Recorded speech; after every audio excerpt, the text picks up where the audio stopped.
Mirkheim by Poul Anderson. Copyright 1977 by Poul Anderson. Narrated by Marcia Herndon.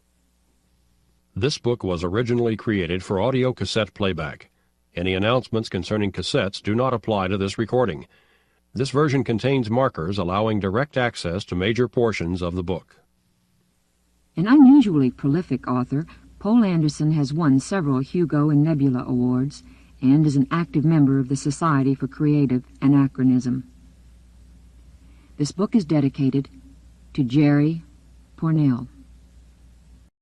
Prologue.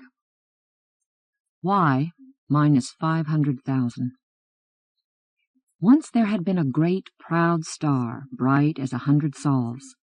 Through 400 million years its blue-white fire burned steadily, defiance of the darkness around, and challenge to those other suns whose distant brilliances crowded the sky.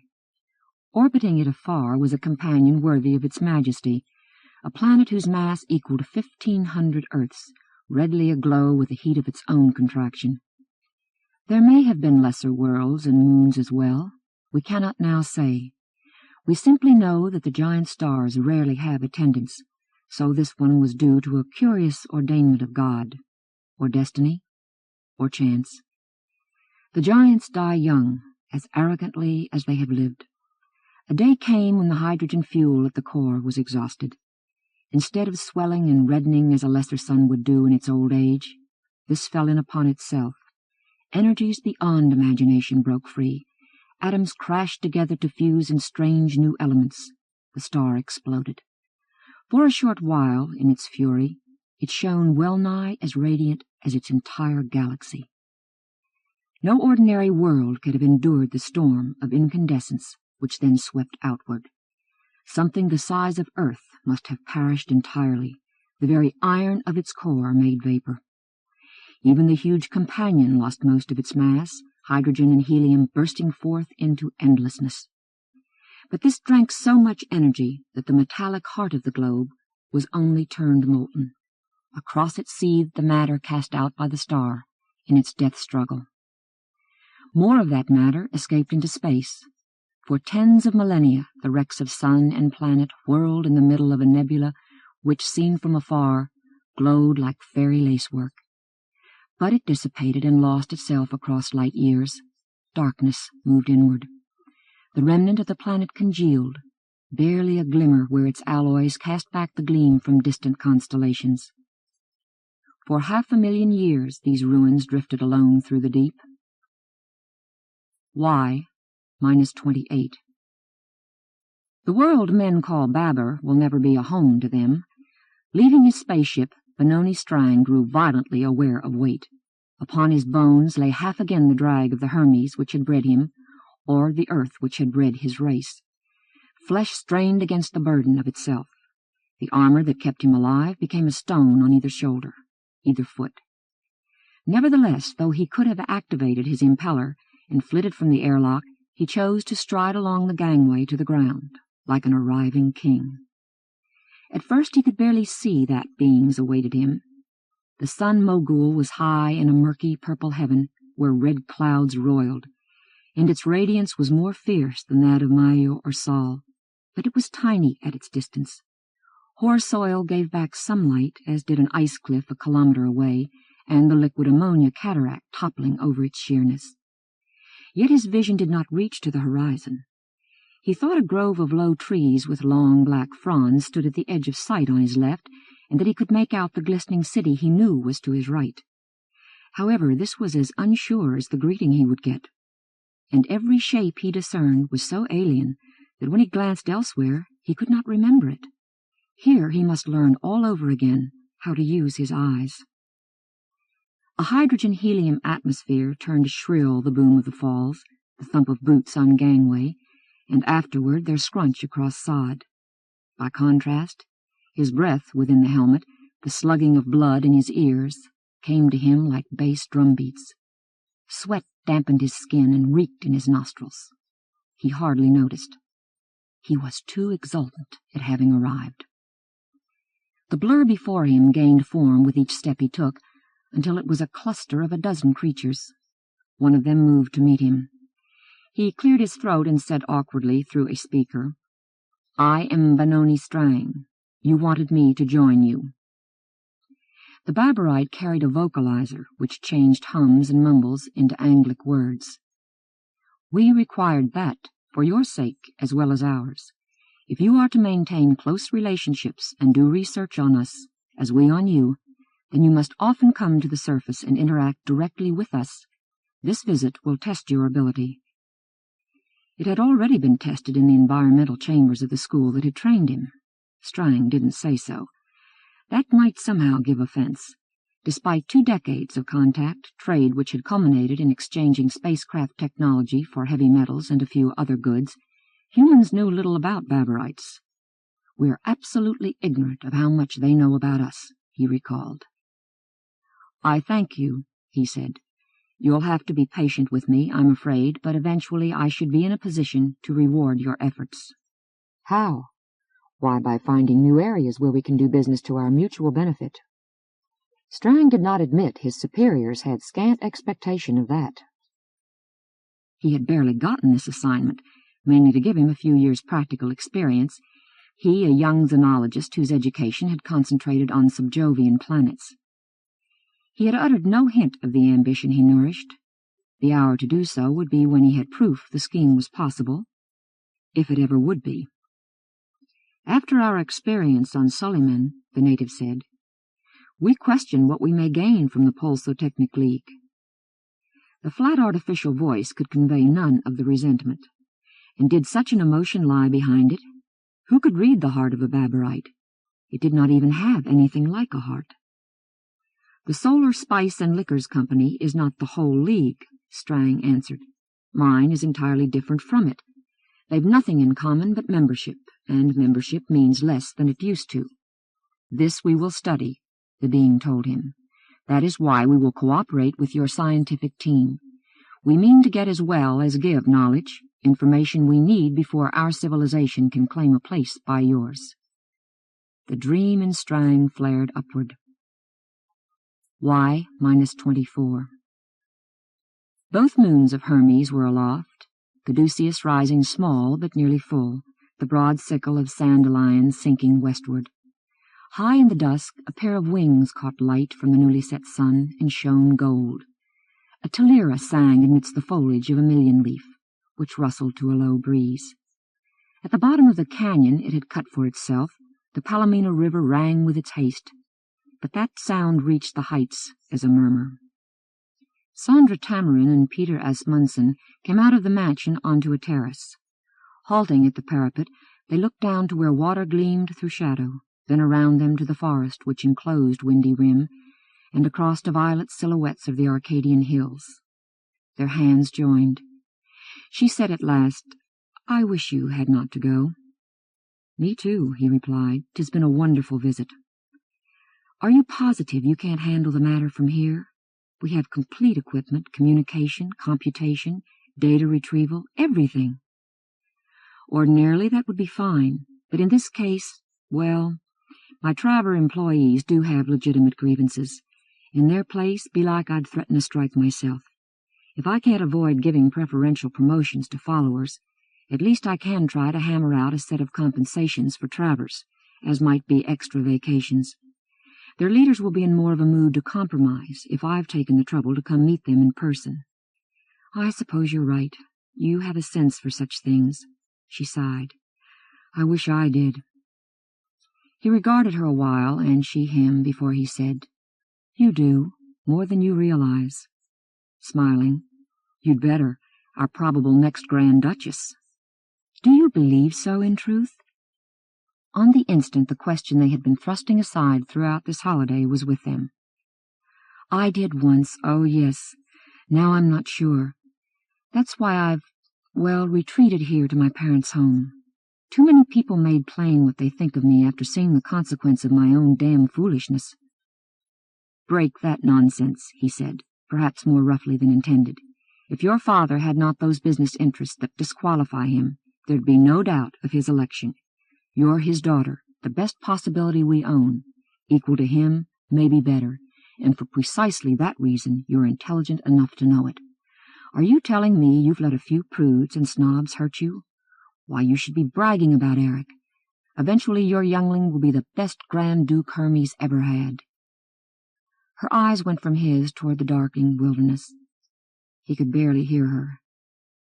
If he can curb the devil that's in him from his father. Straightening, she met his gaze again and said aloud, "Oh, I've stopped being angry at Nick Van Regen. He was more honest with me, really, than I was with him or myself. And how could I regret having Eric? But of late, Pete, I'll admit to you, I wish Eric were legitimate, that his father were a man who could bide with us." "Something of the kind might be arranged," he blurted. And then his tongue locked, and they stood long mute, two big blonde humans who searched each other's faces through a twilight that half blinded them. The breeze lulled, the Talira chanted, the river laughed on its way to the sea.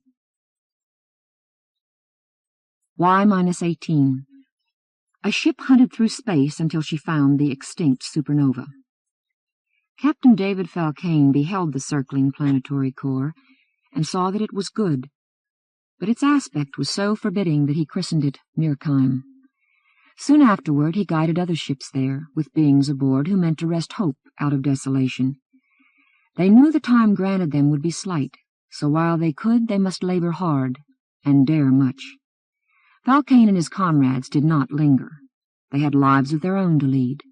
From time to time they would come back, eager to learn how the work had gone, and always the toilers would bless them. Y-12. When he descended on Babber, Strang no longer walked, but traveled about at comparative ease, held in a harness atop a grab-sled. The natives knew he could handle himself sufficiently well on their world to merit their respect.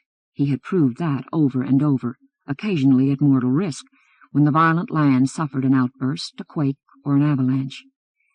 Today he sat in a chamber built of ice and talked for hour after hour with one he called Ronzal. That was not the Babberite's true name. There was a set of vibrations which the computer in a vocalizer decided to render as Ronzal. Conceivably, it was not nomenclature at all. Strang had never found out for certain. Nonetheless, in the course of time, he and the bearer had become friends as nearly as was possible, and who could tell how near that was? Which language they used during their discussion depended on what either wanted to say. Anglic or League Latin lent themselves best to some concepts, Seisman to others. Those three syllables were another artifact of the vocalizer. And still, every now and then, they must grope about for a way to express what they meant. They were not even sure always what they thought. Though they had spent their careers patiently trying to build bridges across the differences of their brains and their histories, the endeavor was far from reaching an end. Yet Ronzal could say what wakened trumpets in Strang. The final opposition has yielded. The entire globe is meshed in the imperial band. Now we are ready to look outward. At last, but years lie ahead before we, Babber and I, can do more than look. Calm, Benoni lad, calm. The human hauled back down his soaring thoughts. Wonderful, he said. That was about as much enthusiasm as he saw any point in showing. The two races did not rejoice alike. My colleagues and I have been expecting it, of course. You've rolled up victories till I was puzzled why any society dared resist you. In fact, I'm just back from a conference with he hesitated, my superiors. They aren't really. No longer. As events here gathered momentum, as it grew more and more likely that Babber can, in fact, become the kind of instrument I foresaw, and I am now their vital principal liaison with Babber, I have become their equal. In the end, I am going to be their chieftain. No matter now, no sense in boastfulness. It's a weary way yet till I stand again on Hermes. I'm authorized to begin talks about creating a space navy for you, he said. We have considered among ourselves how that can be an economic possibility, Ronzal responded. How can we meet the cost? Fighting for coolness against the thrill that went through him, Strang spoke with caution. It may be our relationship is ready to go beyond the immediate Value for value we've exchanged hitherto. Obviously, you can't buy weapons development from us with the resources you have to offer. Gold and silver, cheap on Babur because, at its temperatures, solid mercury filled their industrial roles better. Plant secretions, which were convenient starting points for organohalogen syntheses. Some of the materials that formed links in a chain of trades from planet to planet, till the traders finally got what they wanted. Commerce between worlds so mutually foreign would always be marginal at best. Our races can exchange services as well as goods, Strang said. Ronzal fell silent, doubtless pondering. How deeply dared it trust monsters who breathed oxygen, drank liquid water, and radiated oven-hotly from their armor? Strang sympathized. He had passed through the same unsureness. He would never be quite at ease either. As if to remind himself how out of place he was here, he squinted through gloom at the Baburite. When both stood erect, Ronzal's head reached the man's waist. Behind an upright torso stretched a horizontal barrel, tailless, mounted on 8 short legs. It seemed to bear rows of gills. Actually, these were the opercula protecting trachea which, given a dense hydrogen atmosphere, aerated the body as efficiently as Strang's lungs did his. From the torso sprang a pair of arms, terminating in lobster-like claws. Extending from the wrists above these were strong tendrils to serve as fingers. The head consisted mostly of spongy snout with 4 tiny eyes behind. The smooth skin was striped in orange, blue, black, and white. A filmy robe covered most of it. The Baburite had no mouth. It ground up food with its claws and put this into a digestive pouch on the abdomen to be liquefied before the snout dipped down to absorb the nourishment. Hearing and smell centered in the tracheal organs. Speech arose from vibrating diaphragms on the sides of the head. The sexes were 3, and individuals changed psychically from one to the next according to patterns and circumstances, which Strang had never managed to elucidate fully. An untrained human would only have perceived grotesqueness. He, looking at the being in its own environment, saw dignity, power, and a curious beauty. A humming behind the vocalizer asked, "Who of us will gain?" Both of us. Though Strang knew his words would have no meaning to the listener, he let them clang forth. Security, mastery, glory, justice. Y-9. Seen from an activated transparency in Nicholas Van Regen's penthouse atop the Winged Cross, Chicago Integrate was a godland of spires, towers, many-colored walls, crystalline vitral, gracefully curving traffic ways, flickering emblems, here and there a stretch of trees and greensward, the sky and the lake as aglitter with movement as the ground itself. Whenever they visited, the Falcanes never tired of that spectacle. To David it was comparatively fresh. He had spent most of his life off-earth. But Koya, who had been coming to see her grandfather since before she could walk, likewise found it always new. Today it beckoned their attention more than ever before, for they would soon be embarked on their first shared voyage beyond Sol's outermost comets. The old man was giving them a small, strictly private farewell dinner. The live servitors whom he could afford didn't count. They were well trained in discretion, and he had sent both his current mistresses to his house in Jakarta to await his arrival in a day or so. Knowing that Van Regen's idea of a small dinner took a couple of hours, from the first beluga caviar to the last magnificently decadent cheese, the Falcanes brought good appetites. A Mozart sonata lilted them welcome. Tankards of beer stood beside icy muglets of aquavit, and a dozen varieties of smoked seafood. Incense from Taitu drifted subtle on the air. Their host had in their honor put on better clothes than he usually wore, full-sleeved shirt, lace at his throat and wrists, iridescent vest, plum-colored trousers, though his feet were in straw slippers, and he seemed in boisterous good humor. Then the phone chimed. "What, Rommel?" Van Regen growled. "I told Mortensen no calls from anybody less rank than the angel Gabriel. That porridge brain he got is gone cold and pobbery with lumps in, huh?" his huge form slapped across an expanse of troll-cut rug to the instrument at the opposite end of the living room. "I give him his just desserts, flambé, by damn!" A hairy finger poked the accept button. "Free Lady Leonard is calling, sir," announced the figure in the screen. "You said you would speak to her whenever she answered your request for a conversation. Shall she be put through?" Van Regen hesitated. He tugged the goatee which, beneath waxed mustaches, ornamented his triple chin. His beady black eyes, close set under a sloping forehead on either side of a great hooked nose, darted toward his guests. It was not really true, what many asserted, that the owner of the Solar Spice and Liquors Company had a cryogenic computer as prosthesis for a soul. He rather doted on his favorite granddaughter, and her newly acquired husband had been his protege before becoming his agent. "I know what she got to honk about," he rumbled. "Grismo, not for our happy fun gassed together." "But you'd better grab the chance to contact her when it comes, right, Gunung Tuan?" Koya replied. "Go ahead. Davy and I will admire the view." She didn't suggest he take the call in a different room. That he could trust them as he did himself went without saying. As confidence dwindled in public institutions, those of the Solar Commonwealth and Pulsatechnic League alike, loyalties grew the more intensely personal. Van Regen sighed like a baby typhoon and settled himself into a chair, paunch resting majestically on lap. "I won't be long, no. I will curry-tail discussion," he promised. "That Lennart, she gives me indigestion, ja, she makes my ghastly juices boil. But we got this need for standing back to back, no matter how bony hers is." "Put her through," he told his chief secretary. Falcane and Koya took their drinks back to the transparency and looked out.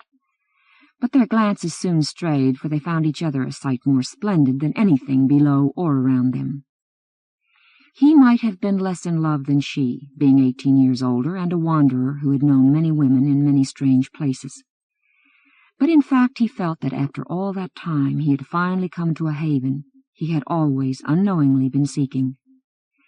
Koya Kanyon, who proudly followed a custom growing in her generation, and now called herself Koya Falcane, was tall and slender in a scarlet slack suit.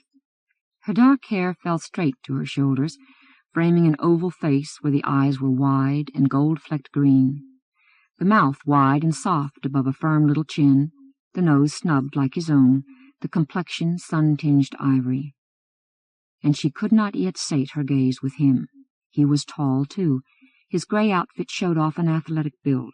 His features were lean in the cheeks and high in the cheekbones, his eyes the blue and his hair the yellow common among the aristocratic families of Hermes. He also had the erect bearing of that class. But his lips denied their heritage, creasing too readily into laughter. Thus far he needed no metatechnic help to look younger than his 41 years. They touched tankards and smiled. Then Van Regen's bellow jerked their minds willy-nilly across the room. "What you say?" The merchant reared where he sat. Black ringlets, the style of 3 decades ago, swirled about his beefy shoulders. Through Falcane fitted recollection of a recent episode when a rival firm had mounted an elaborate espionage operation to find out if the old man was dyeing his hair or not. It might be a clue to whether age would soon diminish his rapacious capacities. The attempt had failed. "You shouldn't make jokes, Lennart," Van Regen bawled on. "Is not your style. You in a clown suit with a red balloon snoot and painted grin, you would still look like about to quote some minor Hebrew prophet on a bad day. Let's talk straight about how we organize to stop this pox and pestilence thing." Across several thousand kilometers, Hanny Lennart's stare drilled into his. She was a gaunt and sallow blonde, incongruously wearing a gilt-embroidered tunic. "You are the one acting the fool, Freeman Van Regen," she said. "I tell you quite plainly the home companies will not oppose the Garver bill. And let me make a suggestion for your own good. The popular mood being what it is, you would be most ill-advised to turn your above-ground lobbyists and your undercover bribe artists loose against it. They would be bound to fail, and you would gain nothing except ill will." "But, Helen Verdoning, can't you see what this will bring? If the unions get that kind of voice in management, it won't be the camel's nose in our tent. No, by damn, it will be the camel's bad breath and sandy footprints. and soon comes in the rest of him, and you guess what he will do." "Your fears are exaggerated," Leonard said. "They always have been." "Never. Everything I warned against has been happening. Year by year, clomp, clomp, clomp. Listen, a union is a profit-making organization, same as a company, no matter how much wind it breaks about the siblinghood of workers." "Okay, no harm in that, as long as it stays honest greedy. But these days the unions are political organizations as well, tied in with government like Siamese twin octopuses. You let them steer those funds, and you are letting government itself into your business." "That can be reciprocal," Leonard declared. "Frankly, speaking personally for a moment, not as a voice of the home companies, frankly, I think your view of government as a natural enemy of intelligent life, I think it belongs back in the Mesozoic era. If you want a clear-cut example of what it can lead to, look out beyond the solar system. See what the Seven do, routinely, brutally, on world after world. Or don't you care? The Seven themselves don't want open competition. Freeman Van Regen, we are both busy. I've done you the courtesy of making this direct call to tell you not to waste your efforts trying to persuade the home companies to oppose the Garver bill, so you may know we mean it. We're quite content to see the law pass, and we feel reasonably sure it will, in spite of anything you and your kind can do. Now, shall you and I end this argument and get back to our proper concerns?" Van Regen turned puce. He gobbled a few words, which she took for assent. "Goodbye, then," she said, and switched off. The vacant screen hummed. After a minute, Falcane approached him. That seemed like bad news," he ventured. Van Regen slowly lessened his resemblance to a corked volcano. "Wicked news," he mumbled. "Unrighteous news. Nasty, sneaking, slimy news. We will pretend it was never spewed out." Koya came to stand beside his chair and brush a hand across his mane. "No. Talk about it, Ganyang Tuan," she said quietly. "You'll feel better."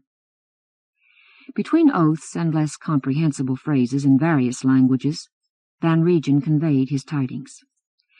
Edward Garver, Lunograd delegate in Parliament, had introduced a bill to put the administration of private pension funds credited to employees who were citizens of the Commonwealth under control of their unions.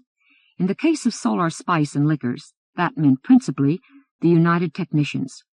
The home companies had decided not to oppose passage of the measure. Rather, their representatives would work with the appropriate committees to perfect it for mutual satisfaction.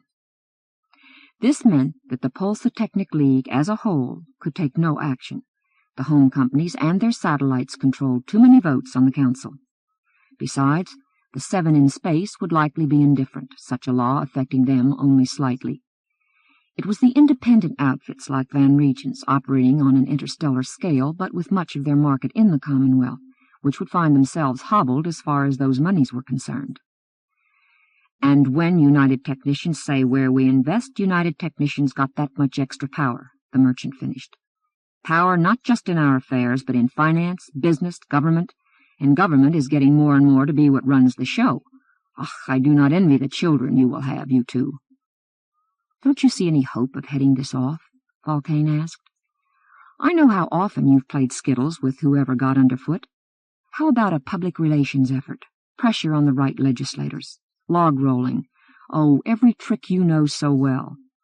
"I think no chance with the Big Five against us," Van Regen said heavily. "Maybe I am wrong, but I am 30 years your senior, Davy boy. And even if I got long life chromosomes and lots of good anti-senescence treatment, still in the end a fellow gets tired. I will not do much." He shook himself. "But, hoy, what fumbly diddles is this I am making? We are supposed to have a happy evening and get drunk before Koya ships out with your team and finds me lots of lovely new profits." He surged to his feet. "We need more drink here. Mars dry we are. Where is that glue-foot butler? More beer, I say, more aquavit, more everything, by damn."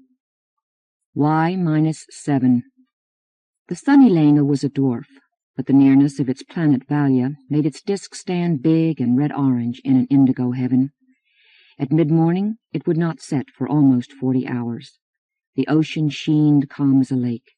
Land rolled away from it under a russet cover of shrubs and turf. Tiny, glittery flyers, which were not insects, rode a warm, faintly iron tangy breeze.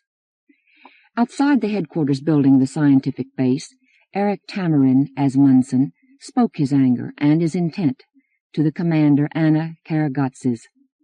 Beside them, long-limbed, spindly, blue-furred, head like a teardrop with antennae, crouched the native they called Charlie. "I tell you, you can do nothing there but waste your time," the woman said. "Do you think I haven't gone from protests to pleas to threats?" And Weiler laughed at me, till he grew irritated and threatened me in turn if I didn't stop pestering him. "I didn't know that." Eric stiffened. Blood heated his face. He tried to calm himself. A bluff. What would they dare do to any of us? What could they? "I'm not sure," Karagatsis sighed, "but I've been to their camp and seen how well armed they are. And we? What are we but a community of researchers and support personnel who've never been shot at in their lives? Stellar's men can do anything they want. And we're outside every civilized jurisdiction." "Are we? The Commonwealth claims a right to punish misdeeds by its citizens, wherever they are, not?" "True, but I suspect many, perhaps all of this group, have different citizenship. Besides, we'd get no police investigation here, across more than 200 light years. Hermes isn't so far." Karagatsis gave him a probing look. He was large. His weather-browned features seemed older than his 21 standard years, broad, Roman-nosed, square-jawed, hazel-eyed, ordinarily rather pleasantly ugly, but now taut with wrath. In the style of men on his home planet as well as Earth, he went beardless and cropped his black locks above the ears. His garb was plain coverall and boots.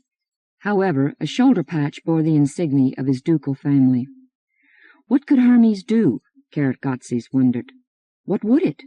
Value is nothing to your people, I'm sure. Stellar Metals trades with us, he reminded her. I don't think Weiler's bosses would thank him for provoking a good trading partner. Would one more set of outrages on one more backward world really annoy anybody? If you were back there, if you'd never served here and heard the story, would you care that much? Be honest with yourself. He drew breath. Free lady, I am here. I must try, not? Well, she reached a decision. Very well, Lord Eric, she said carefully, addressing him as if she too had been born to the dialect of Anglic which they spoke on Hermes. You may go and see if your influence can help the situation. Don't bluster, though. Don't commit us to something reckless. And don't make any promises to natives. Pain broke through her shell. It's already hurt too much, having them come bewildered to us when they'd thought humans were their friends and having to admit we can do zero. Eric cast a glance down at Charlie. The autochthon had sought him out on his return. They had gotten acquainted when the Hermetian was doing field work in the mountains from which Charlie had since become a refugee. Taken aback, he could merely say, I haven't built up this lad's hopes on purpose, free lady. Karagatsis gave him a bleak smile. You haven't mine, at least. I oughtn't be gone long, Eric said. Wish me luck. Goodbye. He strode quickly from her, Charlie beside him. A few persons hailed them as they went. The greetings were not cheerful. Directly or indirectly, the invasion jarred on everybody's projects. More to the point, maybe, was the fact that these workers liked the Valiants. It was hard to stand helpless while the mountain folk were being robbed. Helpless? He thought. We'll see about that. At the same time, the back of his mind told him that this had been going on for weeks. If it was possible to curb Stellar, wouldn't someone already have acted? He and his partners had been on a different continent, mainly to observe dance rituals. Everywhere on the planet, choreography was an intimate, intricate part of life. To minimize the effect of their presence, they had parked their car well away from the site. The risk in thus cutting themselves off from radio contact had not seemed worth worrying about. But then he came back to a woe that he might have been able to prevent. Outside the base stood half a dozen knockdown shelters, their plastic garish against the soft reds and browns of vegetation. Karagatsis had told Eric how the Stellar Metals men had chased the few earlier independent gold miners, whose activities had been harmless as small as their scale was, out of the mountains along with every native who resisted. The victims were waiting for the next supply ship to give them transportation. Of the several men whom he saw sitting idle and embittered, One rose and approached him. Eric had met him before. Leandro Mendoza. "Hello, Freeman Tamarin Asmunsen," he said, without smiling. For a split second, in his preoccupation, the Hermetian was startled. Who? Surnames were not ordinarily used in conversation with his class. He was Lord Eric when addressed formally, otherwise plain Eric, or, to close comrades, Gunner. He remembered that Mendoza was using Earth-style Anglic and swore at himself. "Hail," he said, as he came to a reluctant halt. "Been away, have you?" Mendoza asked. "Just got the news, huh?" "Yes. If you'll excuse me, I'm in haste. To see Sheldon Weiler? What do you think you can do?" "I'll find out. Be careful you don't find out the hard way. We did. Yes, I heard his razzos ordered you off your own digs, with guns to back them up. Where's your equipment?" "Sold. No choice. We each had a Nova's worth of investment in it, and not yet enough earned to pay for shipping it elsewhere. He bought us out at a price that leaves us only half ruined." Eric scowled. "Was that wise? Haven't you compromised your case when you bring it to court? You will sue, of course." Mendoza rattled forth a laugh. "In a Commonwealth court? If Stellar itself hasn't bought the judge, another company will have, and they swap favors. Our plea would be thrown out before we'd finished making it." "I meant the Pulsotechnic League, its ethics tribunal." "Are you joking?" After a few breaths, Mendoza added, "Well, run along if you want to. I appreciate your good intentions." Head drooping, he turned away. Eric stalked on. "What did your other self say?" Charlie asked a rough translation of his trilled question. Psychologists were still trying to understand the concept of you and me which lay beneath the upland language, and now, Eric thought, the whole upland culture was in danger of disruption by the operations in its country. His own vocabulary was meager, the result of sessions with an inductive educator. "He is among those who were taking gold before the newcomers drove them off," he explained. "Yes, ourselves know himselves well. They pay generously in tools and cloths for the right to dig a few holes. The newcomers pay nothing. What is much worse, they scatter the woods cattle. The man who spoke to me did not expect my success." "Do you?" Eric didn't respond. At the garage he chose a car and motioned Charlie in ahead of him. The Valiant's antennae quivered. He had never flown before. Yet when the vehicle rose on silent negagravity, he regarded the land through the bubble canopy and said, "I can guide you. Steer yonder." He pointed north of east. A human with a corresponding background could not have interpreted an aerial view so fast the first time, Eric thought.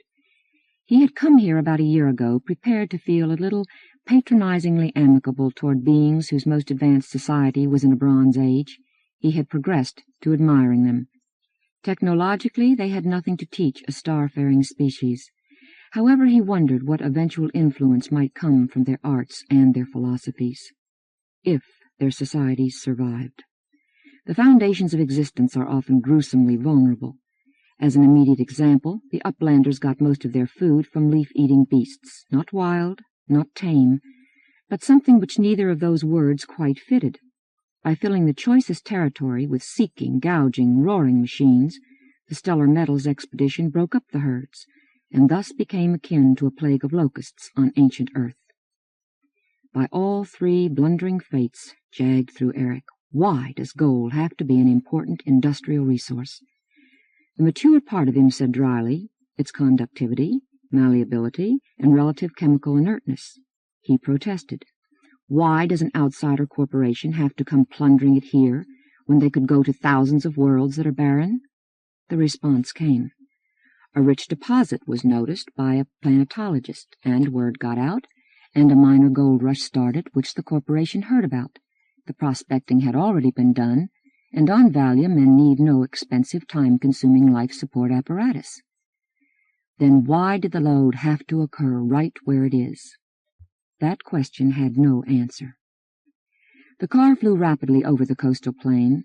Land wrinkled upward, turned into a range clad in trees. An ugly bare patch hove in view beside a lake. Charlie pointed. Eric descended. On the ground a pair of guards hurried to meet him as he emerged, a human and a Mercian. "What are you doing here?" the man snapped. "This is a no trespassing zone." Eric bristled. "Who gave you property rights?" "Never mind. We have them and we enforce them. Go." "I want to see Sheldon Weiler. He's seen enough of you slopheads." The guard dropped hand to the blaster holstered at his waist. "Go, or do we have to get tough?" "I don't believe he'd appreciate your assaulting the heir presumptive to the throne of Hermes," Eric said. The mercenaries could not quite hide nervousness. The Grand Duchy was not many light years hence, and it did possess a miniature navy. "All right, come along," said the human at length. Crossing the dusty ground, Eric saw few workers. Most of them were out raping the forest. Stellar was not content to picket veins and sift streams. It ripped the quartz from whole mountainsides, passed it through a mobile extractor, and left heaps of poisonous slag. It sent whole rivers through hydraulic separators, no matter how much swimming life was destroyed. Inside a prefab cabin was a monastic office. Weiler sat behind the desk. He was bulky and heavy-featured, with a walrus mustache, and at first he was unexpectedly mild of manner. Dismissing the guards, he invited, "Have a chair. Smoke? These cigars are earth-grown tobacco." Eric shook his head and lowered himself. "So you're going to be Grand Duke some day," Weiler continued. "I thought that job was elective." "It is, but the eldest child is normally chosen." "How come you're being a scientist here, then?" "Preparation. The Grand Duke deals with non-humans, too. Xenological experience." Eric's voice trailed off. "Damn. The ill-reekers already put me on the defensive." "So you don't really speak for your world?" No. Well, I write home. In time I'll be going home." Weiler nodded. "Sure, we'd like you to have a good opinion of us. How about hearing our side of the case?" Eric leaned forward, fists on knees. "Free Lady Karatskatsis has told me what you told her. I know how you got your charter for exploration and development. I know you claim real property is not a local institution, thus you violate no rights. And you say you'll be done in a year or two, pack up and leave. Yes, you needn't repeat to me." "Then maybe you needn't repeat what your leader said." "But care you not what you're doing?" Weiler shrugged. "Every time a spaceship lands on a new planet, you get consequences. We knew nobody had objected to mining by freelancers, though they had no charter, no legal standing. I was ready to bargain about compensation for the jumpies, the natives, but for that I'd need the help of your experts. What I got was goddamn obstructionism." "Yes, for there's no way to compensate for ruining a country." "Ah, why go on?" Eric snarled. "You never cared. From the beginning you intended being a gang of looters." "That's for the courts to decide, wouldn't you say? Not that they'd try a suit when no serious injury can be shown." Weiler put elbows on desk and bridged his fingers. "Frankly, you disappoint me. I'd hoped you wouldn't go through the same stale chatter. I can claim to be doing good, too, you know. Industry needs gold. You'd put the convenience of a few thousand goddamn savages against the needs of billions of civilized beings?" I... Very well."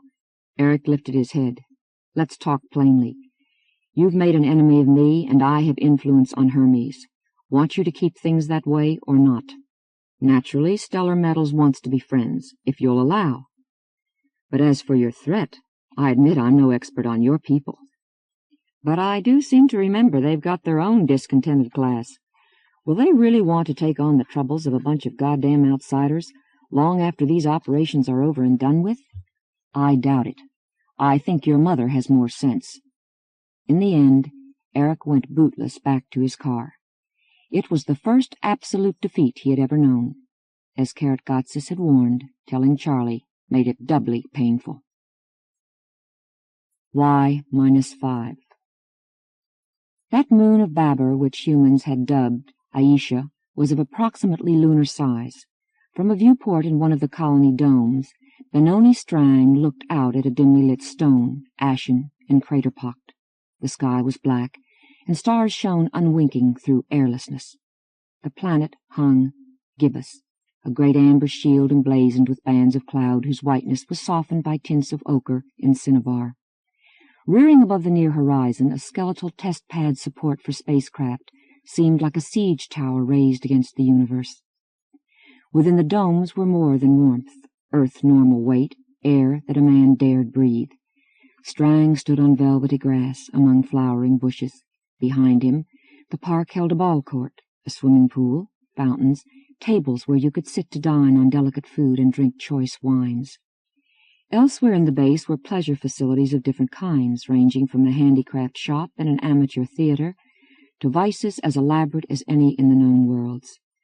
Folk here did not only need distraction from exacting work, they needed offsets for the fact that they would spend goodly portions of their lives on Aisha and Babur and in ambient space, that they got no leaves of absence, were allowed no visitors, and had their outgoing mail censored.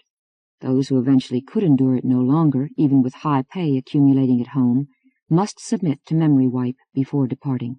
The agreement was part of their contract, which colony police stood ready to enforce. Strang's mind returned to early years, the toil and peril and austerity, when men first carved for themselves a foothold in this waste, and he almost regretted them. He had been young then. Though I was never especially merry as the young are supposed to be, he thought, I was always too driven. "What are you brooding about?" asked Emma Reinhardt. He turned his head and regarded her. She was a handsome woman from Germania, an assistant engineer who might well become his next mistress.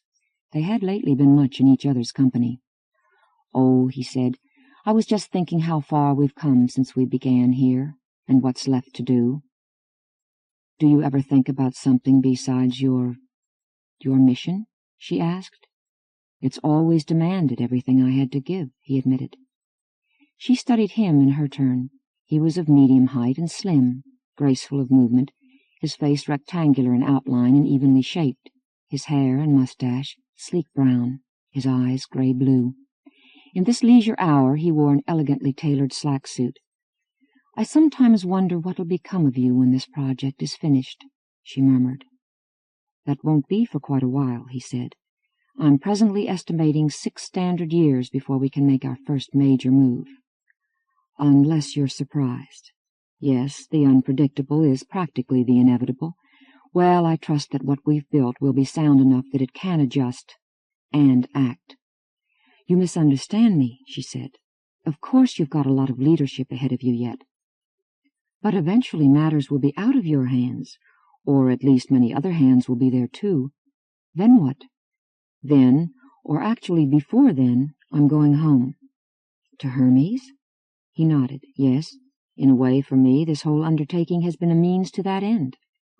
I've told you what I suffered there." "Frankly, it hasn't seemed very terrible to me," she said.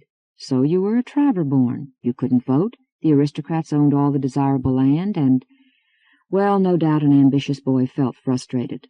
But you got off planet, didn't you, and made your own career? Nobody tried to prevent you." "What about those I left behind?" "Yes, what about them? Are they really badly off?" "They're underlings. Never mind how easy the conditions may seem, they're underlings. They've no say whatsoever in the public affairs of their planet. And the kindred have no interest in progress, in development, in anything but hanging on to their precious feudal privileges. I tell you, the whole rotten system should have been blasted away a century ago. No, it should have been aborted at the start." Strang curbed himself. "But you can't understand. You haven't experienced it." Emma Reinhardt shivered a bit. She had glimpsed the fanatic. Y-1. Leonardo Ragazzi, spaceship captain from Earth, was the man who tracked down the world for which several crews were searching. Astonished, he found that others were present before him. They called it Mirkheim. Thereafter came the year which God, or destiny, or chance, had ordained. Chapter 1. Under a full moon, Delphinberg was making its slow way over the Philippine Sea. 1,000 colors flared and jumped, voices resounded, flesh jostled flesh through the streets of the pleasure district. There were those who sought quieter recreation. Among places for them was the roof garden of Gondwana House. At the starboard edge of a leading pontoon, it offered a sweeping overlook of the ocean city on one side, of the ocean itself on another. By day the waters were often crowded with boats, But usually after dark you saw only the running lights of a few patrolling fish herders, and, in tropical climes, pump ships urging minerals up from the bottom to keep the plankton beds nourished. They resembled fireflies that had wandered far from land. The garden's own fluoros were dim tonight, and the live orchestra muted. It played dance music of the classical revival, waltzes, mazurkas, tangos leading couples to hold each other close and glide softly. Flowers and shrubs surrounded the floor, setting fragrances of rose, jasmine, aurelia, live well adrift on the mild air. Stars overhead seemed almost near enough to touch. "I wish this could go on forever," Cora Falcane murmured. Her husband attempted a chuckle. "No, you don't, sweetheart. I never knew a girl who has less tolerance of monotony than you, or more talent for driving it off. Oh, I wish a lot of things would be eternal, but concurrently, you understand," she said. He could hear how she too strove for lightness. "Life should be a Cantorian Aleph 1, an infinity of infinities to you, my dear mathematical hobblewit. Instead," he thought, "we move through a single space-time on our single tracks, for 100 years or thereabouts if we have the best anti-senescence regimes available to us, or less, of course, if something happens to chop a particular world line short. I don't mind my own mortality too much, Koya, but how I resent yours." "Well," he told her, "I used to daydream about an infinity of women, all beautiful and accessible. But I found that you were plenty and then some." He bent his head to lay his cheek along hers. Through a hint of perfume he drew in the clean odor of her hair. "Now come on, lass. Since we have to do things sequentially, let's concentrate on dancing." She nodded. Though her movements continued deft, he felt no easing of the tension that had risen in her, and her fingers gripped his needlessly hard. Therefore, at the end of the number, he suggested, "Suppose we drink the next one out," and led her to an off-side bar. When a champagne glass was in her hand, she said in turn, "I'd like to watch the sea for a while." They found a private place by the outer rail. Vine-heavy trellises screened them from the dance floor and from any other pairs who might also have sought the peace that was here. Luna stood on the starboard quarter, casting a broad track and making the nearer wave crests sparkle. Elsewhere the water was like fluid obsidian.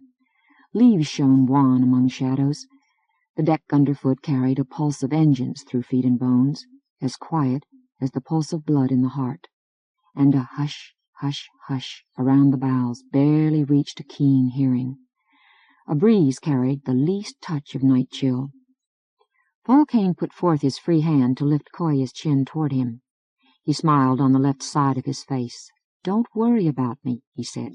"You never did before." "Oh, I did when I was a youngster," she answered. "I'd hear about the latest adventure of the fabulous Muddlin' Through team and go icy at the thought of what might have happened to you. I didn't notice you fretting after you joined us, and we hit a few turbulences then." "That's it. I was there. Either we had nothing to fear, or we were too busy to be frightened. I didn't have to stay home wondering if I'd ever see you again." Her gaze went from his skyward until it reached the ghost road of the Milky Way and came to rest on a white star within. "Each night I'll look at Deneb and wonder," she said. "May I remind you," he answered as genially as he was able, "in that general neighborhood, besides Babur and Mirkheim, is Hermes. If I came from there once, I'll surely repeat." "But if war does break out—" "Why, my citizenship is still Hermetian, not Commonwealth, and I'm on a straightforward mission of inquiry and unofficial diplomacy, nothing else. The Baburites may not be the most accommodating race in the universe, but they're rational. They won't want to make enemies needlessly. If your task is that simple and safe, why must you go?" Falcane sighed. "You know why. Experience. For over 30 years I've been dealing with non-humans, and Adsel, Chi, and I make a damned efficient unit." He grinned anew. "Modesty is the second most overrated virtue in the canon. The first is sincerity, in case you're interested. But I'm dead serious about this. Gunning Tuan was right when he asked us to go. We'll have a better chance than anybody else of accomplishing something useful, or at least of bringing back some definite information. And you know all this, darling. If you wanted to raise objections, why wait till our last evening?" She bit her lip. "I'm sorry. I thought I could keep my fears from showing till you were gone. Look, I was being honest, too, when I said bad words on getting the job precisely when you can't come. I really meant it when I wished aloud you could. Would I do that if I anticipated any risk worth fussing about? The biggest unknown in the equation is simply how long we may be gone." She nodded slowly. They had both stopped space roving when their Juanita was born because it meant indefinite absences from Earth.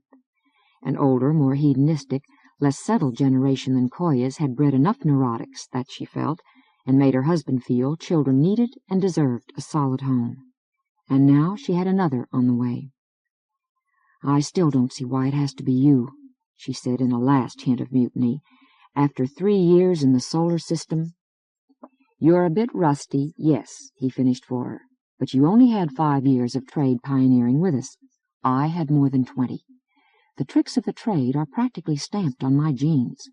When the old man asked, I couldn't well refuse." "Not when it was the very world of Mirkheim which caused me to betray his trust in me 18 years ago," went through his mind. "I've been forgiven. I'm Van Region's crown prince. But I've never quite forgiven myself, and here is a chance to make amends." Koya knew what he was thinking. She raised her head. Aye, sir. I apologize. If we do get a war, a lot of women will be much worse off than I am." "Right," he replied soberly. "It's barely possible that my gang can contribute a smidgen toward keeping the peace. Meanwhile, we have hours and hours left." She lifted her glass in the moonlight. Music rollicked forth afresh. "Our first duty is to this excellent champagne, wouldn't you say?" "That's my girl talking." Paul Kane smiled back at her. The rims clinked together. When the 2 human members of the Muddlin' Through team retired, the 2 non-humans went their separate ways. Cheelon signed on as the xenobiologist of another trade pioneer crew. She didn't feel ready to settle down yet. Besides, she wanted to become indecently wealthy off her commissions in order to indulge her every whim when at last she returned to that planet which astronomy designates as O2 Eridani A2 and the Anglic language calls Cynthia. She happened to be on Earth when the Mirkheim crisis developed, and this was probably what had crystallized Nicholas Van Region's idea of reviving the threesome, though he must have consulted his company's registry first in hopes of learning that he could indeed contact her immediately. "What?" she had spat when he phoned her at her lodge. "Me? To spy and wheedle? No, shut up.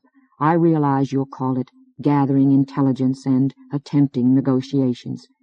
You waste syllables like a drunken lexicographer." She arched her back. "Do you seriously propose sending us to Babber? In the middle of a possible war? Those barrels of butter you eat every day must have gone to your head."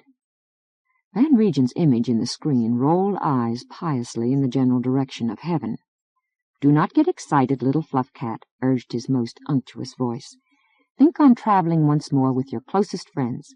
Think on helping prevent or stop trouble, what gets people killed and maybe cuts into profits. Think on the glory you can win by a daring exploitation to smear off on your children. Think—" "I'll think on what good hard cash you offer," Chi interrupted. "Name a figure." Van Region spread his hands in a gesture of horror. "You speak so crass in this terrible matter? What are you, anyways?" "We know what I am. Now let's decide my price." She made herself comfortable on a cushion. In lieu of alcoholic refreshment, which did not affect her nervous system, she put a mildly narcotic cigarette in an interminable ivory holder and kindled it. This was going to take a while.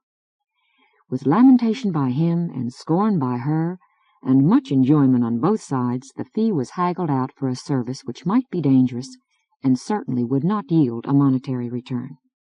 She insisted that Adzel be paid the same. Left to himself, the Wodenite was too diffident, and looking out for the big bumbler's interests could count as her good deed for the month.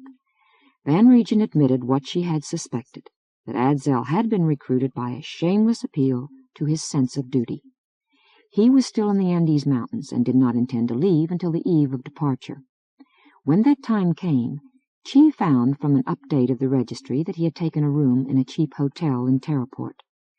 She recognized its name from former days. It was the kind which had no facilities for approximating the home environment of a non-human. Well, she thought, Adzel didn't actually need 2.5 standard gravities, thick hot air, the blinding light of an F5 sun, and whatever other delights existed on the world men knew as Woden.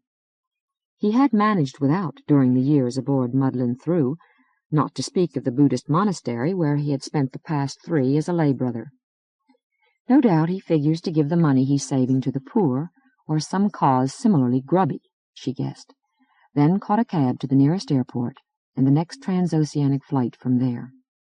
En route, she drew stares. An extraterrestrial fellow passenger was still rather a rarity on Earth, even from Cynthia, whose most advanced culture was well into the spacefaring stage. She was used to that, and content to let people learn what a truly graceful species looked like. They saw a small being, 90 centimeters in length, plus a bushy tail, which added half again as much. Her legs were long in proportion, ending in 5 prehensile toes on each foot. Her arms were equally long, the hands 6-fingered. Her round head bore huge emerald eyes, pointed ears, a short muzzle with a broad nose, a delicate mouth with exceedingly sharp teeth framed in wiry whiskers. Silky fur covered her body, save for the bare gray skin of hands and feet. It was pure white, except where it formed a blue-gray mask around her eyes. She had once heard herself compared to a cross between an Angora cat, a monkey, a squirrel, and a raccoon, and idly wondered which of these were supposed to be on what side of the family. The speculation was natural, since she came of a bisexual, viviparous race like Adzel, homeothermic like his too, though neither of them was strictly a mammal. A little boy cried, "Ooh, kitty," and wanted to pet her. She glanced from her printout of the London Times and said sweetly to the mother, "Why don't you eat your young?" Thereafter she was left in peace. Arriving, she hailed another cab and gave it the hotel's address. The time here was after sundown, and Adzel should be in. She hoped he wasn't meditating too deeply to notice a buzz at his door. Hearing the dry rustle of scales across scales, she knew he was uncoiling and about to admit her. Good. She'd be glad to see the old oaf again, she supposed. The door opened. She looked up and up. Adzel's head was more than 2 meters off the floor, on the top of a thick serpentine neck, and a horse-bulky torso which sprouted 2 correspondingly powerful arms with 4-fingered hands. Rearward, his centroid body stretched 4.5 meters, including the crocodilian tail. His head was likewise faintly suggestive of a reptile, long snout, rubbery-lipped mouth, omnivore's teeth that had among them some alarming fangs, large amber-colored eyes protected by jutting brow ridges, bony ears. A serration of triangular plates ran from the top of his skull and down his spine to its end. One behind the torso had been surgically removed in order that comrades might safely ride on him. Scales shimmered over the whole frame, dark green above, shading to gold on the belly. "Chi Lan," he boomed in Anglic. "What a splendid surprise! Come in, my dear, come in."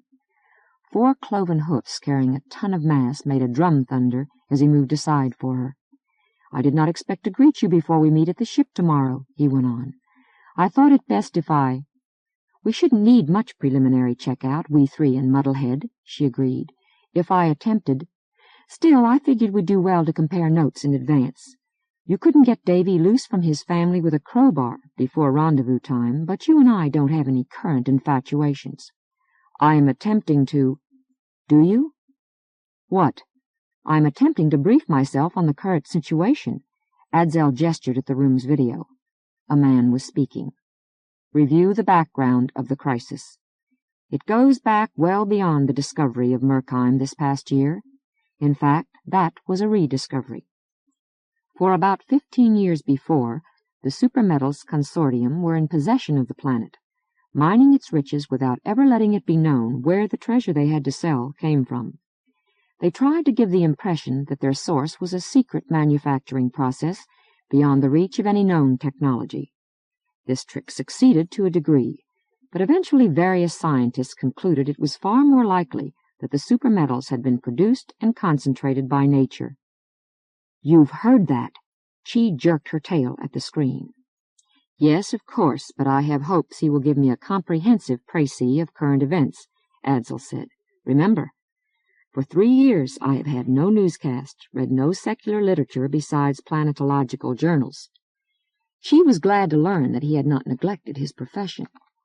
It probably wouldn't be needed on this trip, but you were never sure, and in any event, his keeping abreast of scientific developments showed that he had not been completely spun off the wheel of his particular karma. "We got occasional visitors," the dragon continued, "but I avoided them as much as possible, fearing that my appearance might distract them from the serenity of the surroundings." "Seeing your version of the lotus position certainly would," Chi snapped. "Listen, I can brief you better and faster than that clong." "Would you like a spot of tea?" Adsel asked, pointing to a 5-liter thermos. "I had it brewed at the place where I got supper. Here, this ashtray is clean." He set it on the floor and poured it full for Chi to lap. He himself hoisted the container to his mouth. Meanwhile, the lecturer skimmed over basic physics. From the actinide series onward, the periodic table of the elements holds nothing but radioactives. In the biggest atoms, the mutual repulsion of protons is bound to overcome attractive forces within the nucleus. Beyond uranium, the rates of disintegration become great enough that early researchers on Earth found no such materials in nature. They had to produce neptunium and plutonium artificially. Later it was shown that micro amounts of these two do occur in the rocks, but their presence is a mere technicality. Virtually all that there was in the beginning has vanished, broken down into simpler nuclei. And beyond plutonium, half-lives are generally so short that the most powerful and elaborate apparatus can barely make a quantity sufficient to register on ultra-sensitive instruments. Then the product is gone. Yet theory indicated that an island of stability should exist. Beginning at atomic number 114 and ending at 122. 9 elements, most of whose isotopes are only weakly radioactive. To manufacture infinitesimal amounts of these was a laboratory triumph. Gigantic energy was required to fuse that many particles. Theory went on to hint at physical and chemical properties, whether of the materials themselves or of solid compounds of those that were volatile in isolation. These were an engineer's dream, in catalysts, conductors, components of alloys with supreme strength. Nobody saw any road to the realization of that dream until a sudden thought occurred. It came first to David Falcane 18 years ago, but the speaker was unaware of that. He simply recited the reasoning of later thinkers. "We believe all matter began as a chaos of hydrogen, the smallest atom. Some of it was fused in the primordial fireball to form helium. More of this process happened later, in the enormous heat and pressure at the hearts of stars which condensed from that gas. And there the higher elements were built, step by step, as atoms interacted, scattering mass in their solar winds, or as dying red giants, or as novae and supernovae, the early generations of stars enriched with such nuclei the interstellar medium from which later generations of suns and planets would form. The carbon in our proteins, the calcium in our bones, the oxygen we breathe were forged in those ancient furnaces. Had no extremely big stars ever formed, the series would have ended with iron. It is at the bottom of the energy curve. To join together still more protons and neutrons lies beyond the power of any steadily burning sun. But the monster stars do not die peacefully. They become supernovae, briefly shining on a scale comparable to an entire galaxy. In that moment of unimaginable violence, reactions otherwise impossible take place, and copper, gold, uranium, every element above iron comes into being, and is blown into space to enter the stuff of new stars, new worlds. Among the substances thus created are the supermetals of the island of stability.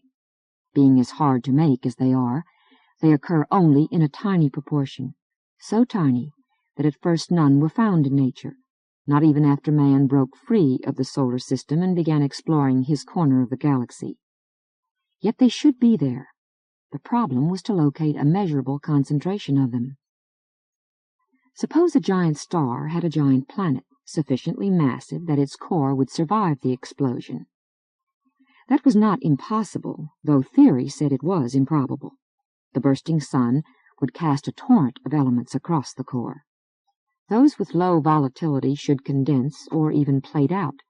True, they would be a minute fraction of the total which the supernova vomited into space, but that fraction should equal billions of tons of valuable metals and a lesser amount of immensely more precious supermetals. Given their comparatively slight radioactivity, a worthwhile proportion of the supermetals ought to last for several million years.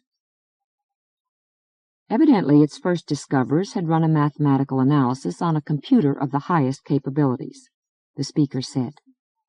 By using available data on present star distributions and orbits in this galactic vicinity, plus similar data for interstellar gas and dust, magnetic fields, etc., a sophisticated program could calculate the probability of there having been a supernova with a superjovian companion within the appropriate span of time and space, and show roughly where its remnants ought to be in this epoch. More accurately, the program computed out a space-time distribution of probabilities, which in turn yielded an optimal search pattern. The odds looked best in the general direction of Deneb, in a region at about half its distance. If scientists a year or two ago could make this deduction, then it was reasonable to believe that the supermetals combine had made it earlier. Hence the treasure hoard must exist. Energetic seeking must eventually find it. Ships went eagerly forth. Captain Leonardo Ragassi of the European Exploratory Foundation succeeded. The secret was out. The beings who spoke for supermetals now told quite openly how they had been working the planet, which they called Mirkheim. They had tried to get legal ownership. Immediately a stinging swarm of questions arose. First and fiercest is the question of who has jurisdiction.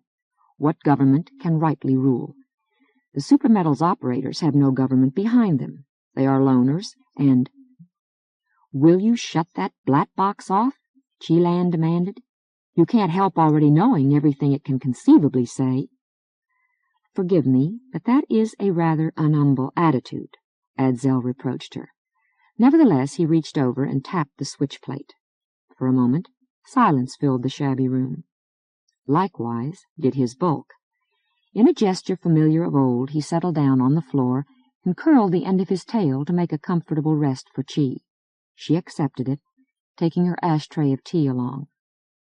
"For example," he said, "I was relieved to find that we, you, Davy, and I, have not yet been publicly identified as the original discoverers of Mirkheim, indeed, the bestowers of the name. Notoriety would be most distressing, would it not?" "Oh, I've toyed with notions for cashing in on it, should that happen," Chi replied. "But with matters as crazily half-balanced as they are, no doubt it's just as well the supermetals people have kept faith. I don't know how much longer they will. They've no obvious reason left to preserve our anonymity. I suppose they're doing it out of habit, not to give anything, not even a reminiscence, to the slime's pawn who want to pluck them of their treasure." "And their hopes," Adzel said low. "Do you think they can get a fair compensation?" "From whichever government makes its claim stick, the Commonwealth or Babur? Ho, ho, ho! Commonwealth control means control by corporations, out for nothing but a bonanza, and by politicians and bureaucrats who hate the Supermetals Company because it never truckled to them. Baburite possession means, who knows? Except that I can't imagine Babur giving 2 toots on a flute for the rights of a few oxygen breathers." "Do you seriously believe Babur might get Mirkheim? The basis of its claim, the sphere of interest principle, sounds preposterous. No more absurd than the Commonwealth's right of discovery. I dare say a good brisk war will decide." "Would they actually fight over a wretched lump of alloy?" Adzel asked, appalled. "My friend, they'll have trouble avoiding a war unless Babur is bluffing, which I doubt." Chi drew breath. It smelled of tea and of the Wodenite's warm, slightly acrid body odor. You do understand why Van Regen is sending us there, don't you? Mainly for information. Any information whatever, so he can plan what to do. Right now, everything is a rattle. The Commonwealth government is blundering blind the same as everyone else, not knowing what to expect of creatures as alien as the Baberites. But also, if we possibly can, we should try to make, or at least suggest, a bargain. They're in a position to harm quite a chunk of Solar Spice and Liquor's holdings, its trade, and they do have a grudge against us in particular. Why? You don't know? Well, about 30 years back, they tried to muscle in on a business that Solar had in a stuff called Bluejack, on a planet in their neighborhood. For them, it was more lucrative than for us. Still, our factor there didn't see why we should tamely accept what amounted to straight robbery. He euchred them out of their gains by a clever trick and made sure they could get no benefit from returning. That was the first aggressive move Babber made in space. They seem to think they're ready for the real action now, and Cosmos knows the Commonwealth is ill prepared. And so we fare forth again, we three and our ship, like our young days come back, Adzel sighed. Except that this time our mission is not into the hopeful yonder. Chapter 2. Still below the horizon, Maia, son of Hermes, made the tops of steeples and towers in Starfall shine as if gilded.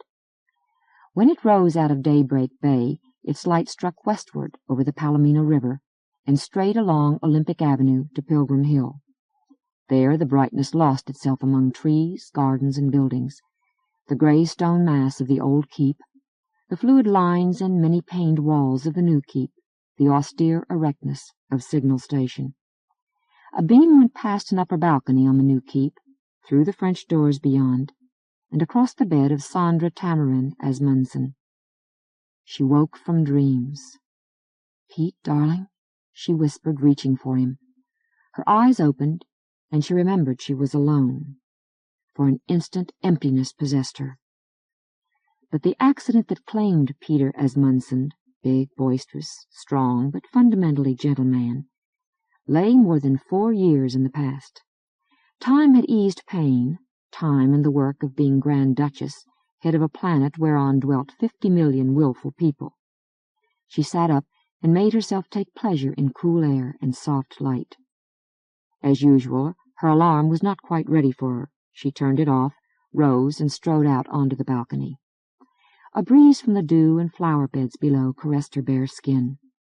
Nobody else seemed to be about, though her vision swept from the hilltop, down across the city to the bay and the auroral ocean beyond. Amid effects flew past, flutter of colorful wings and trill of song. After a minute, Sandra went back inside, switched her phone to television reception, and commenced her daily half-hour of exercises. She had more faith in them than in antisenescence, though in her mid-50s she was duly taking those treatments. Her big body had changed little since youth. On the broad, high cheek-boned face were not many wrinkles, those mostly crow's feet around the dark-browed green eyes. But her blonde hair had gone silvery. Automatically moving, she escaped boredom by holding her attention on an early newscast. The Mirkheim crisis came first. Rumors were widespread that Babber has issued a new declaration, a copy of which has reached Hermes. Spokesmen for the throne would neither confirm nor deny this, but promised a public statement soon. The basis of the rumor was the landing at Williams Field yesterday of a Navy speedster known to have been stationed at Valia. I'll just give review to that situation. The Babberites have delivered their last 3 Anglic-language pronunciamentos to the primitive planet Valia, by a ship which has gone into orbit and radioed the message to the scientific outpost there, with a request that the content be distributed as widely as possible. So several governments, including ours, are keeping boats on the scene, and by agreement aren't allowing news services to do likewise. 'Tis the closest thing to contact that anybody has with that non-human race, and officials say they fear possible bad results of premature disclosures. The rumors were true, though the reality wasn't worth overmuch excitement. The autarky of United Babber, whatever that meant, had simply reiterated its claim. Because Mirkheim was located so near, as interstellar distances went, and because the supermetals were of incalculable strategic importance, Baber could not and would not tolerate possession of that globe by any power which had demonstrated hostility to Baber's legitimate activity in space. The sole novelty was that this time these powers were bluntly identified, the Solar Commonwealth and the Pulsotechnic League. At the urging of her advisers, Sandra had withheld publication of the note until a committee of xenologists could have examined it for new implications. She doubted they'd find any. Yesterday also we received a tape of an address by Prime Minister Lapierre of the Solar Commonwealth at a convention of the Justice Party. He maintained that his government is willing to negotiate, but that Baber thus far has made none of the normal preliminary moves, such as arranging for exchange of ambassadors. At the same time, he said, the Commonwealth will under no circumstances yield to what he called naked aggression. Somberly, he admitted that Baber does appear to have great naval strength. He recalled the concentration of warcraft which human officers were invited to observe shortly after a Baberite ship with stunning insolence radioed that first claim to Mirkheim from orbit around Earth. He said that, while information is far from complete, the signs are that Baber has somehow, unnoticed over a long period, built a fleet still larger than what it revealed. Nevertheless, Lapierre insisted, the Commonwealth will stand firm, and if necessary, will take, quote, forceful measures. Sandra muttered an oath. This was ancient. The fastest hyperdrive vessel took worse than 2 weeks, terrestrial calendar, to go from Earth's sun to Baber's, Mirkheim's, or Hermes. Between any two of those systems out in this sector, travel time must still be reckoned in days. Societies could put themselves on collision courses for sheer lack of data. She wished bitterly that some faster-than-light equivalent of radio existed. Although you could argue that because of isolation, the early colonists of Hermes had been free to develop a new kind of civilization, which, on the whole, she found good, not everybody did. The program gave a report, with visuals, of the latest Liberation Front rally. It had been held last night at a resort on the Long Strands. The intemperance of the orators and the size and enthusiasm of the crowd were worrying. If that many Travers would meet on a chilly seashore in person, how many more watched and cheered in their homes? Items of less importance soon drove her to switch over to those memoranda which her staff had recorded for her while she slept. At once she slammed to full attention. Calisthenics forgotten, she crouched on the floor and stared at the image of her executive secretary. About midnight, a ship belonging to the Supermetals Company landed at Williams Field. His voice said. The captain identified himself to the port authorities and got through to me at home. He urgently asked for a private interview with you, madam. I considered having you roused, but trust I did right in scheduling him for 0930, subject to your approval. Meanwhile, as a precaution, I had his crew ordered to stay on board their vessel. The commander's Awodenite hight Nadi. Visuals showed the great shape striding among humans. He heads the small defensive force which Supermetals maintains around Mirkheim. You will be like recall how, having captured the ship of Leonardo Rigassi, the recent rediscoverer, Nadi soon ordered her released, because the secret was out, and keeping prisoners would only brew ill will without much delaying the inevitable. Instead, he says, the outfit has decided to appeal to Hermes, that we establish a protectorate over Mirkheim. This is what he wants to discuss with you. Sandra stiffened. Isn't that a red-hot rivet dropped into my palm? She forced herself to continue her gymnastics. They brought a measure of calm to which a cold shower added. She likewise took her time about braiding her hair and dressing. Her garments she made more formal than ordinarily, a gown whereon the only bright colors belonged to the Tamarin family shoulder patch. With leisured strides, she sought her breakfast room. Her 2 younger children, the ones whom Pete had given her, were still abed. Eric was at the table, emptying his coffee cup in fierce draughts. The chamber was fragrant with cooking in the kitchen. The west wall was a vitral pane whose view swept down that side of Pilgrim Hill, over the last buildings in Starfall, and on across intensely green farmland. Pale above the horizon floated the snow peak of Cloudhelm. Eric stood up at Sandra's entrance, as men did for women on Hermes.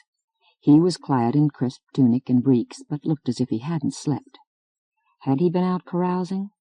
Her oldest son and probable heir was a steady enough fellow as a rule, but sometimes the blood of his father rose in him. No, she decided after scanning his features, not this time. "Good morning, Mother," he blurted. "Listen, I heard about Nadi. I've been out and talked to him and his crew. Will we grab the chance? It's going by almighty fast." Sandra seated herself and tilted the coffee pot. "Come back down from the stratosphere," she advised. "But we can do it." Eric paced before her. His soles clacked on the parquet. "Babber, the Commonwealth, the League, they're dithering despite their brags, not? Each fears to commit itself. A single decisive move—" The waiter appeared with laden trays. "Sit down and eat," Sandra said. "But look you, Mother, you know I hold no roots-in-air notion of us as an imperial power. We could never stand against any of the others. If we're there at Mirkheim, though, in possession, firmly allied with the original discoverers, who do own the clearest moral right, would the rest of them not hold back? I can't tell. Moral rights seem of scant account these days. Do sit down. Your food will cool." Eric obeyed. His right hand jerked through gestures while his left lay in a fist. "We're the natural arbiters. None need be afraid of us. We could see to it that everybody gets a fair share." Behind his homely visage was fire. "Only, damnation, first we need to assert ourselves. Fast." "The Pulsotechnic League has been suggested for the same role," Sandra reminded him. "Them?" He chopped the air in contempt. "When they're too divided, too corrupt to control their own members according to the ethical rules in their own covenant? You jest not?" "I don't know," Sandra said heavily. "When I was young, the League was a force for peace because, in the long run, peace is more profitable than war. Now, sometimes I shudder, and sometimes I daydream that it can be reformed in time." "By men like Nicholas Van Regen, your father, Eric?" she wondered. Not that he would ever feel called on to carry out a holy mission. He'd simply want to preserve his independence, by whatever means will also shake more money out of the universe. Is it too late for that? Through her mind passed a swift review of history, as familiar as her own life, but skimmed over once again in the dim hope of finding some hope. Given abundant nuclear energy, comparatively cheap and easily operated hyperdrive spacecraft, and related technological developments, interstellar trade was bound to burgeon. Theoretically, any habitable planet should be self-sufficient, able to synthesize whatever did not occur naturally. In practice, it was often more economical to import goods, especially in view of restrictions on industry to preserve the environment. Besides, the wealthier technic civilization grew, the more it dealt in luxuries, arts, services, and other commodities which could not be duplicated at home. Private enterprise, ranging over greater reaches of space than any government, frequently where no effective government whatsoever existed, and soon becoming richer than any state, took over most of the technic economy. The companies formed the Pulsotechnic League as an association for mutual help and, to a degree, mutual discipline. The Pax Mercatoria spread among the stars. When did it go bad? Did it succumb to the vices of its very virtues? Often having to serve as their own magistrates, legislators, naval commanders, and being in any case usually rambunctious, acquisitive individualists with gigantic egos, the great merchants of the League began more and more to live like ancient kings. Abuses grew ever more common, coercion, banality, reckless exploitation. The sheer scale of operations and overwhelming rate of information flow made it apparently impossible to cope with much of this. No, wait. The League might have brought itself back under control just the same, had not the attempt at control created two mighty factions, which as the years went on grew ever more unlike. There were the home companies, whose businesses were principally within the solar system. Global Cybernetics, General Atomistics, Unity Communications, Terran Synthetics, Planetary Biologicals. Their relationship with the dominant unions, United Technicians, Service Industries Workers, the Commonwealth Scientific Association, grew steadily closer. And there were the 7 in space, Galactic Developments, XT Systems, Interstar Transport, Sanchez Engineering, Stellar Metals, Timebinders Insurance, Abdallah Enterprises, the corporate titans among the other sons. The rest, such as Solar Spice and Liquors, remained precariously unallied, openly competitive. Most were essentially one-man or one-family fiefs. Does any future lie in them? Aren't they mere fossils of an earlier, freer age? Oh, Nick, my poor devil. Let be the prattling philosophy, and let's get a Hermetian presence at Mirkheim, Eric said. If not else, think you what a bargaining lever that gives us against the 7. Long enough have they been jacking us up. We needn't fear the Commonwealth making war on us. Public opinion wouldn't stand for humans fighting humans while Babber gloats in the background. I'm unsure of that, nor am I sure Babber will sit passive. Frankly, that realm frightens me. Bluff. Count not on it. Everybody always supposed oxygen breathers and hydrogen breathers would never have any serious conflict because they want not the same real estate, and they're mutually too alien for strife over ideologies. That's why so little attention has been paid to Babber, while it's still so mysterious. But what intelligence I can get shows me the Imperial Band of Sisima as a powerful aggressor that's taken over the whole planet and isn't sated yet.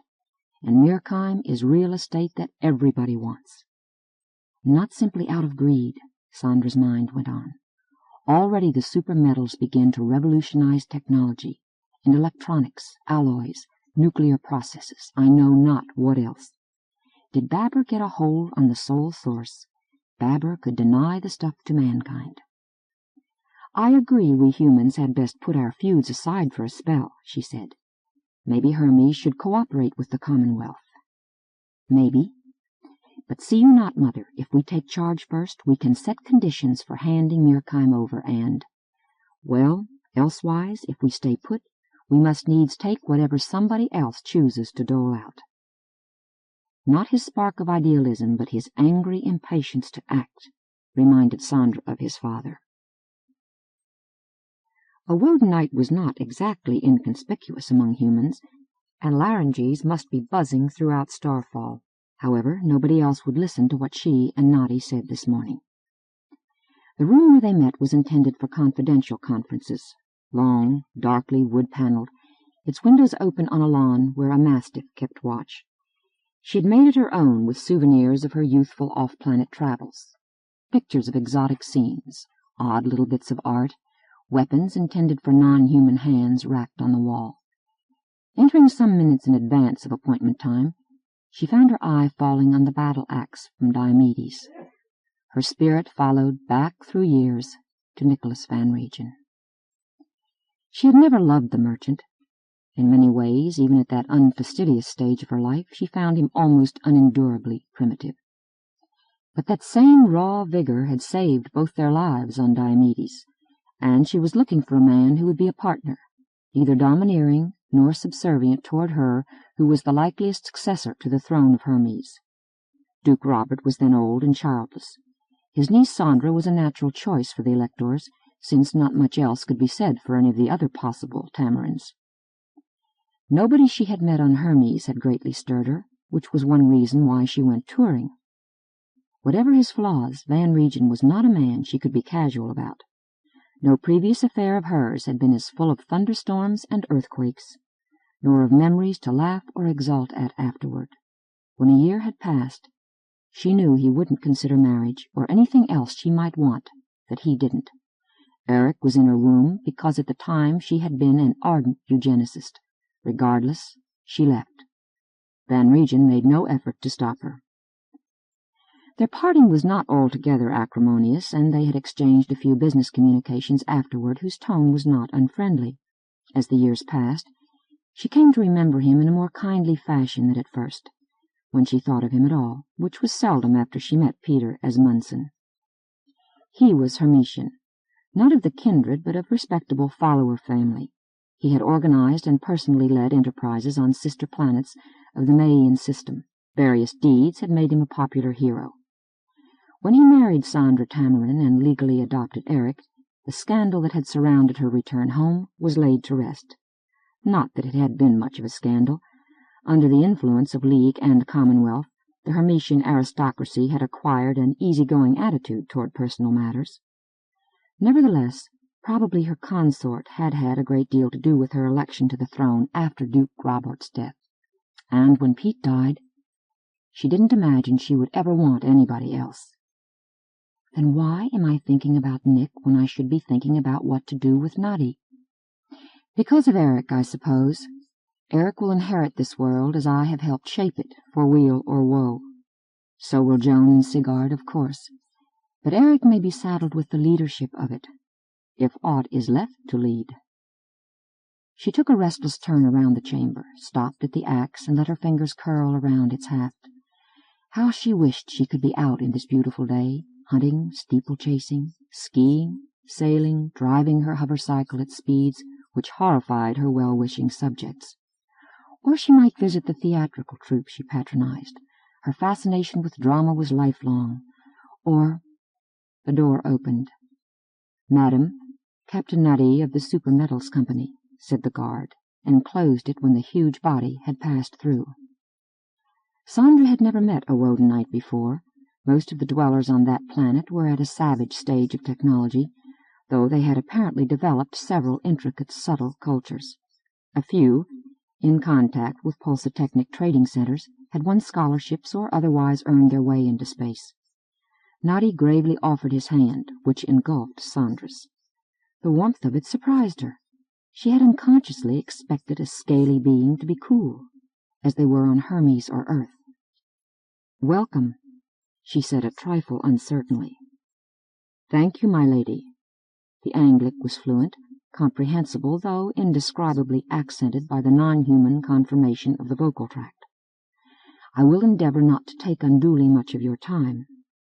Yet I feel that what I have to relate is of the highest importance to your people also. Belike true. I'm sorry we've no suitable furniture here. Please make yourself comfortable as best you can. I can quite well stand indefinitely in this low gravity. The pull of Hermes was 97% that of Earth. I realize you humans sit by choice." "I will. First, though, care you for a smoke?" "Not? Mind you if I light up." "Good." Sandra took a cigar from a humidor, struck fire to it, and lowered herself into an heirloom armchair. Its carven massiveness was somehow reassuring. The tobacco soothed her palate. "I will go directly to the point," Nadi rumbled. "Do you know how and why I departed from Mirkheim?" Sandra nodded. She had spent an hour after breakfast getting informed. "You propose that we of Hermes act unilaterally, making ours the government in possession." "By the express wish of the original discoverers and rightful owners, my lady. Naturally, we understand you will have to grant access to others. But you can regulate this so that each group will get a proper share, including ours. If the great powers will let us. They may be happy to have you present them with such a formula. Please believe me, this is not a sudden counsel of desperation on our part. We knew from the beginning that our monopoly would be short-lived and studied possible tactics to use after the news was out. David Falcane himself suggested Hermes as the eventual caretaker. True, he was only thinking of the Commonwealth versus the League as rivals for Mirkheim. He did not foresee Baber's entry. However, we have decided his idea remains the best we have. David? The hero of the Shenna affair? Said you his name? You do not know? I took for granted the story would be widespread by now. Nadi stood a while silent. It was almost as if Sandra could see gears turning ponderously in his head. At length, "Well, I will no longer be betraying a trust if I tell you, and it may be that you will understand our position better if you know of its origins." She settled back in her chair. He was right. If nothing else, a background explanation would give her nerves time to ease. her brain timed a rally. "Go on," she invited. 18 standard years ago, Nutty said. David Falcane, as you doubtless recall, was still a trade pioneer of the Solar Spice and Liquors Company. Together with his partners, he went in secret, deliberately seeking a world like Mirkheim. Analysis of astronomical data showed him that possibly one existed, and approximately where it would be if it did. He found it, too. Instead of notifying his employer, as a trade pioneer is supposed to do whenever he finds a promising new territory, Falcane went elsewhere. He went to well-chosen leaders among the backward peoples, the poor peoples, the humble peoples whose neglect and abuse by the League had roused his indignation. He it was who got them to form a consortium for the purpose of mining and selling the wealth of Mirkheim, that the gain might go to their folk. Sandra nodded. Since Ragassi's expedition, spokesmen for supermetals had pleaded their cause in those terms. She remembered one man who had addressed an audience in Starfall. How will planets like Woden, Ikrananka, Ivanhoe, Vanessa, how will the inhabitants of planets like these reach the stars? How will they come to share in the technology that eases labor, preserves health, prevents famine, educates, gives mastery over an indifferent nature? They have hardly anything to market, a spice, a fur, a style of artwork, possibly a few natural resources like oils or easily available minerals. They cannot earn enough thus to buy spaceships, power plants, automatons, research laboratories, schools. The League has no interest in subsidizing them. Public and private charities already face more demands than they can handle. Must whole races, then, spend millennia full of preventable anguish in order to develop for themselves everything that has long existed elsewhere? And what of colonies planted by humans or Cynthians or other spacefaring species? Not the prosperous, successful colonies like Hermes, the gaunt ones, the outlying ones, whose settlers have little except the pride of independence. They can modify their harsh environments if they can buy the means, else they risk final extinction. The Supermetals Company was organized by trustworthy dwellers on such worlds. The profit to be won on a comparatively minor capital investment was fantastic. But would the magnates of the League respect their property rights? Would governments leave them in sovereign peace? The prize was too great for that. My lady?" came Nadi's voice. She started back out of her recollection. "I beg your pardon," she said. "My mind wandered." "I fear I have bored you. Not, far from it. In fact, later I'd like to hear details of the tricks you used to keep your holdings hidden. Evasive maneuvers when scouts trailed your ships. Precautions against bribery, kidnap, extortion. 'Tis amazing you lasted as long as you did.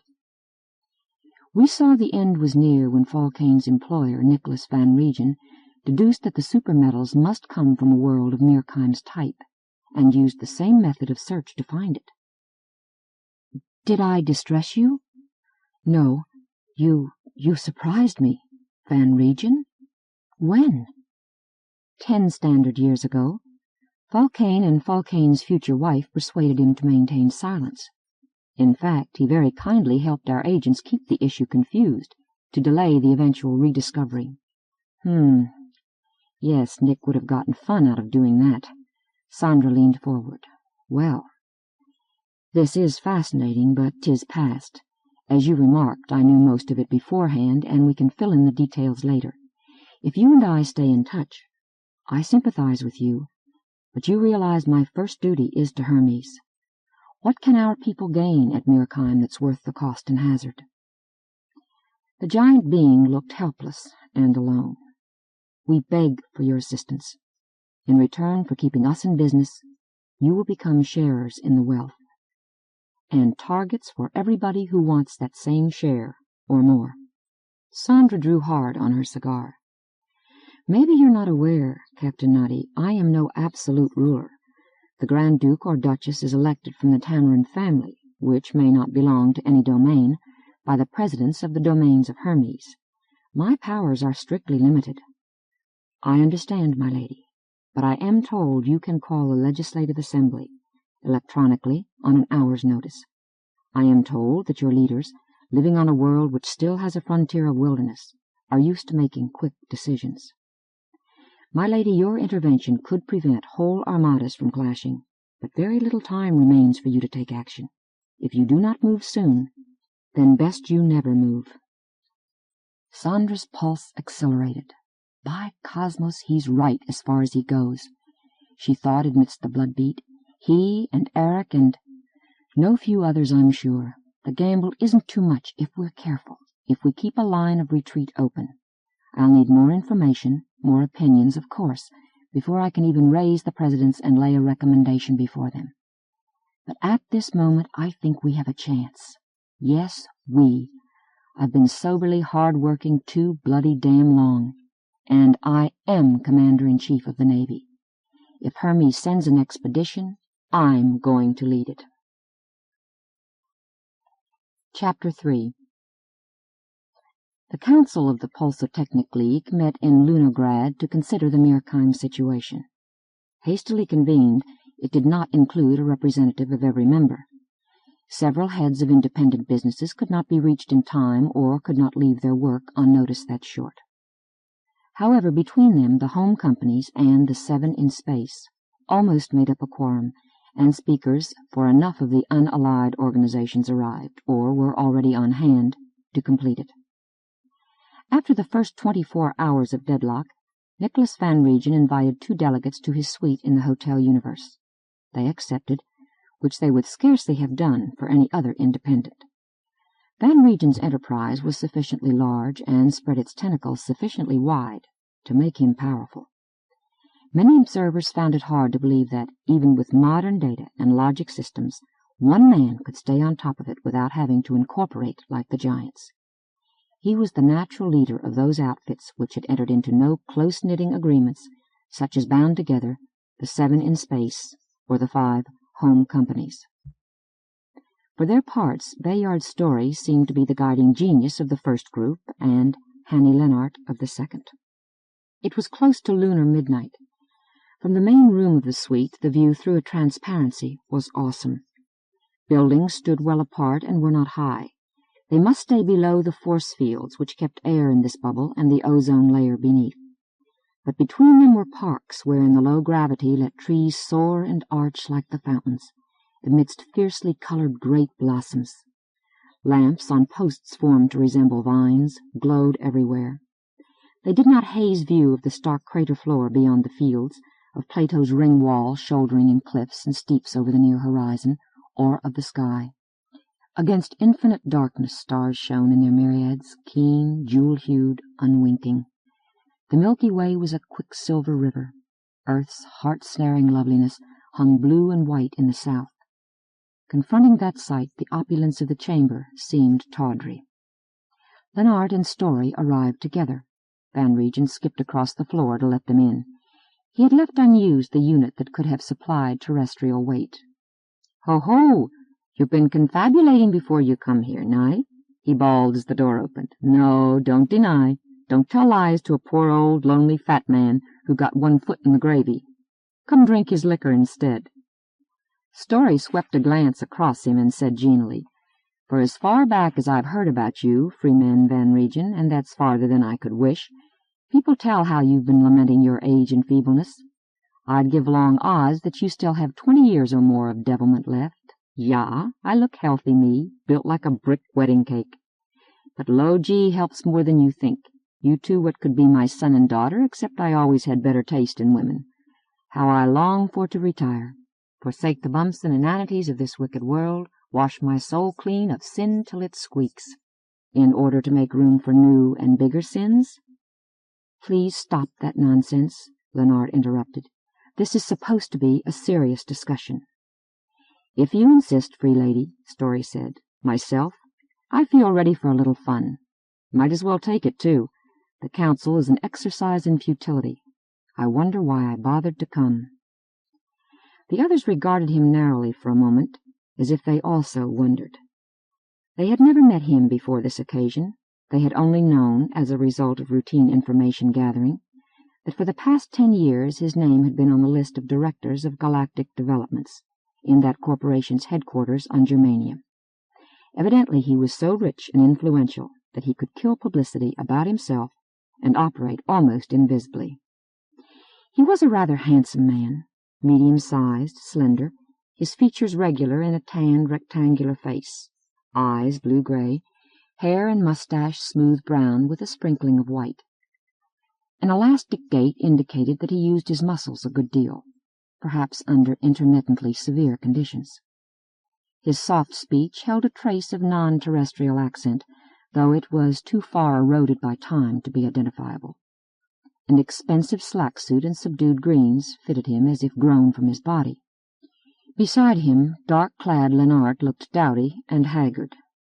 Beside either of them, Van Regen was outrageous in his favorite clothes of snuff-stained ruffled blouse and a sarong wrapped around his Jovian equator. "Eat, drink, smoke," the host urged, waving at a well-stocked portable bar, trays of intricate canopies, boxes of cigars and cigarettes. He himself held a churchwarden pipe, which had seen years of service and grown fouler for each day of them. "I wanted we should talk here, not on a circuit with seals, so we could relax, act honest, not have to resent what anybody maybe says." Story nodded and took Scotch whiskey in the civilized manner, neat, with a water chaser. Van Regen refilled a tumbler of Geneva gin, adding a dash of what he called Angsten on Rust bitters. They settled down in loungers. Lenart sat upright on a sofa opposite, accepting nothing. "Well," she said, "what do you have in mind?" "We should see if we can compromise, or if not that, map out our areas of disagreement. Right?" Story supplied. "Also horse trade information," Van Regen said.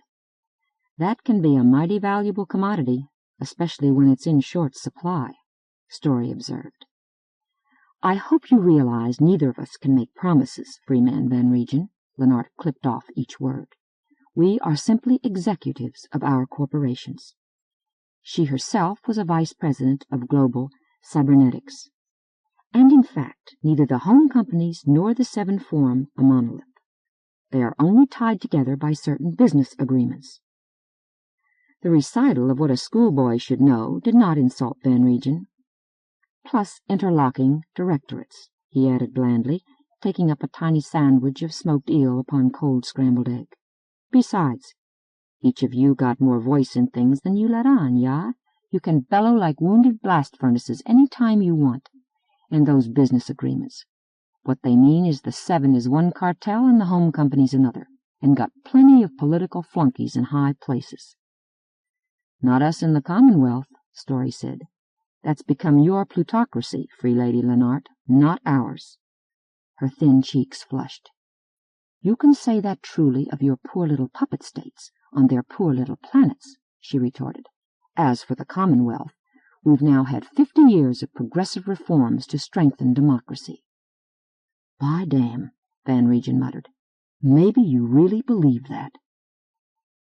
"I hope we aren't here to rehearse stale partisan politics," Story said. "Me too," Van Regen answered. "That is what it will amount to, what the council we do if we leave it to itself. Members will take their positions and then not be able to get off because they have spread so much manure around. They will quarrel till plaster falls from the sky, and nothing else will happen. Unless a few leaders agree to let it happen. That is what I want us to wow-pow about." "The issues are simple," Lenart declared. She repeated what she had said more than once at the conference table. "Mirkheim is too valuable, too strategic a resource to be allowed to fall into the claws of beings that have demonstrated their hostility. I include certain human beings. The Commonwealth has a just title to sovereignty over it, inasmuch as the original discoverers represented no government, whereas the Ragassi expedition was composed of our citizens. The Commonwealth likewise has a duty to mankind, to civilization itself, to safeguard that planet. The home companies support this. It's a patriotic obligation, and I am frankly surprised that persons of your education don't recognize it." "My education was in the school of hard knockers," Van Regen replied. "Yours too, I suspect, Freeman Story, huh? You and me should understand each other." "I understand why you changed the subject," Lenart flung forth. "A discussion of morals would embarrass you." Well, speaking of morals, and immorals too, Van Regen said, what about those original discoverers of Mirkheim, huh? What rights you think they have? That can be decided in the courts after Mirkheim is secured. Ja, in courts whose judges you buy and sell like shares of stock. I hear a background noise already, you wetting your lawyers. That was why the Supermetals Company worked in secret. Story raised his brows. Do you expect us to believe, Freeman, that you aided and abetted them for a decade out of an abstract sense of justice? What makes you suppose I was in any plot, a plain old peddler of belly comfort like me? It's not been made public, but Rigassi learned from the workers at Mirkheim that a member of the Pulsatechnic League had been helping in their cover-up, ever since he tracked the planet down. They didn't say who he was. They were simply, rather pathetically, trying to seem stronger than they are. Lennart drew a sharp breath. "How do you know that?" she exclaimed. Story grinned. He was not about to reveal whatever espionage system his block maintained. He continued, addressing Van Regen. In retrospect, the man has to have been you, and a gorgeous job you did, especially those hints you let drop, those clues you let be found, indicating an entire civilization more advanced than ours was producing the supermetals. Expeditions going solemnly out in search. Surely the most magnificent hoax in history. After a moment, do you mind telling us why you did it? Well, you would call me a liar if I said I thought it was the right thing, and could be I would myself. Van Regen swallowed a confection of Limburger cheese and onion on pumpernickel, tamped his pipe with a horny forefinger, and drank smoke. I admit, partly I got talked into it by somebody I care about, he went on between blowing rings, and partly, for independents like me, is best if supermetals be on a free market. I don't want either of you cartels having the power that a Mirkheim monopoly in your hands would give. The original outfit, it is more reasonable. That was what he had argued for at the council, that the Pulsatechnic League exert the might it had when it was united in an effort to have Mirkheim declared a stateless planet under the protection of the League, which supermetals would join. He knew perfectly well that there was no chance of the resolution being adopted unless a lot of hard minds got changed. The home companies insisted that they would support the Commonwealth's cause. The 7 were for the entire League holding clear of any struggle, strictly neutral, and prepared to negotiate with whatever party won. He now pursued the matter. Story, it does not make sense we should sit by and piddle on our thumbs. Free Lady Lennart has right as far as she goes. If Babber takes Mirkheim, is the worst outcome for all of us. And Babber is perhaply better armed than the Commonwealth. It for sure has shorter lines of communication. Who brought affairs to this pass? Lennart's tone grew shrill.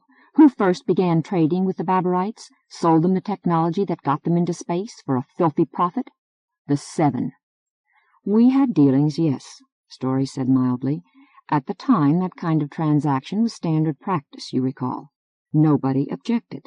Subsequently, well, I admit our companies let trade fall to almost nothing because it was no longer paying very well, not because we foresaw Babber's arming. We didn't. Nobody did. Who would have? Just the research and development necessary. Incredible they could do it in so few years. But, he made a lecturer's gesture, but from our earlier experience, we know we can do business with the Babberites. The possibility that we'll have to buy our supermetals from them is no more frightening than the possibility we'll have to buy them from the home companies, which is what a Commonwealth takeover would amount to. We'll still have things to exchange that Babber needs. Would you not prefer buying at a cheaper price from the present owners and from other companies that will also work Mirkheim and sell on the open market? Van Regen asked. They won't necessarily be cheaper, Story said. Oxygen breathers are too apt to be in direct competition with us. He bridged his fingers and looked across them first at Lennart, then at Van Regen. To be blunt, I think most of the fear of Babber is nothing but a child's fear of the unfamiliar. You never took the trouble to learn about it, when it seemed to be only one more obscure planet off in the fringes of known space. But I happen to be a former xenologist who specialized in subjovians. I've studied all records the 7 have of their dealings with it. I've been there myself in the past and talked with its leaders. So I tell you, and I'm here to tell the entire council, Babber's no den of ogres. It's the home of a species as reasonable by their lights as we are by ours." "Exactly," Van Regen growled. "God help reason, if we and they is the best it can do. But I had a little brush-up with the Babberites myself once. I also have lately been scanning what data on them can be got here in the solar system. Their lights is very flickery." "Their claim to Mirkheim is ridiculous," Leonard put in. "Nothing but a slogan for territorial aggression." "Not in terms of their own dominant culture," Story said. "Then it isn't a culture we can afford to let become strong. It makes no bones about intending to establish an empire. If that meant only Babber-type worlds, perhaps we could live with it. But as I read their statements and actions to date, they plan to seize hegemony over that entire volume of space. That cannot be tolerated. How will you stop it? For a start, by taking appropriate action at Mirkheim. Quickly, decisively. Our intelligence indicates Babber will back down from a fait accompli." "Our intelligence?" Story murmured. "How good are your connections to the Ministry of Defense?" Van Regen jetted thick blue clouds. "I think you just answered something I wasn't so sure about, Leonard," he said. She stared. Apprehension crossed her features. I am only advocating, personally, you realize. I got connections of my own. Not to nothing secret, like you seem to, but so simple a datum as clearances of civilian craft for deep space. Suddenly, for a while, a lot of them got to wait. That kind of thing, yeah, drop by drop of fact I collect, till I got a full jigsaw puzzle. Your way of talking after these many years I have known you, Leonard, that says much, too." Van Regen stood up, lightly in the low weight, like a rising moon, which eclipsed the radiance of Earth. "Story," he said, "it will not be announced right away, but I bet you rubies to rhubarb the Commonwealth government has already dispatched a task force to Mirkheim, and I am not the least bit sure Babber will take that meekly-weekly." He turned to a little Martian sand-root statuette of St. Dismas that stood on the bar, his traveling companion of a lifetime. "Better get busy and pray for us," he told it. Chapter 4. Under full hyperdrive, spaceship Muddlin' Through fared from the solar system toward the sun that men had named Mogul. Post-Schrödinger waves drove her at a pseudo-velocity equivalent to thousands of times the true speed of radiation, and in galactic terms those stars were near neighbors. Yet her clocks would have registered 2.5 weeks when she reached her destination. So big is the universe. Sentient beings speak lightly of crossing light years because they cannot comprehend what they are doing. David Falkane, Chelan, Adzel, and Muddlehead were in the saloon playing poker. Rather, the first 3 were. The computer was represented by an audio-visual sensor and a pair of metal arms. It was an advanced model, functioning at consciousness level. Very little of its capability needed en route to maintain the systems of the ship. The live travelers had even less to do. "I'll bet a credit," said Chi. A blue chip clattered to the middle of the table. "Dear me." Adzel laid down his hand. "Can I fetch more refreshment for anyone?" "Thanks." Falkane held out an empty beer mug. "I'll raise." He doubled the bet. After half a minute, during which the faint purr of engines and ventilators came through silence, "Hey, Muddlehead, what's keeping you?" "The probabilities for and against me are calculable as being exactly balanced," said the flat artificial voice. Electronic brooding continued for a few seconds. "Very well," it decided, and matched Falkane. "Ki-yo!" wondered she. Her whiskers dithered, her tail switched the stool on which she sat. "Well, if you insist." She raised back. Inwardly the human jubilated. He had a full house. Outwardly he pretended to ponder before he raised again. Muddlehead saw him. "Are you sure you don't need some readjustment somewhere?" Falkane asked it. "Whom the gods would destroy," said Chi smugly. Again she raised back. Meanwhile Adzel, his hoofs thudding on the carpet, returned with Falkane's beer. The Wodenite himself refrained from drinking it on a voyage. No ship could have carried enough, and instead sipped a martini in a 1-liter chill glass. Falcane raised another credit. Muddlehead saw. Chi and Falcane peered its way as if they could read an expression in the vitral lens. Slowly, Chi added 2 chips to the pot. Falcane suppressed a grin and raised once more. Muddlehead raised back. Chi's fur stood on end. "Damn your mendacious transistors to hell!" she screamed and threw down her hand. Falcane hesitated. Muddlehead had implied its cards were mediocre, but he called. His opponent revealed 4 queens. "What the jumping blue blazes?" Falcane half rose. "You said the probabilities—" "I referred to the odds in favor of succoring you," explained Muddlehead, and raked in the pot. "It appears that after our long hiatus we will have to learn each other's styles of play ab initio," Adzel remarked. "Well, listen." Chi shuffled the deck. "I'm growing tired of nothing but straight poker. Dealer's choice, right? I say 7-card stud, low hole wild." Falcane grimaced. "That's a nasty thing to say." "The odds in wild card games are precisely as determinable as those in the standard versions," declared Muddlehead. "Yes, but you're a computer," Falcane grumbled. "You want a cut?" Chi asked Adzel. "What?" The dragon blinked. Oh, my apologies. I was taking the opportunity to meditate." With astonishing delicacy, an enormous hand split the pack. The beating he took in that round did not seem to disturb his feelings, but when the deal came to him, he announced placidly, "This will be baseball." "Oh, no," Falcane groaned. "What's happened to you two in the past 3 years?" He soon folded and sat grimly drinking and thinking. His turn arrived. "I'll show you bastards," he said. "This will be number 1. You know it?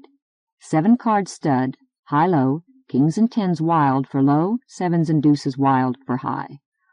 "Om mani padme hum," whispered Adzel shakenly. Chi arched her back and spat. Settling down again on her cushion, she protested. Muddlehead could blow a fuse. "The problem is less complex than computing an entry orbit," the ship reassured her, "though rather more ridiculous." The game went on in a weird fashion. Falcane took the whole pot, largely by default.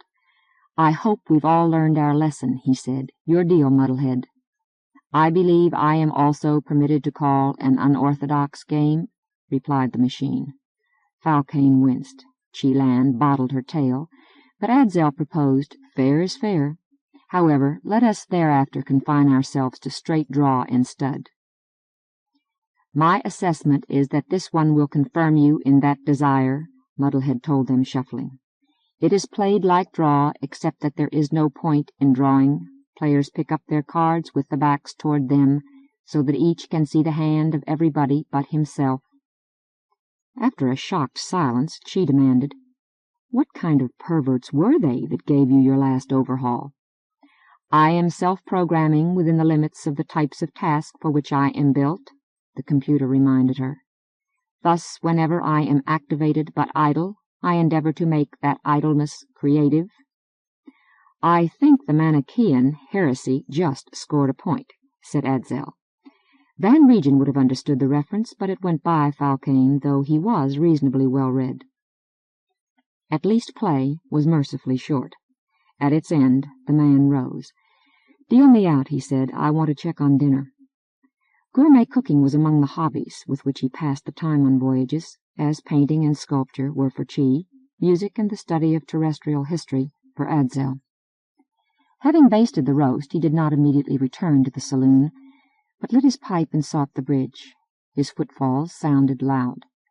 This was during the period of several hours per 24 when the ship's gravity generator was set at 55% above Earth's pull, to accustom the crew to what they would undergo on Babber if they landed there. An added 45 kilos of weight did not unduly tire him. It was uniformly distributed over a body in good condition. What he and his mates had to adapt was chiefly their cardiovascular systems. Nonetheless, he felt the heaviness in his bones. On the bridge, optical compensators projected an exact simulacrum of whichever half of the sky they were set to show. Falcane stopped at the control board. Beyond the glowing instruments, darkness roofed him in, housing a wilderness of stars. They gleamed at him from every side, sword-sharp swarms, the Milky Way and argent cataract, the Magellanic clouds and the Andromeda galaxy, made small and strange by distances we would never see, overleapt. As if he felt the elemental cold between them, he cradled the bowl of his pipe in one fist, his campfire symbol. Beneath the susurrus of the ship lay an infinite stillness. And yet, he thought, yonder suns were not quiet. They were appallingly aflame, and the spaces roiled with matter, seethed with energy, travailed with the birth of new suns and new worlds. Nor was the universe eternal. It had its strange destiny. To look into it was to know the sorrow and glory of being alive. More than once Koya had gotten her wish that they make love here. Valkane's eyes sought in the direction of Sol, though it had long since dwindled from sight. His trained gaze could still find its way among constellations that had changed, some beyond recognition, and were nearly drowned in the number of stars that shone through airlessness. "How are you doing now, darling?" he wondered, knowing full well that now was a noise without meaning when cried across the interstellar reaches. "I didn't expect to feel homesick on this trip. I forgot that home is where you are." He recognized his regret as being partly guilt. He had not been frank with her. In his judgment, this journey held more dangers than he had admitted. But then she had tried to hide from him that she thought the same. Regardless, when Van Regen broached the idea, the blood had leaped in him after 3 staid years. Some lines passed through his head from the archaic poetry which was a special interest of his. "I am a part of all that I have met, yet all experience is an arch, wherethrough gleams that untraveled world, whose margin fades forever and forever when I move. How dull it is to pause, to make an end, to rust unburnished, not to shine in use, as though to breathe were life." Consoling himself with smoke, he decided he might as well admit that he had a hopeless case of go fever. Koya and, yes, the kids, could come a-roving with him later. Meanwhile, my mariners, souls that have toiled and wrought and thought with me, that ever with a frolic welcome took the thunder and the sunshine, and opposed free hearts, free foreheads. A chuckle interrupted. Neither Adzel nor Chelan would take kindly to the idea of manning oars in a Grecian galley. Not but what they hadn't done equally curious things from time to time, and might again. He'd better get back to the game. After dinner, if their mood suited, he'd break out his fiddle and play for them. The sight of those two dancing a jig together never wearied him. Chapter 5. The sun of Babur was more than twice as bright as Sol, but the planet was more than 6 times as far from its luminary as Earth. Thus Mogul stood in the spatial sky as a tiny disk of unbearable brilliance. A moon of Babur's 4 was close enough to show craters. The rest were like small, sharp sickles. The world itself was a tawny globe, partly shaded by night, partly veiled by bands and swirls of cloud, white tinged with gold, brown, or pale red. The majesty of the sight gave Falcane to understand why its human discoverer had named it for a conqueror who went down in the memory of India as the tiger. He didn't know how well he chose, he thought. The bridge where he sat felt profoundly silent, only a breath from the ventilators to be heard. Hyperdrive was off, and, muddling through, maneuvering on grabs at a true speed of a few kilometers per second. Chi was in the weapons control turret, Adzel in the engine room, their trouble stations. On Falcane rested the burden of deciding when danger grew so great as to require fight or flight. He doubted that either would be possible here. The 2 warcraft that had challenged the ship as she approached and escorted her in now flanked and paced her arrowhead hull like wolves herding along a prey. Distance made them tiny until Falcane magnified their sections of the view. Then he saw them the size of a Technic destroyer, but much more heavily armed. Flying arsenals. When Muddlehead spoke, he started, fetching up short against the safety web that held him in his seat. "I have commenced analysis of data obtained from neutrino and mass detectors, radar, gravity, and hyperdrive pulse registers and the local interplanetary field. Subject to correction, approximately 50 vessels are in wide orbit around Babur. Only one is of a size to be a possible dreadnought or equivalent thereof. Many of the rest appear to be non-combatant, perhaps groundable transports. More detailed information should be available presently. 50? Huh? Valkane exclaimed. But we know. Babur put on that show near Valia. We know its fleet is at least equal to the Commonwealth's. Where are the majority? His companions had been listening on the intercom. Adzel's slow basso rolled forth. It is fruitless to speculate. We lack facts about Babur's plans, or even about the society whose masters have hatched those plans. Nobody paid attention until too late, Valkane thought. Not to hydrogen breathers who are alien, who can offer us oxygen breathers very little in the way of markets or resources, and by the same token should find nothing to quarrel with us about. There were too many planets which did lure us with treasure, with homesteads, with native beings not hopelessly unlike ourselves. We scarcely remembered that Babur existed, a whole world, as old and many-faced and full of marvels as ever Earth was. I think I know where their missing ships are, Chi said. They were never intended to orbit idle. Valkane's mind paced a rutted track. How did Babur do it? How build up so great a strength in a mere 20 or 30 years? They couldn't simply put armament on copies of the few merchant vessels they'd produced, nor could they simply work from plans of human men of war. Everything had to be adapted to the peculiar conditions of Babur, the peculiar requirements of its life forms. He recalled the shapes of the ships escorting his, bulge-bellied as if pregnant, with what sort of birth to come. The extra volume housed cryogenic tanks. Air recycling alone was not adequate for hydrogen breathers, whose atmosphere leaked slowly out between the atoms of a hull and must be replenished from liquid gases. A thin plating of a particular supermetal alloy could cure that. But no Baburite knew there was a Mirkheim when the decision was made to found a navy, and the leakage problem was only the most easy and obvious of those the engineers had met. The research and development effort before manufacture could begin must have been extraordinarily sophisticated. How could the Baburites complete it in the time it had actually taken? They who had never gotten off their home world when men first found them? Could they have hired outside experts? If so, whose? And how could they pay them? His repetition of questions, which had been raised since the menace first manifested itself to no avail, was broken off. Muddlehead was making one of its rare contributions to talk. Conceivably, the Baburites have been anticipating fights with other hydrogen breathers. No, Adzel replied. There aren't any with comparable technology anywhere in known space except the Yimmerites, and they are as different from the Baburites as they are from us. I suggest you write me a program in political science, the computer said. Will you two Klushmakers stop snackering? Valkane barked. The fact is they've got far fewer ships here than we know they own, and I share Chi's foul notion of where the rest of those ships have gone. If we— His outer comm chimed. He switched it on, and the screen filled with the image of a Baburite. Around the eldritch caterpillar centaur lobster shape, which did not really look like any of those animals, shadowy figures flitted through gloom.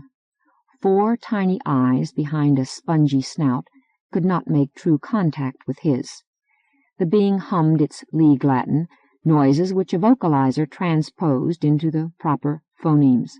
We have notified the Imperial Band of Sisima, and you are about to receive your instructions. Stand by. The statement was neither polite nor rude. It announced how things were. Then the image faded out.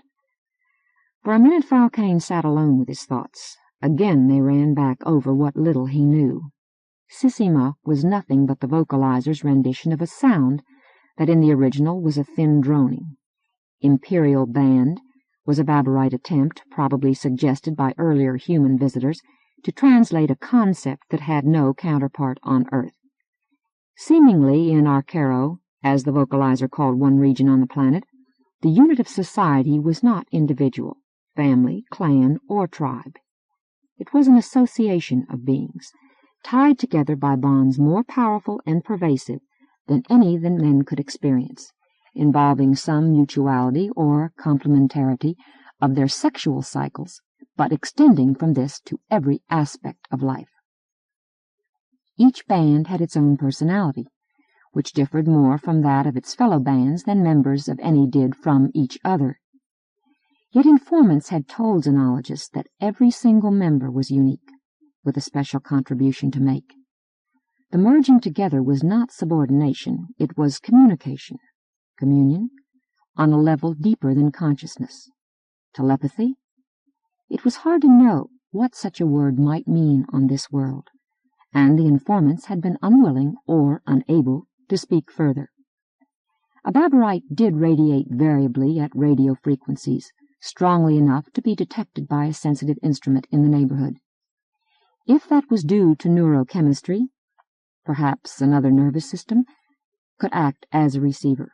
Perhaps in this way a part of tradition was not oral or written, but directly perceived. Potentially immortal, a band recruited itself by adoption as much as by reproduction. Cross-adoptions linked various groups as cross-marriages had once allied human families. The imperial band seemed to have first choice in such cases, and to that extent was dominant, providing a leadership that had finally brought the entire planet under its sway. Yet it was not a true monarchy or dictatorship. Self-regulating, not given to conflict with their own kind, the bands needed little government in the terrestrial sense, which made their sudden aggressiveness all the less comprehensible, Valkane thought. They tried some sharp business in this sector 30 years ago, and been worsted by the solar spice and liquors factor. But Sunblaze, that was a trivial incident, no cause for them lately to start trumpeting about their right to control ambient space. Nor did the idea of dividing the stars up into spheres of interest seem like a safe one. The League could not tolerate that, if the League wanted to survive as a set of free market entrepreneurs. The Commonwealth might accept the principle, but not if that involved loss of Mirkheim, the exact explosive issue Babar had chosen for precipitating the crisis. I suppose even the agents of those companies of the 7 that formerly traded here have been baffled to foresee what minds so strange to us will do next. Hoy! Again the screen gave him the picture of a Babarite. Though Valkane was well schooled in noting individual differences between non-humans, he identified this one as new only by the color and cut of robe. The outlandishness of the whole simply drowned every detail in his perception. "You are Captain Akia?" the being demanded without preamble. It had not heard his name well enough to hum an accurate equivalent. "This member speaks to you for the Imperial Band of Sisima. You have told our sentinels your purpose in coming. Redescribe it in exact detail." The muscles tightened around Valkane's belly and between his shoulder blades. For an instant he was more conscious of stars, planet, moons, sun in the hemisphere above him than he was of the image he confronted.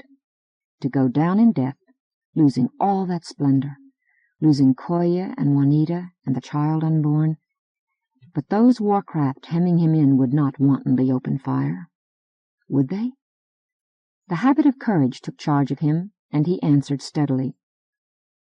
"Forgive me if I leave off a greeting or similar courtesy. I've been told your people don't employ such phrases, at least not with a foreign species."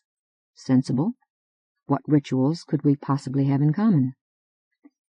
"My partners and I are here not on behalf of any government, but as representatives of a company in the Pulsotechnic League, Solar Spice and Liquors. We know you had a dispute with us on the planet we call Soleiman somewhat more than 2 of your years ago. We hope this won't prevent you from listening to us now." He employed a vocalizer himself, not because he knew anything of the other sophist's language, but in order that it might convert his words into sounds that the latter could readily hear. He wondered how badly his meaning got distorted. If the Sissaman speech had been tonal, like Chinese, little but gibberish would have gotten through.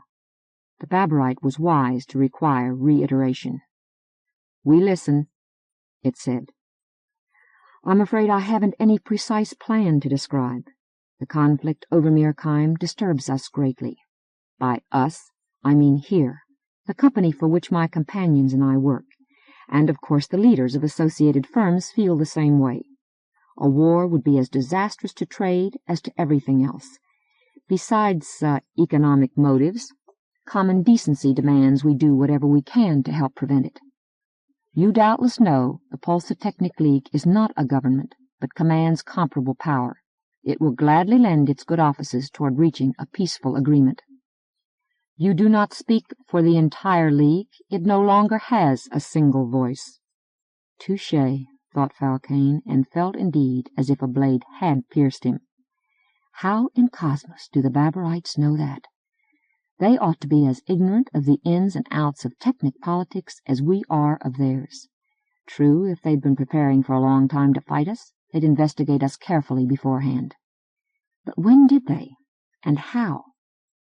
A Babarite traveling around among us and asking questions would be too conspicuous for Van Regen not to have heard about. And surely they couldn't rely on occasional traders from the Seven for such information, especially after that trade became practically extinct. The fact that they are this well informed is a flamingly important datum all by itself. Van Regen needs to know. He had reached his conclusion in a nearly intuitive leap. Best not to let the officer guess how dismayed he was. "We will be glad to discuss that with you and anything else," he temporized. "If we can give some understanding and gain some for ourselves, that will make our journey a success. I'd like to emphasize that we don't represent the Commonwealth in any way. In fact, none of us three is a citizen of it. No matter who gets Mirkheim in the end, companies of the League will be dealing with them. Unless Babar gets it and then keeps the supermetals exclusively for itself. I hope you will regard us as ambassadors of a sort, who double in espionage if they get the chance. We're experienced in dealing with different races, so maybe we have more chance than average of exchanging information and ideas." The Babarite fired several disconcertingly shrewd queries, which Falcane answered as evasively as he dared. Since the being knew the League was divided against itself, he strove to give the impression of a less serious breach than was the case. At last his interrogator said, "You will be conducted to a landing place on Babar. Earth-conditioned quarters will be provided." "Oh, we can quite well stay in our ship in orbit and communicate by screen," Falcane said. "No, we cannot allow an armed vessel, surely equipped with surveillance devices, to remain loose in local space." "I can see that, but, we could set down on the moon." "No, it will be necessary to study you at length, and you may not have access to your ship. Else you might try to break away from us if the process takes an inconvenient turn. A guide vessel is on its way. Do as its chieftain commands you." The screen blanked. Falcane sat still for a while, hearing Chi swear. "Well," he said at last, "if nothing else, we'll get a close look at the ground. Keep those surveillance devices busy, Muddlehead." "They are," the computer assured him. "Data analysis is also proceeding. It has become evident that most of the ships around Babar belong to oxygen breathers." "Huh?" "Infrared radiation shows their internal temperatures are too high for denizens of this planet." Yes, obviously," Chi's voice came. "But what are the crews? Mercenaries? How in the name of Nick Van Regen's hairy navel did the Babarites contact them, let alone recruit them?" "I suspect those are questions we are better off not asking," Adzel said. "To be sure, we must try to find the answers." The guide came in sight, larger than Muddlin Through, but with similar streamlining, proving that she was groundable. The part of her armament that showed was by itself more than the League ship carried.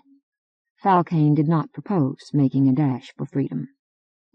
Having received his travel orders, and turned them over to Muddlehead to execute, he gave his attention to the view-screen hemisphere. From time to time he rotated the screen or enlarged a part of it. He wanted to see everything he could, and not merely because an item might prove useful. This was a new, utterly strange world on which he was about to tread. A world. After all his years of roving, and even today when he fared under guard, the old thrill tingled through him. Babber swelled in his sight as the ships accelerated inward. The approach curve took him around the globe, and he saw the tiny fiery sun set in gold and rise in scarlet over an ocean of subtly tinted clouds. Then he was braking heavily, and the planet was no longer before him or beside him. It was below. A thin scream of split atmosphere reached his ears. The stars of space vanished in a sky gone purple. Lightning flared across a storm far under this hurtling hull. The surface came in view. Mountains glimmered blue-white, either sheathed in ice or purely glacial. Here water was a solid mineral. The liquid that took its place was ammonia. Air was hydrogen and helium, with traces of ammonia vapor, methane, and more complex organic compounds. Certain materials had gone on to become alive. A sea heaved gray beneath rosy clouds.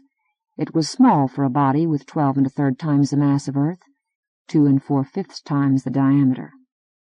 Ammonia is less plentiful than water. The interiors of the enormous continents were arid. There the black vegetation grew sparsely. Glittering dust studded across the horizon's vast circle, and never a trace of habitation showed. A volcano blew flame and smoke on high. It did not erupt like one on Earth. It was melting itself, streams raging forth and congealing into mirror-bright veins and sheets. The very structure of Babber was unearthly, a metallic core overlaid with ice and rocky strata, water in the depths compressed into a hot solid, ever ready to expand explosively when that pressure happened to ease. Here there were true Atlantises, lands that sank beneath the waves in a year or less. New countries were upheaved as fast. Falcane glimpsed such a place, hardly touched as yet by life, raw ranges and plains still a-shudder with quakes. On their downward slant the ships passed above a second desert, and then a fertile seaboard, a forest with squat trees, on which long black streamers of leaves were fluttering. Aerial creatures breasted a gale on stubby wings. A leviathan beast wallowed blue in a gray lake beneath a lash of ammonia rain. Wilderness yielded to farms, darkening fields laid out in hexagons, houses built of gleaming ice and anchored with cables against storms. By magnification Falcane spied workers and their draft animals. He could barely tell the species apart. Would a Babberite see as little distinction between a man and a horse? A city appeared on the shore. Because it could not grow tall, it spread wide, kilometers of domes, cubes, pyramids in murky colors. In what seemed to be a new section, buildings were aerodynamically designed to withstand winds stronger than would ever blow across Earth. Wheeled and tracked vehicles passed among them, aircraft above, but remarkably little traffic for a community this size. The city went below the curve of the world. "Make for that field," directed the guide. Falcane saw a stretch of pavement studded with great circular combings that were mostly covered by hinged metal discs. A few stood open, revealing hollow cylinders beneath, sunk deep into the ground. It had been explained to him that for safety's sake, spacecraft which landed here were housed in such silos. The guide told him which to take, and Muddlehead eased its hull down. "Here we are," Falcane said unnecessarily. The words came dull and loud, now that his view was only of fluoro-lit blankness. "Let's get our suits on pronto. Our hosts might not like to be kept waiting. Muddlehead, hold all systems ready for action. Don't let anybody or anything in except one of us. In case of arguments about that, refer the arguer to us." "We might want a countersign," came Adzel's voice. "Good thinking," Falcane said. Does everybody know this?" He whistled a few bars. "Somehow I doubt the Babberites have ever heard One Ball Riley." Beneath his cheerfulness he thought, what does it matter? We're totally at their mercy. And then, not necessarily, by God.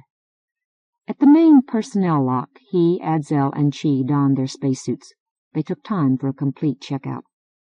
The walk ahead of them was short, but the least failure would be lethal. "Fare you well, Muddlehead," said Adzel before he closed his faceplate. "Provided you don't sit here inventing new distortions of poker," Chi added. "Would backgammon variations interest you?" asked the computer. "Come on, let's move along, for Job's sake," Falcane said. Having completed their preparations, they took each a ready-packed personal kit and cycled through the lock. A platform elevator in a recess in the silo wall, with an up-and-down lever control, bore them to the top. Adzel was forced to use it alone, and at that most of him hung over the edge. Nevertheless, the fact that it could carry him was suggestive. It was meant solely for passengers. Elsewhere on the field, Falcane had seen support cradles for ships that were to be loaded or unloaded, and cargo handling equipment. So the Baburites had visitors bigger than themselves often enough to justify a machine like this, did they? As he emerged, Falcane paid attention also to the controls of the hatch cover. A wheel steered a small motor which ran the hydraulic system, moving the heavy piece of metal up or down. Heavy. Unrelieved by his vessel's interior G-field, weight smote him. Without optical amplification, his eyes saw the world as twilight. Mogul glared low above buildings on his left, near the end of Babur's short day. Clouds hung amber in purple heaven. Beneath them blew a ruddy rack, with 3 1/3 terrestrial atmospheres of pressure behind it.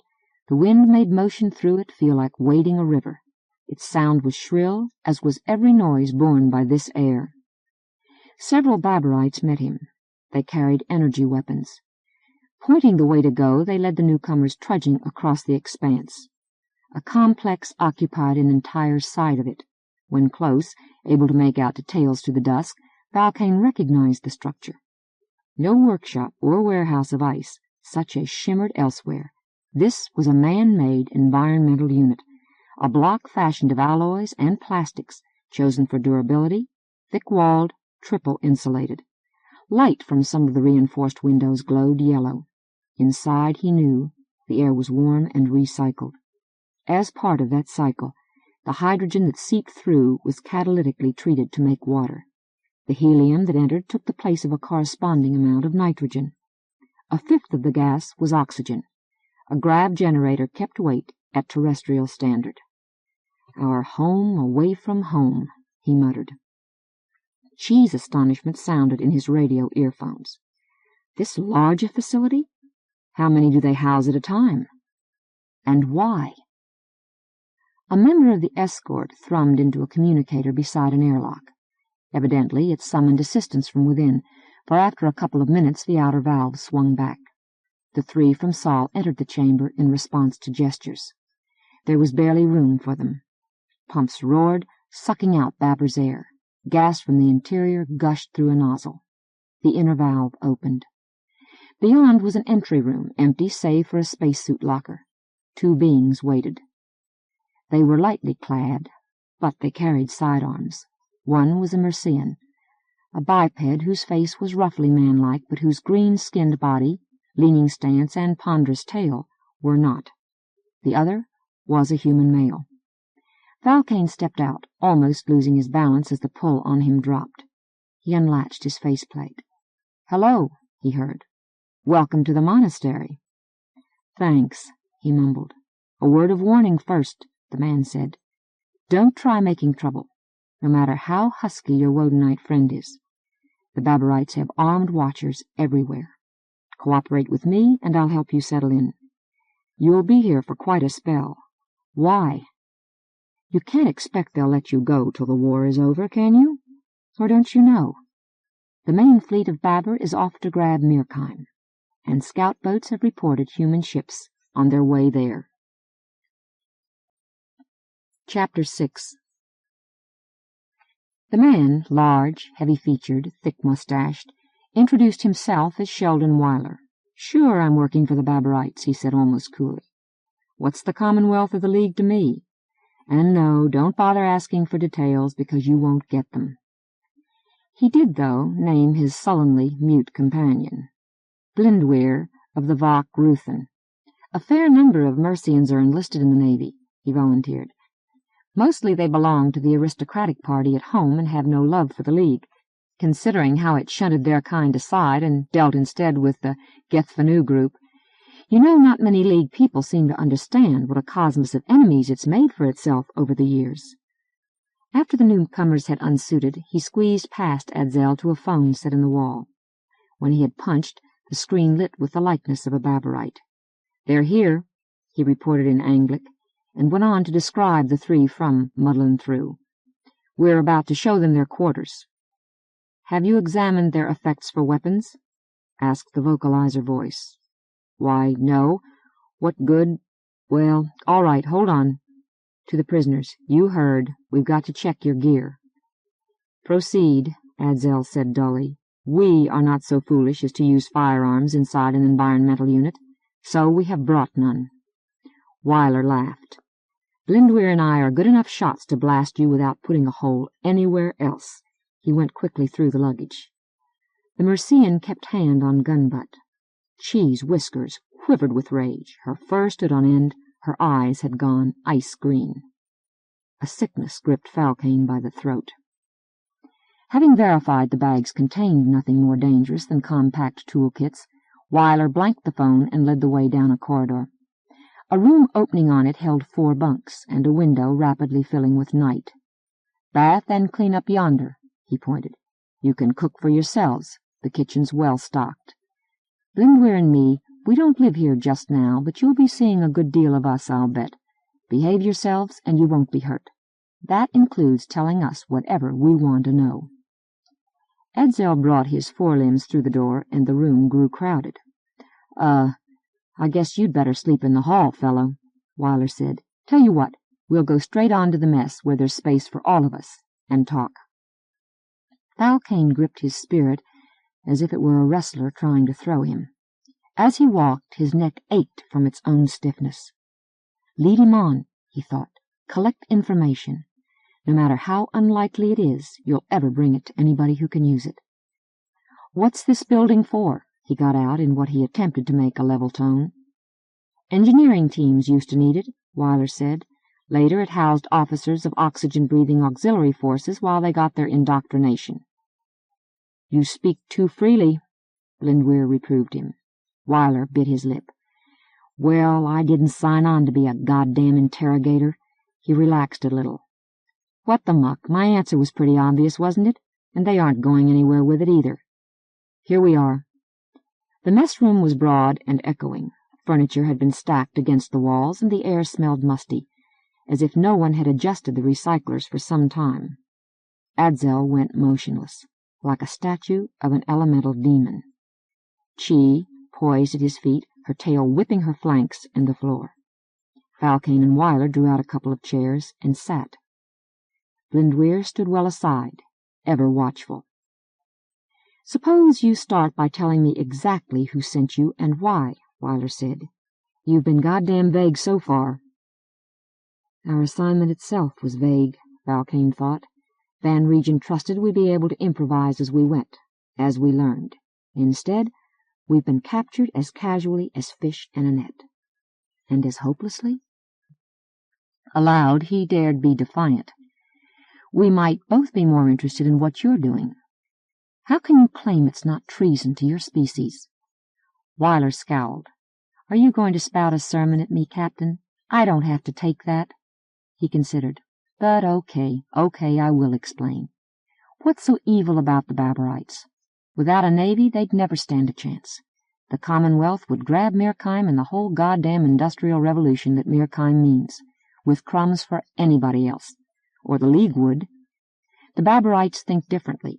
To them, this is no question of profit or loss on a balance tape. No, it's an opportunity for the race. With it, they can buy their way into the front rank, buy ships, mount expeditions, plant colonies, not to speak of all they might do at home, immediately. But Mirkheim was not foreseeable, Falcane argued. Before that, why was Babar arming? Why did it plan to fight? And whom? The Commonwealth has a navy, doesn't it? And the League companies keep warships too? They've seen use. We never know what we may come up against tomorrow. You of all people should remember the Shenna. Babber has a right of self-defense. You talk like a convert. You do not talk like a businessman, Captain Falcane, Wyler said in anger. I think you're stalling me, and I'm not going to stand for that, you hear? Maybe you imagine being famous will protect you. Well, forget that. You're a long ways off into a territory that doesn't care a good goddamn about your reputation. They don't feel obliged here to send you back undamaged, or send you back at all. If we have to, we'll pump you full of babble juice. And if that doesn't seem to be working so well, we'll go on from there. He stopped, swallowed, smoothed countenance and tone. But hey, let's not quarrel. I'm sure you're a reasonable Osco, and you say one of your aims is to see what you can dicker out for your employer. Well, I might be able to help you there, if you help me first. Let's brew some coffee and talk sense. Chi-Lan rattled a string of syllables. What? Wyler asked. She spat out words like bullets. I was making remarks about those refrigerated centipedes of yours that you wouldn't want to translate for them. Falcane sat, very quiet. His blood made a cataract noise in his ears. Chi had used the Hijackatan language, which they three knew, and surely no one else within many light years. If we don't escape, we'll die here sooner or later. And even what little we've learned is important to bring home. I think we can take these two and get Davy back to the ship in disguise. Her comments are, however, quite opposite, the Wodenite put in. I myself might go so far as to say— He switched to Hijackatan. If you can begin on the green skin, Chi, I can handle the man. True and triple true. The Cynthian did not pace. She bounded, back and forth like a cat at play, but with her tail bottled to twice its normal size. Wyler's hand slipped down toward his gun. Blindweir drew a hissing breath and backed off, gripping his own blaster in its holster. Falcane held himself altogether still, believing he saw what his comrades intended, but not quite sure, ready only to trust them. Start by distracting attention. You can't blame my friends for getting excited, he said. They're not Commonwealth citizens, neither am I, and we haven't come on behalf of the League, just of a single company. Nevertheless, we're to be interned indefinitely and quizzed under threats, possibly under drugs or torture. The best thing you can do, Wyler, is make the higher-ups of Babber listen to us. They should put away this blind hostility of theirs to the League. Its independent members want it to be in charge of Mirkheim. That'd guarantee everybody access to the supermetals. Would it? Wyler snorted. The League's split in pieces, and the Babberites know that. How? When we're as ignorant about them as we are, how did they get so close an impression of us? Who told them? And what makes them ready to stake their whole future on the word of those persons? I don't know everything, Wyler admitted. Goddamn, this planet's got 8 times the surface of Earth, most of it land surface. Why shouldn't the Imperial Band feel confident? He thrust out his jaw. And that will be the last question you get to ask, Falcane. I'm starting now. Chi's restlessness had brought her near the Mercian. His alertness had focused itself back on the seated humans. Abruptly she made a final leap, sidewise, but straight at him. Landing halfway up his belly, she gripped fast to his garment with her toes while both arms wrapped around his gun hand. He yelled and tried to draw regardless. She was too strong. She clung. He hammered at her with his free fist. Her teeth raked blood from it. Adzel had taken a single stride. It brought him in reach of Wyler, whom he plucked from the chair, lowered, and bowled backward across the floor. His tail slapped down over the man's midriff to hold him pinioned. Meanwhile, Adzel kept moving. He got to Blindweir, picked him up by the neck, shook him carefully, and set him down in a stunned condition. Chi hauled the blaster loose and scampered aside. Wyler was struggling to get at his gun. Falcane arrived and took the weapon from its holster. Adzel released Wyler and stepped back with his comrades. Wyler lurched to his feet. Blindweir sat gasping. "Are you crazy?" the human chattered. "What is this nonsense? You can't. Maybe we can." Glee surged through Falcane. He knew he should have been more cautious, vetoed the attack, stayed meek lest he get himself killed. But if none of us three is an Earthling, Koya is, and on the whole, Earth has been good to us too. Besides, ours is Old Nick's single ship in these parts. He sent us mainly to gather information, that he might not have to grope totally blind. And his welfare is also the welfare of thousands of his workers, millions among the planetary peoples who trade with him. To Satan with that, what counts is breaking free. The fire in his flesh roared too loudly for him to hear any fright. At the same time, the logical part of him was starkly conscious. "Stay where you are, both of you," he told Weiler and Blindware. "Adzel, Chi, your idea is that I can go out dressed as him, right?" "Of course." The Scythian settled down on her haunches and began to groom herself. One human must look like another to a Babarite. Adzel cocked his head and rubbed his snout with a loud sound-papering sound. "Perhaps not entirely. Freeman Weiler does have dark hair and a mustache. We must do something about that." "Meanwhile, Weiler, off with your clothes," she ordered. The Mercian, half recovered, made as if to rise. She swung the blaster in his direction. "You stay put," she said in his native, "Iriu, I'm not a bad marksman either." Bloodless in the cheeks, Weiler cried, "You're on collision orbit. I tell you, you can't get away. You'll die for goddamn nothing." "Undress, I told you," Chi replied, "or must Adzel do it?" Looking at the muzzle of her weapon and the implacable eyes behind, Weiler started to remove his garments. "Falcane, haven't you any sense?" he pleaded. The response he got was a thoughtful, "Yes, I'm planning how we can take you along to quiz." Chi lifted her ears. "We, Davy?" she asked. "How are Adzel and I going to get out?" "No, you can ransom us later." "You two most certainly are coming," Falcane said. "We don't know how revengeful Babarites are, or their human and Mercian chums. But, besides, I'll need your help with Weiler, not to mention after we're spaceborne." Adzel returned from the kitchen where he had been rummaging. "Here is the means to provide you with dark hair and mustache," he announced proudly, "a container of chocolate sauce." It didn't seem like what a really dashing hero would use in a jailbreak, but it would have to do. While he stripped, put on Weiler's garb, and submitted to the anointing, Falcane exchanged rapid-paced words with his companions. A scheme evolved, not much more precarious than the one which had gotten them this far. Adzel ripped up Blindware's clothes and tied him securely in place. He and Chi kept Weiler unbound, naked, under guard of her firearm. The Wodenite uttered a benediction, all the goodbye that Falcane took time for. They three might never fare together again. He might never come back to Koya and Juanita. But he dared not stop to think about that. Not now. The hallway clattered to his footfalls. At the airlock, he punched the number he had seen and stood feeling as if he waited to be shot at in a duel. When the Babarite's 4 eyes peered out of the screen at him, he couldn't help passing his tongue over dry lips. A sweet taste reminded him of how crude his disguise was. He spoke without preliminary, as Weiler had done before.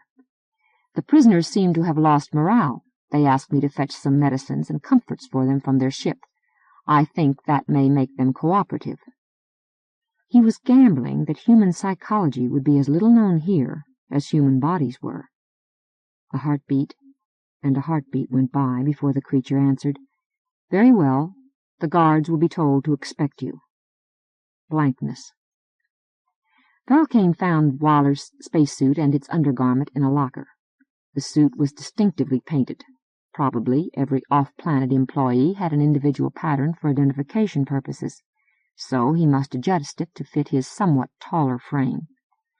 He could have used help, but didn't dare have anyone else in scanner range of the phone, lest the Babarite call him back. Cycling through the lock, he emerged into bulldog jaws of gravitation. The field stretched bare before him, pockmarked with hatch covers. Here and there a caterpillar shape crossed it on some unguessable errand. Blue-white lights glared along the fronts of buildings till their ice shimmered like cold made visible. A wind whined and thrust. In darkness overhead, 2 moons shone dimly, but no stars. The walk was long to his destination. It seemed impossible that no one had challenged him while he opened the silo, stepped onto the elevator, and descended. By the time he had reached the personnel entrance of his ship, his helmet was choke-full of sweat-reek. He could barely whistle the countersign, and superstition rose from the grave of his childhood to croak, "This can't go on. You're overdue for bad luck." "We've already had it," he defended. "We came too late, after the fleet had left." "Do you think if it were still here, you would have been this lightly guarded?" The valve turned. Waiting in the chamber for air exchange, Falcane invoked some of Adzel's Buddhist techniques and regained a measure of calm. There should be no bow, no arrow, no archer, only the firing. He left his space armor on inside, though frost was instantly white upon it. A flick of a switch in the heater controls cleared his faceplate, and he hurried to the bridge. Working his awkward bulk into his shock seat, he said via radio, "Muddlehead, we have to break Adzel and Chi loose.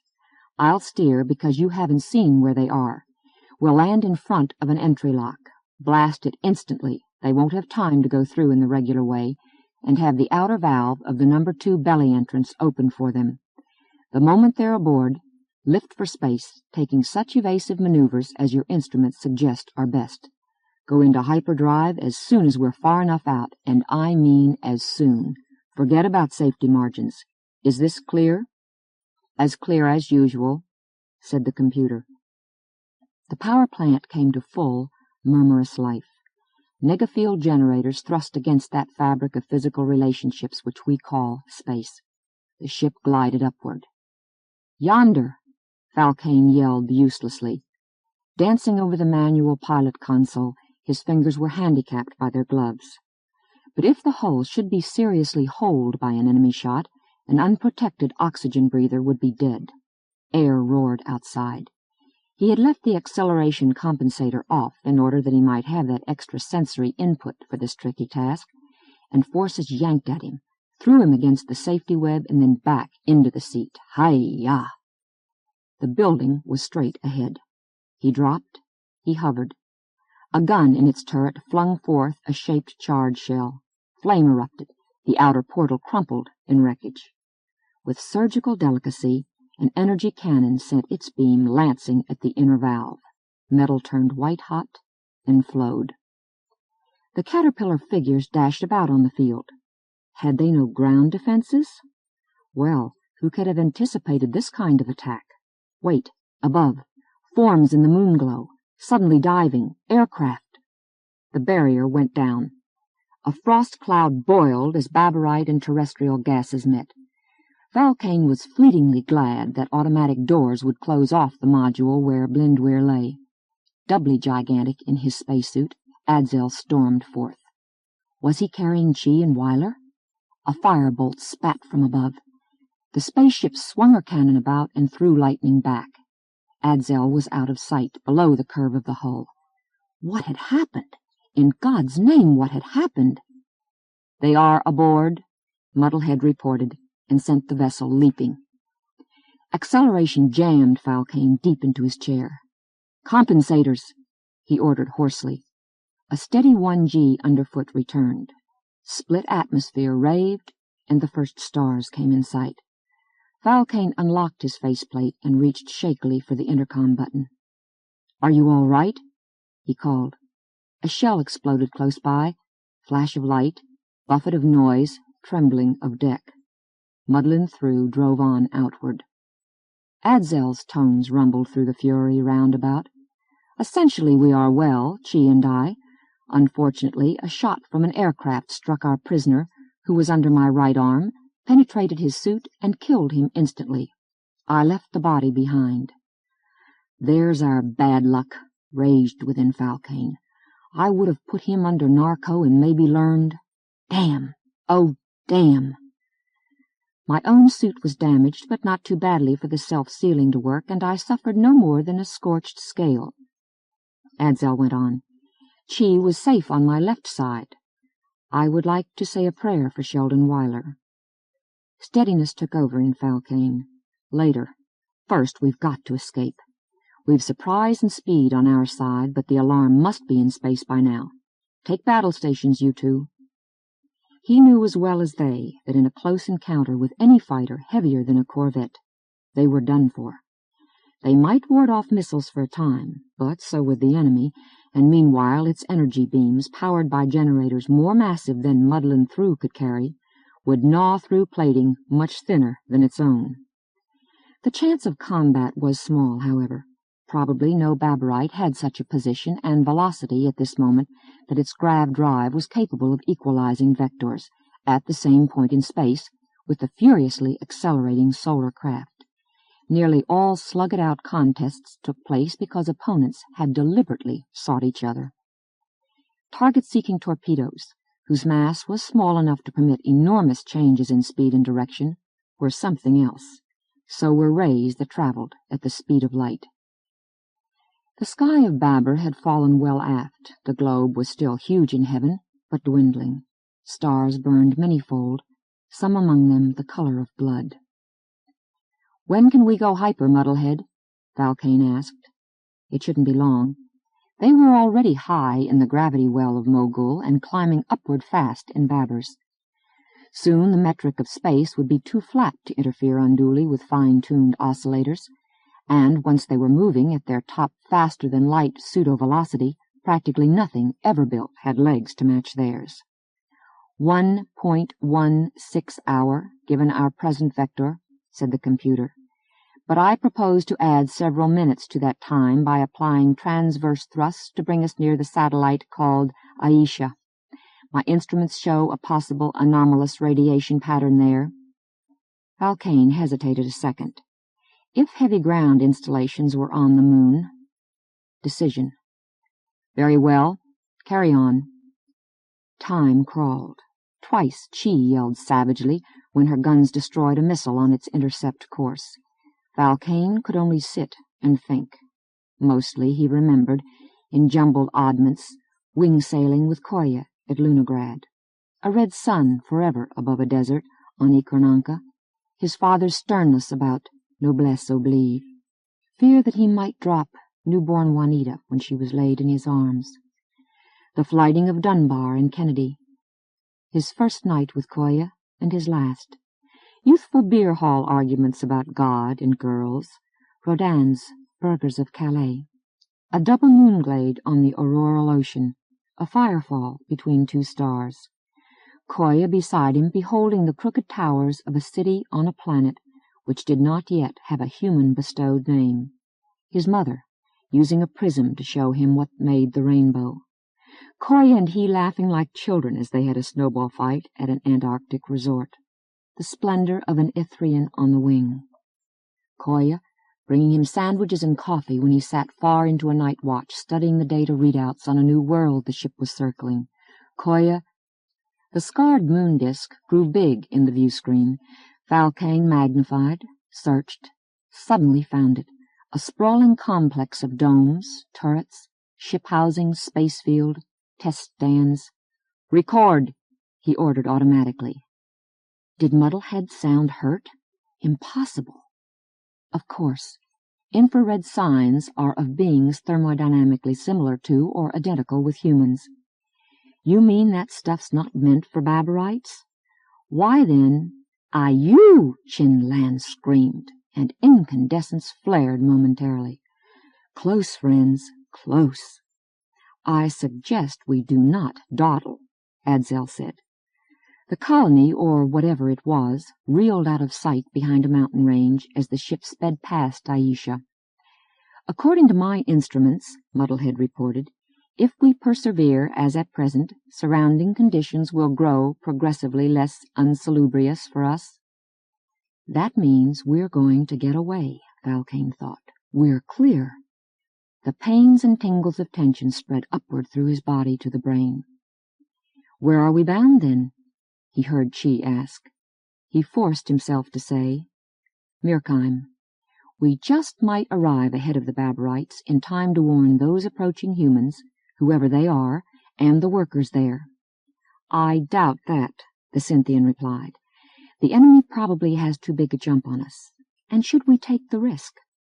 Isn't it more important to bring home the information we've collected that somehow Babbers acquired a substantial corps of military and technical oxygen breathers? A courier torp might not get through. No, we must attempt to warn, Adzel said. It could forestall a battle. One violent death is too much. Falcane nodded wearily. His gaze sought back to the uncaring stars. Poor Wyler, he thought. Poor everybody. Chapter 7. An intercom presented the captain of Alpha Cygni. "Madam," he said, "navigation reports we are 1 light-year from destination." "Oh?" Sandra gathered in her wits. So soon? Then how had the trip from Hermes taken so long? A light-year raced through her, the extreme distance at which the space pulses from our hyperdrives are detectable. Instantaneously. Now they'll know at the planet that we're coming. And they could be an enemy. Order all units to prepare for action. Yellow alert throughout. Aye, madam. The image disappeared. Sandra stared about her. Save where view screens showed heaven, the Admiral's bridge was a narrow and cheerless cave. It throbbed slightly with engine beat. The air blew warm, smelling faintly of oil and chemicals. Abruptly it felt unreal. Her naval uniform a costume, the whole proceeding a ridiculous piece of play-acting. Clad in a similar two-tone coverall, which could at need be the under-padding in a spacesuit, Eric gave her a wry look. "Buck fever?" he murmured. "Me too." He could speak candidly, since he was the only other person there. "I suppose that's what it is." Sandra tried to shape a smile and failed. "I'm surprised, when you're one of the few people along who have any combat experience. Diomedes wasn't like this. That was hand-to-hand warfare, and anyway, nobody expected me to issue commands. Why didn't I hire mercenaries years ago to form the nucleus of a proper-sized officer corps? Because it didn't seem that the peace we had always known on Hermes would ever be threatened. Brush-fire clashes happened around stars too far off for us to really notice. Nothing worse. We were warned of aliens getting into space, but surely they were not too dangerous. Not even the Shenna, whom, after all, the League put down before any great harm was done. Double and triple surely, Technic civilization would never know wars among its own member peoples. That was something man had left behind him, like purdah, tyranny, and cannibalism. We kept a few warcraft with minimum crews to act as a police and rescue corps, and as insurance against a contingency we didn't really believe was possible. Inadequate insurance, I see today. Their practice with heavy weapons we considered rather a joke, except when taxpayer organizations complained. "Damn me for letting you come," she blurted. "You should have stayed behind in charge of the reserves." "We've been over that ground often enough, think you not, Mother?" Eric answered. "No better man than Mike Falcane could be holding the reins there. What I wish is that I'd had sense to ask for an assignment that'd hold me busy here. Being your executive officer sounded big, but it turns out to be sheer comic opera. Well, I'm scant more than a passenger myself till we start negotiating. Pray God I can do that. In history, comic operas have had a way of turning into tragedies. If only Noddy were along. His company quiets me." But she had sent the chief of the supermetals patrol on ahead to ready the entire outfit for cooperation with hers. About 3 hours till arrival, at their top pseudo-speed, she drew several deep breaths. Never mind about a battle. If that came, let her leave it in the hands of her captains, with the skipper of this flagship the coordinator, as had been agreed at the outset. Their purpose then would almost certainly be just to fight free and escape. They had no great strength. Besides Alpha Cygni, a light battleship, it was 2 cruisers, 4 destroyers, and a carrier for 10 Meteor-class pursuers. At that, they had not left much behind to guard their home. Her job was to prevent a clash, to establish Hermes as an impartial agent intervening to see justice done and order restored. And she did know something about handling people. She settled into her shock seat, lit a cigar, and began consciously relaxing, muscle by muscle. Eric paced. "Madam," the words came harsh and not quite even. "Hyperdrives detected." Sandra made herself remain seated. "Coming to meet us?" "No, madam. They're in our fourth quadrant. As near as can be extrapolated, we and they have the same destination." She twisted her head about, eyes seeking from screen to screen. Darkness still held the sun of Mirkheim. They would have to come almost on top of that dim remnant to see it. The fourth quadrant. She could not identify what she sought there. It was only a small spark at its remove, lost among thousands. But in the fourth quadrant lay Mogul. Eric smacked fist into palm. The Baberites! "A moment, please, sir," said the captain. "I'm getting a preliminary data analysis. 'Tis a huge force. No details computable yet, but in numbers at least 'tis overwhelming." For a moment Sandra gulped nausea, as if she had been kicked in the gut. Then her mind went into emergency operation. Self-doubt fell away. Decisions snapped forth. "This changes things," she said. "Best we try for a parley, from this ship since I'm aboard her. Prepare an intercept course for us. The rest of ours, they can reach Mirkheim well ahead of the newcomers, not? Good.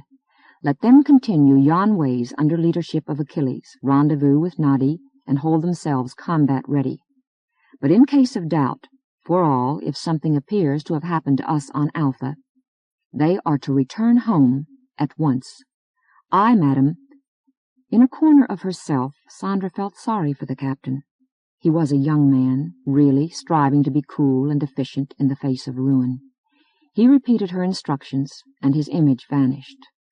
"Oh, no," Eric groaned. "What can we do?" "Very little, I'm afraid," Sandra admitted. "Let me be, please. I have to think." She leaned back and closed her eyes. An hour passed. From time to time, relayed information hauled her mind briefly out of the circle around which it struggled. The Baberites were holding course at moderate pseudo-speed. Their complacency was almost an insult. Finally, one ship left formation and angled off to meet the oncoming Hermetian. A while later, signals began to go back and forth, modulations imposed on hyperdrive oscillations. "We wish to communicate." "We will communicate." The calls were stereotyped, an on-off code, the rate of conveyance of meaning tormentingly slow. For the uncertainty principle is quick to make chaos of space pulses. Not until vessels are within a few thousand kilometers of each other is there enough coherence for voice transmission. Pictures require more proximity than that. "Which is why we can't send messages directly between the stars," crossed Sandra's head, relic of a lesson in physics when she was young. "Nobody could position that many relay stations, nor would they stay positioned. So we must use couriers, and hell can come to a boil someplace before we know aught has gone wrong." Instruments accumulated ever better data. Computers analyzed until it was clear that the strange craft was approximately the size of Alpha, surely as well armed. At last the captain's face reappeared. He was pale. "Madam, we've received a vocal communication. It goes, quote, 'You will come no nearer, but will match hypervelocity to ours and stand by for orders.' Close quote. That's how it goes." Eric reddened. Sandra peeled lips back from teeth and said, "We'll go along. However, phrase your acknowledgment. We will do as you request." "Thank you, Your Grace." The captain's whole being registered an appreciation that should spread through the crew, though doubtless the Anglic nuance would quite go by the Baberites. Still the view-screens held only stars. Sandra could imagine the foreign ship, a spheroid like hers, never meant to land on a planet, studded with gun emplacements, missile launchers, energy projectors, armored in force fields and steel, magazines bearing the death of half a continent. She would not see it in reality. Even if they fought, she probably never would. The flesh aboard it, and the flesh aboard Alpha, would not touch, would not witness each other's perishing, nor hear the anguish of the wounded. The abstractness was nightmarish. Peter Asmundsen, Nicholas Van Regen, she herself had ever been in the middle of their own doings. A danger dared, a blow struck or taken, a word spoken, a hand clasped, all in the living presence of the doers. Is our time past? Is the whole wild, happy age of the pioneers? Are we today crossing the threshold of the future? Preliminaries must have taken place before the captain announced, Lady Sandra Tamarin Asmundsen, Grand Duchess of Hermes, the delegate of the Imperial Sissamon Naval Command. The sound of the vocalizer was emotionless and blurred by irregularities in the carrier wave. Yet did a roughness come through. Greeting, Grand Duchess. Why are you here? She dismissed her despair and cast back. Greeting, Admiral, or whatever you want to be called. We're naturally curious about your purpose, too. You're no nearer home than we are. Our mission is to take possession of Mirkheim for the autarky of United Babur. A part of her wished that the ships were close enough together for picture transmission. Somehow it would have helped to look into four little eyes in an inhuman visage. It would have felt less like contending with a ghost. But the determination is as solid as yonder invisible sun, she thought, and so are the weapons which back it. She said with care, Is not obvious why we Hermetians have come? Our objective is simply to take charge, to act as caretakers while a settlement is worked out. Being neither Commonwealth nor Babur nor League, we hoped we could make all sides stay their hands, think twice, and avoid a war. Admiral, 'tis not too late for that. It is, said the artificial voice. When it added its stunning news, was there the least hint of sardonicism? We do not refer to the fact that the Imperial Band does not desire your interference, but to the fact, established by scouts of ours, that the Commonwealth already has a fleet at Mirkheim. We are coming to oust it.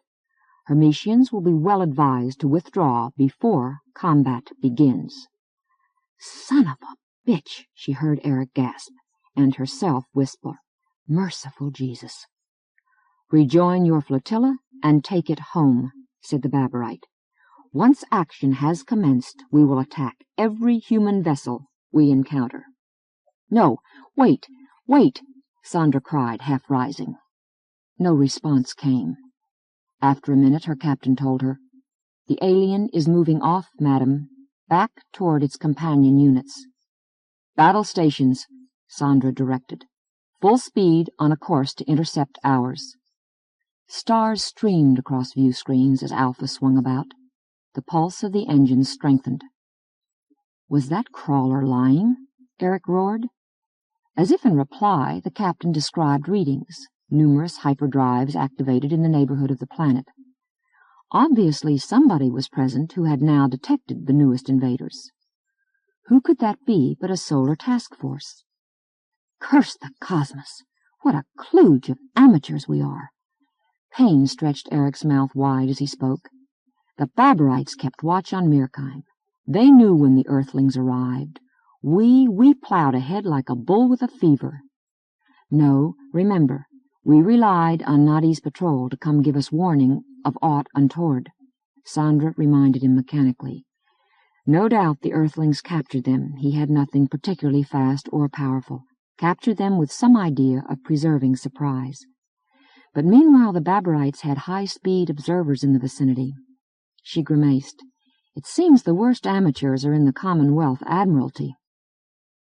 They've never had to fight a war. Skills, doctrine, the military style of thinking evaporated generations ago. Such things must needs be relearned in the time that is upon us. Tidings continued to arrive. The fleet ahead was leaving Mirkheim, deploying in what looked like combat formation. It was considerably inferior to the armada from Babur.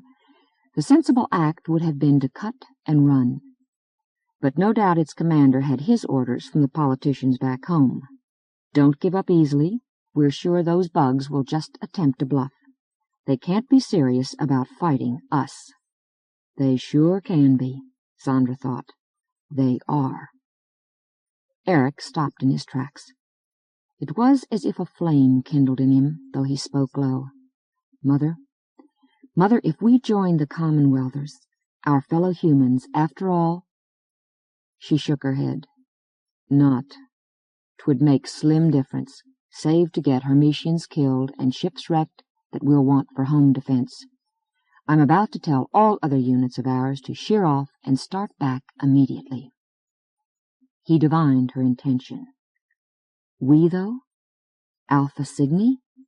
We'll continue to Mirkheim. Belike the whole solar strength will be gone by the time we get there, off to meet the Baburites. In any event, this is too formidable a craft for anybody to tangle with casually. We do have a duty to help Nadi's folk get free, if possible. They're our allies, after a fashion, including technicians on the ground." Sandra achieved a smile of sorts. "And since the news first broke about it, I've been curious to see Mirkheim." No guard was at the planet. The supermetals patrol vessels orbited empty. A quick radio exchange confirmed that their crews had been ferried down to the mining base, as deep an oubliette as ever was. The battleship took a circling station of her own. Boats sprang from her sides to evacuate the personnel below. Sandra left a protesting Eric behind, nominally in charge, and herself rode in one of the auxiliaries. Mirkheim loomed monstrous ahead. The wanly glowing ashes of its sun were unseeable at its distance, and it might almost have been a rogue world which had never belonged to any star, drifting eternally among winter-bright constellations. Almost, not quite. No snows of frozen atmosphere decked it from pole to pole. Its gleam was of metal, hard, in places nearly mirror-like. Mountains and chasms made rough shadows, regions of dark iron sketched a troll's face. Soon the boat neared the surface and leveled off. Behind Sandra stretched a plain, on and on to a horizon so far off that a dread of being alone in limitless emptiness awoke in the soul of the onlooker. The ground was not cratered and dust-covered like that of a normal airless body. It was blank, dimly shining, here and there corrugated in fantastic ridges where moltiness had congealed. Its darkness cut sharply across the Milky Way. To right and left the plain was pocked by digging. Incredibly, no, understandably, work went on. A robot tractor was hauling a train of ore cars. Ahead bulked a scarp, upthrown by some ancient convulsion through the crust of metals left by the supernova, a black wall beneath which the domes and cubes and towers of the compound huddled as if crushed, on whose heights a radio mast seemed to have been spun by spiders. The scene tilted and appeared to leap upward as the boat descended. Landing jacks made a contact that vibrated through hull and crew. Engine purr died away. Silence pressed inward. Sandra broke it. "I'm bound out," she said, leaving her seat. "Madam," her pilot protested, "but the drag's more than 5 Gs.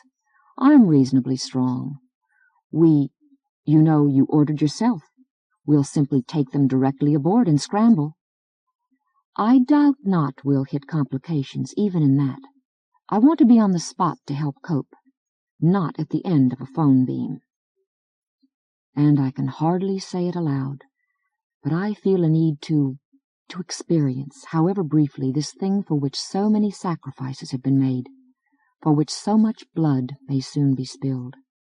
I need for Mirkheim to become real to me." A pair of crewmen accompanied her, checking out her spacesuit with more than usual care and flanking her when she cycled through the airlock and stepped forth. That was well. Caught by the gravitation as she left the boat's interior field, she would have crashed to a bone-breaking fall had the men not supported her. The 3 of them hastily activated their impellers to hold them up, as if suspended in a harness. That let them shuffle forward across the steely soil, forcing leaden ribs to draw air in and out of them, staring past sagging lids with eyeballs whose weight sent blurs and blotches floating across vision. Unseen, unfelt radioactive emanations sleeted through them, enough to kill in a matter of weeks. And workers have been coming here for 18 years, Sandra remembered. Do I love my own kind that much? They were emerging from a dome.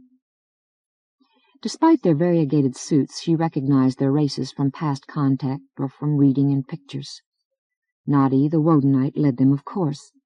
Near him came two raven-featured Ikrononkins, a four-armed, shaggy-headed Gorzuni, a leonine Ivanhoan, a faintly saurian-looking Venessan, two Cynthians from societies less advanced than the spacefaring one, which had shown no desire to help them progress, and four humans from colony planets where existence could become much easier if an adequate capital investment be made.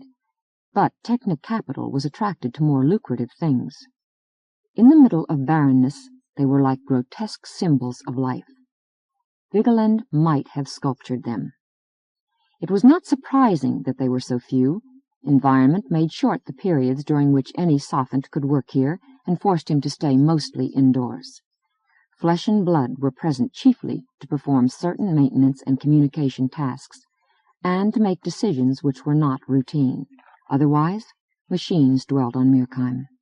They prospected, mined, transported, refined, loaded, did the brute labor and most of the delicate.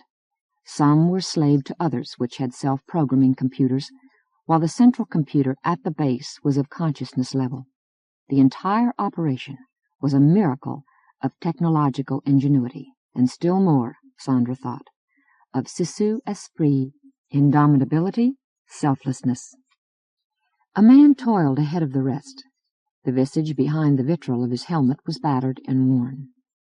"My lady from Hermes?" he began in accented Anglic. "I'm Henry Kittredge from Vixen, superintendent of this particular gang." "I'm happy to meet you," she replied between breaths. His smile was bleak.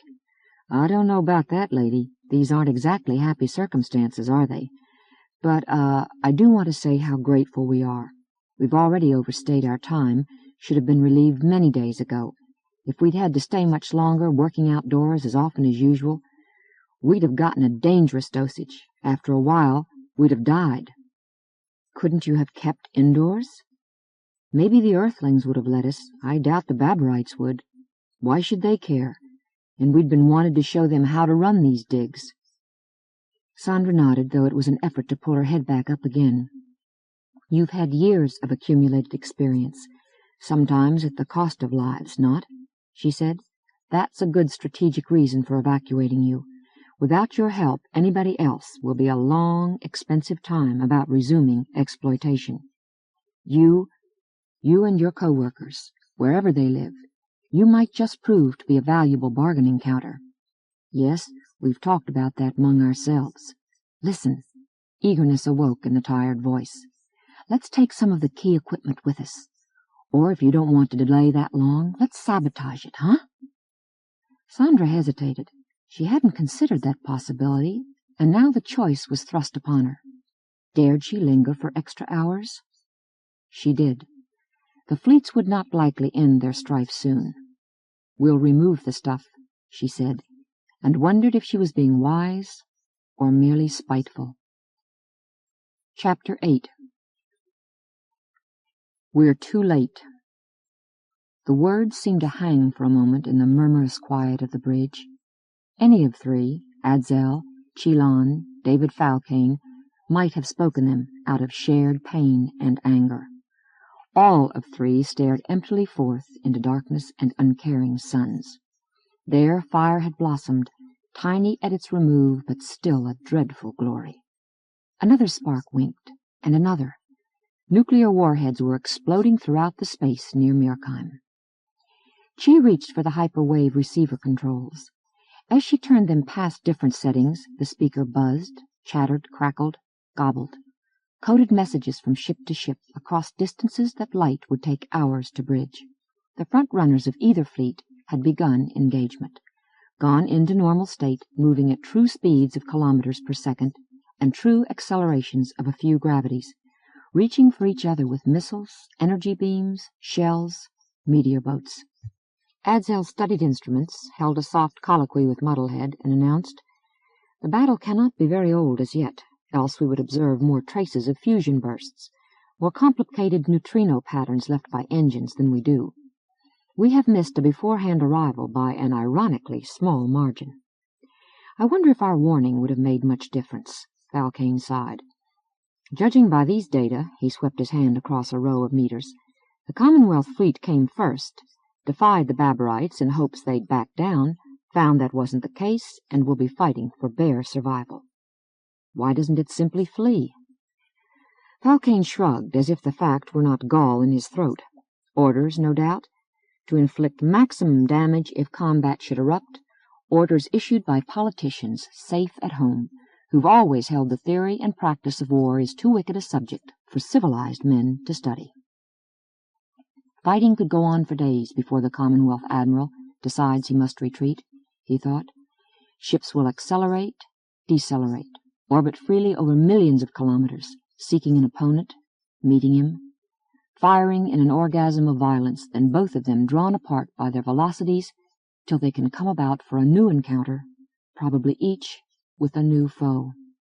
"We had to try, of course," he went on dully. "The question is, what we try next."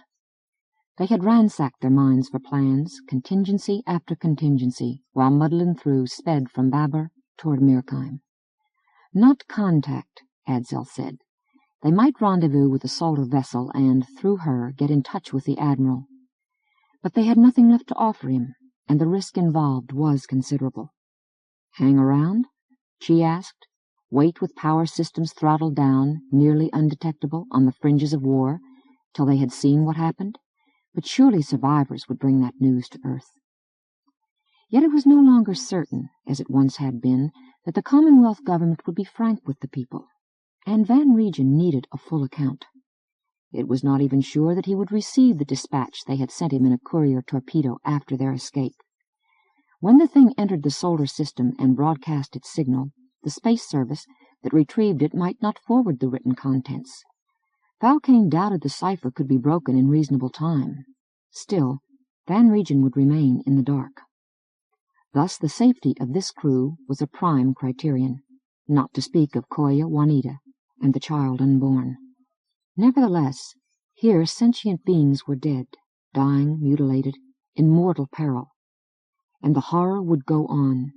To skulk in the deeps before slinking home had a foul taste. And "We haven't accomplished such an ever-lovin' lot so far, have we?" Falcane muttered. "Blundered into captivity and out again, getting a man killed in the process." "Do not feel guilty about that, Davy," Adzel counseled. "It was tragic, true, but Weiler was collaborating with the enemy." "The uselessness of it, though!" Knuckles stood white on the human's fists. "You both ought to discipline those consciences of yours," she said. "They squeam at you too much." Her carnivore instincts awakened.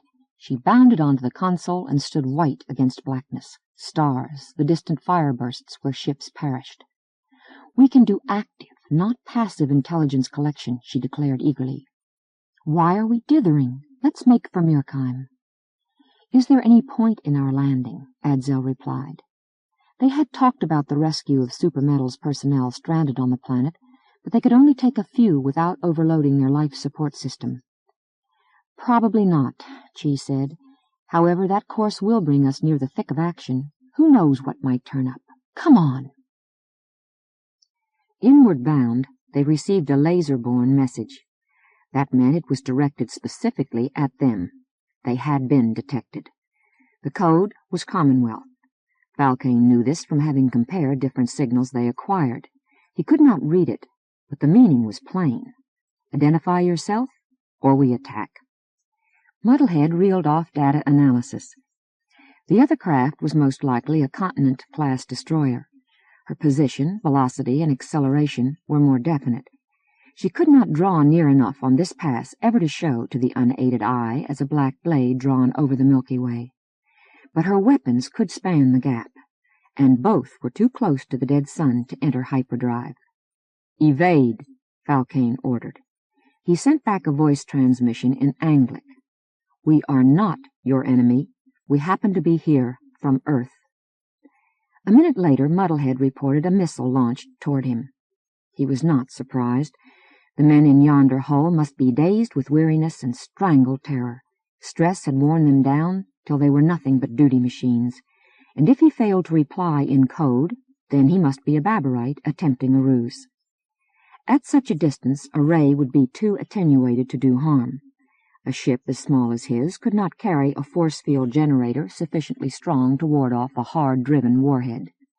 Nor, despite her low mass, should she have the potential of running from a killer that homed on her engine output. But Muddlin Through had power for twice her size and spent none of it on energy screens. The heavens wheeled crazily around Falcane's head as her computer sent her through an arc that would have torn the guts out of an ordinary vessel. Sliding clear of the torpedo, she opened fire on it. It blew apart in a rain of flames and incandescent gobbets. She swung about again and resumed her original course. The terrestrial ship receded without making a second assault. Briefly before Falcane stood the idea of a man aboard that destroyer. He came from... where?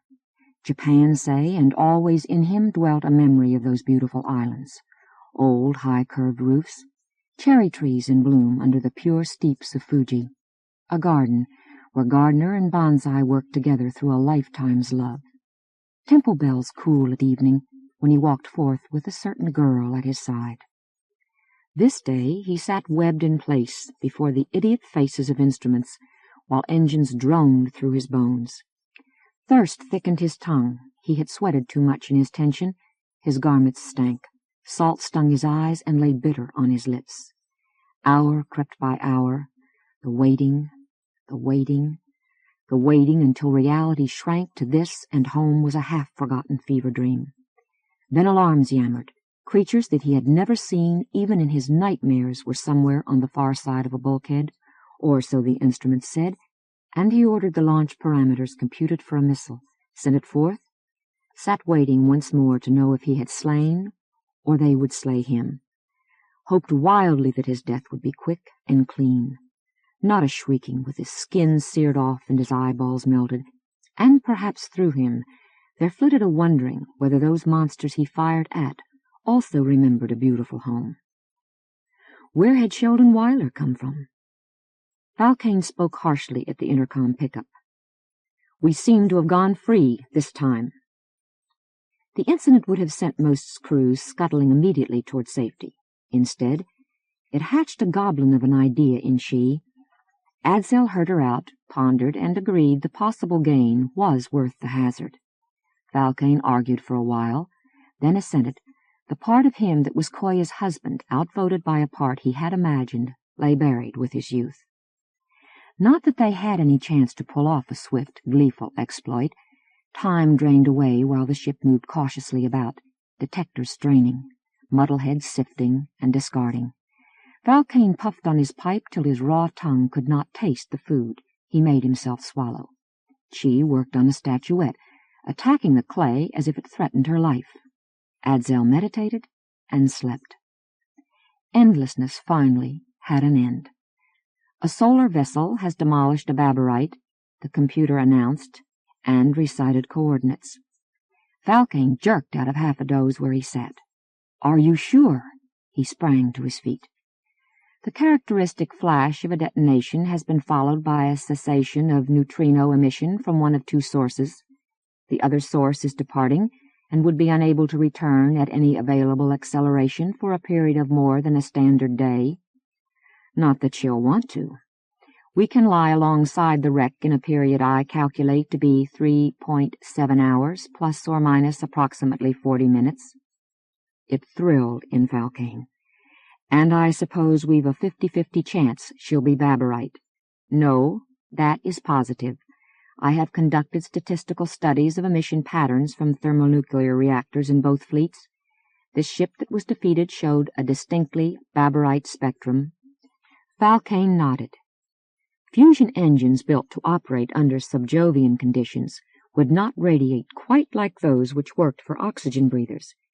He'd been aware of that, but had not been aware enough data would come in to make the mathematics reliable. "Bully for you, Muddlehead," he said. "You keep surprising me, the amount of initiative you show." "I have also invented 3 new wild card games," the computer told him. "Hopefully?" "Never mind," Chi snapped. "You make for that cockering wreck." Drive pulses intensified. "We fared more happily the first time we cruised this part of space," Adzel mused. "But then we were younger, 18 Earth years ago." Was he being tactful? The span was not so great a part of his life expectancy as it was of a human's or a Cynthian's. "We were proud," Falcane said. "Our discovery that was going to give a dozen races the chance they needed. Now—" His voice died away. Adzel laid a hand on his shoulder. He must consciously stiffen himself against the G-field to support such a weight. "Feel no blame that this is being fought over, Davy," the Wodenite urged. "What we gave was good. It may be yet again." "We knew the secret couldn't last," Chi added. "It was sheer luck that the first person to repeat our reasoning was Old Nick, and we could talk him into keeping quiet. Sooner or later, a nasty scramble was bound to happen." Sure, Falcane answered. "But war. I'd thought civilization had evolved beyond war." "The Shenna hadn't." "And the Baburites haven't," Chi snorted. "You needn't accuse the Technic societies because outsiders have bad manners. That notion of symmetrical sinfulness is a strange tendency in your species." "Somehow I can't see the cases as being parallel," Falcane argued. "Damnation, it made a contorted kind of sense for the Shenna to plot an assault on us. But the Baburites, why should they arm as they did, never foreseeing a Mirkheim to fight over? And why should they ever fight anyway? If they could buy the tools and technology they needed to build the kind of navy they have, why, they could buy all the supermetals they'd require for a fraction of the cost.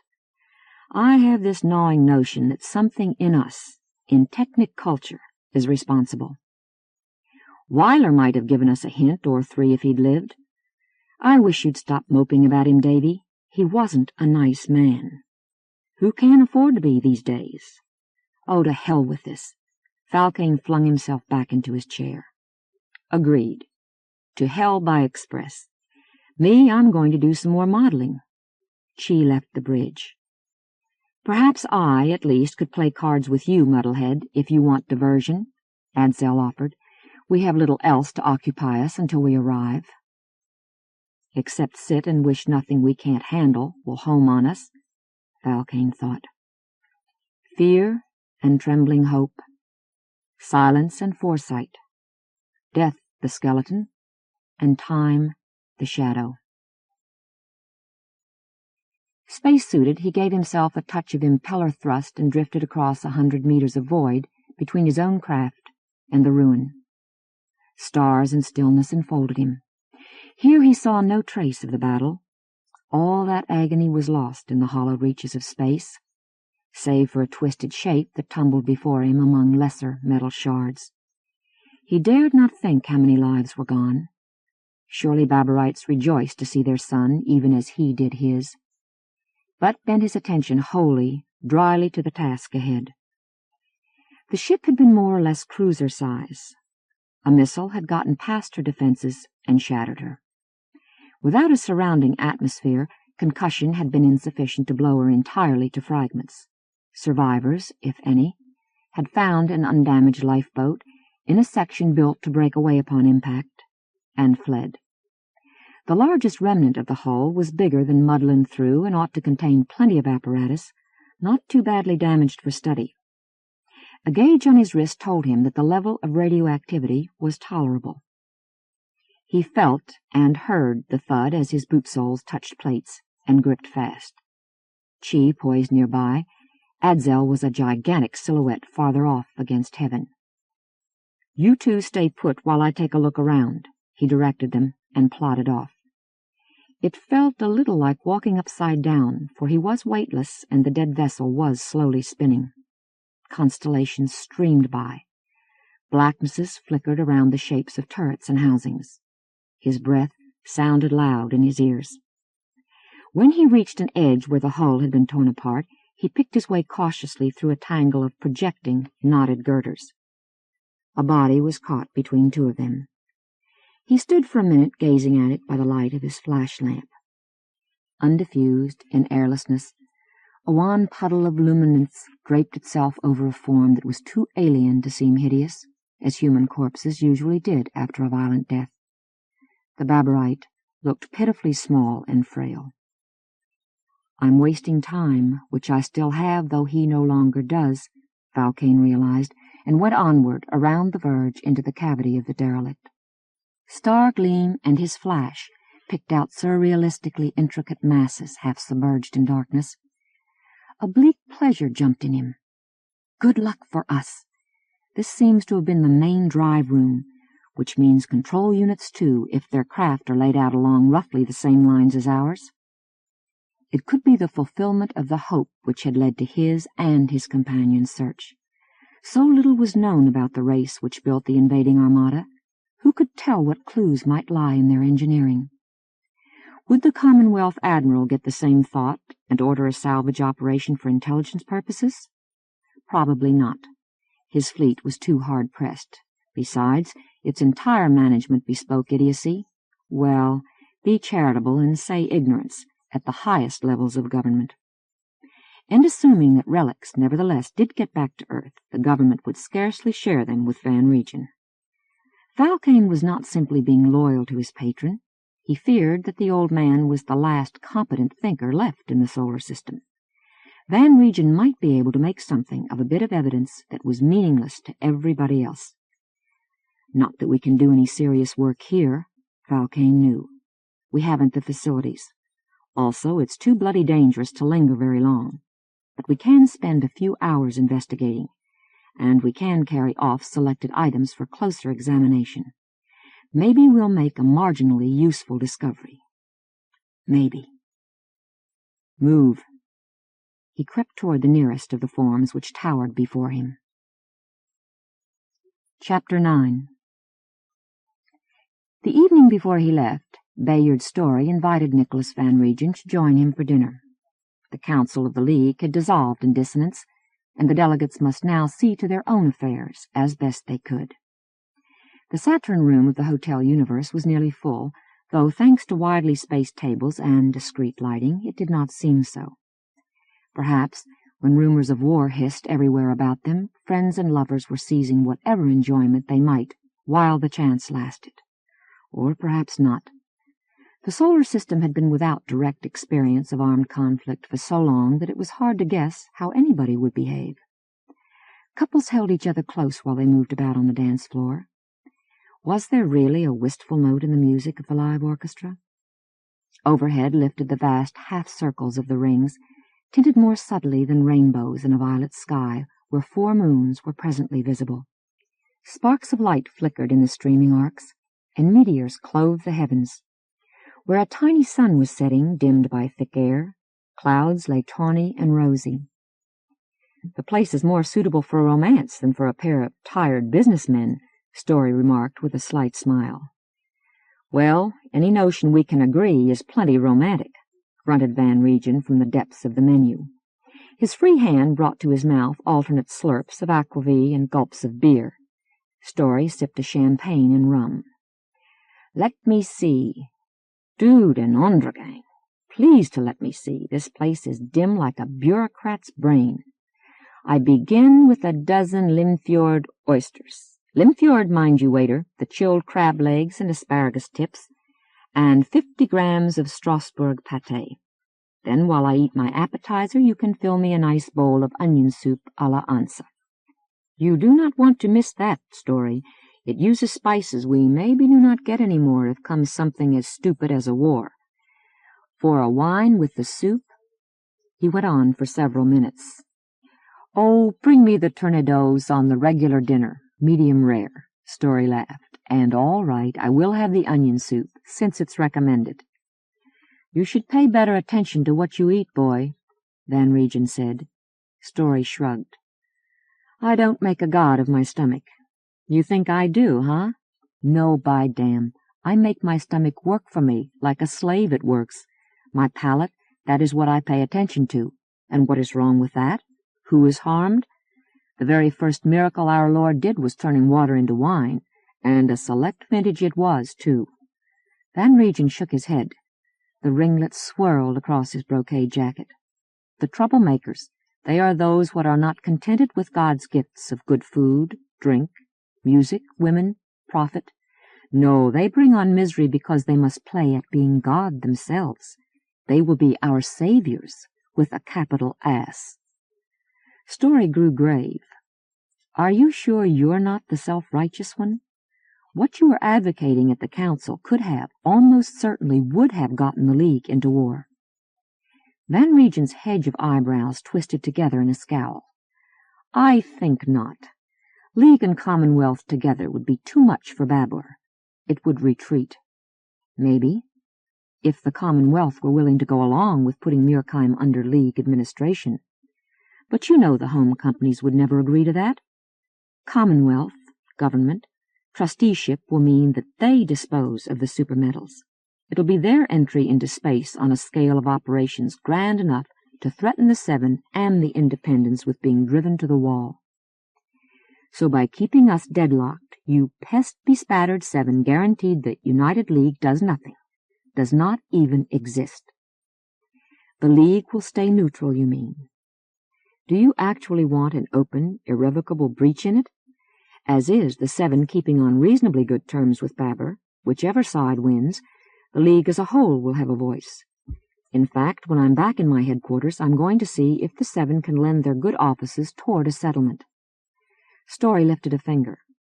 That's why I wanted to see you tonight, Freeman Van Regen. A last appeal. If you'd cooperate with us and try to get the Independents to join you, cooperate. Van Regen took out his snuff-box and brought a pinch to his nose. What would that amount to? Doing whatever you tell? Well, of course, we'd have to have a central strategy. It would involve an embargo, declared or undeclared, on trade with either side. We could plead hazard, to be diplomatic about it. Both would soon start hurting for materials, including military materials, and be more ready to accept League mediation. Not the Leagues, Van Regen said. Not the whole Leagues. How would the home companies fit in? They and the Commonwealth government is two sides of the same counterfeit coin, by damn. They've been that way more and more for how long? Ever since the Council of Hiawatha, I think. I'm not saying anything I haven't often before, Story pursued. I simply have well, I wouldn't call it a prospect of making you see reason. Let's say I feel it my duty to keep trying to persuade you till the last minute. My duty is not that I listen. I told you and told you, me, if the Independents join up with the Seven or with the home companies either, that is truly the end of the League, because we Independents is the last properly spiritus members of it.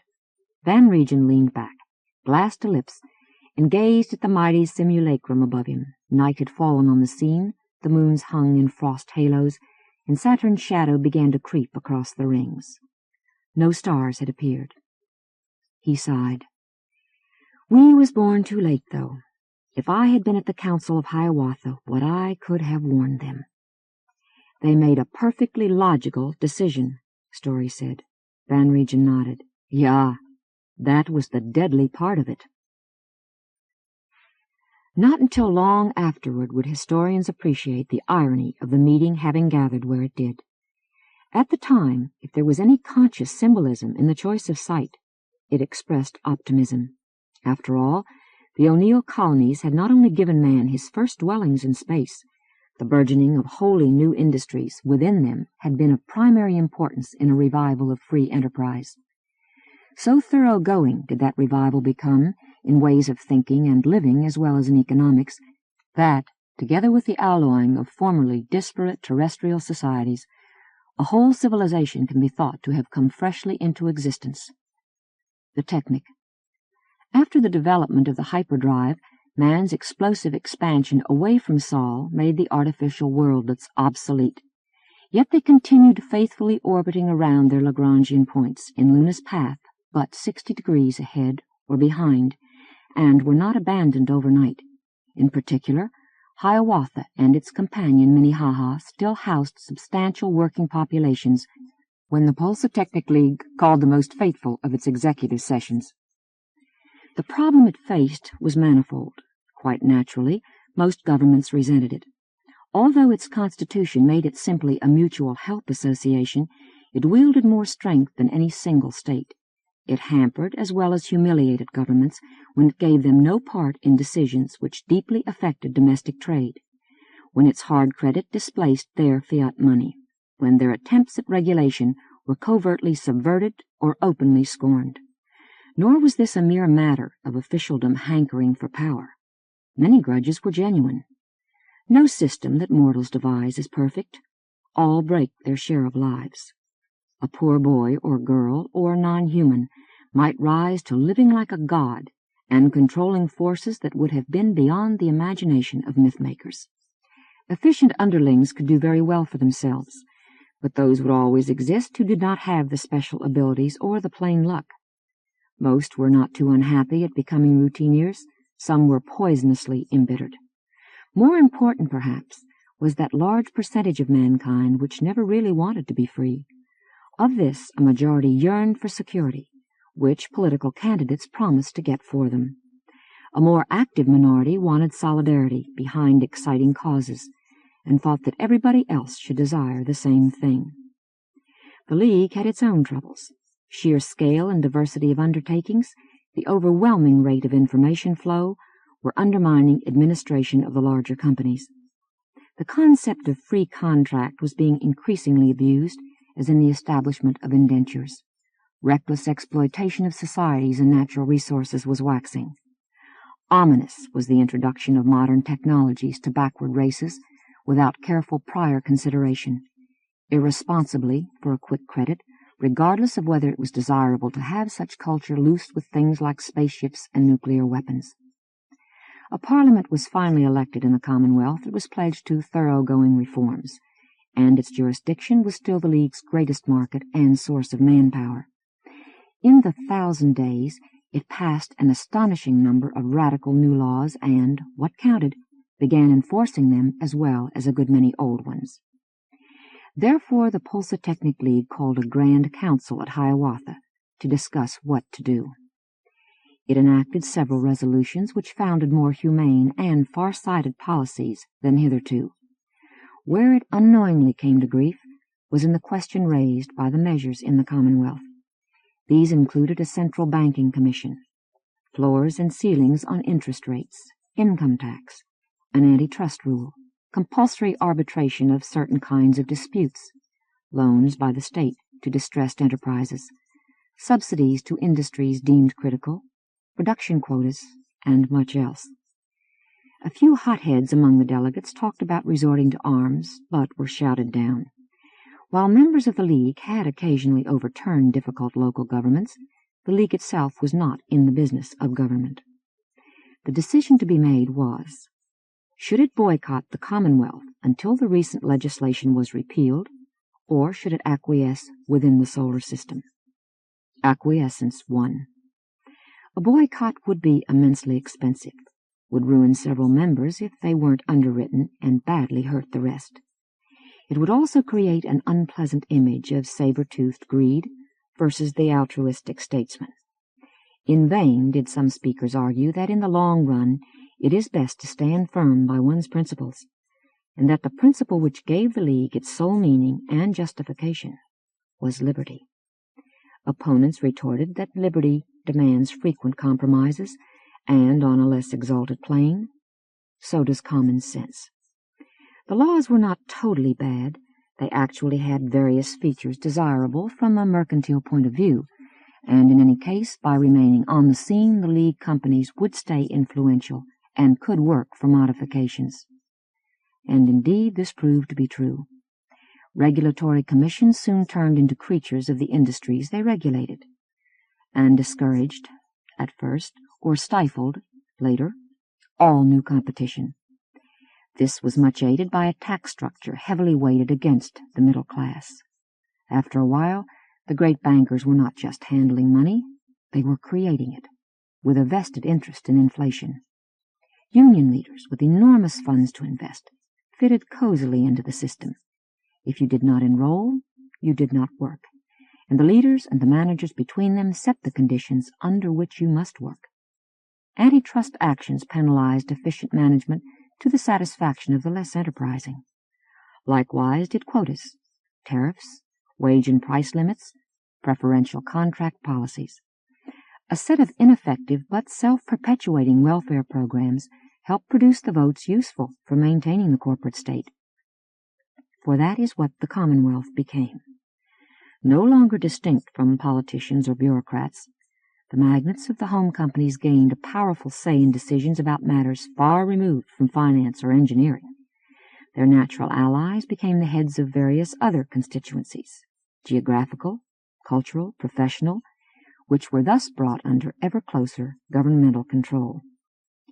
Meanwhile, companies which did not have an originally strong position in the Commonwealth found themselves being more and more squeezed out.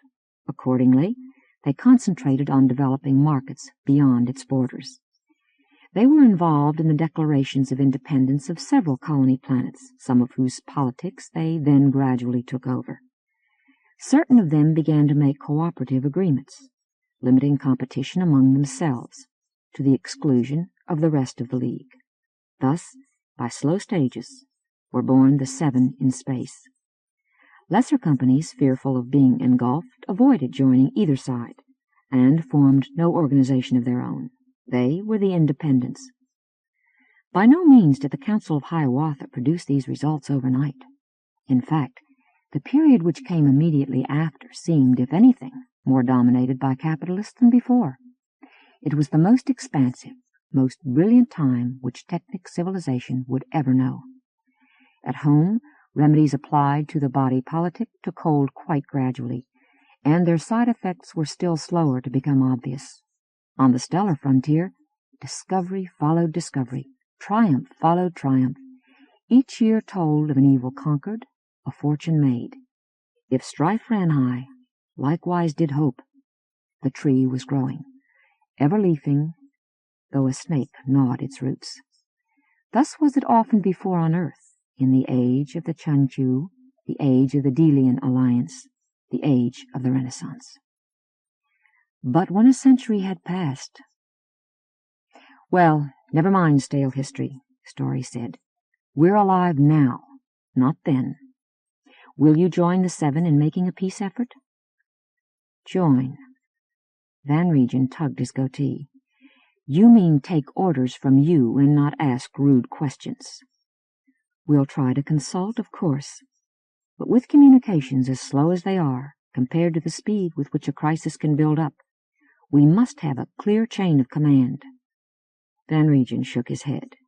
"No, always I am too hungry for feedback." Story made a chopping gesture. "Do you want to cut yourself off entirely from whatever Congress makes the peace?" "It is not sure there will be a Congress, and double not sure what tune it will dance to. Ah, here comes my appetizers. You will be surprised, Freeman, at how much I can bite all by myself." Chapter 10. Sandra Tamarin Asmundsen was in the Arcadian hills, hunting, when word reached her. Though she had felt guilty about leaving Starfall at a time of crisis, domestic as well as foreign, with more and more of the traveler class in an uproar, a brief escape from its atmosphere was like spring water going through a dried-out throat. Her hounds had gotten on the track of a cyanops. Their baying resounded down forest vaults, a savage plain-song in green cathedral dimness. She bounded in pursuit of the noise. Her hands parted branches and scanty underbrush, her feet overleapt fallen trees, her lungs drank breath after sweet-scented breath, her eyes beheld high boles, overarching branches rich with leaves, sunflecks in shadow, the brilliant wings of Anita-flecks. Her body rejoiced. After her bounded half a dozen men from the ancestral estate at Windy Rim. Otherwise, the wilderness was hers alone. She sped up a slope and came out onto a meadow along the top of a cliff. The light of Maya was almost blinding on the low lobate yerb, studded with tiny white wildflowers, that covered this open ground. Beyond, she saw further hills, rank upon arrogant rank, and in the distance, the solitary peak of Cloudhelm, its snows veiled in mist. The dogs had the cyanops cornered at the edge. A rangy, heavy-jawed, dun-coated breed raised by folk in these parts, they knew better than to attack iron-gray scales and raking claws. But since they could, together, pull the big herpetoid down if they must, it had lumbered from them. Now it stood its ground and hissed defiance. "Oh, good!" Sandra exulted. She unslung her rifle and approached with care. A hasty shot might hit a dog or merely madden the beast. It was hard to kill except by a bullet straight through one of those eerily innocent-looking blue eyes. The portable phone at her belt buzzed. She stopped dead. The clamor of hounds and men dropped out of her awareness. Via relay satellite, the phone leashed her to the new keep and nowhere else. It buzzed again. She unclipped the small flat box and brought it near her face. "Yes?" A voice rattled forth. "Andrew Baird, Your Grace," her appointed vice-executive, whom she had left in charge during her absence. "We have received word from Admiral Michael Falcane, her second-in-command of the little Hermetian Navy. They've detected a substantial fleet bound this way under hyperdrive, apparently from the general direction of Mogul. Distance is still too great for anything but simple code signals. The strangers have sent none so far, nor responded to any of ours." It was as if a machine spoke for Sandra, free of the dread that shocked through her. "Get every unit into space that isn't already, and have them report to him for duty. Alert every police and rescue corps. Keep me informed of developments as they occur. 'Twill take me about 90 minutes to reach my car, and another hour to fly to you." Not pausing to hear his goodbye, she put the phone back on her belt and swung about. Her men stood in a bunch. Their gaze upon her was troubled. As if sensing something, the hounds grew less noisy. "I must return immediately." She rinsed her mouth from her canteen before she started down into the forest at a long, energy-conserving lope. 2 hunters tarried to call off the pack. The cyanops stared after them, not understanding a fortune which had saved its life. Sandra's eastbound flight kept her near the Palomino River, which shone like a saber drawn across the lowlands. They were an agrarian property of the Runeberg domain. At the present season, the summer green of pastures was fading. But even from her altitude, the herds that grazed them were majestic. Opulent grain fields mingled with orchards and groves.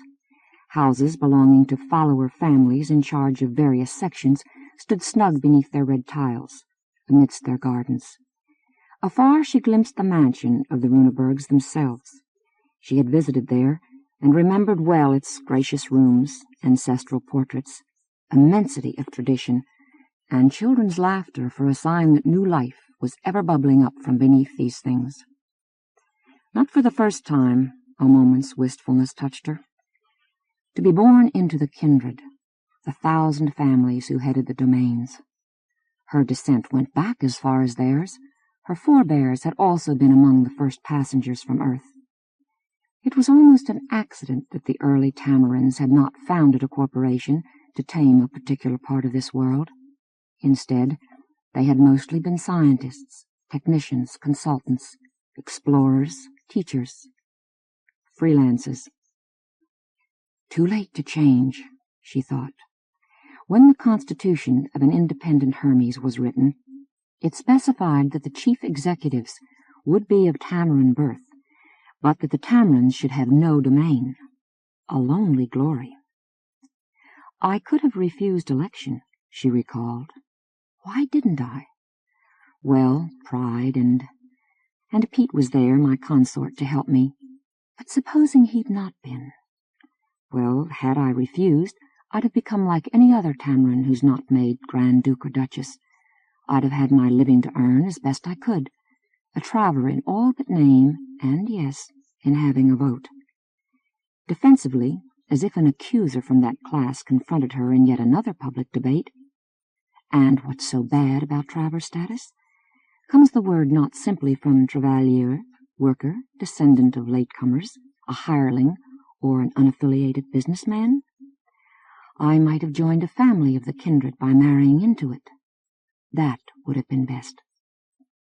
She could have gotten the in-between degree of follower in the same way, merging her bloodline with one that held entailed shares, making it a junior partner in a domain. But she would always have been embarrassed to address with certain courtesies the high-ranking people who had been her childhood playmates. To be of the kindred, though, not necessarily serene on a landed estate, quite likely in some other of the industrial, scientific, cultural, or public service undertakings of a corporation. Yes, thus she could strike roots deep into her planet, and know how securely her children would belong.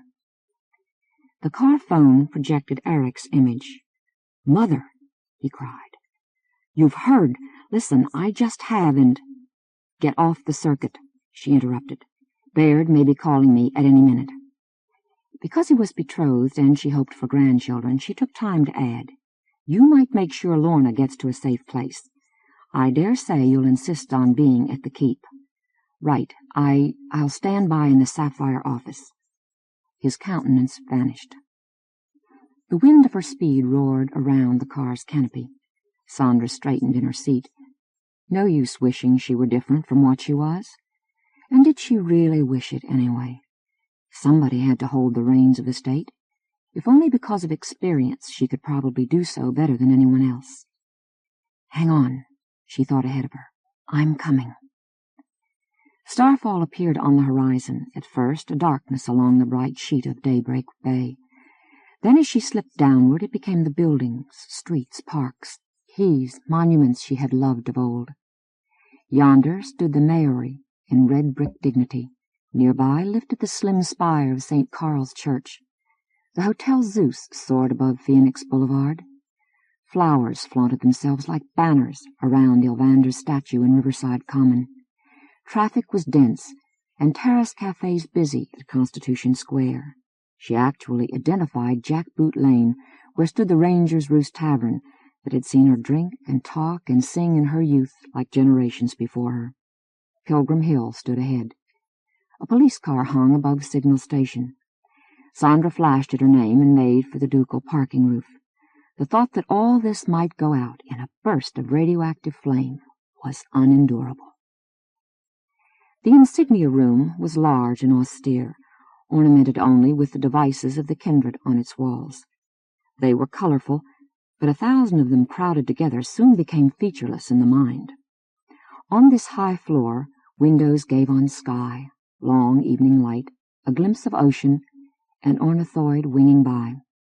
Yet as Sandra sat behind her desk, the chamber felt small, warm, dear against the darkness at its far end. A 3-dimensional comm screen occupied half that wall. It was as if cold radiated from the scene it held, deep into human marrow. The Barbarite whose outlines posed before her did not seem dwarfish or bizarre, rather the eidolon of something gigantic and triumphant. The picture showed a bit of a compartment aboard its ship, which hung in synchronous orbit above the city and sent down a tight beam. The fittings and furnishings were too alien for her fully to see. Behind and around the beam loomed reddish dusk wherein dim shapes stirred. "Hear us well," a vocalizer said for it. "We represent the Imperial Band of Sisima and the United Race. War is inevitable between the autarky of Babar and the Solar Commonwealth. We have intelligence that the Commonwealth will seek to occupy the Mayan system. Your resources would obviously be of extreme value to a navy campaigning far from home, especially the terrestroid planet Hermes.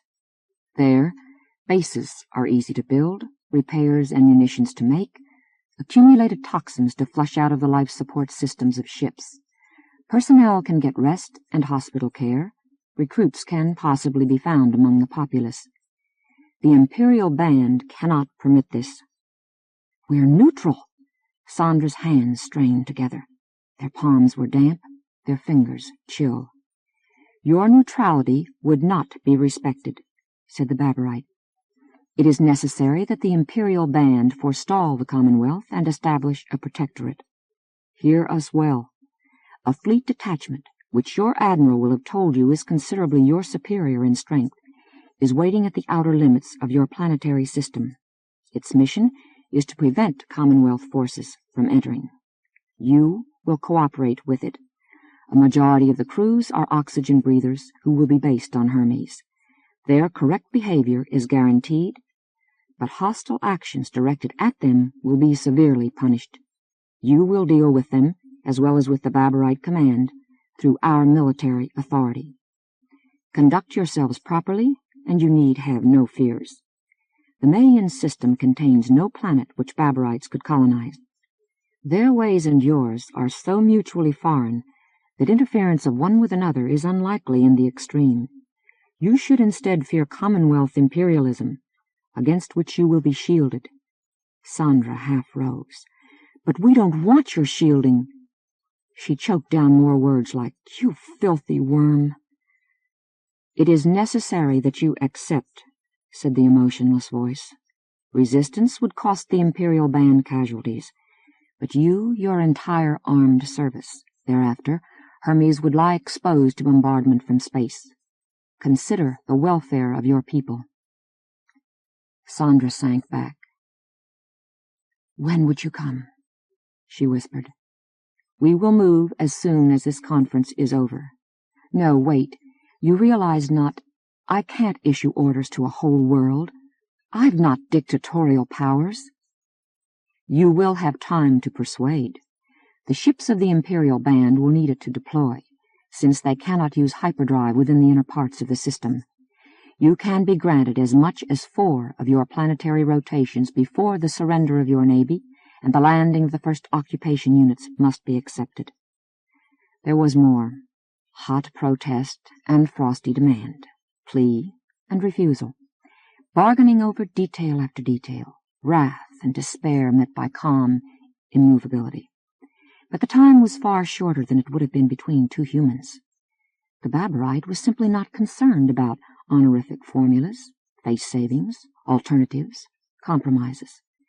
Conceivably it might have been, had the gulf between the races been less unbridgeably wide. Sandra remembered the Cyanovs on the cliff edge, hounds and hunters before it. When at last the screen blanked, she covered her eyes for a little before she summoned her cabinet to come witness the playback and give her what counsel it could.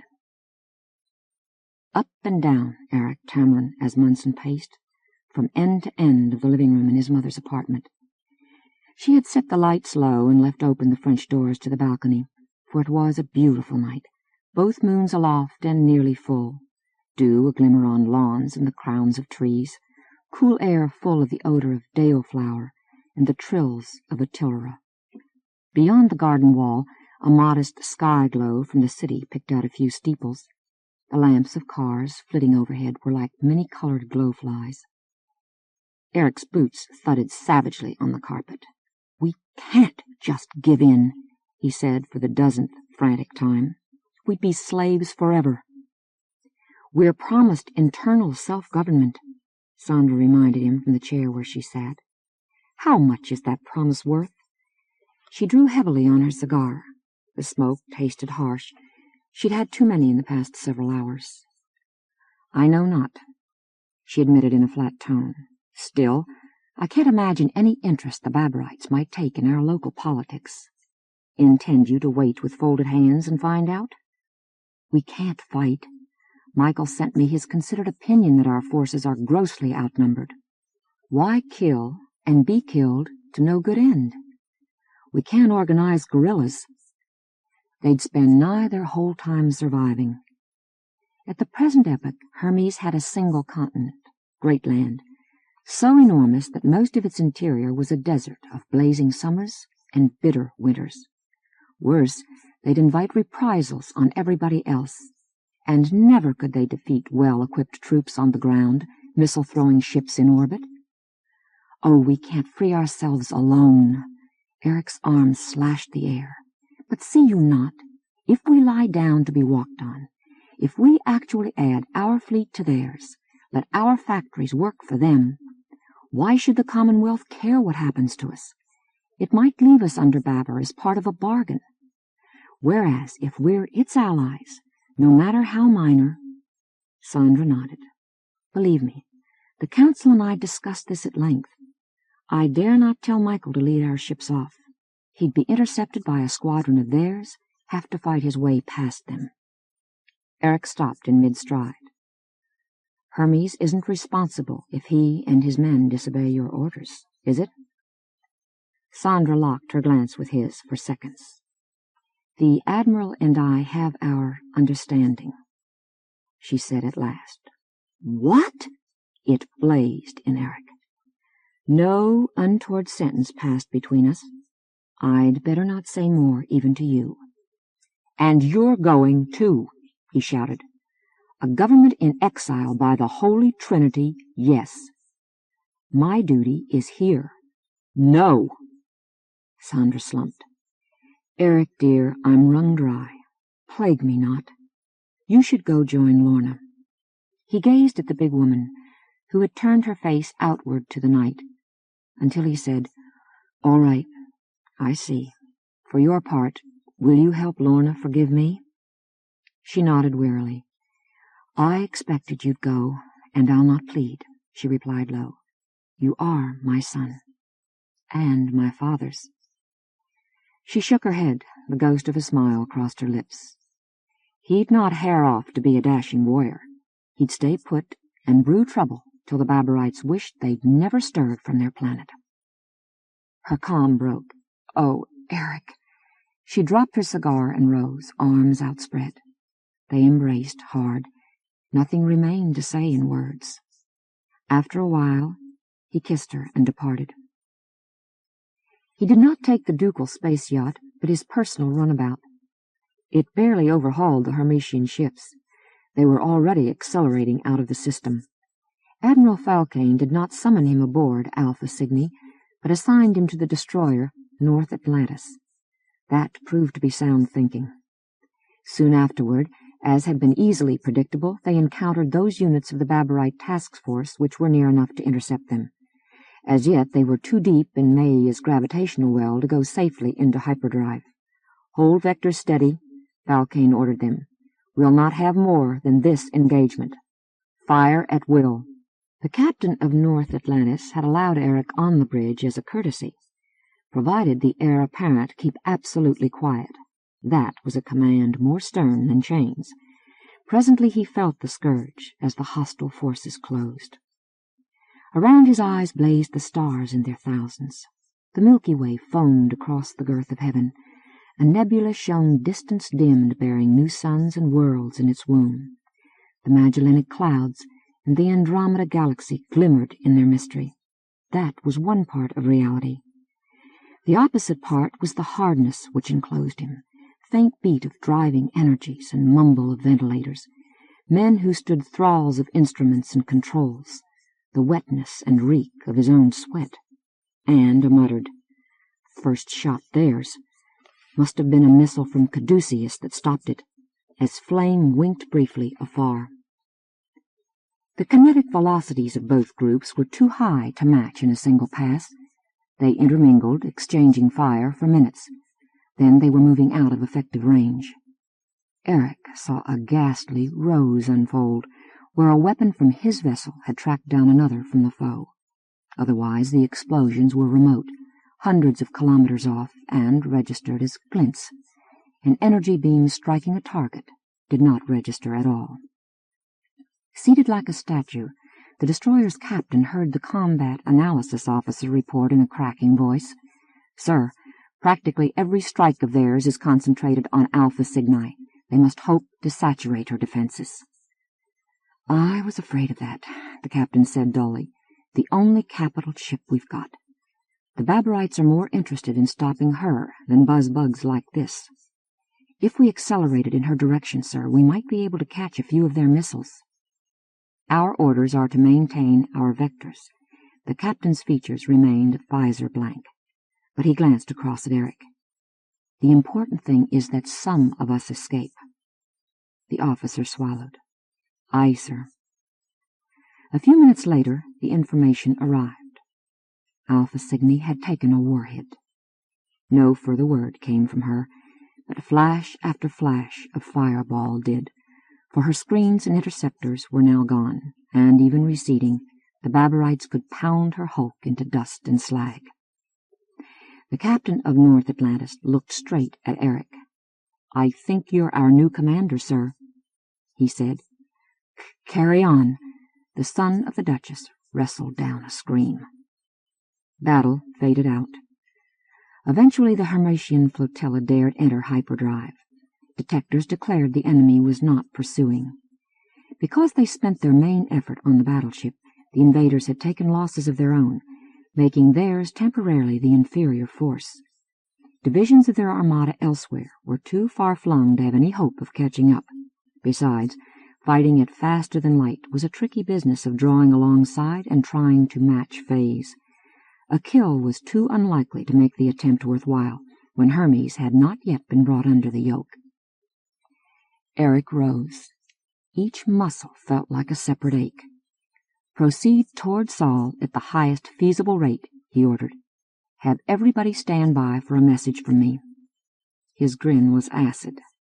"I'd better give them a talk, not?" In this wise died Michael Falcane, older brother of David, and since their father's death a pair of years ago, head of the Falcane domain. Chapter 11. As swift as any vessel in that near infinitesimal droplet of the galaxy which we have slightly explored, muddling through reached Earth almost simultaneously with the first messengers from the embattled Mirkheim expedition, whose survivors would not come limping in for 2 or more weeks. Traffic control kept her hours in orbit. Her crew did manage to swap a few radioed words with Nicholas Van Regen. "I will meet you at Ranga," the merchant said, and little else, when communication was surely being monitored. The likelihood of war had evidently thrown the bureaucrats in charge of space safety into a blue funk. But clearance finally came. Ship and pilot were licensed to set down anywhere on the planet that adequate facilities existed. Muddlehead got orders to make for a certain atoll in the South Pacific Ocean. Approached from above, the scene was impossibly lovely. The waters shone in 1,000 shades of blue and green, sunlight sparkling over their wrinkled vastness. Breakers burst silvery on the coral necklace of the island, within whose arc a lagoon lay like an amethyst. Tall clouds massed in the west, their purity shaded azure, while elsewhere heaven was a dome of light. "We have so few places like this left on earth," David Falcane thought fleetingly. "Is that not ambition, not adventure? No, the longing for a peace which only our genes remember. Is that what really sends us out into the universe?" Feather softly, landing jacks touched the surface of a small paved field. The main personnel lock opened, and its gangway extruded. Falcane had been waiting there, but Chelan darted between his legs and reached ground first, bounced in the air, sped to the adjacent beach, and rolled on warm white sand. He followed more sedately, until he saw who came to meet him. Then he also ran. "Davy! Oh, Davy!" Koya flung herself at him, and they kissed for an unbroken minute or better, while Adzel paraded discreetly by. Waves rushed and murmured, seabirds cried. "I tried to call you right after the boss," Falcane stammered. What a poor greeting words gave. "He'd already contacted me, told me to come here," she said, leaning happily against him. "How are Juanita and X?" He saw, as he had felt, the growth of the child within her during the weeks of his absence. "Fat and sassy. Look over yonder. Come on." She tugged his arm. Van Regen stood at the border of the field, holding his great-granddaughter by the hand. As the newcomers reached them, the girl released herself, flew to Daddy to be hugged, then from his embrace looked up at Adzel and chirped, "Ride?" The dragon set her on his back, and all started for the house. Palms soughed in a wind whose salt was sweetened by odors of jasmine, hibiscus, and bougainvillea glowed ardent in arbors. "Welcome home, by damn," Van Regen boomed. "Was a poxy long wait, not knowing if you was chopped into cutlets or what." Falcane broke stride. A chill blew across his joy. "Then you didn't get our dispatch?" he said. We sent a torp from the neighborhood of Mogul. No, nothings. Our databank stayed bare as a mermaid's bottom. Valkane's grip tightened around Kolya's waist. That time had surely been, for her, the frozen ninth circle of hell. "I was afraid you might not," he said slowly. "You mean somebody snaffled it?" Kolya asked. "Yeah," Van Regen growled. "The Space Service, who else's? Plain to see they got secret orders to take anything from me to somebody different." "But that's illegal," she protested. "The home companies is behind it, of course, and in a case like this they don't give snot whether it's illegal or well-legal. I hope you used cipher, Davy." "Yes, naturally," Valkane said. "I don't think they can have broken it." "No, but you see, they kept me from getting maybe an advantage in this diarrhea fluid situation we got. I 7.3 expected it. Here we are." The party climbed the steps, crossed a veranda, and entered an airily furnished room where stood a table covered with drinks and snacks. Chi soared to a chair, crouched on it, and chattered. "You've heard about a battle commencing in Mirkheim, I gather. We were there. Earlier the Wan Yale, Jun, Guo, Chai Rang, Baberites jailed us." Her native phrase gave a succinct description of their ancestors, morals, personal cleanliness, and fate if she could have her way. "Oh, no," Kolya breathed. "Hold, hold," Van Regen commanded. "I decree first we snap some schnapps, with a little liter or so of beer in tow, and maybe a few herring fillets or such for ballast. You do not want your new baby should become an adrenaline addict, eh?" "Nor this young lady," said Adzel, for Juanita's giggles had given place to a worried silence. He reached around, lifted her off his shoulders, and started juggling her from hand to enormous hand. She squealed in delight. Her parents didn't mind. She was safer with him than with anybody else they knew, including themselves. "Well," Valkane could not quite yield to pleasure. "What's been happening at home?" "Nothing except the bomb going tic-tac-toe," Van Regen said. "Bayard's story, he made one last try to get me in combination with the Seven, what meant putting me under their orders. I told him to paint it green, and he left the solar system. Otherwise, only rumors, and news commentators who I would like to do a hysterectomy on." "Who's Bayard's story?" Chi inquired. "A director of galactic developments, delegate to the meeting at Lunagrad," Van Regen told her. "He was pretty much the spokesman for the Seven. In fact, I suspect he was the wheelsman."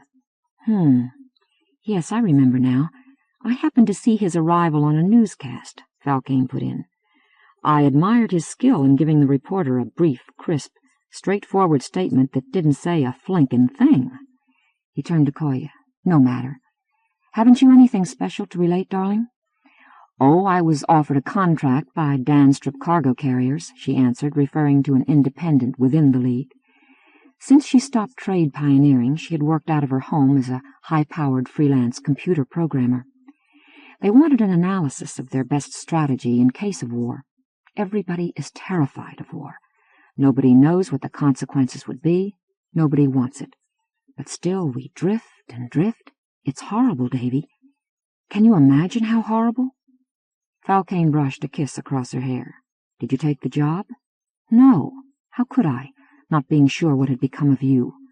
I've filled in the time with routine-type stuff, and I've played a lot of tennis, that sort of thing, to help me sleep."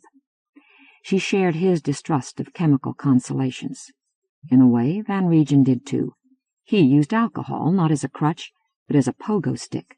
"Drink, you slobberwits," he roared, "or do I have to give it to you with a hypochondriac needle? You got home safe, that's what matters first, so crow about it. Then look at this nice table of goodies and raven." Adzel set Juanita down. "Come," he said. "Let us go off in a corner and have a tea party." She paused to pet Chi. The Cynthian submitted, merely switching her tail. Yet it was impossible to pretend for long that no universe existed beyond the blue overhead. Soon the muddlin' through trio were relating their experiences. Van Regen listened intently, interrupting less often than Kolya with questions or exclamations. At the end, "This equipment you salvaged from the warship, did you learn anything about it on your way home?" he asked. "Very little." Falcane rubbed the back of his neck. "And damned puzzling. Most of what we saw, as well as what we took away, is modeled on Technic designs, as you'd expect.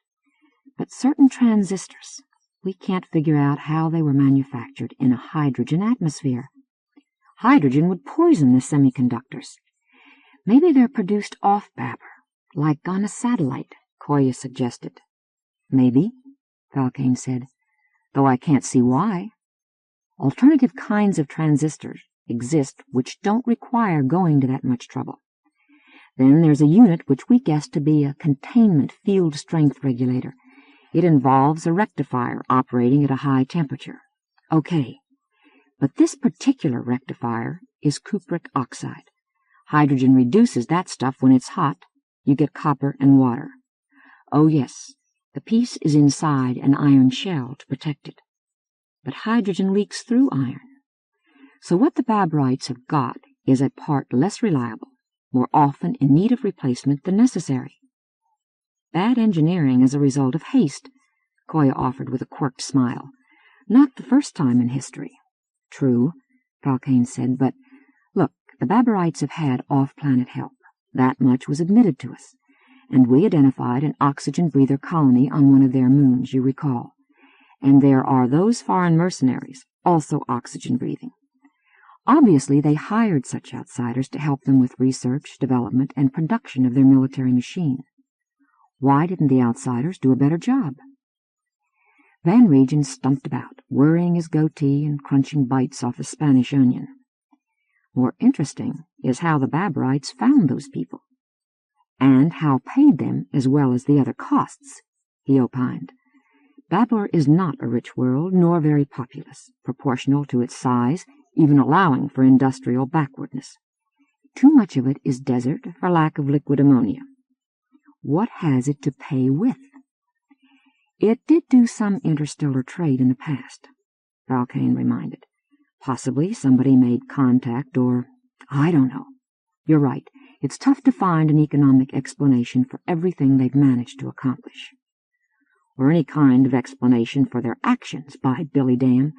I never sent you off expecting the kind of gumble snatch you got into.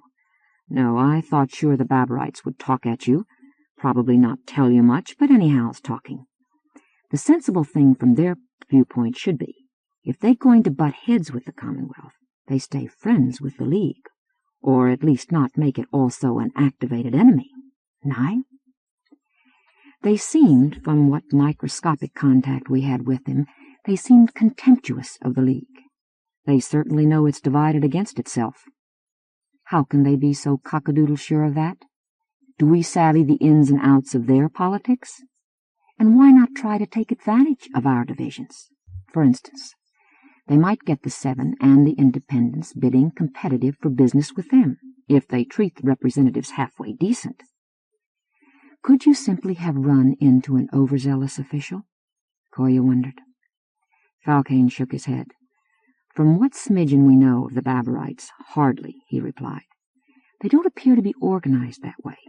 They don't have hierarchies of individuals holding positions. In their dominant culture, if not in all, it's a matter of whole bands overlapping. So and so many single beings may each be responsible for a fraction of a job and confer about it with their mates. A given being can be on several different teams. That makes for fewer contradictions, Adzel added, though likewise I suspect less imagination and a lower speed of reaction to developments. Which suggests it was a policy agreed on beforehand, that any strangers who arrived would promptly be thrown in the freezer, she said. Oh, we three have had plenty of time to speculate. Have you speculated about companies of the Seven possibly maintaining quiet relationships with Babber? Koya asked. Yes, Falcane shrugged. If so, under present circumstances, you wouldn't expect them to advertise the fact, would you? They could easily have been kept in the dark for decades about the intentions of the Imperial Band. Are you positive, dear? Well, what can such a relationship actually have amounted to?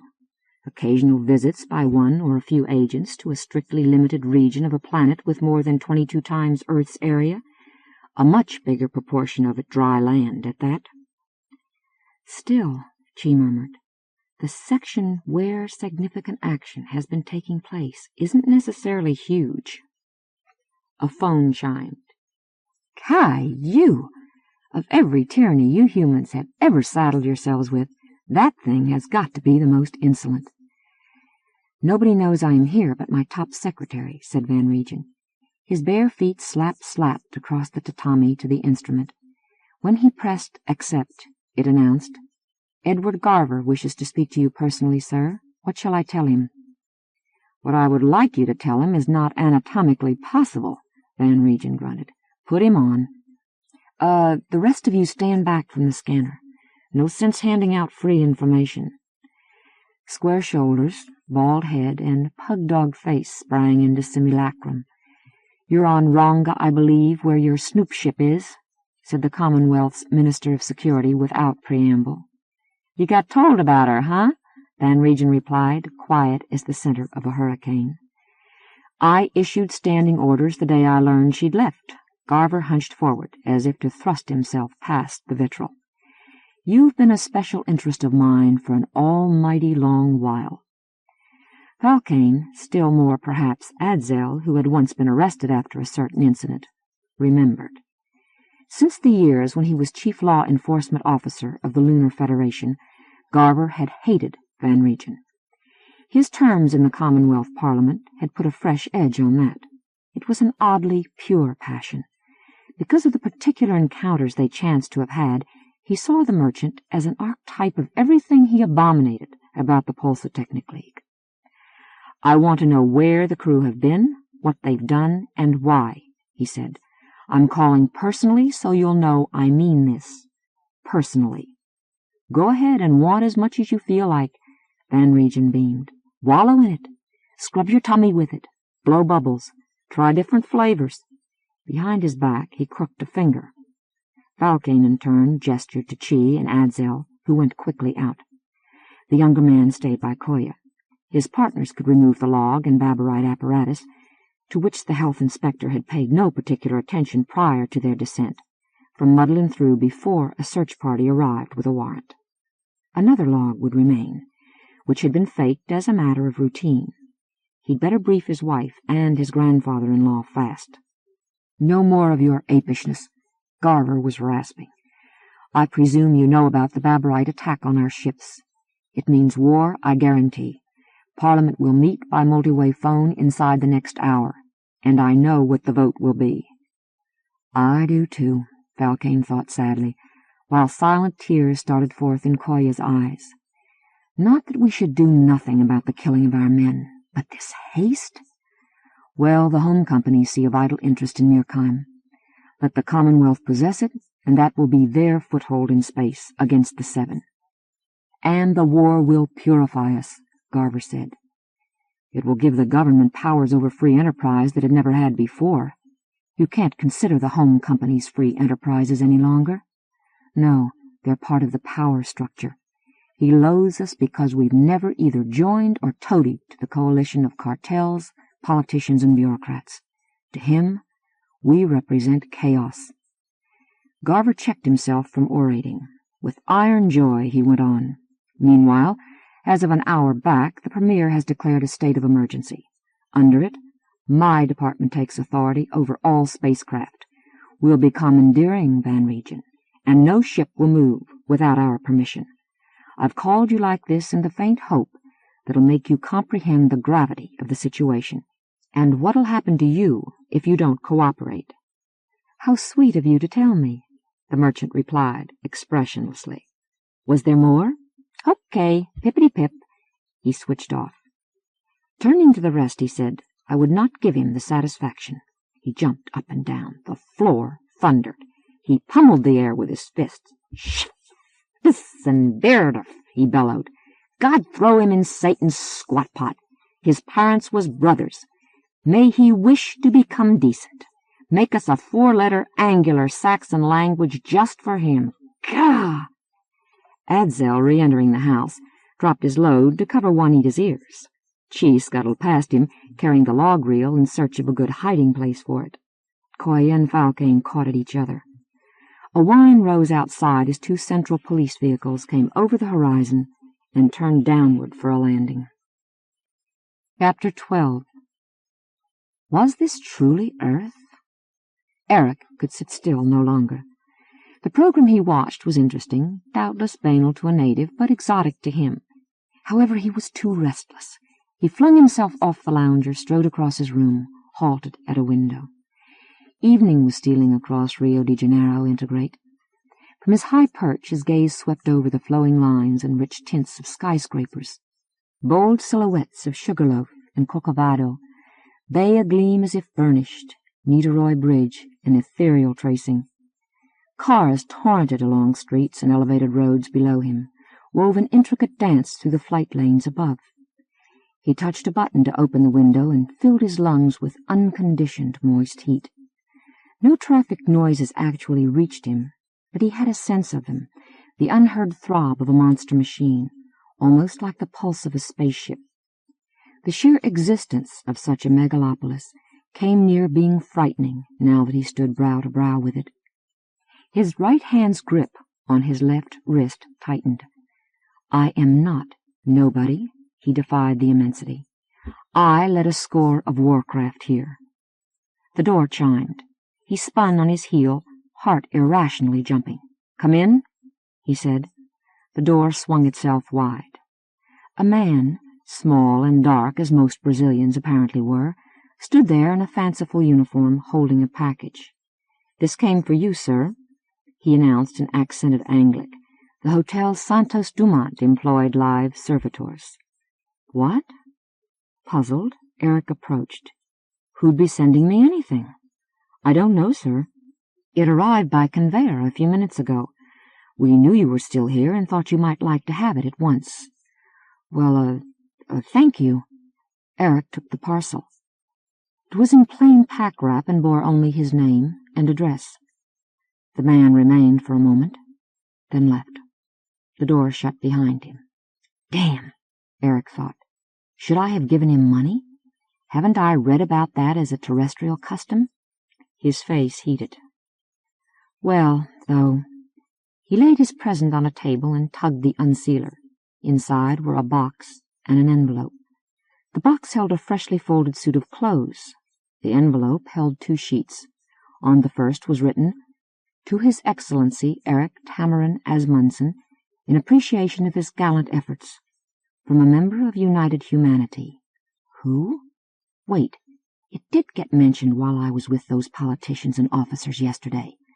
A mildly racist association, naturally jingoistic about Babber, with the publicity that our escape from Hermes seems to have gotten. A second message. Wait a God-smitten minute. My son, read this and destroy. Leave the other note lying about so it may satisfy the curiosity of those who have a watch on you. I am anxious to meet you, for your own sake, but also for the sake of both our planets and perhaps many more. It must be done secretly, or it is useless. I will only say now that you and your men are in danger of being made pawns. If you possibly can, cancel any appointment you have, wear the enclosed outfit, and at 2000 hours, Earth clock, not Hermetian, go to the parking roof, take a taxi numbered 7383, and follow instructions.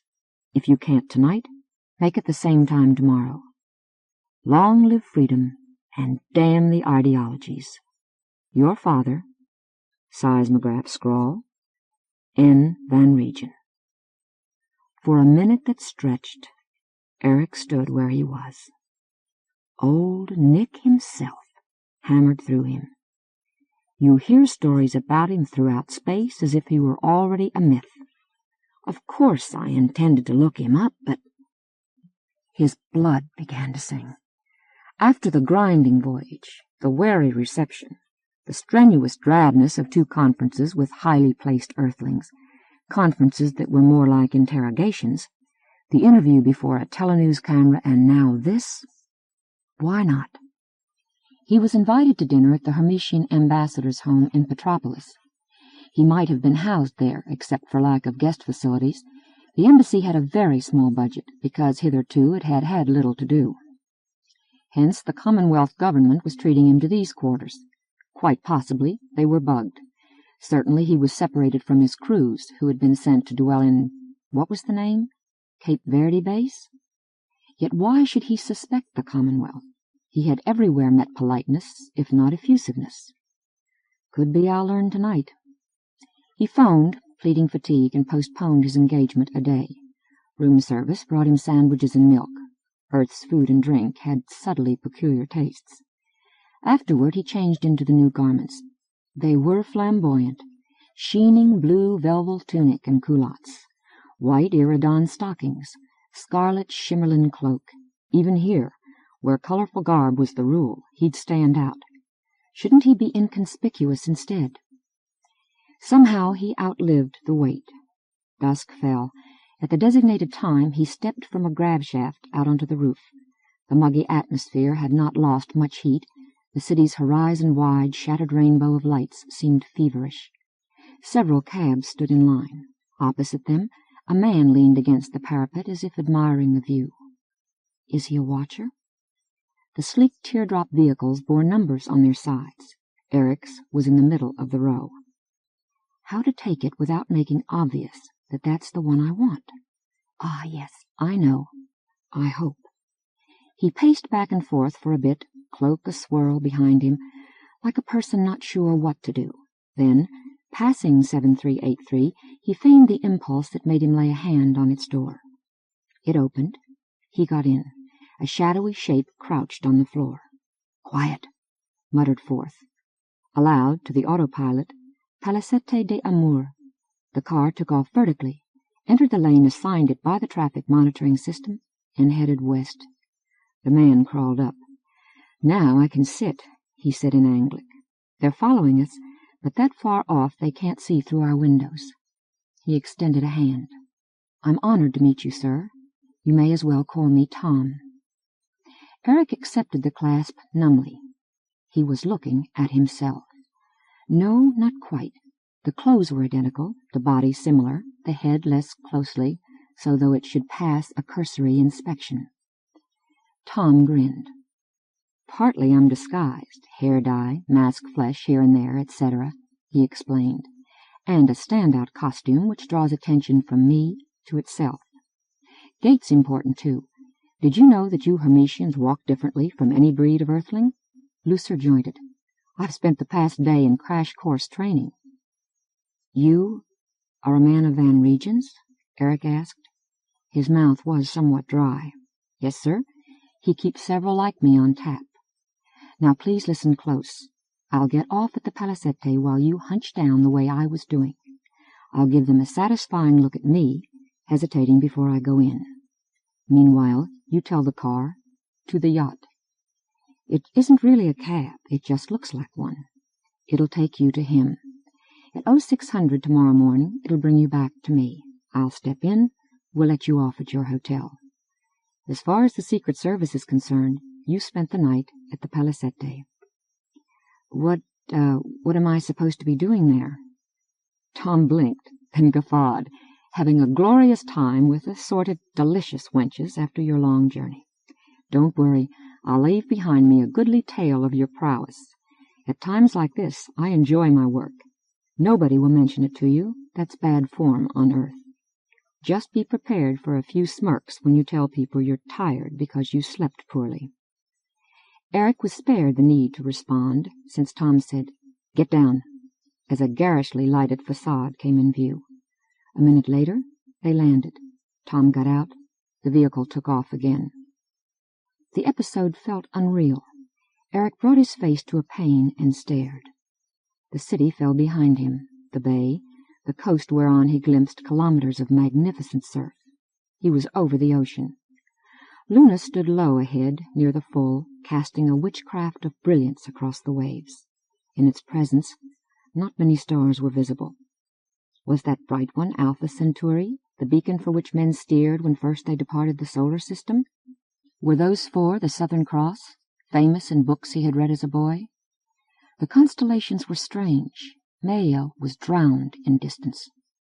The car canted. Eric saw a water-ship in the middle of otherwise empty vastness. She was a windjammer, with 3 masts rigged fore and aft, though only the mizzen sail and a jib were set to keep her hove to. He couldn't remember what the type was called. No pleasure boat on Hermes was that big. Doubtless she had an auxiliary engine. What a place to meet! The reason was total privacy. Nevertheless, how wildly romantic, here under Earth's moon. Lunatic? The false taxi came to a hover alongside the starboard rail. Eric emerged, springing to a deck that thudded beneath his feet. The air was blessedly cool. A man took his seat, and the vehicle flitted off to abide somewhere till it must return. More sailors were in sight, but Eric knew the captain at once, huge in the pouring, pale radiance. He wore simply a blouse, wrap-around skirt, and diamonds glistening on his fingers. "My boy!" he roared, and stampeded to meet the newcomer. His handshake well-nigh tore an arm off. His backslap sent the Hermetian staggering. "Ho, ho, welcome, by damn! For this you bet I give good St. Dismas candles till he wonders if maybe he was martyred by a grease fire." He clasped his son's shoulders. "Ya, you got some of your mother in you, even if mainly you are what they call extinctive-looking like me. What a jolly Roger we raised together, she and me. Often have I wished I was not too obstrectococcus a bastard for her to live with long. You now, you is a fine, upstanding type of bastard, nigh. Come below and we talk." He propelled Eric forward. A lean man in early middle age and a pregnant woman who looked younger stood at the cabin door. Van Regen halted. "Here is David Falcane. You heard about him after the Shenna affair. Also his wife Koya." "Hoy, what's wrong, Jongen?" David Falcane. I should have expected this. Eric bowed in the manner of kindred among each other. "Well met," he said ritually, and wondered how he could add what he must. "Below, below, the Aqua-V calls," Van Regen urged, less loudly than before.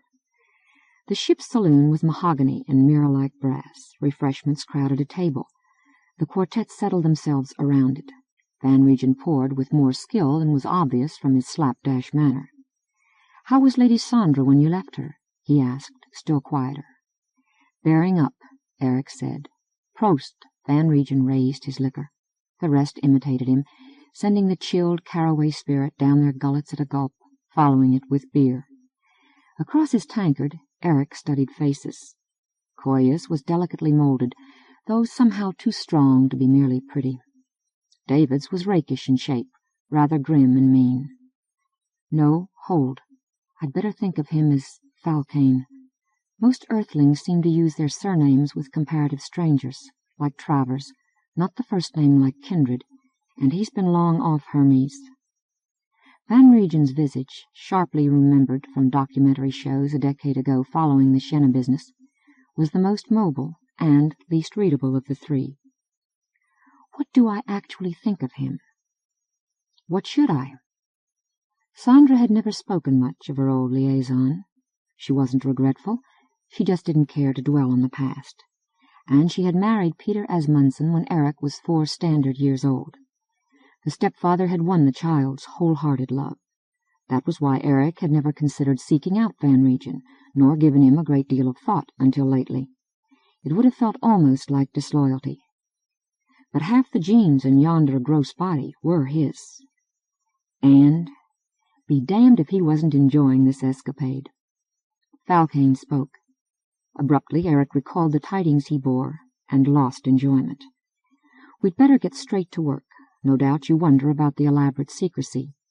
Well, we could have arranged to meet you candidly, but it would have been under covert surveillance, not too fussing covert at that. This way, we keep an option or 2 open for you." "I knew you would come," Van Regen said. "Your mother proved it, on Diomedes, before you was born." "We're not sure how complete your information is about the Commonwealth," Koya added. She had a lovely low voice. "The fact is, we're in the bad graces of the government." "Let me buy time while I figure out how to tell Falcane." "Please, say on, my lady," Eric urged. She glanced back and forth between the men. They signed her to continue. She spoke fast and rather abstractly, perhaps as a shield for nervousness. Well, to generalize, for a long time in the solar system, underneath all catchwords and cross-currents, the issue has been what shall be the final arbiter, the state, which in the last analysis relies on physical coercion, or a changeable group of individuals, whose only power is economic. Oh, I know it's nowhere near that simple. Either kind of leadership might appeal to emotion. For instance, yes, does in fact, because at bottom the choice between them is a matter of how you feel, how you see the universe. And, of course, they melt into each other. On Hermes, for instance, you get the interesting situation of a state having essentially risen from private corporations. In the solar system, on the other hand, the so-called home companies have become an unofficial but real component of government. In fact, they've had the most to do with strengthening it, extending its control of everybody's life. And for its part, it protects them from a lot of the competition they used to have, as well as doing them a lot of different favors on request. She frowned at the table. This didn't happen because of any conspiracy, you realize. It just happened. The Council of Hiawatha, well, never mind. You remind me of the final examination in the philosophy class, my dear, Van Regen said. The single question was, why? You got an A if you answered, why not? You got a B if you answered, because. Any other answer got a C. Smiles twitched. Koya met Eric's eyes and proceeded. You must know enough about solar spice and liquors and its fellow independents to understand why we aren't popular in the capital. We can't greatly blame them for fearing us. After all, if we claim the right to act freely, we might do anything whatsoever, and simply the claim itself is a threat to the establishment. When Ganyang Tuan, Freeman Van Regen, sent my husband off on a private expedition during this crisis, that was the last quantum. Commonwealth agents ransacked his ship after he returned and sequestered her. They didn't find evidence to convict him, not that David had done anything particularly unlawful. But like everybody else, we're forbidden to leave Earth except on common carriers, and we're incessantly spied on. Eric stirred. His words came hesitant. Given the war, aren't your interests the same as the Commonwealth's? If you mean the government of the Commonwealth, Falcane said, then no, probably not. Nor are yours necessarily. Don't forget, I'm a Hermetian citizen myself. And you are now the Falcane. I do have my under-blanket connections, Van Regen added, so I know you has been watched since you arrived. They think. You come for an ally, yes, but how trustworthy is you? Anyways, it is in the nature of governments to be nosy. Don't worry, Falcane advised. I'm sure you'll be accepted for what you are, and accorded more rank than you maybe want. Nor will we ask any treachery of you. At this minute, I'm not sure what we will ask. Maybe only that you use the influence you're going to have. A popular hero, granted special status, and so forth. Your influence to get us back some mobility. I believe if you think over what we've done in the past, you'll agree we aren't such dreadful villains. The miners on Mirkheim. Their high-flying hopes. Eric nodded. In return, Koya said, our group may help keep Hermes from becoming a counter in a game. Because Babur and the Commonwealth won't fight till one is crushed. That's hardly possible for them. After they've traded some blows, they'll negotiate, with the upper hand in battle being the upper hand at the conference table. Tonight it looks as if that hand will be a Baburite claw, because everything we've learned indicates their force in being is at least equal to the Commonwealth's, and their lines of communication are short, where its are long. For the sake of an annual quota of supermetals, the Commonwealth might well agree to let Hermes remain a so-called protectorate. Certainly the liberation of your planet is not its prime objective. Lorna, the home we mean to have. What I would like to do, Van Regen came in, is send messages to the heads of independent companies. Get them together for some kind of joint action. Right now they got no leadership, and I know them and their fumbly diddles by themselves. If you can arrange for people of ours to go off to them, that will be a real coup de poing." "Coup de main," Kolya corrected under her breath. "I think." Van Regen lifted the aquavit bottle. "Better let me pour you a buckshot more, my son," he invited. "This will be a long night." Eric accepted, tossed off the fiery swallow, and said before he should lose all heart for the task, "Yes, we've much to tell, much to talk over, but first—" This didn't get into the news, as far as I'm aware. Nobody mentioned it while my men and I were being interviewed, because we'd agreed en route to avoid naming names as much as possible, for fear of provoking reprisals at home, but— You recall we lost our battleship on the way out. Well, its commander was Michael Falcane. I understand he was your brother, Captain." The blond man sat still. His wife seized his arm. "I'm sorry." Eric's tone stumbled. "He was a gallant officer." "Mike?" Falcane shook his head. "Excuse me." "Oh, darling, darling," Kolya whispered. Falcane's fist smote the tabletop once. Then he blinked hard, sought Van Regen's eyes, and met them unwaveringly. "You realize what this means, don't you, Gunyan Tawang?" he asked, flat-voiced. "I'm the new head of the family and president of the domain. That's where my first duty lies." Chapter 13. The telephone image of Irwin Milner said, "Greeting, Your Grace. I hope you are well." Like death and hell you do, Sandra thought. She jerked a nod in reply, but could not bring herself to wish good health to the commander of planet-based Babarite occupation forces. Did he stiffen the least bit? She watched his features more narrowly. He was a squat redhead whose gray uniform differed little from that on the lowliest human among his troops. Born on Earth, he retained an accent in his Anglic that she had been told was North American. He was naturalized on Germania, he said. It was a faraway neutral, hence his service with Babar did not make him guilty of any treason. So he claims. "What did you wish to discuss, General?" she demanded, rather than inquired. "A necessary change," he replied. "To date we've been busy getting the Protectorate functional, the military side of it, that is. Warcraft in orbit, whose crews are more alien to man than a shark or a nightshade, ready to hurl their nuclear weapons downward. On the ground, oxygen-breathing mercenaries, human, Versaillan, Orzuni, Denarian, adventurers, the scourings of space, though thus far they've stayed disciplined. Not that we see much of them. They have taken over our abandoned Navy facilities, plus the Hotel Zeus and a few other buildings round about in Starfall. He says they will spread out in garrisons, in all the inhabited parts of Hermes. He has given me no satisfactory answer as to why, when it would seem that those circling spacecraft are ample to assure our meek behavior. That work will go on, Milner continued. But we're now ready to start making a sound, infrastructure. I'm sure your people understand they can't have our protection for nothing. They'll need to do their share, producing supplies in their factories, food and raw materials from their lands. You see what I mean, I'm sure, madam. He scowled. I told you before, the attack those Hermetian ships made on ours, their defiance of orders. Yes, not your fault, madam, but if your Navy had that many subversives in it, what about civilians? We might start getting sabotage, espionage, aid, and comfort to enemy agents. That has to be guarded against, doesn't it? He paused. Go on, Sandra said. The words sounded remote in her ears. She was tensing to receive a blow.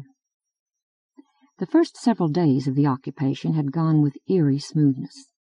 Were the people stunned, mechanically tracing out routines, or how much ordinary life went on?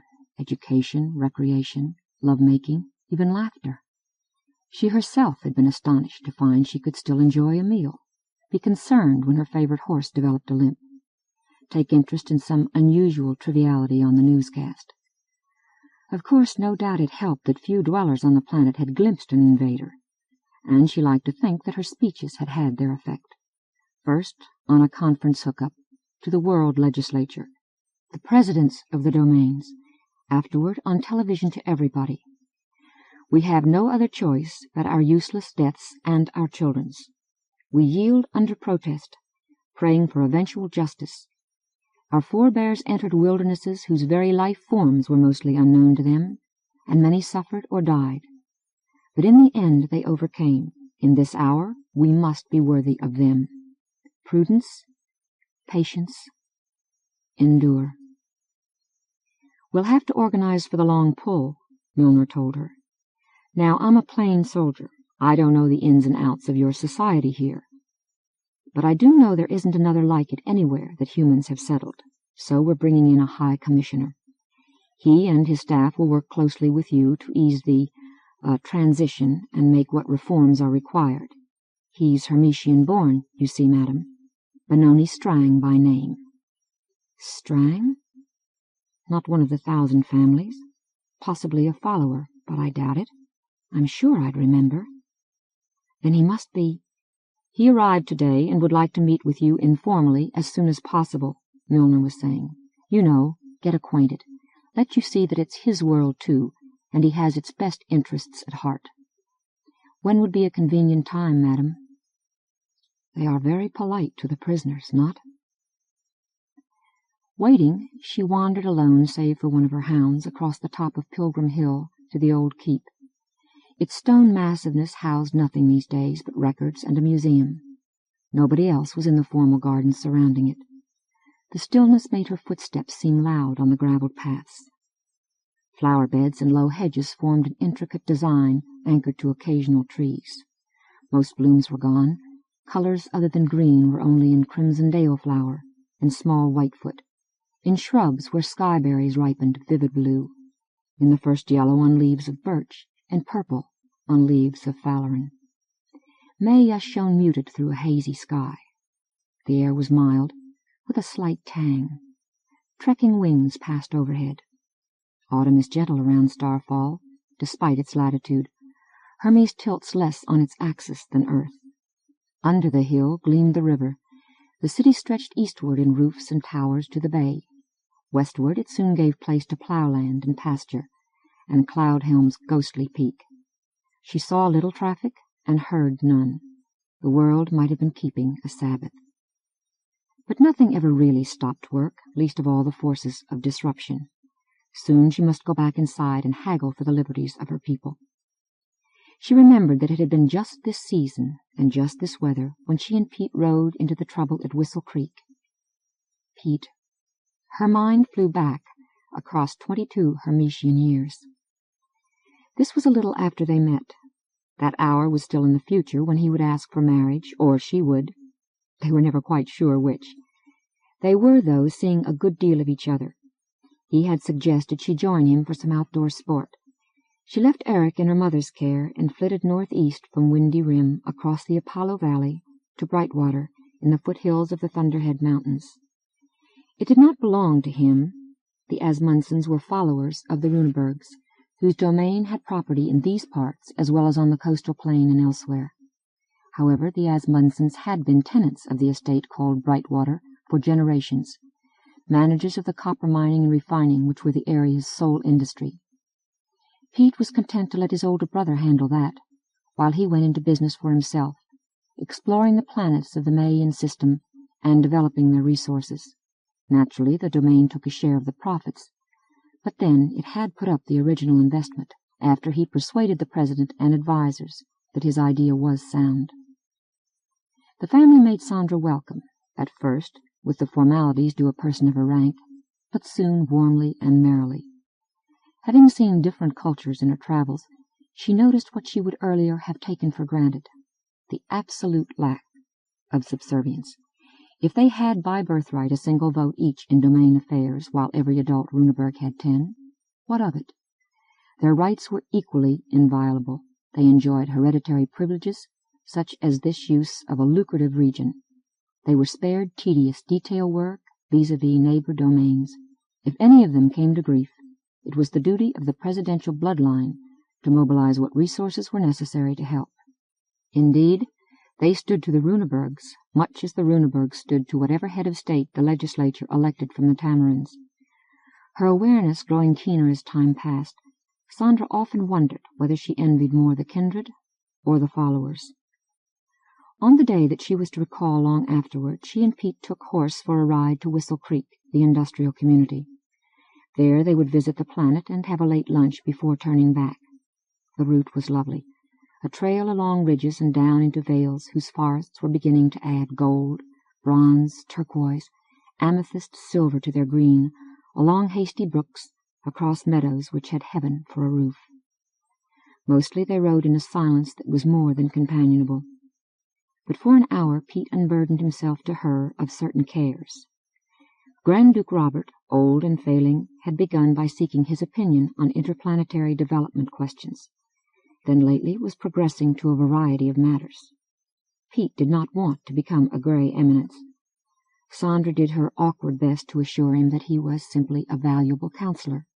Inwardly, she thought that if somehow she should be chosen successor, he never would escape the role. They entered the town in a step, for it had no agricultural hinterland or suburbs. A single paved road to the mine served it, otherwise traffic went by air. Its core was the sleek, largely automated refinery, carefully designed to spare the environment. Round about clustered the shops, homes, and public buildings of a few thousand inhabitants. The streets smelled of woods. Today they were strangely empty. "What's going on?" Pete asked, and sent his horse clopping ahead. Presently a human noise became audible, the fitful shouting of a crowd. Heading in that direction, the riders rounded a corner and found a small park. 300 or 400 folk stood in it. Mostly they were clad in coveralls without insignia, showing them to be travelers who worked here. Shoulder patches identified Runeberg followers. These kept apart from the rest and looked unhappy. Followers, too, were the police at the corners of the park. Evidently a disturbance was considered possible. This was near the end of the midday break. Obviously the meeting would continue into working hours, and the management had decided not to make an issue of that. The arrangers had timed themselves shrewdly. Pete's brother was absent, overseeing the start of a new mine. A woman stood on the bed of a truck which had set down on the yerb and spoke into an amplifier mic. From newscasts seen at Windy Rim, Sandra recognized her wiry figure, intense dark features, military-style slack suit. Krista Broderick, traveler-born, but heiress of a fortune made by her sea-ranching parents. Her words stormed forth. Overdue to end the reign of the 1,000 families and their lackeys. What are the domains but closed corporations whose shares are required by self-serving law to pass from generation to generation? What were those corporations ever but the outfits which happened to come here first and so seized the choicest lands of an entire planet? What was the Declaration of Independence but an attempt to escape the democratization that was stirring in the Commonwealth? An attempt to perpetuate an aristocracy which even stole a medieval title for its new head of state? And what are you, the Travers, but workers and business people, excluded from inherited privilege, denied any vote, who nevertheless provide the energy that drives what progress Hermes is making? What are you but the fraction of its population which is not caught in a web of custom and superstition, the part whose vitality would haul this stagnant world into the modern age, in the forefront of tomorrow, were you not shackled hand and foot by the ancestor worshippers? What are you but a 3/5 majority? Oh, the feudalists are clever, I admit. They hire you, they buy from you, and sell to you. They leave your private lives alone. Occasionally they adopt one of you into their own ranks. Above all, they exempt you from taxation. I have heard many a traveler say that he or she is quite happy with things as they are. But ask yourselves, is this not a subtle slavery in itself? Are you not being denied the right to tax yourselves for public purposes chosen by your democratically elected representatives? Are you content with the do-nothing government of a decadent aristocracy, or would you rather bequeath to your children a state? Yes, I will say a commonwealth, to which everything is possible. Answer me. A part of the listeners cheered, a part booed. Most stood in troubled muteness. Never before had the Liberation Front sent a speaker, its leader at that, to Whistle Creek. Of course, Sandra realized those here would have seen rallies and heard speeches made elsewhere on their telescreens. Some would have read the literature. A few might have dropped in on movement headquarters in Starfall. But she felt with shocking suddenness that there was nothing as powerful as a meeting of flesh with eye, voice with ear, body packed close to body. Then the ancient ape awoke. Briefly, sardonically, went through her the thought that perhaps this was why kindred and followers went in for so much pageantry. Turning her head, Broderick saw her and Pete in their saddles. They had each gotten a certain amount of publicity. She knew them by sight. At once she pounced. Yet her sarcasm was delicate. "Well, greeting. All of you. Look who've come. Peter Asmundsen, brother of your general manager. Sandra Tamarin, possibly your next Grand Duchess. Sir? Madam." And that second title reminded those who knew of Eric that he might in his turn bring foreign blood to the throne. "I hope I've not given offense in proposing some reforms." "No, no," Pete called. "Sail right ahead." "Perhaps you would like to reply?" "'Tis your speech." Chuckles came from the followers and half the Travers. Broderick plainly knew the charm was broken. Men and women were beginning to glance at their watches. Most of them were skilled technicians who could not be absent too long without problems developing in their departments. She would have to start fresh to re-arouse interest. "I'm glad you're here," she said.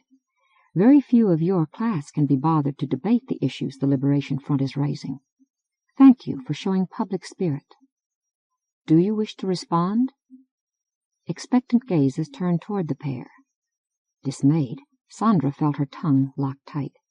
The sky pressed down on her.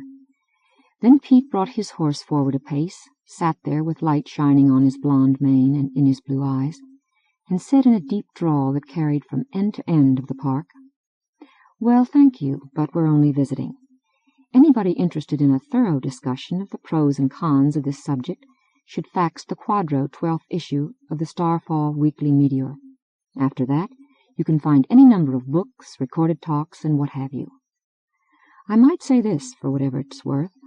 I don't think democracy or aristocracy or any other political arrangement should be an end in itself.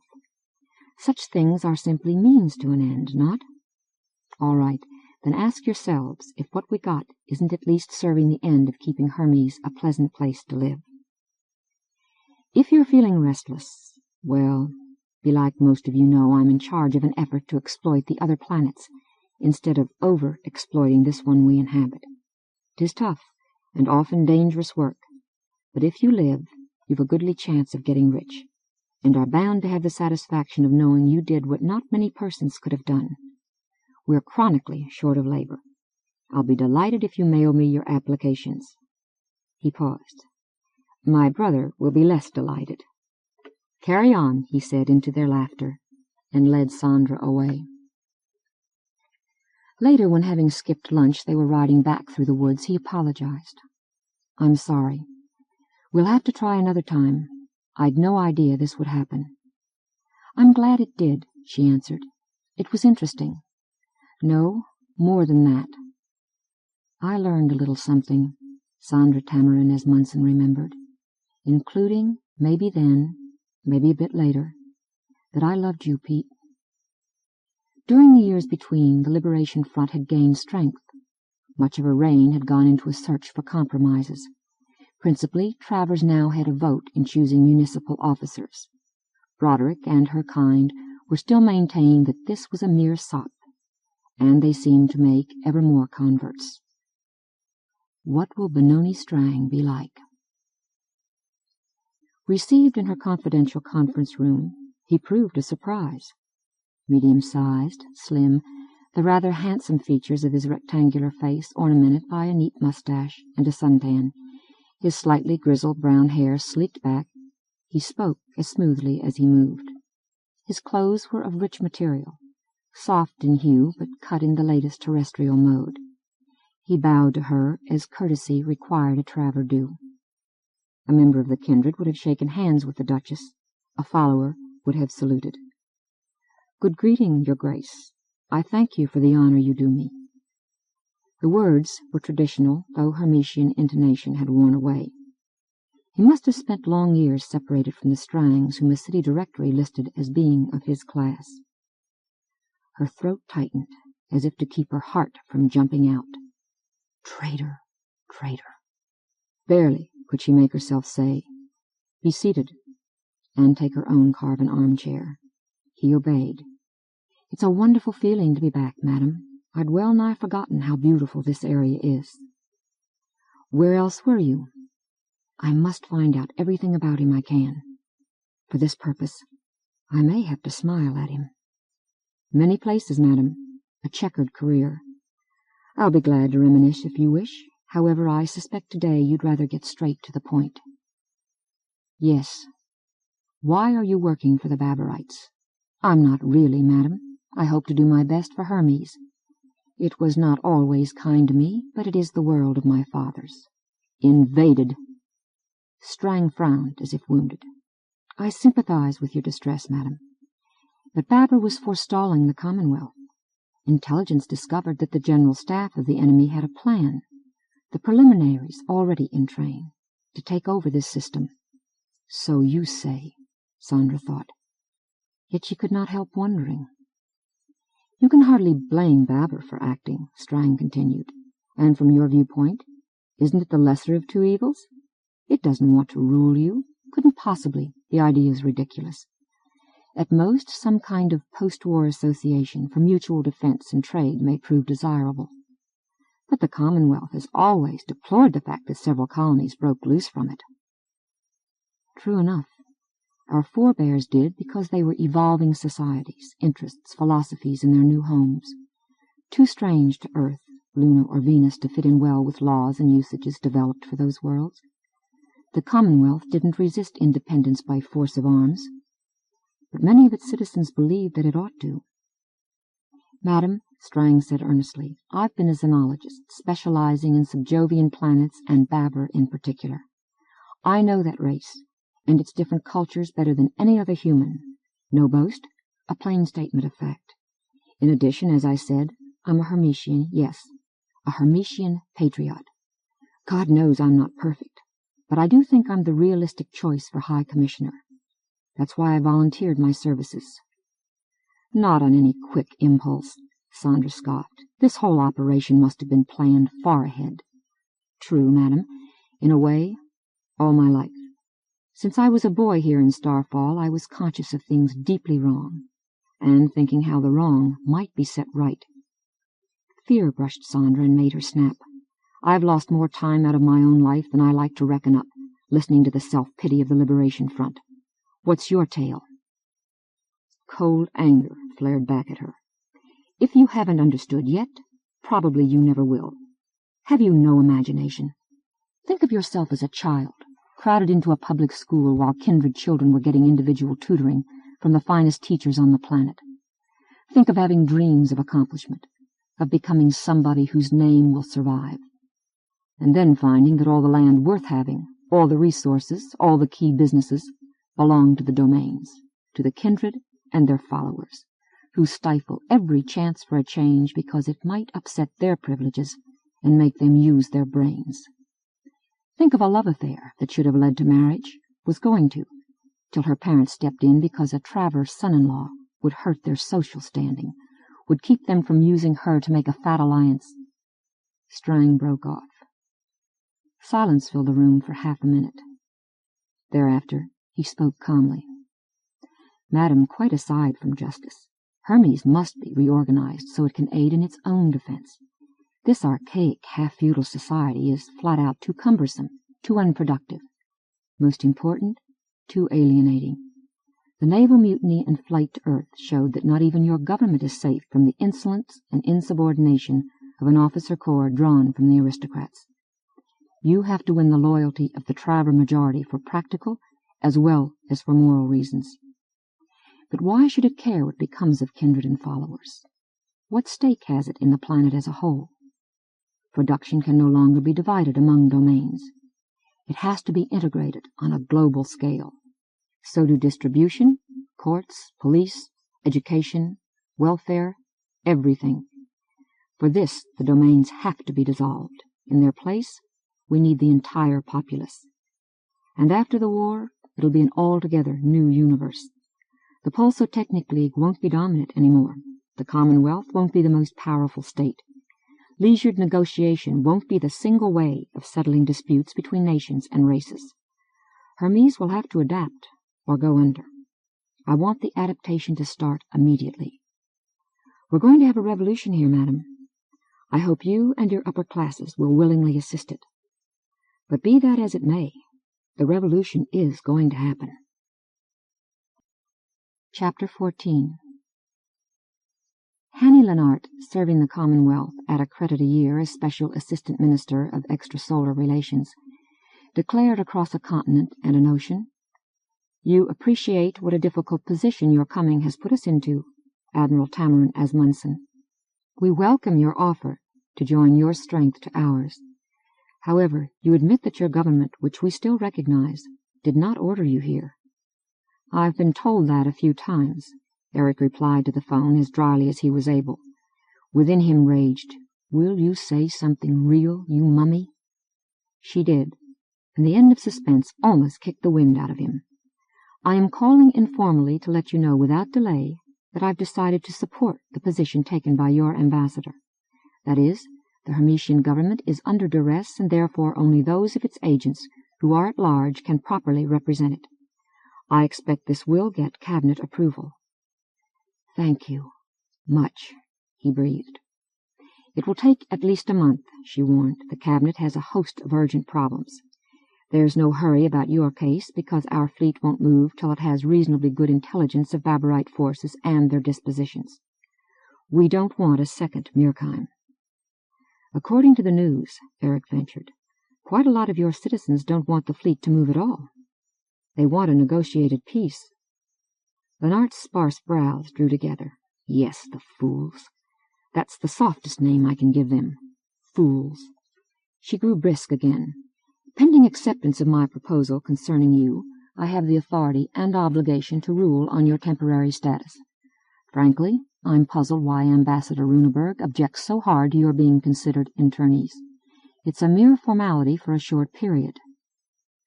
Nicholas Van Regen put him up to it, that's why." The knowledge surged through Eric that he was winning this round. But it wasn't over yet, and the fight had many more to go.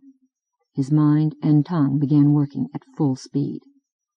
"I'm sure he's explained to you, Free Lady. We will be answerable to our government after the war. Accepting internment would imply that its status was dubious. Nor can we put ourselves under your command till we're fully recognized as allies." Lennart compressed her lips. "Some day I must study your curious legal system, Admiral." "Very well. I trust you're willing to commence unofficially developing plans with us for integrating your flotilla with our navy?" "Our fleet with yours, if you please, Free Lady." The tide of confidence rose in Eric. "Yes, certainly, save when I'm looking after the well-being of my men. And about them, they've been effectively interned already. That has to stop. I want a written statement that they're free to travel around on any innocent errands they may have." The discussion that followed took less time than he'd expected. Lennart yielded to his demands. After all, they appeared minor. And the Commonwealth government was new to the business of war, unsure how best to handle its own citizens. It would not gratuitously insult the Hermetian popular heroes of the day. Van Regen's publicists had done their job well. In the end, Eric switched off, leaned back, and gusted a sigh which turned into an oath. His look roved from the screen on his desk across the room to a window beyond which green meadows tilted up toward snows and the sheen of a glacier. His new lodging and headquarters was a chalet in the southern Alps of New Zealand, into which communication and data equipment had hastily been moved. Given a few precautions, it was spy-proof and bug-proof. The wealthy sympathizer who lent it was a dummy of Van Regen's. His elation receded before a wave of anger. Haggling, he thought, scheming, waiting. Waiting. When do we fight, for God's sake? For Lorna's sake. The vision of his betrothed rose before him, sharper than any electronic ghost, but powerless to speak. 220-odd light-years beyond this bland sky, she dwelt beneath the guns of Babur, and he had had no chance to kiss her farewell. A pen snapped between his fingers. Van Regen came in from the next room where he had been listening. "We got what we was after, huh?" His tone was unlightened by the Minikin victory. "I would shout hooray and toss my hat in the air, except my heart is not in it. We still need to move fast, Nye. Let us right away knock up a plan." Eric wrenched attention to the merchant. "Oh, I've done that," he said. "Huh?" The little black eyes blinked. "I come so we could be sure we talked safe." Eric shoved back his frustration. Here was another step he could take toward his desire. "I worked it out while you were on your way. Then Leonard called, as we'd been hoping, right after you arrived. You go quietly with your agents to your mid-ocean retreat, Ranga, as if for a few days' relaxation from the harassment the government's doubtless been giving you." Van Regen's mustaches vibrated. "Who told you about there?" Eric felt progressively better as he spoke. "David Falcane. Remember the night on your yacht, how toward morning, when we seemed pretty well talked out, he and I went topside for a breath of fresh air before the car came for me? He described your various private landing facilities in case of need, and Ranga seems to me like the best bet." That wasn't all he told, he thought. Already then, he knew what he aimed to do and had a fair idea of how to go about it. Today I still am acting at his behest as much as I am at my own. "Well now," he continued into the prawn-like stare, "each of my cruisers carries a speedster, outfitted for interstellar travel, I mean. I'll personally order one down, to land at Ranga. Some Commonwealth naval functionary will have to grant clearance. I'm wagering he'll just retrieve a listing of Ranga as bearing a civilian field suitable for that kind of vessel, and not check any further, like whose property it is. He won't dare to delay me. I've been acting mighty touchy. You noticed how I snooted Leonard, in hopes that word will go out to handle me with Belleville Waldos. To avoid phone taps, I suggest you visit my ambassador after you leave here, to get him out of bed if necessary, and hand him my commissions of your agents as officers of the Hermetian Navy. Then bring to the island, and hand to them, my orders that they're to leave the solar system according to instructions delivered verbally. They'll take the speedster after she's touched down. You can talk her pilot back to his ship. She carries several weeks' worth of basic supplies. Can you see to it that the non-humans have along whatever supplementary nutrients they require? I don't imagine the boat will meet any problems getting cleared to lift either. The person in charge will assume I want to visit my ships in their orbits, but once away from Earth, she'll head for the deeps. Space is big enough that it's unlikely she can be intercepted if your man knows his trade. The Commonwealth Navy isn't deployed against possible outward movements, as the Baburites were at Hermes. A laugh clanked forth. "Oh, yes, I'll get any amount of thunder about this," Eric finished. "I'll enjoy pointing out that I've been entirely within my rights. We are not interned, and as yet we are not under the Commonwealth's supreme command. 'Tisn't my fault if their officer took for granted I wanted a jaunt for myself. I'm not obliged to explain any orders I issue to personnel of mine, though as a matter of fact 'tis quite reasonable that I'd send scouts to see from afar, if they can, how Hermes is doing. Yes, the brouhaha should be the first fun I've had since you smuggled me out of Rio." Van Regen stood moveless for seconds. Then, "Oh, ho, ho," he bellowed. "You is my son for sure. A chip off the old blockhead, ya. In you the Mendelian excessives is bred true. Let me find a bottle Genever I said should come with the office gear, and we will drink a wish to the enemy. Bottoms up." "Later," Eric replied. Warmth touched him. "Yes, I do look forward to getting imperially drunk with you, Dad. But right now we've got to keep moving. I'll take your word for it that nobody can have traced you to this place. However, if you're out from under surveillance, if your whereabouts are unknown, for long at a time, it could start the watchers speculating, not?" He reached for writing materials. "Give me again the names of Falcane's partners," he requested.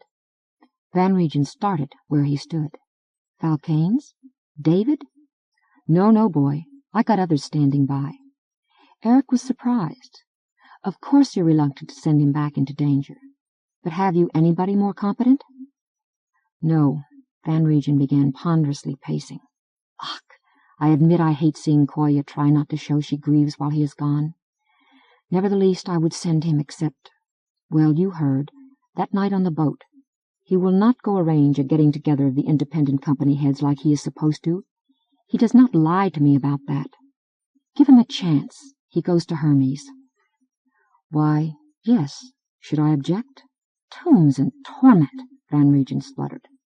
What can he do there? Get himself killed? Then what has all this pile of maneuvers been for?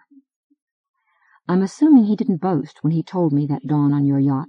He and his gang can slip down onto the planet unbeknownst, Eric said. Once there, yes, quite likely he will stay for the duration. That's good from my viewpoint, because his advice and leadership should be valuable. He also said it'd be harder to get a vessel back into space. But his partners have a sporting chance of being able to do it after they've left him off. They have a record of such stunts. So they'll assemble your entrepreneurs for you, though frankly I've no clear idea of what you think those can accomplish. Little, maybe, Van Regen conceded. And yet, I got a hunch on my back, son. It says we should work through what is left of the League, and maybe we find out the reasons for Baber's actions, and how we can change them. Because on the face of it, they make no sense. He lifted a slab of a hand. Oh, yeah, I know. Wars often do not. Still, I wonder and wonder what the Baber leaders imagine they can gain by imperialism against us. He knuckled his forehead. Somewhere in this thick old noggin is fizzling an idea. Davy will insist on going first to Hermes. Then could well be that Adzel and Chi never managed to continue. The jeopardy cannot change at spots. Let me send somebody else than them, please. That his father should finally use that word to him gave Eric a curious pang. I'm sorry, he said. It has to be Falcane, no matter what terms he sets. You see, I've got to carry a rose in my tail. That's Hermetian. I've got to guard my rear legally for the sake of my own men. Falcane has my nationality, and his partners don't belong to the Commonwealth either, do they?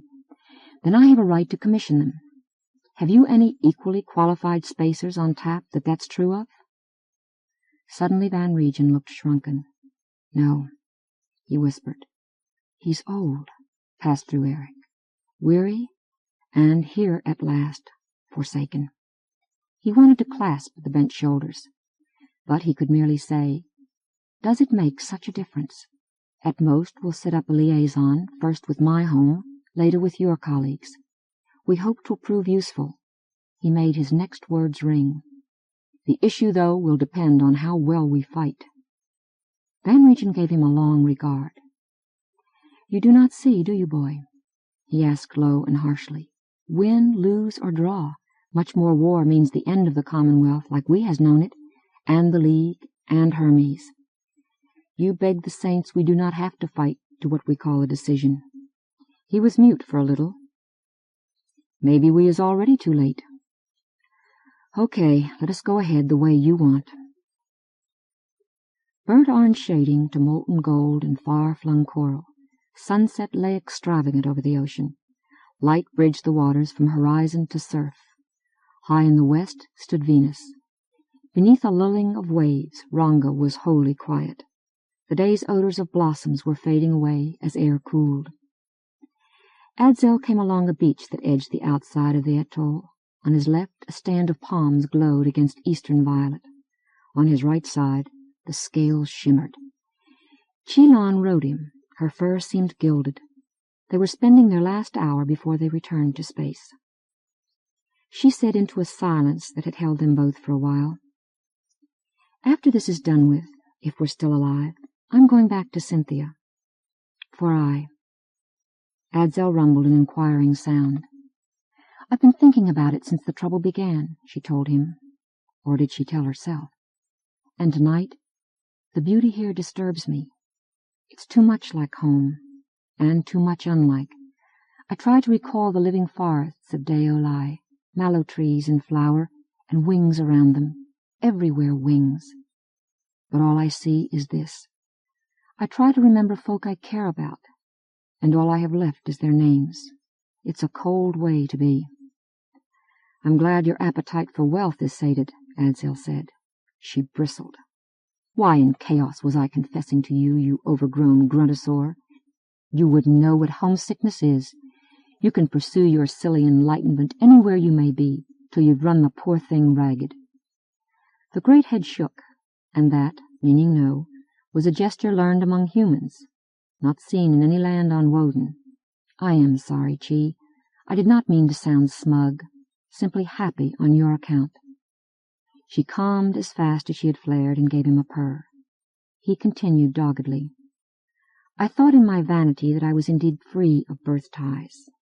But this sun is dim, these horizons are narrow, and often in my dreams I gallop again with comrades across a wind-singing plain. And I long for a wife, I who am supposed to have such wishes only when a female is near me in her season. Or is it young that I really want, tumbling about my feet till I gather them up in my arms? Yes, that, she murmured. A lover I can be kind to, for always. The beach thinned as it bent around a grove. Passing by, he and she came in sight of Falcane and Koya, who faced each other with hands joined, and had no vision of anything else. Adzel did not slacken his steady pace. He and his rider neither watched nor averted their eyes. Of 3 races and 1 fellowship, these 4 had little they need conceal between them. Oh, I regret nothing, said the Wodenite. The years have been good. I will but wish my children had the same fortune I did, to fare among miracles.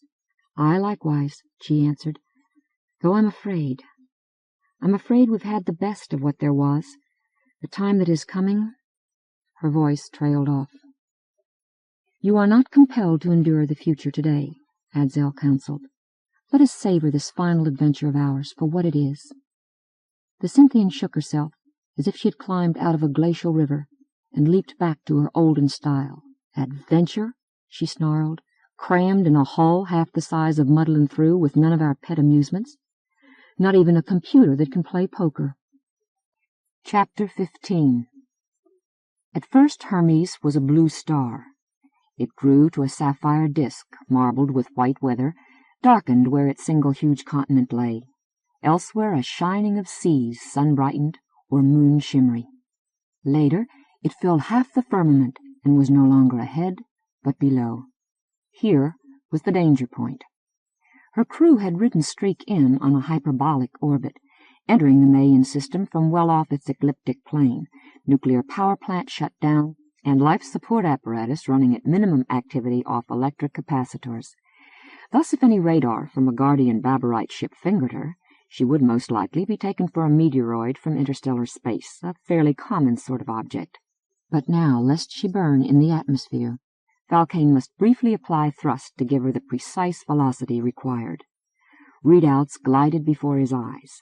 Data on air intensity and its gradient, gravity, altitude, planetary curvature, the boat's ever-changing vectors. A computation flashed forth. In 30 seconds, aerodynamic descent would be feasible, given the correct amount of deceleration, and would bring the speedster down at such and such a point. He must decide whether to take advantage of that opportunity or wait for the next. Then less negagraph force would be needed, but the hull would grow hotter, and the place of landing would be different. Acting half on reason, half on trained instinct, he pressed the button which elected the immediate option. With no internal field to compensate, deceleration crammed him forward into his safety web. Weight dragged on his body. Darkness went tattered across his vision. Thunder sounded through his skull. After minutes, the drive cut off, and he was flying free on a shallow slant. This high in the stratosphere, stars still shone in a heaven gone blue-black. "Are you all right back there?" he croaked into the intercom. "As all right as any other squashed tomato," Chi grumbled from the weapons control turret. "Oh, I found the maneuver quite refreshing after so long a time weightless," Adzel said in the engine compartment. "I can't wait to disembark and stretch my legs." Aboard Streak, he had had no room for anything except isometric exercises and push-ups. He must vacate the recreation chamber, the only one in which he could extend himself, whenever his shipmates wanted a workout.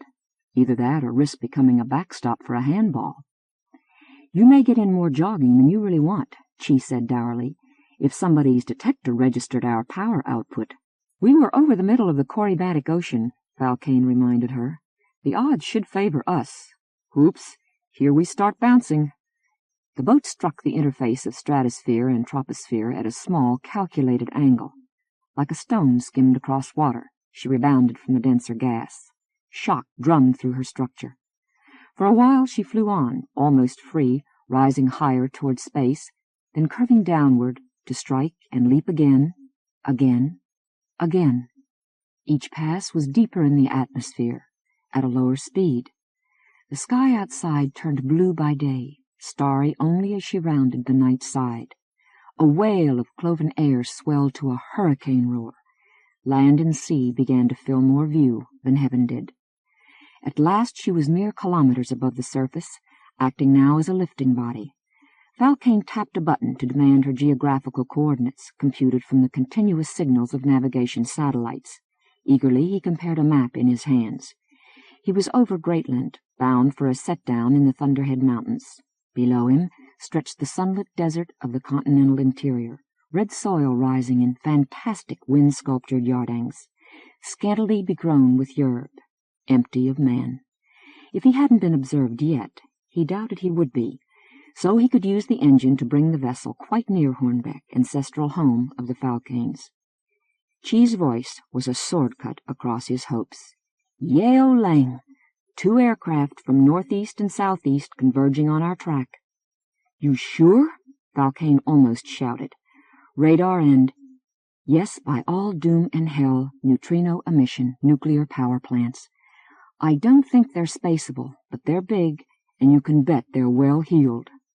Oh no, twisted in Falcane. We were spotted. How? Well, the occupation force must be bigger and more dispersed than Eric realized, for whatever reason. After all, he was gone before it took over. Somebody noted an energy burst high up and queried a centrum which said it probably was nothing Babarite, and a widespread detector net got busy, and we were discovered, and the nearest military flyers were scrambled to check on us. He shoved out the dismay in him and asked, Any prospect of shooting them down when they come close? Poor, I'd say, Chi replied. Falcane nodded. Streak wasn't muddling through. In atmosphere and a strong gravity field, she was much less agile than machines intended for such conditions. She had no force field generator capable of stopping a missile, and her unarmored sides were desperately vulnerable to rays. Before she could strike a first-class fighting aircraft, it would likeliest have blown her apart. To attempt to return to space would be as senseless as to try combat here. Tracking devices already had a lock on her. Warcraft in orbit must already have been alerted. The three had discussed this and every other contingency they could think of during their voyage. Okay, Falcane said. Where'll they meet us, Chi? In about another 500 kilometers, if everybody keeps his present vector, the Cynthian told him. Give thanks for so much luck. We'll be well over the Thunderheads, a section of them that I knew as a boy. I'll land us short of our destination, and we'll bolt into the woods. Maybe we can shake pursuit. You two, leave your posts right away. No further point in your staying on watch. Chi, collect our supplemental rations. They could all eat most of the native life, but it lacked certain vitamins and trace minerals. Adsel, get the traveling gear. A bundle of that had been prepared in advance, including impellers on which they could fly if they did elude enemy search. Stand by at the personnel lock, but buckle into stanchions. I'll be slamming on brakes quite soon. Trailing a sonic boom that shivered the ground below, Streak continued her long descent. The mountains reared ghost blue over the world rim, then starkly gray and tawny. Then beneath the speedster, rock, crags, tailless slopes, eternal snows. Peaks raked at her as she crossed their divide. The eastern heights were gentler, falling in long curves toward the Apollo Valley, beyond which lay the Arcadian hills, the coastal plain, Starfall, and the auroral ocean. In the moister air of this side, clouds drifted, alpine meadows glimmered autumnally pale, the lower slopes lay mantled in forest. Here we go. Falcane cut in the drive afresh. With a surge of force, the spaceboat shuddered to a virtual halt. tipped to a vertical position, sank, struck. Her landing jacks bit into topsoil, found solidity, adjusted themselves to hold her steady. By then Falcane was out of his seat. A dose of equilibrol had compensated his organs of balance for the time under 0G. He swung himself down a companion, dashed along a corridor, found the airlock open, and sped over the gangway after his partners. They gave him the lead. He pelted across the glade where he had settled toward the trees that walled it. The bare sky bore death. Between the trunks, shrubs and withes grew thick, stiffly resistant. Old skill came back to him, and he parted them with economical movements of arms and shins. Adzel must follow more cautiously, lest he leave a trampled trail. But each of his strides was longer than the man's. Chi traveled easily from branch to branch. Falcane guessed they had gone 3 kilometers when a whistling sounded overhead. Glancing up, he saw one of the vehicles as it moved toward Streak. The lean shape belonged to an Avalan, produced for human-occupied planets after the Shinna scare made them armed to some degree. As formidable a war machine as he had feared. The insignia painted upon it was the linked figure 8s of United Babur. It and its like had surely been bought through dummies years ago and put in care of human mercenaries. Relief fountained in Falcane when it passed out of sight. It had not spied them. "Let me take a look," she called. Adzel tossed her a pair of binoculars adjustable to her eyes, and she swarmed aloft. Falcane felt glad of the halt. He wasn't yet tired. On a clear track he could still run his 30 clicks without breathing unduly hard. But this was a chance to let his senses range around, to become part of the world instead of its being a set of obstacles. Late afternoon light speared among boles and boughs from a blue in which small clouds wandered. The trees hereabouts were mainly stonebark, now leafless, and rainroof, whose canopies were gone yellow but would provide cover if he picked his way with forethought. The forest floor was less overgrown in this area of summer shade than it had been around his landing spot. Its new fallen cover scrunched beneath his feet, sending up a rich, damp odor. Ornithoids flitted among bare twigs, and buzzbugs danced in the sunbeams like dust motes. A sudden, powerful sense of, not homecoming, longing gripped Falcane. Was this his country yet, or had he roamed away from it for overly many years? No time to mope about that. Chi scampered back down. "I saw our bandit descend, and the others hovering above, evidently at the boat," she reported. "They'll soon find nobody's minding that store." "We had best move fast," Adzel proposed. "No," Falcane decided. "Not till we know how thorough they're going to be. Let's get tucked away while we can, especially you, old bulligator." Chi returned to her post while Adzel squeezed into a thicket. Falcane used his blaster to slash bushes and boughs which he laid across the Wodenite's protruding tail. He himself could more readily hide. The Cynthian zipped to the ground and across it. "School's out," she snapped. "They're coming on impellers. 4 men flying a search spiral. What do you bet they've got a sniffer?" Falcane stiffened. Short of a cave, there would be no concealment from an instrument sensitive to the gases of breath and perspiration. Wild animals might cause delays with false alarms, but hardly enough to do the hunted any real good. This could be the end, after all our years of luck. The thought was strange. Aloud, idiotically, he asked, "How would they happen to have a sniffer?" "Precaution against guerrillas, or maybe guerrillas already are active," she said. "Only one of the flyers seems to have carried any, though, else they'd have 2 parties in motion." "Could we take to the air ourselves?" "Chew, no. Where have your wits gone? We'd be seen for sure this close to them." Adzel spoke from the coppice. "I'll register much the most strongly when they come in range. You 2 proceed. Let me stay and decoy them." "Have your brains turned to oatmeal too?" Chi snorted. "Listen, friends, it is impossible in any event for me to escape." Intelligence slammed back into Falcane like sword into sheath. "Sunblaze!" he cried. "Turn that notion inside out. Adzel, you stay put. Chi, come along with me. Guide me on a course that'll make them scent us first." Her ears lifted. "What have you in mind? Hurry. Move, you jitter-tongue," Falcane said. I'll explain as we run." He stood beneath a rain roof at the edge of a stand of stonebark, whose limbs and twigs traced a skeletal pattern across what he could see of the sky. It hummed above him, and his hunters glided into view, well clear of the treetops. They were human, but didn't seem so, the impellers on their backs like thick paired fins, the helmets on their heads like naked bone, metal agleam in the level light.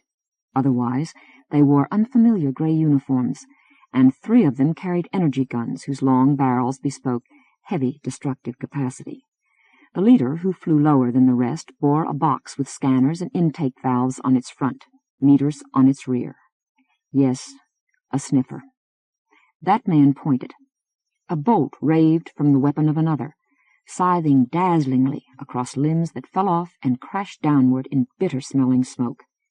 An amplified voice boomed in accented Anglic, "Come out in sight, or we'll burn the ground you're on." Valkane stepped forth, empty hands raised. He was beyond fear. But every sense was at its keenest pitch. He saw each separate fallen leaf under his boots, heard it rustle, felt it give beneath his tread. He knew how a breeze whispered the sweat away from his cheeks. He drank fragrances of growth and healthy decay. It felt impossible to him that Chi's presence did not shout a warning. The soldiers paused. "That's right. Hold where you are," the voice ordered. The 4 of them conferred. They would naturally be wary of any ambush. However, their instrument had told of just this single man. An arboreal animal clinging to a high branch didn't count. It was inconspicuous, its fur gray with black spots, its posture that of a creature frozen into terrified immobility. Chi had rolled in the humus below the dead leaves, and the men were not Hermetians. They knew nothing of the planet's wildlife. Perhaps none of them had even noticed her. One remained high. His companions came down to take the prisoner. As they passed near the Cynthian, she whipped her blaster from under her belly and opened fire. The first bolt struck the sniffer, slashed through the cover and in among the circuits. He who bore it screamed and let go. The shot trailed across him, searing shut the mortal wound it made. His body continued down on its impeller, brokenly dangling. Her second ray missed. It only got her target on the leg, but that put him out of action. He fled straight up, his own shrieks horrible to hear. The third blazed at Chi. She had already slipped behind the trunk and was on her way groundward, springing from bough to bough across meters of air. He slewed his gun about in search of Valkane, but Valkane was back under foliage. Hermetian and Cynthian snapped shots from what shelter they had. The soldier retreated. In blind fury, he and his unhurt companions sent flame after flame. Where those struck, wood burst and soil steamed. Hundreds of wings lifted in panic, till cries well-nigh drowned out the flat thunder. It was useless. Slipping from cover to cover, Valkane was out of that area within seconds. Chi had less trouble moving invisibly. When they rejoined Adzel, she went on high and glimpsed no hostiles, apart from the one aircraft at hover. The mercenaries must have helped their wounded mate back. "And they'll be without a sniffer till somebody brings a replacement," Valkane said. As he had not been afraid earlier, he was not exultant now. He merely knew what he must do, and momentum carried him headlong. "We've got to be far gone before then. We'll start off now, slowly and ultra-cautiously. Come nightfall, which thank God is soon, we'll move fast. I mean fast. To the Wodenite. Never mind any more noble self-sacrifices, huh? You carry me, and Chi on my back, and we will have a good speed without needing rest stops."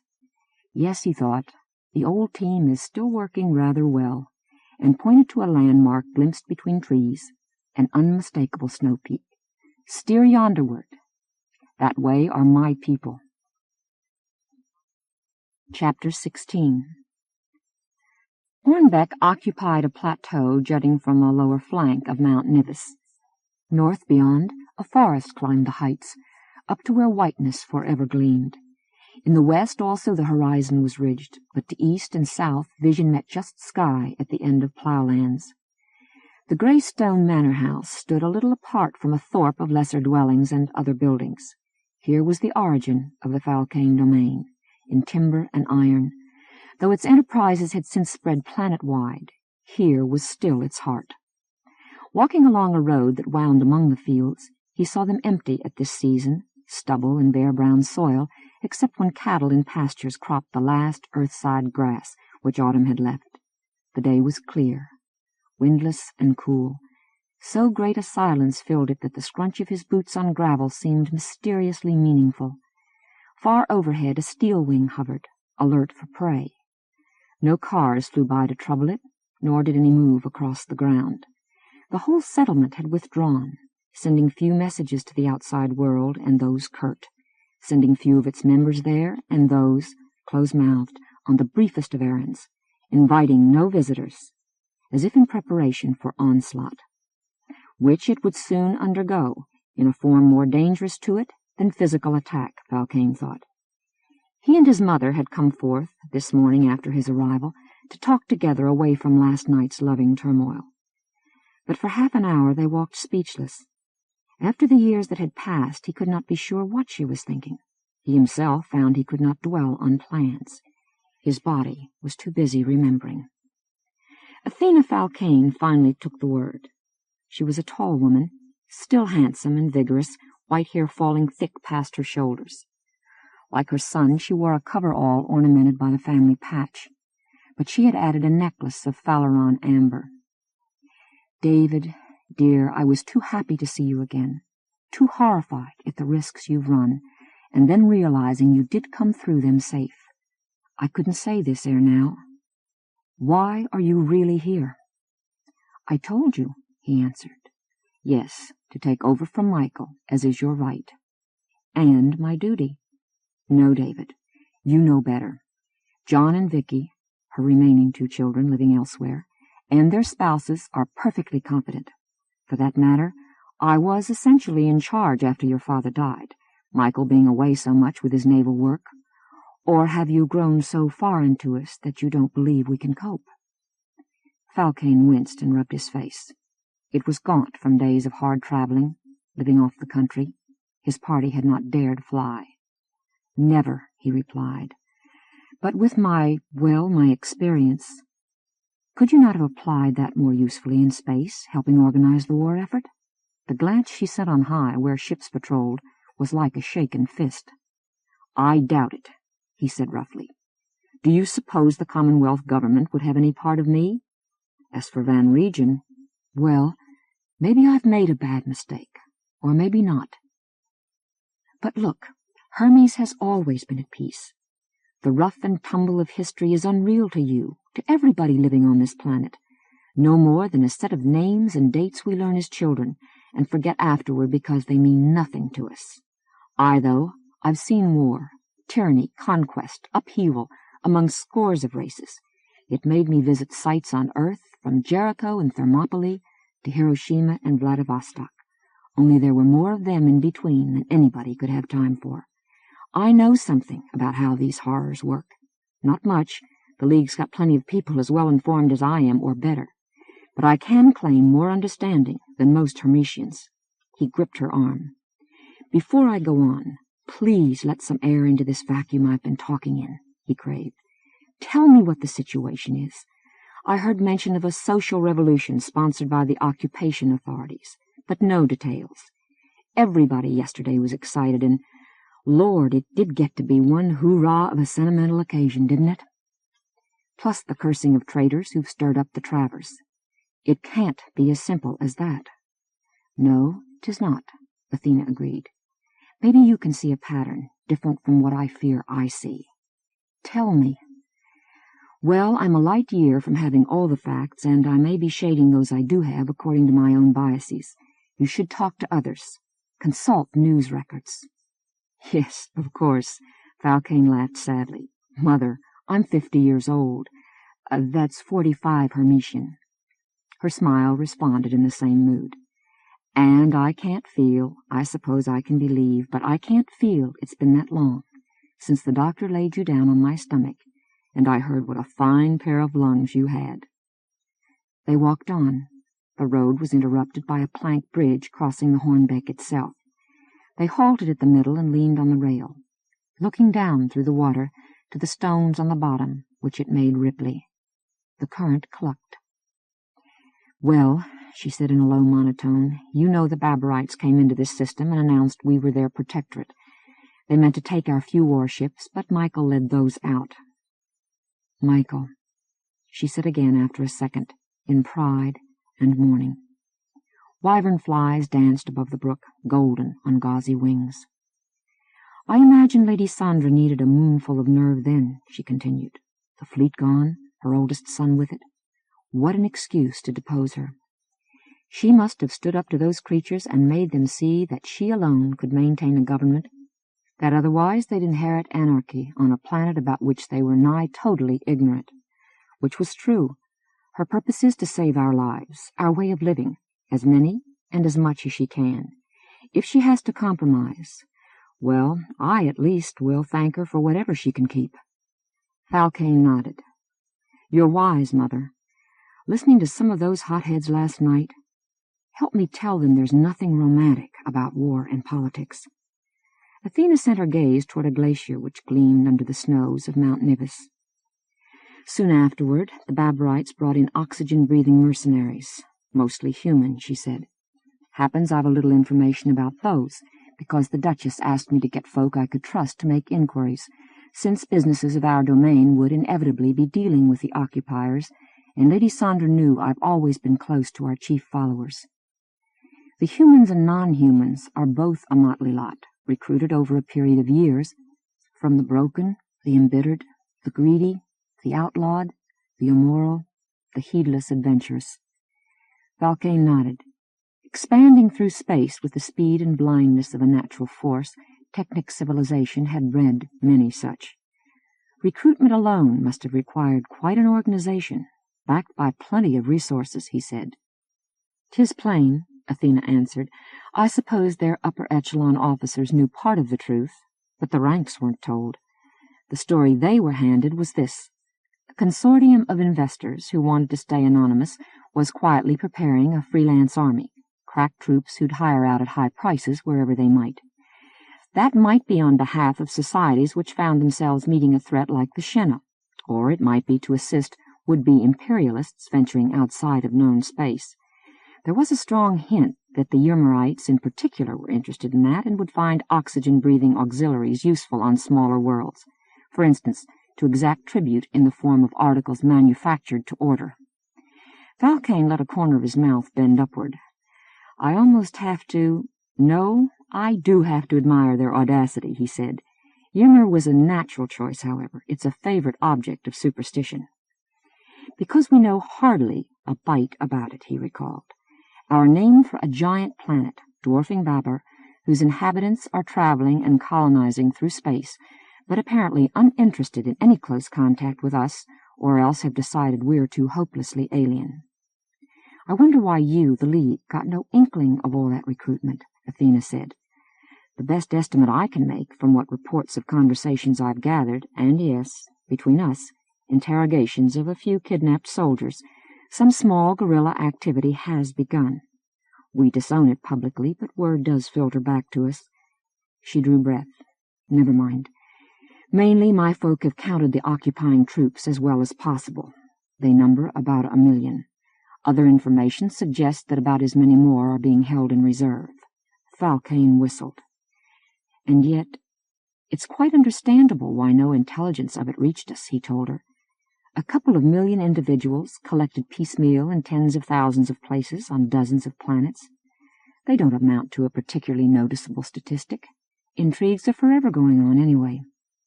Maybe agents of 1 or 2 companies did get some intimations, but if so, they or their bosses didn't see fit to pass the information on to the rest of us and push for a full investigation.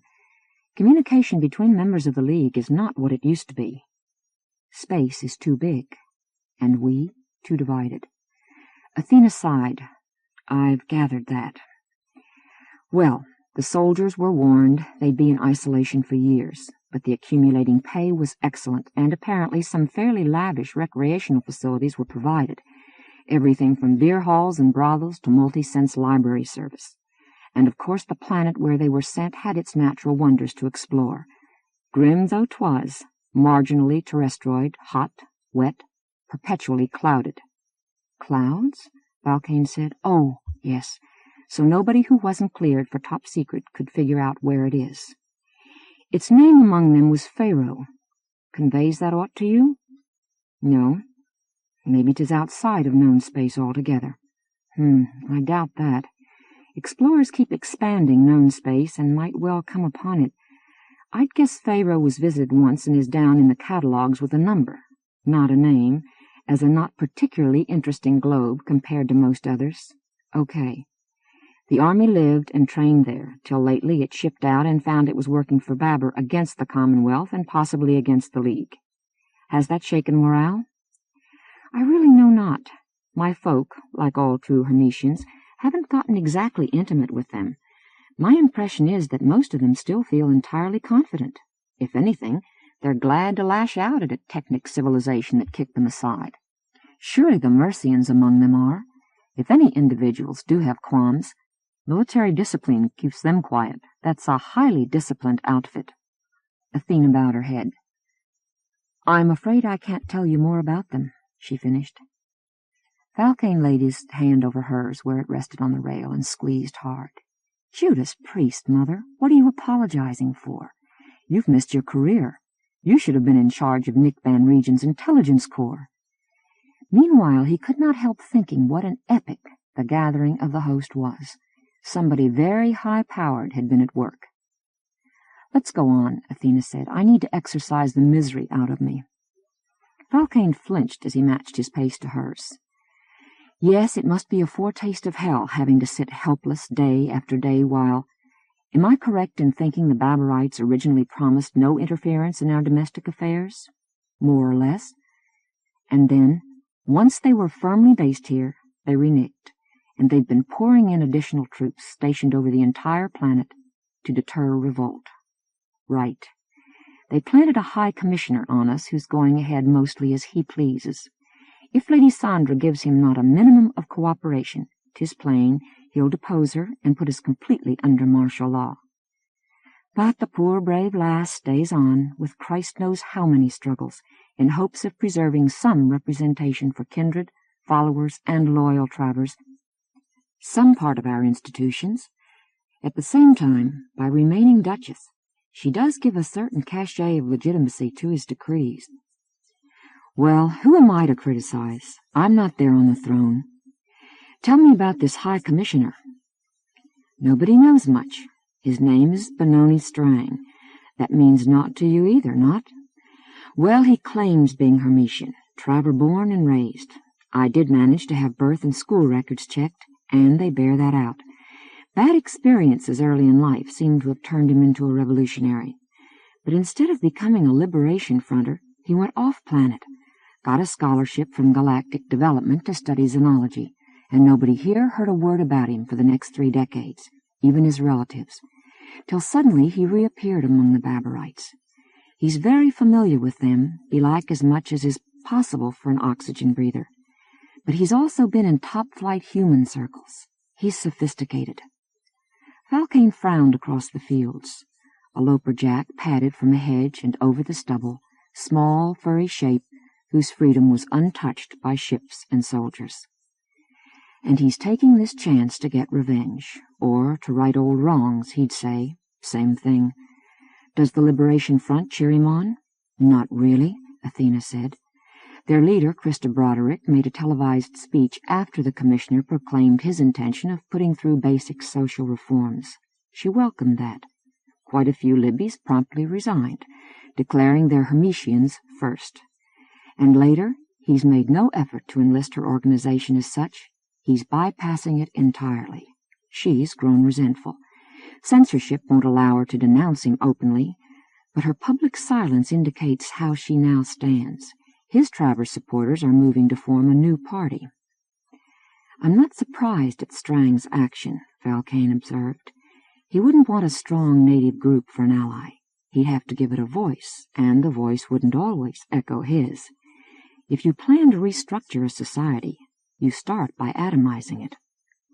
He said, through the throne, there'll be a grand assembly to draft a new constitution, as our present constitution provides for, you know, as soon as suitable procedures for the election of delegates can be set up. Yai, that means as soon as he can rig it, without being too blatant about the fact that everything's happening under Babarite missile launchers. Do you know what changes he plans to make? Not's been definitely promised yet, save an end to special privilege. But we're hearing so much about one proposal that I'm sure 'tis scheduled to be enacted. The domains will be democratized, and will conduct all their operations through a central trade authority. A good, solid basis for a totalitarian state, Valkane said. Mother, I did do right to come back. She regarded him for a while before she asked, What do you intend? I'll have to learn more and think a lot before I can get specific, he replied. Basically, though, I'll take over the presidency of this domain as I'm entitled to, and then organize resistance among the rest. Appalled, she protested. You'll be jailed the minute you reveal yourself. Will I? Unlikely. I'll come on stage with fanfare. What have I done that was illegal? Nobody can prove how or when I arrived here. I could have been meditating in a back-country hermitage since before the war. And the Shenna episode made me a standard model hero. Never mind modesty. The fact has often been a damn nuisance, but a fact it is. If Strang's proceeding as warily as you tell, he won't move against me without gross provocation, which I won't give. I believe I can rally the kindred and followers, get them out of their demoralization, and appeal also to plenty of Travers. When the Grand Assembly is called, we'll pull some weight in it. Probably not much, but some. We may at least be able to preserve elementary civil liberties and keep Hermes enough of a symbol of that the Commonwealth can't bargain us away. I'm afraid you're over-optimistic, David, Athena warned. I know I am, he answered grayly. At best, I'll hate the next few years, or however long the war lasts, separated from Koi and our kids, with the same emptiness in their lives. But I've got to try, don't I? We can only lose all hope by giving up all hope.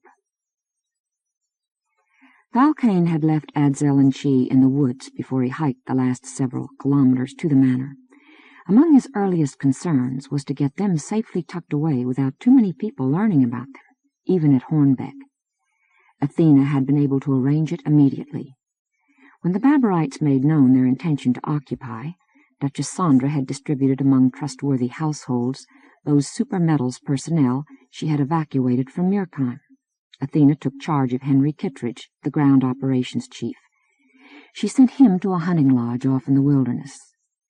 None but she and a few ultra-trusted underlings who brought him his necessities knew he was there. He was delighted when the Woodenite and the Cynthian were guided, on their impellers after dark, to keep him company. In the morning the three of them settled down for intensive talk.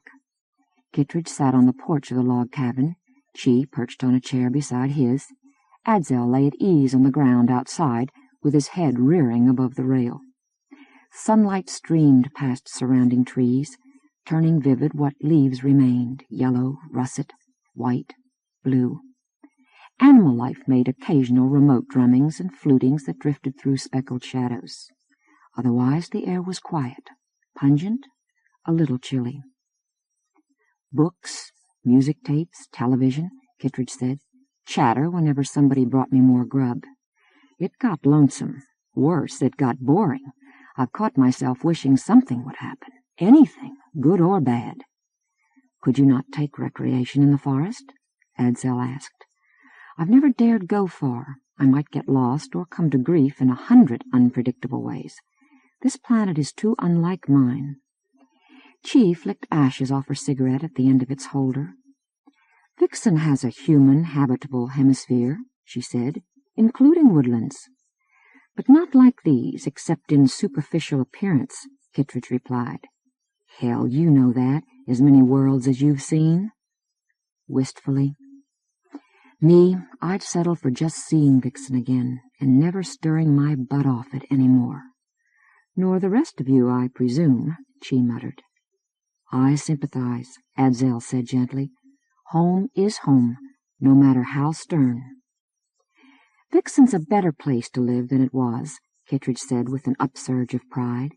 Our share in supermetals has paid for founding a net of weather stations, which we badly needed, and, well, we've gained that much, whatever becomes of Mirkheim in the future. She stirred restlessly.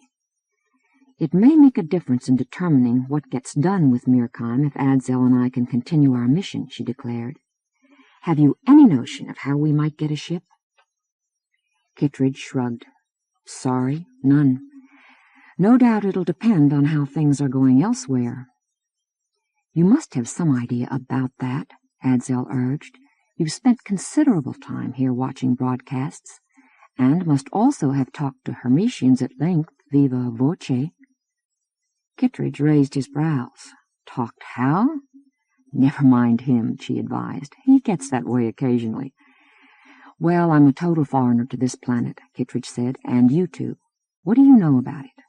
Starting with its type of society. A fair amount, Adzel assured him. David Falcane discussed it with us over and over. He had to. Yes, I suppose he would, Kittredge said compassionately. Well then, as near as I can discover, the Baberites, through their human honcho, intend to mount a revolution on Hermes, from the top, though doubtless they expect to get support from the bottom. The whole scheme of law and property is to be revised, the aristocracy abolished, a participatory republic established, whatever that means. Adzel straightened his neck, and she sat stiffly upright with her whiskers dithering. Chew way! She exclaimed. Why in Cosmos would the Baberites care what kind of government Hermes has, as long as they're in control? I think they intend to stay in control, Kittredge answered. Also after the war, for which purpose they'll have to have a pro-Baber native regime, since otherwise too much of their strength would be tied down here. He tugged his chin.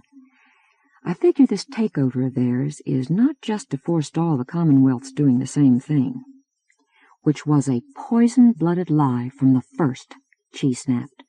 The Commonwealth never had any such intention, and the Baberites can't be too stupid to know that.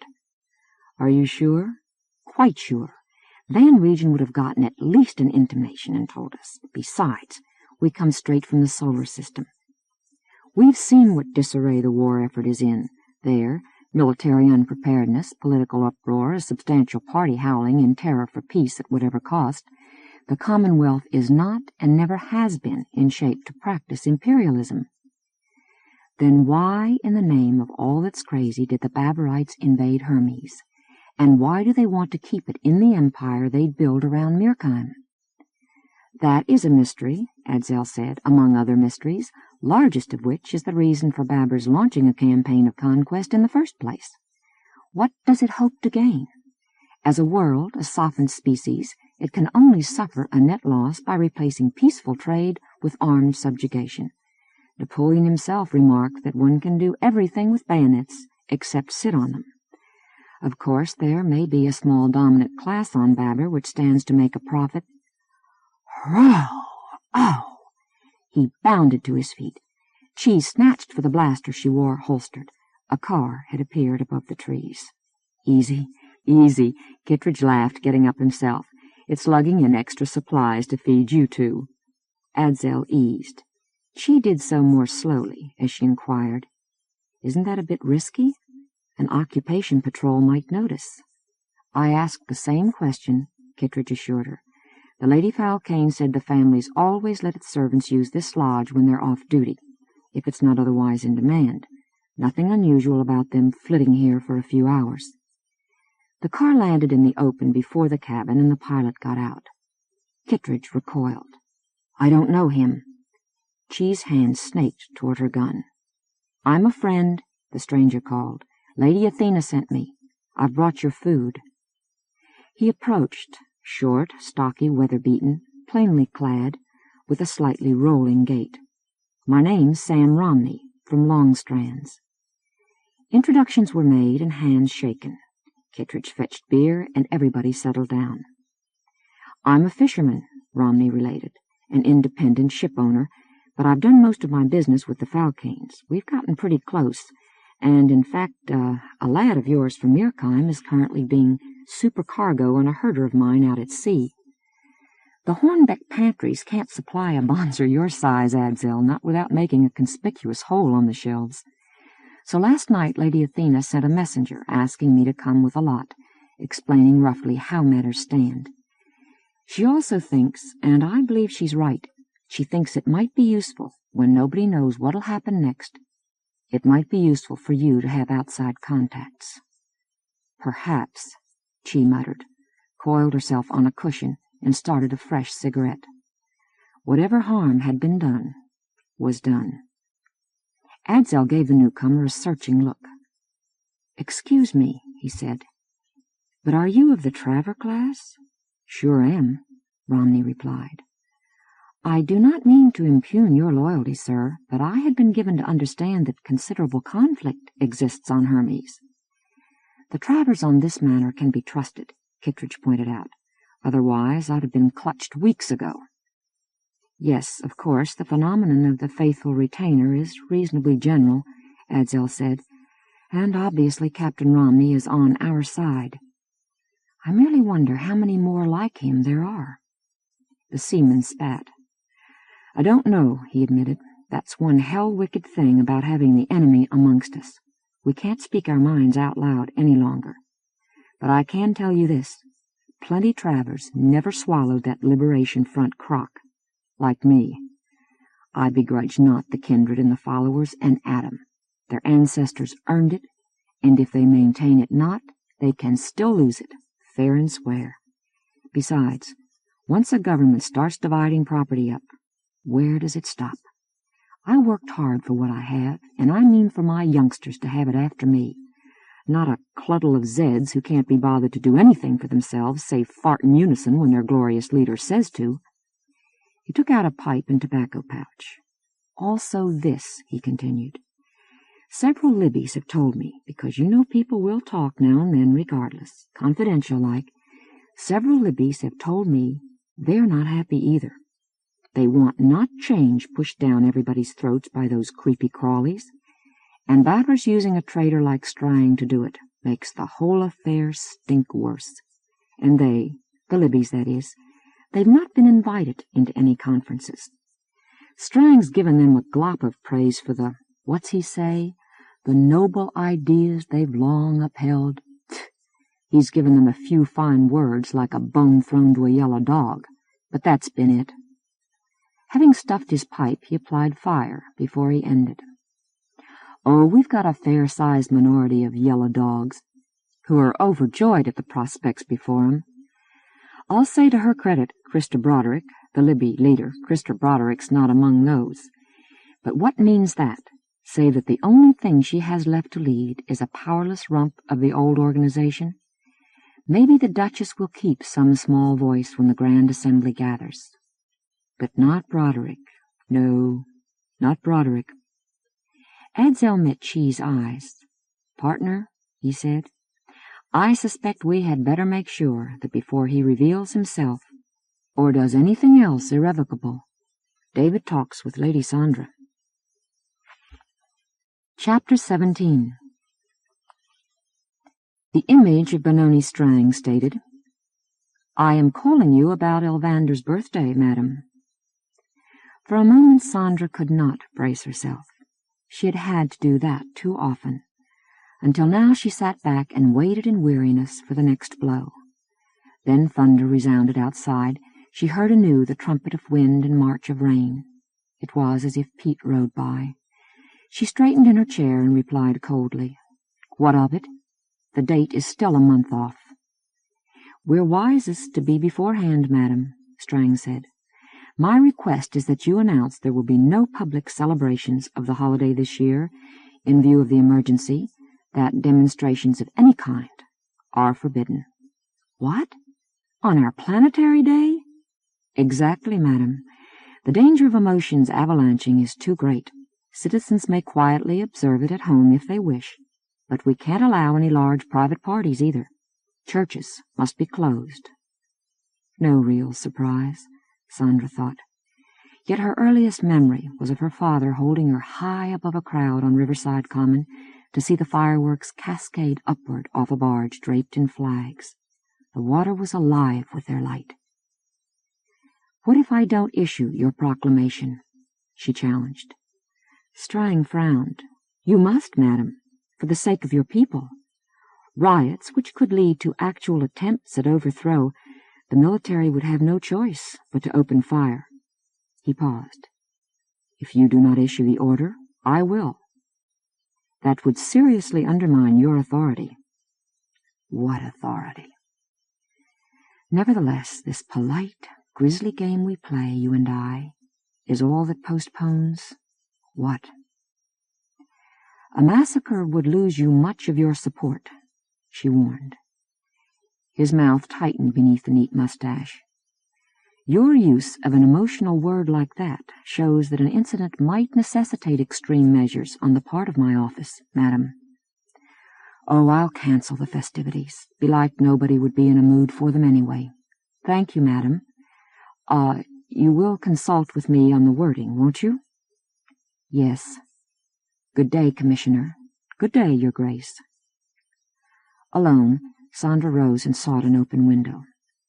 She had not turned on fluoros, and the storm made her conference chamber gloomy, a cave wherein only a few visions stood out: shimmer of a polished wood panel, dull colors of a picture, curve of the Diomedian battle-axe.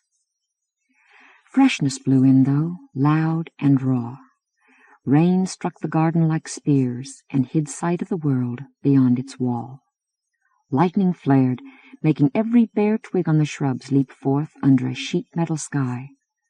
Thunder rolled across unending reaches, while murk returned. She would not ride forth today.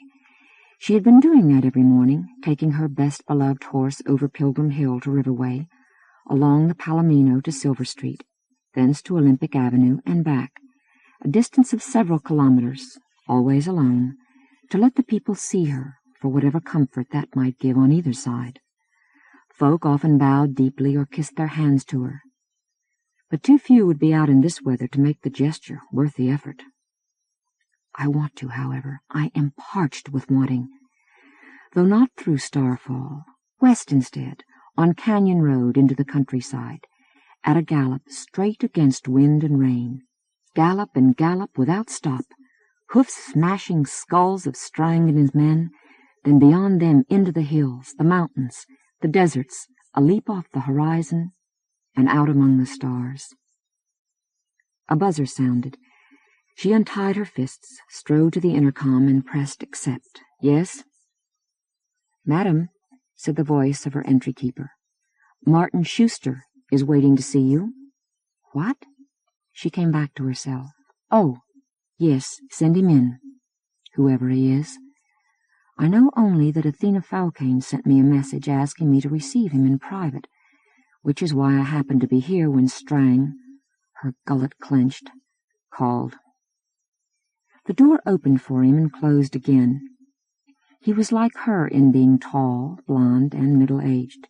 When she looked more closely into the lean countenance, she choked down a cry of startlement and stood rigid. He bowed. "Good greeting, Your Grace. Thank you for receiving me." He kept a touch of Hermetian accent, if not of phrasing, for as she knew, throughout the years he had not been long at a time on earth, nor on any other world where Anglic was spoken. "What I have to say is confidential." "Right." Her heart fluttered. "This room is spy-proofed." As he hesitated, "Since the occupation I've assigned guards and technicians to full-time duty, making sure it stays secure." "Fine." Their gazes locked. "I think you know me." "David Falcane?" "Yes." "Why have you come back?" "To help however I can. I was hoping you, madam, could give me a few ideas about that." Sandra's gesture was jagged. "Welcome. Sit. Care you for refreshment? A smoke? Aught I can offer?" "Not now, thank you." Falcane remained standing till she had taken her seat. She fumbled forth a cigar from a humidor beside her chair, bit the end off, and started it going. "Tell me your story," she said. Eric reached Saul unharmed, he began, and continued. She seldom interrupted his succinct narrative with questions. When he was through, she shook her head and sighed. I admire your courage and resource, Captain Falcane, and maybe you can be of help. That's dreadfully far from certain, though. At best, between us we can fight a delaying action, buying temporary concessions from Strang with our cooperation in laying the foundations for his eventual dictatorship. Naught can really save Hermes but the defeat of Babur, which will take years, if it's possible at all, and lives and treasure and social disruption beyond reckoning, he said. The Commonwealth is confused, dismayed, and lacks will. The League is paralyzed by its own feuds. I think after a while the Commonwealth will fight all out, largely because the home companies want that. They see Mirkheim as their entry into space on a scale that'll make them competitive with the Seven.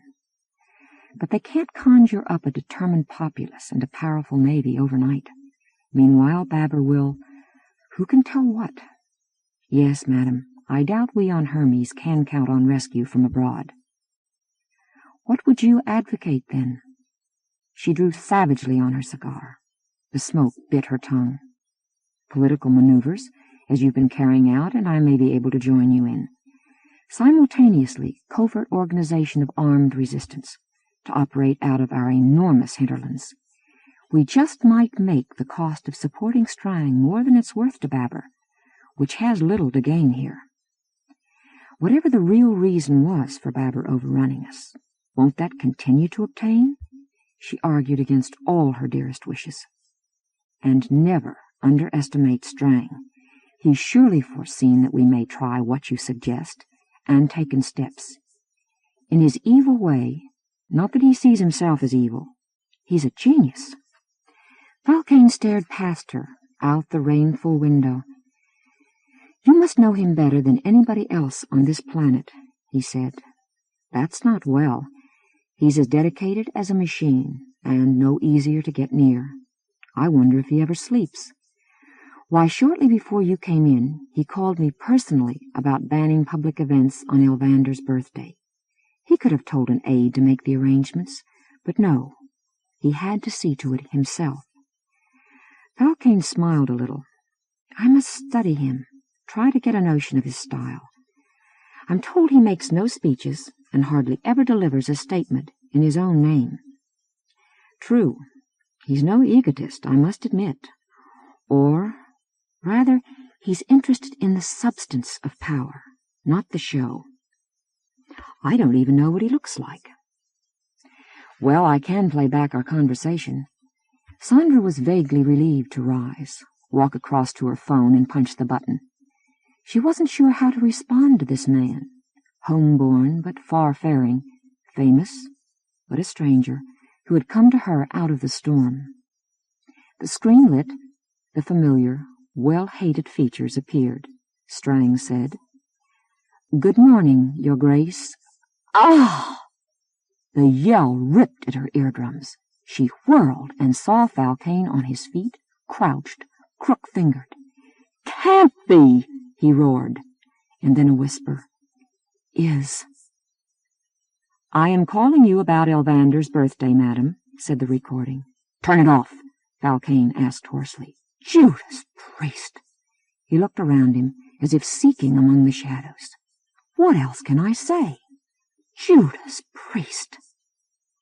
It was as if a tendril of the lightning ran up Sandra's spine, but cold, cold.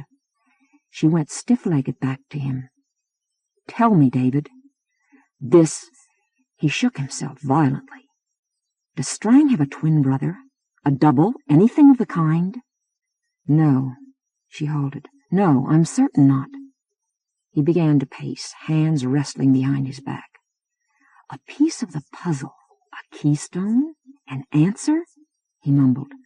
Be quiet. Let me think. Neither of them noticed his breach of manners. She waited in a chill draught from the window while he prowled the room, his lips shaping unvoiced words or now and then a non-human oath. When at last he stopped and regarded her, It was strangely right that he stood beneath the axe. "This is information that has got to get to Earth," he thrust forth. "To Van Region, immediately, and secretly. How can you smuggle a message out?" She shook her head. "There's no way." "There must be." "None. Think you I have not wanted it? Have not sat with my officers trying to imagine how we might do it? This planet is meshed in radar sweeps, detectors, and ships. Your friends could never have gotten off it alive. You reached atmosphere by masking yourself as a meteoroid, yes. But you know what happened after that. And meteoroids don't rise." Falcane's fist smote the wall. "Listen.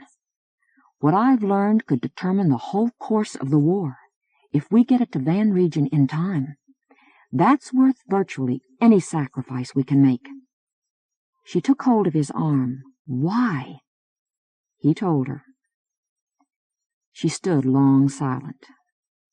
"You see, I don't have a complete solution to the riddle," he added. "I'll leave that for old Nick to work out. He's good at such things. I could even be wrong, in which case our effort will have gone for zero.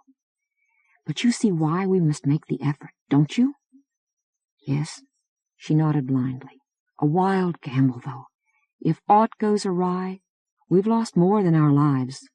"Of course. Nevertheless," he hammered, "we must try. No matter how fantastic our scheme, it's better than nothing. Surely communication goes back and forth between Strang and the Babarite High Command. If we could hijack one of those boats—" "Impossible." Sandra walked from him, back to the window. Wind whooped, rain rushed, thunder went like enormous wheels. Winter was on its way to Starfall. He came up behind her. "You know something," he accused. "Yes." She answered beneath the noise, not turning her head. "I do. But, oh, God, my people, and yours, your mother, brother, sister, spaceship comrades, everybody left behind." It was his turn to fall mute, and afterward to force. "Go on." "I still have the ducal space yacht," she told him, drop by drop. "Strang has more than once suggested I might like to take a cruise to relax. I've ever answered no. His meaning is obvious. I can flee to Sol. He'll not oppose that." "No, he wouldn't," Falcane agreed low. "It'd give him the perfect excuse to seize total control with the support of the extremist Hermetian Liberation Fronters. Quote, the Grand Duchess, like her son before her, has defected to the enemy, intending to lead back a foreign force that will crush our glorious revolution. There'd be no leadership for kindred, followers, and loyal Travers. They'd feel I'd betrayed them, and ere long they could become the subjects of a reign of terror. I see you've read your history, Lady Sandra." Once more they stood dumb. "I'd still be here," he said at last. "I'd proclaim myself and do whatever I was able." She swung about. "Oh, no," she denied. "Oh, no, David. I'd take my entire immediate family, including Eric's fiancée, because this would make it doubly plausible to Strang that I intended to run. But you'd come along under your false name, substituted for one of my regular crew. I can't leave you." "Why not?" "You could stay incognito, useless, when we've need of your talents in space. Or you could invoke your prestige, try to fill my role, and provoke the terror for certain. Strang would know we'd conspired. He'd feel he must strike fast and hard. Whereas if you're not on hand, if the aristocrats, in fact, are leaderless and dismayed, he may think it politic to spare them the worst. If he doesn't, I said it before, David, everybody at Hornbeck must remain, save you." His gaze yielded to hers. After he had long been hypnotized by the floor, she barely heard him. "If we do help short-circuit a total war, we'll save lives in the hundreds of millions. But there'll be lives that we never knew." He lifted his head. "So be it. Are you game, Sandra?" An early snow decked the land when the yacht Castle Catherine lifted from Williams Field.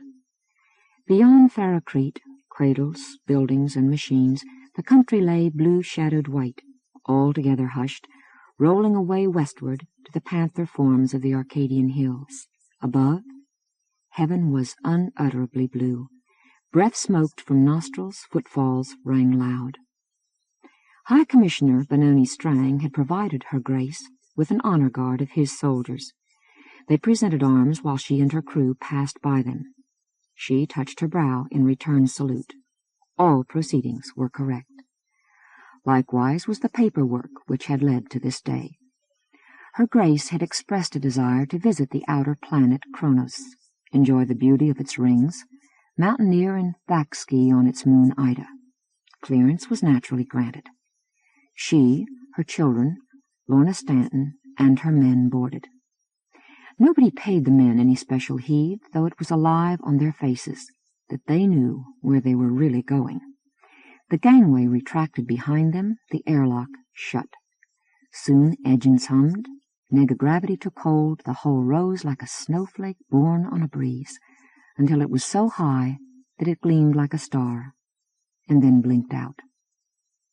Past the Guardian vessels, Castle Catherine accelerated, outward and outward in the ecliptic plain. The sun dwindled. The Milky Way beckoned. At a sufficient distance, she sprang over into hyperdrive and overtook the light that fled from Maia. There was no pursuit. When it was clear that she would go free, Sandra sought Falcane in private, laid her head on his breast, and wept. Chapter 18. Hanny Leonard appeared uncomfortable. Eric suspected that that was less because of having to rebuke him than because of the surroundings where she must do so. Leading the navy of a world which the Commonwealth still recognized as sovereign, he could not well be given a formal reprimand. She had asked him to join her at lunch, and he had promptly chosen the China House off a list that Van Regen had supplied earlier. The last of 21 boys set down his dish of condiment, bowed above hands laid together, and withdrew from the private room. The diners would ring for further service when they desired. It was a lovely day along the Sundra Strait, and a wall had been retracted to let sea-cool tropical air flow in. Gardens fell in thousand-hued terraces toward the water, palms rustled, bamboo swayed. Out on cobalt blue glided the stately torpedo shape of a cargo carrier and the winging sails of sportcraft. Unseen, a musician drew softness from a wooden flute. Eric took a long swallow of beer and began slathering his curry. Lennart gave him a disapproving look across the table. "This much luxury feels indecent in wartime," she said. "What wartime?" he retorted. "If we were bestirring ourselves, I might agree." "Patience, please, Admiral Tamarin Asmundsen. But I'm afraid that's a quality you lack. It's what I want to speak to you about." "Carry on, free lady." Thought of Lorna, his mother, his planet, made the food suddenly ashen. "I'd like to have the solar strategy explained to me, if any. I don't have to sit here stuffing my gut. Rather would I be out raiding. This government cannot condone your acting independently. Then let it integrate us with its forces and give us work to do." Lennart puckered her lips. "Quite frankly, Admiral, you are responsible for the delay in that. After your connivance at David Falcane's escape—" "What escape? I'm tired of repeating that he and his fellows went as commissioned Hermetian officers, on orders from me, to gather intelligence, because the Commonwealth has persistently neglected that elementary operation." Lennart gave way a little. "Let's not quarrel." She constructed a smile of sorts. "I argued on your behalf, argued that you could not really be blamed for wanting news about your home, nor for your now obvious liaison with your father. Yes, I wanted you to become part of a unified command as soon as possible. To become subordinate You mean, subject to court-martial if I misbehave again. Eric knew. Well, Admiral, Lenart proceeded, what I wish to discuss today is the additional difficulties you have since created for me, for all your friends. Your appearances before civic groups, your speech on the issues show. They have alienated high officials. They give the impression of a chronic troublemaker, if you will excuse the language. Why, yes, free lady, I am a troublemaker, or hope to be, he said. For the Baburites, that is. I've urged that we move. If we're not ready for another pitched battle, we can still make life fairly miserable for the enemy. We can harass his commerce, we can dump megatons on his bases, till he sees 'twill pay him to disgorge Hermes and negotiate an agreement about Mirkheim. Lenart's expression bleakened. There can be no compromise. Otherwise, Babur has gained by its aggression. It must be made to yield on every point, especially on Mirkheim, which precipitated the whole war. For that purpose we need to build more strength than we have at present. This cannot be done overnight. Meanwhile, we have to keep our forces guarding the Commonwealth against the kind of tactics you describe. Eric thought of crowds wild with fear, demonstrating in favor of just such a policy, as well as influential commentators, business people, politicians. Pressure on the government, yes. But how much of the pressure was being engineered? The home companies had an overriding interest in protecting their properties from attack, in manufacturing unlimited armaments at fat profits, in getting the citizenry into the habit of being closely controlled by a state wherein they exercised much of the power. And the devil might have Hermes for all they cared. Yet why did Dad talk me into making those speeches, antagonizing those authorities? He had a purpose of his own. At the time I was too impatient, too angry to probe him. Protest came natural to me. But now I begin to see we'll have to talk further, he and I. He couldn't continue the minuet. Free lady, he growled, these arguments have been batted back and forth till the meaning's knocked out of them. They've become slogans. Let's drop them. Are you and I hopelessly at odds, or can we reach an agreement? You do not put it very diplomatically. My food's getting cold. Eric began eating. Lenart picked at hers. Well, if you insist on being blunt, 'tis why we're here, not? Go ahead. Well then, quite simply, if you will be discreet, refrain from further public statements, prepare yourself and your following to cooperate in our larger mutual purpose. If you will prove you can do that, then I believe, I do not promise, but I believe, in due course I can persuade the High Command to enlist you on the terms originally proposed. More delay, which Dad prodded me into causing. Why? What is the alternative? He asked. Redness splotched Lenart's skin. You cannot expect that the Commonwealth will indefinitely grant shelter and assistance to a violator of its hospitality. Eric scowled. I'll not take time to analyze that sentence, free lady, but I will wonder aloud precisely what the Commonwealth is. An individual receiving another individual as a guest? Or a government? In that case, who makes up the government, the real power? And why have they received us? And why like they not my presenting a different point of view from theirs to the people at large? I thought this was a democracy. He raised his palm. Enough, he said. I don't mean to irritate, and I am prepared to be realistic. You'll admit my first duty is to Hermes, but if the freeing of Hermes isn't going to be an objective, my men and I have no business in your war. But I'm willing to try working for that quietly, laying it before cabinet ministers, corporation chairmen, and union leaders rather than the public. Lenart relaxed a trifle. That would probably be acceptable.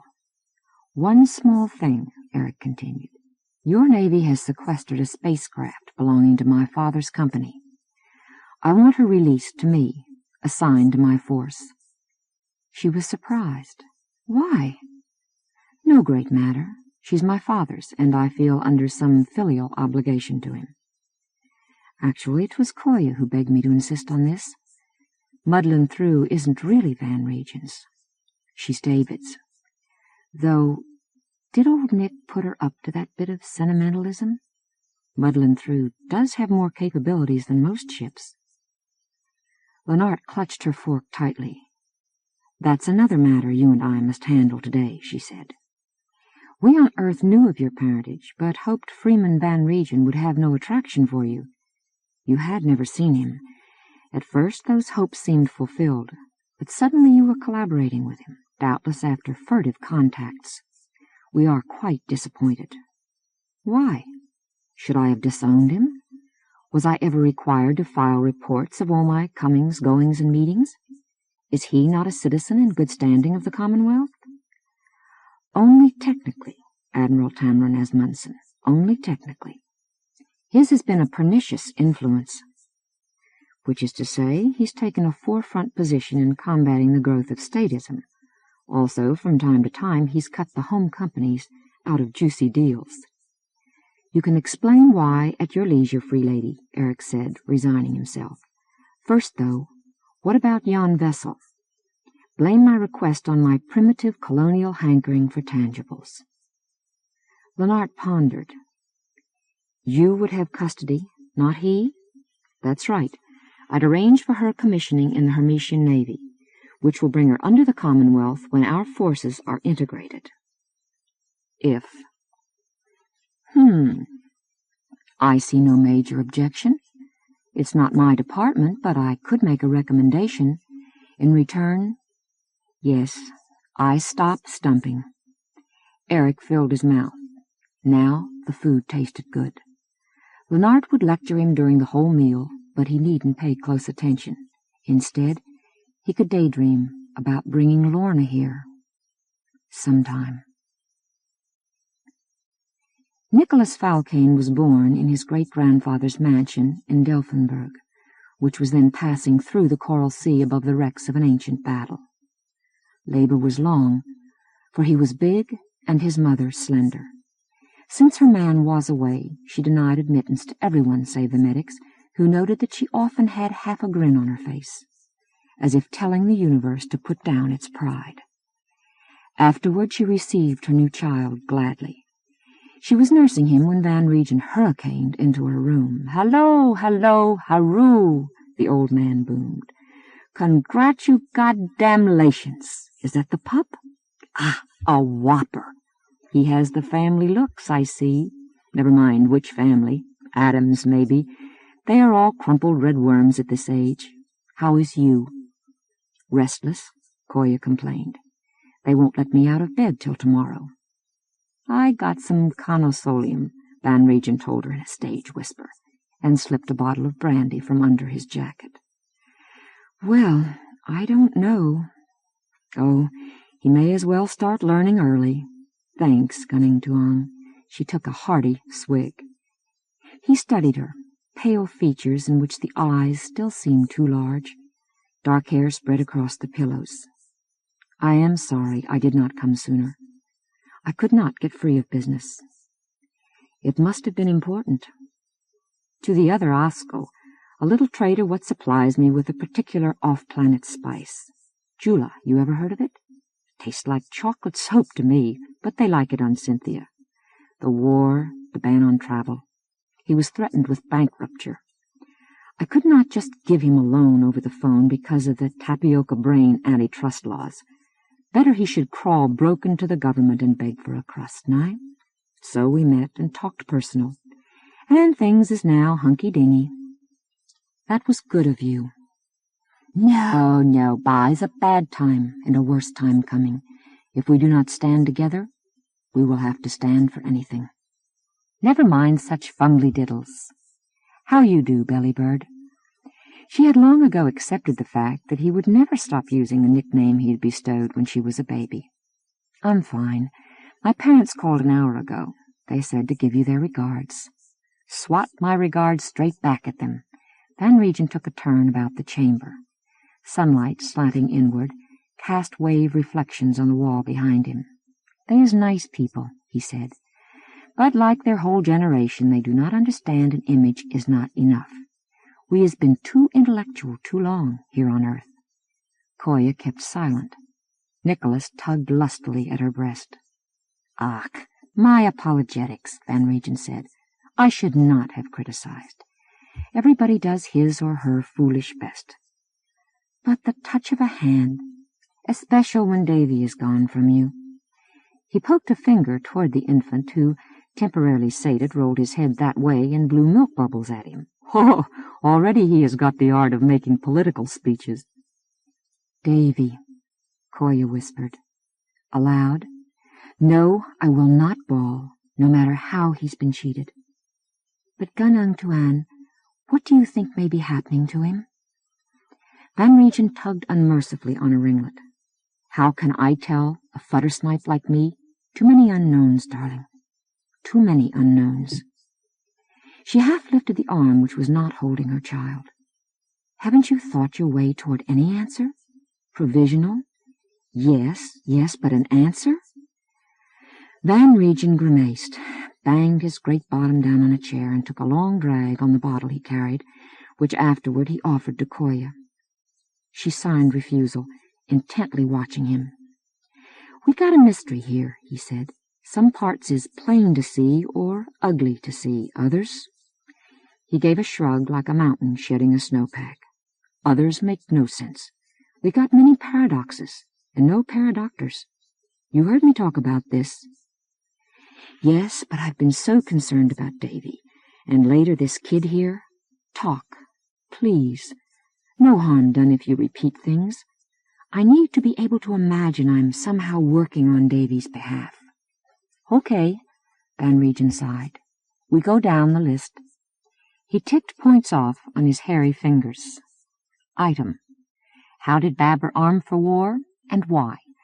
Nobody could have foreseen Mirkheim. That was only the trigger to the landslide, what caught Babber splat-footed too, and maybe made it act before it had really intended. Item: A couple companies of the 7 had been having dealings with Babber over the years. Why did they get no hint of that arming? Oh, yeah, the dealings was small and unoften, and the planet is huge and strange. But nothing the less. Item: What makes Babber so sure it can win? And why has it been so contemptuous of the League as to arrest your husband when he came peaceful-like? Babber is not really such a mighty place. Most of it is desert. Item: Looks like Babber has got lots of oxygen-breathing mercenaries. You tell me how hydrogen breathers recruited those, secretly, over the worlds and the years. No, Babber had help, also with research, development, and production for its war machine. But whose and why? Item: What makes Babber think it knows enough about us aliens, that it can fight us and, eventually, negotiate whatever kind of peace? Who's been telling it things? Item: Why should Babber occupy a neutral, small-populated, terrestroid planet? The phone at the bedside chimed. Koya swore and accepted. The image of Van Regen's executive secretary burst onto the screen. "Sir," he stammered, "sir, news received, a ship from Hermes, the Grand Duchess aboard. She's broadcast an announcement that she's the Hermetian government in exile, and David Falcane is with her." Glory exploded in the room. Later came grimness, as they who were there got to wondering. Chapter 19. A third of a century had blurred Sandra's memories of Earth. She recalled the hugeness of megalopolitan integrates, but had forgotten how daunting it could be. She had experienced totally synthetic, totally controlled environment, but only now did it come to her that this was in its way more alien than the outer planets of Maya. And in her earlier visit she had been a tourist, free to flit around, available for every adventure that came along. She had not known how heavy were the chains which Earth laid upon the prominent. Each hour was appointed, each meeting a ritual dance of words, each smile measured for its public effect. She was shown some of the remaining natural marvels, but she could only look. She could not scramble down a trail into the Grand Canyon, or cast off her clothes and plunge into Lake Baikal, and everywhere guards must accompany her. Who would want power here at this price? She lamented once.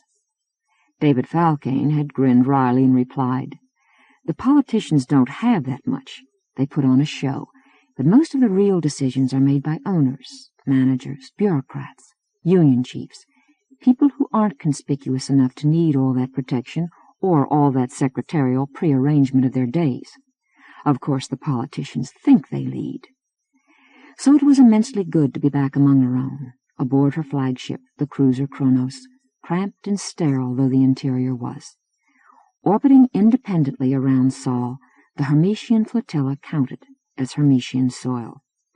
After an unpleasant argument, she had even gotten the Secret Service left behind, and the men and women aboard were bred of the same lands as hers, born to the same skies, walking with the easy gait and talking with the slight burr that were hers, standing together in a loneliness that she shared.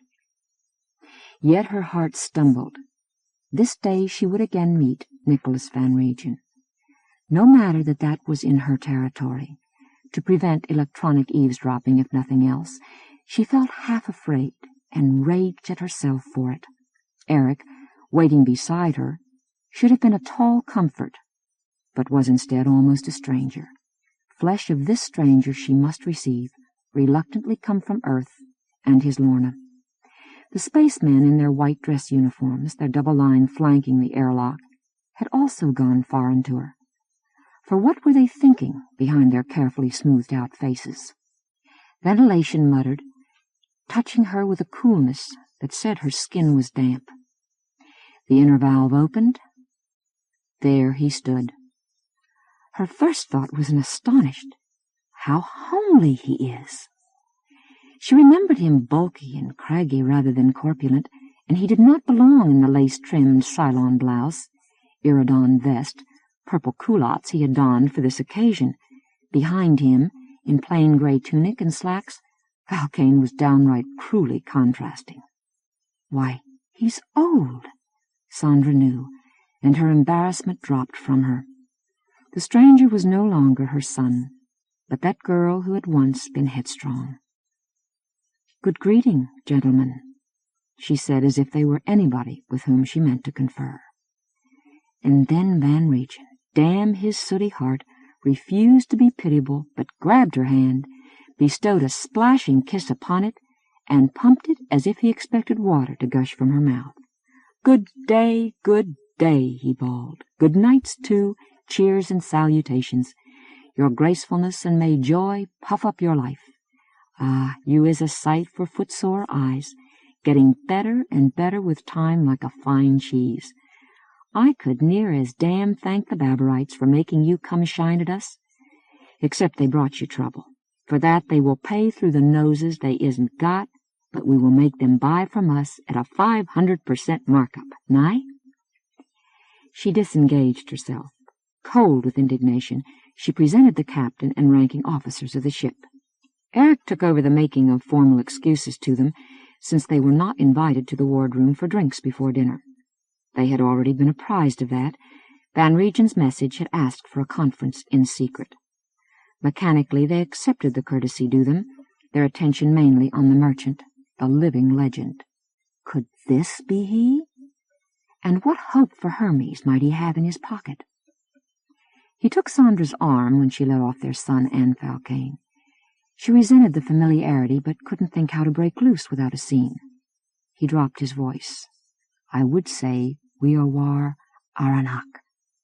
The phrase from the Lenaxca language of Diomedes was one they had made their own during their first year together. "But is long ago too late. Let me only be glad you was happy afterward." "Thank you." She was caught off balance anew. They entered the wardroom. It was not large, but was outfitted in stonebark wainscoting and cyanops leather as a sign of home. Faint odors of them lingered. Pictures hung on the bulkheads, cloud helms seen from a wooded Arcadian hilltop, dunes in the rainbow desert, the South Corybantic Ocean alive with night phosphorescence. A view screen gave a wild contrast. The spaces which encompassed this hull, millionfold stars, billionfold Milky Way, Earth a globule almost lost among them, fragile as blue glass. Eric stepped behind the miniature bar. "I'll be your mess boy," he said. "What'll you have?" It broke a certain tension. "Gets he that skill from his father?" flashed in Sandra. "I've never been quick to transform the mood of a group." Seeing that the men waited for her, she chose an Apollo Valley claret. Van Regen tried a Hermetian gin and pronounced it scorchful. Falcane and Eric took Scotch. It struck Sandra as funny, or symbolic, or something, that should have been hauled the whole way from Edinburgh to Starfall and back. They settled themselves on the bench which curved around the table. She, Eric, Falcane, and, to her relief, Van Regen at the far end. But when she took out her cigar case, the traitor did likewise, and insisted she have a genuine Havana. She found she had also forgotten how good that was. Silence fell. After a minute or two, Eric shifted in his seat, took a gulp from his drink, and said roughly, "Hadn't we better get to our business? We're here because Freeman Van Regen has a word for us. I'm anxious to know what." Sandra tautened, met the old man's eyes, and felt as if sparks flew. "Yes," she agreed. "We've no right to dawdle. Please tell us." Her look sought Falcane's. "We know. And Eric's. You and I talked about this too, after we had first embraced on Earth." Van Regen streamed smoke from his nostrils. "We ought to put on a scene like from a Roman police, where I dump a kilo of clues on the rug and we fit them together in the shape of the villain. Us having a quilting bee," he began. "But you has a fair to muddling notion of what must be the answer. Mainly, we has got to decide what to do. Let me lay everything out before us anyways, to make sure we is thinking the same." For a few breaths he sat quiet. The murmurs of the ship came to Sandra like a single thrum from a plucked string that was stretched close to breaking.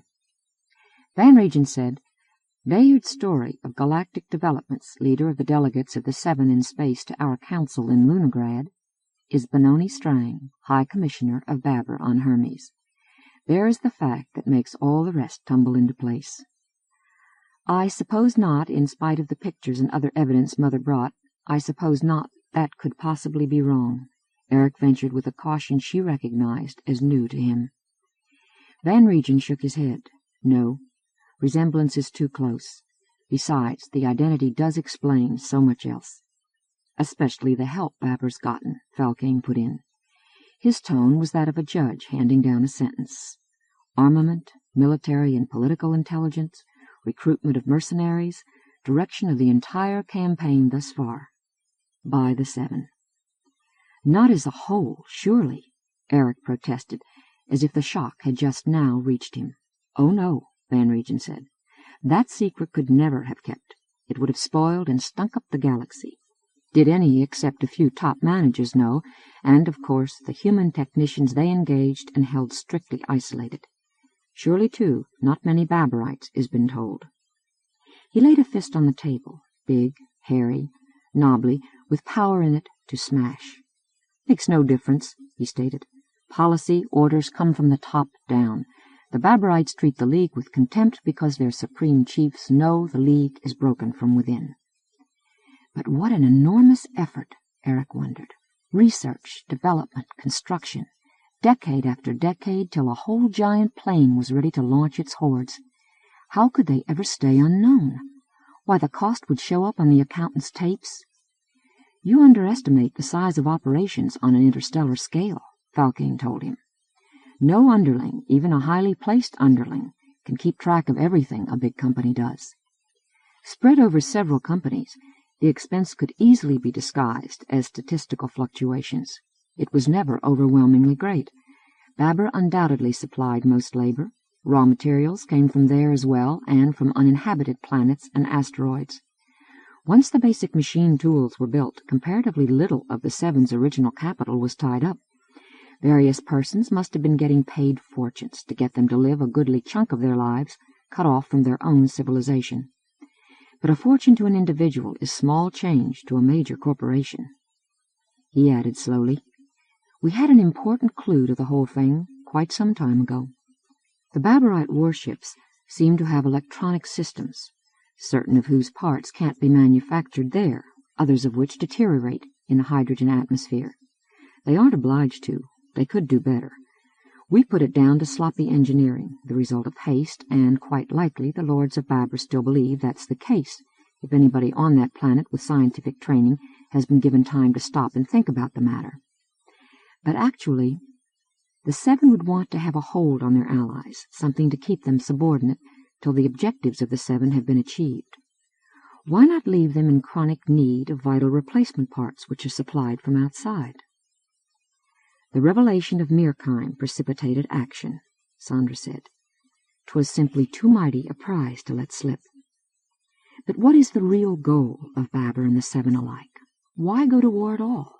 That's what I still can't grasp." "I am not sure anybody will ever grasp why mortals make war," Van Regent answered somberly. "Maybe some day we will find a softened species what is not fallen from grace, and they can tell us." Falcane addressed the woman. "Well, we can use logic. Successful imperialism does in fact pay off for its leaders, in wealth, power, the sense of glory, yes, and often the sense of duty carried out, destiny fulfilled." "Better we stay with honest greed," Van Regent remarked.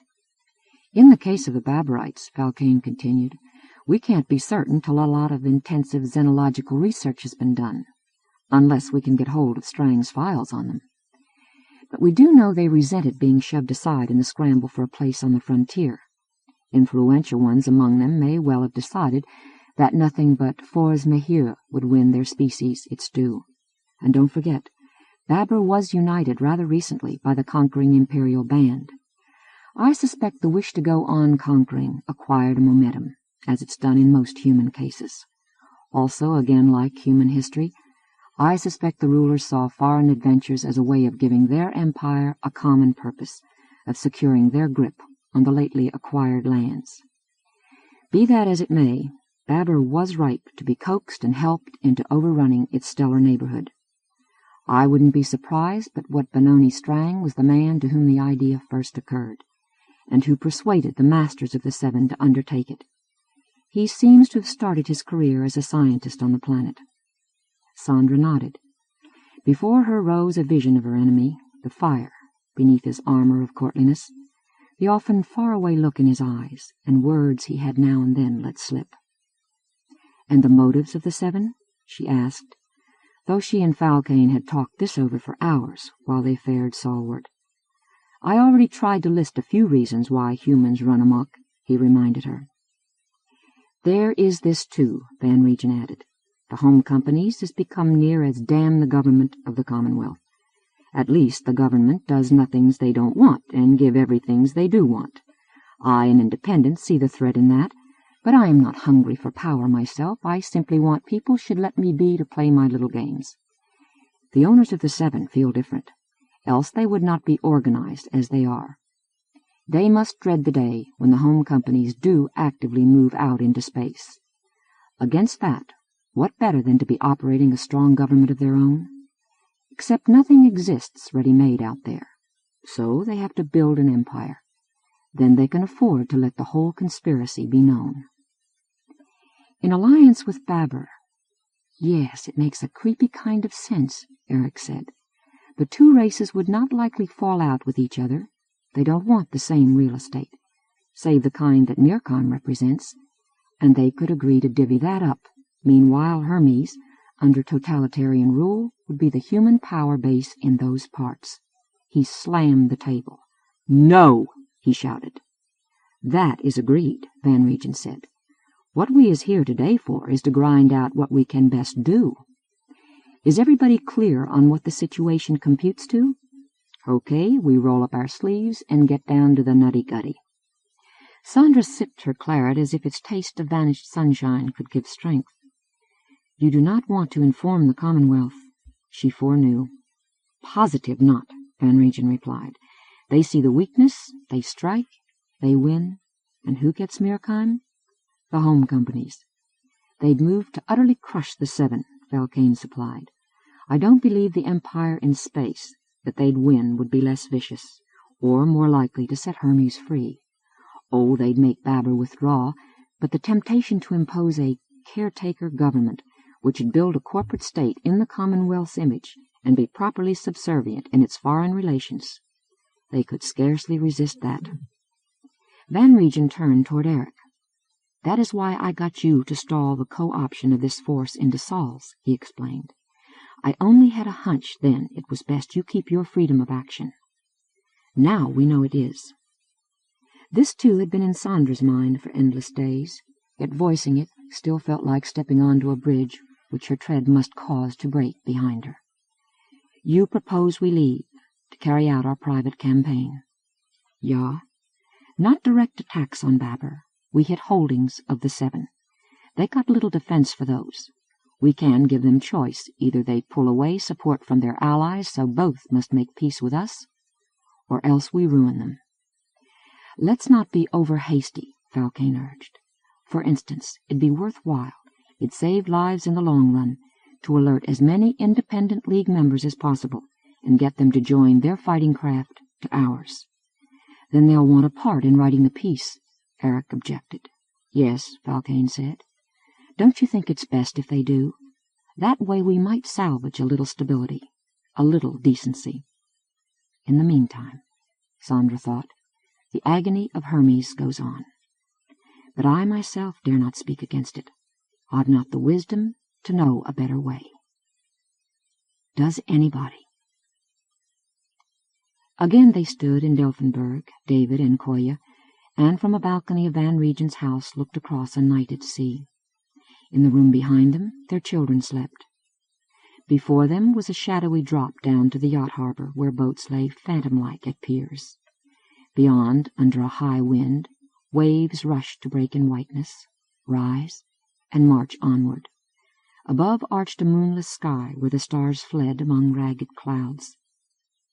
"The 3rd time you're going," she said. "Must you really?" He nodded. "I couldn't leave Adzel and Chi fighting alone on my planet, could I?" "But you can leave us." She caught herself. "No, I'm sorry. Forget that ever crossed my mind." "This time will be the last," he vowed, and drew her toward him. Neither of them spoke. The last indeed, if one never comes home. Instead, she told him, "Right, because afterward, when and wherever you travel, you're taking me along, me and the kids. If I go any place, sweetheart, after all the hoorah, I should be quite content to settle down on Earth and let the tropics toast my bones." She shook her head so the dark hair swirled. "You won't, nor will I. If nothing else, it's no world for Juanita and Nicky. You don't imagine the war will cleanse it, do you? No, the rot can only grow worse. We're getting the hell out while we still can." "Hermes?" He was mute for a while. "Maybe. We'll see. It's a big universe." The wind whistled cold. Chill also, and bitter, was spindrift cast off the booming waters.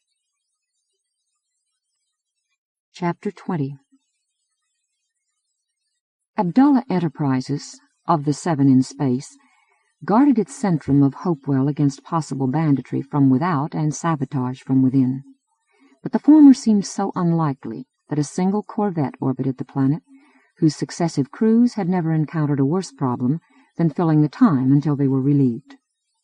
The destroyer North Atlantis sped inward to engage. Despite the risk, Eric found he must beam a warning. "Get out of our way before we attack you." Astounded profanity replied, then a brace of missiles and an energy beam. The Hermetian vessel glided sidewise on thrust. The torpedoes maneuvered still more agilely, but now she had a good sight on them. A lightning storm of rays struck outward. The missiles disintegrated in fire fountains, momentarily dazzling athwart the stars and the serene disk of the world.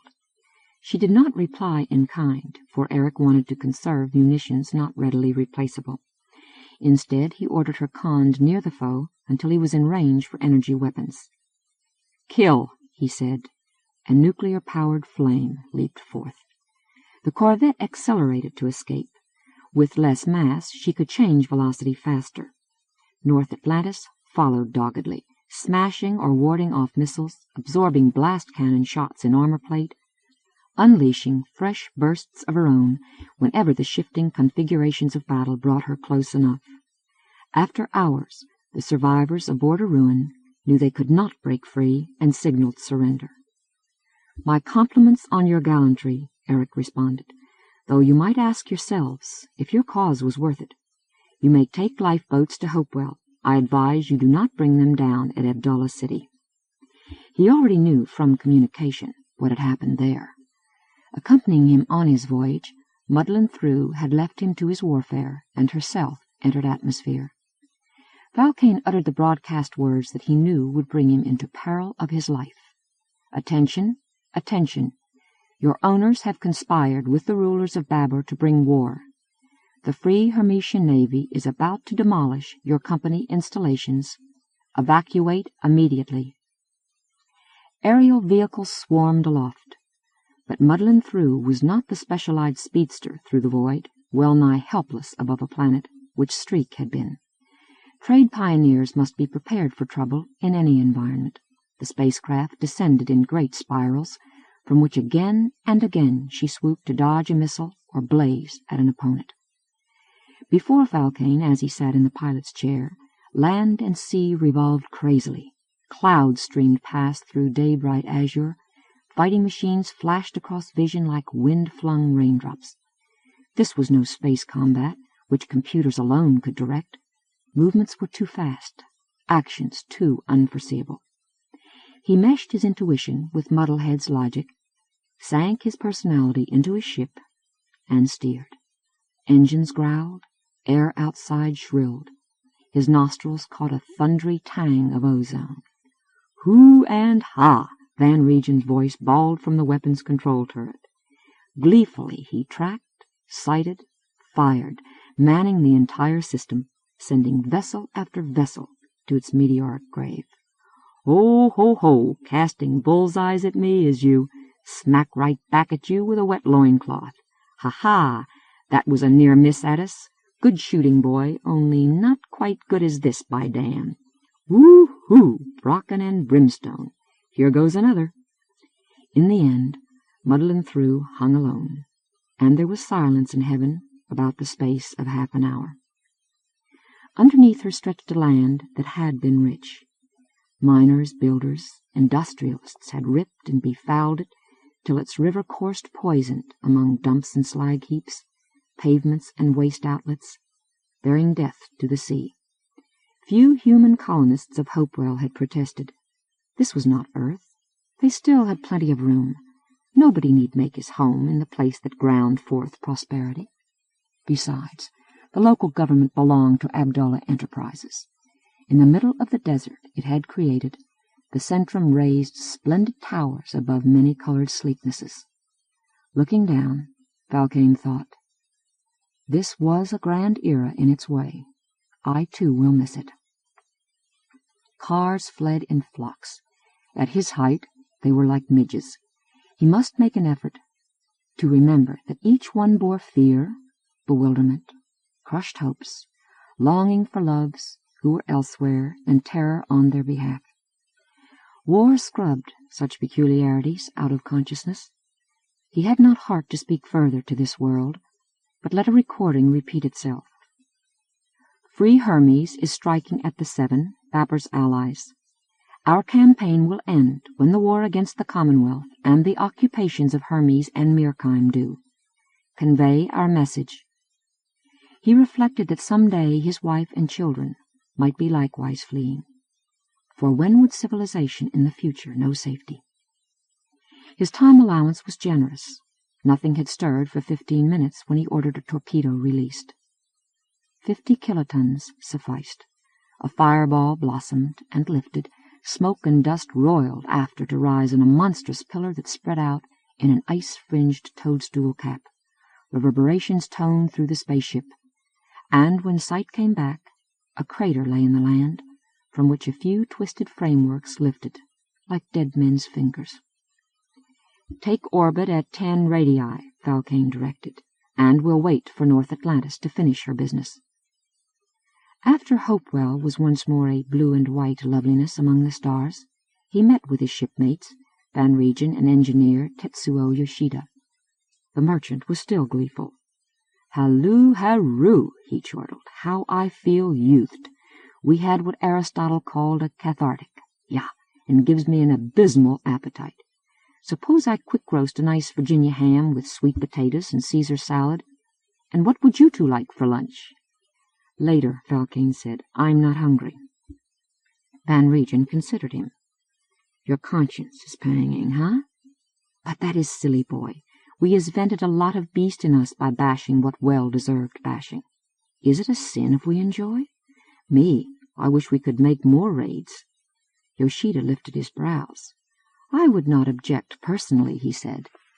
"But unless I am mistaken, Freeman Van Regen, you gave your fellow planners a promise to confine yourself to this single action, if they would agree to your doing that much." "He's too valuable to risk," Falcane remembered. "First as a leader of our overall strategy, afterward as our chief negotiator. My job from here on is to convey him safely to the headquarters he will set up, and then act as his special advisor and deputy. Damn him, though, he's right. Being in battle ourselves was something we inwardly needed. Even I.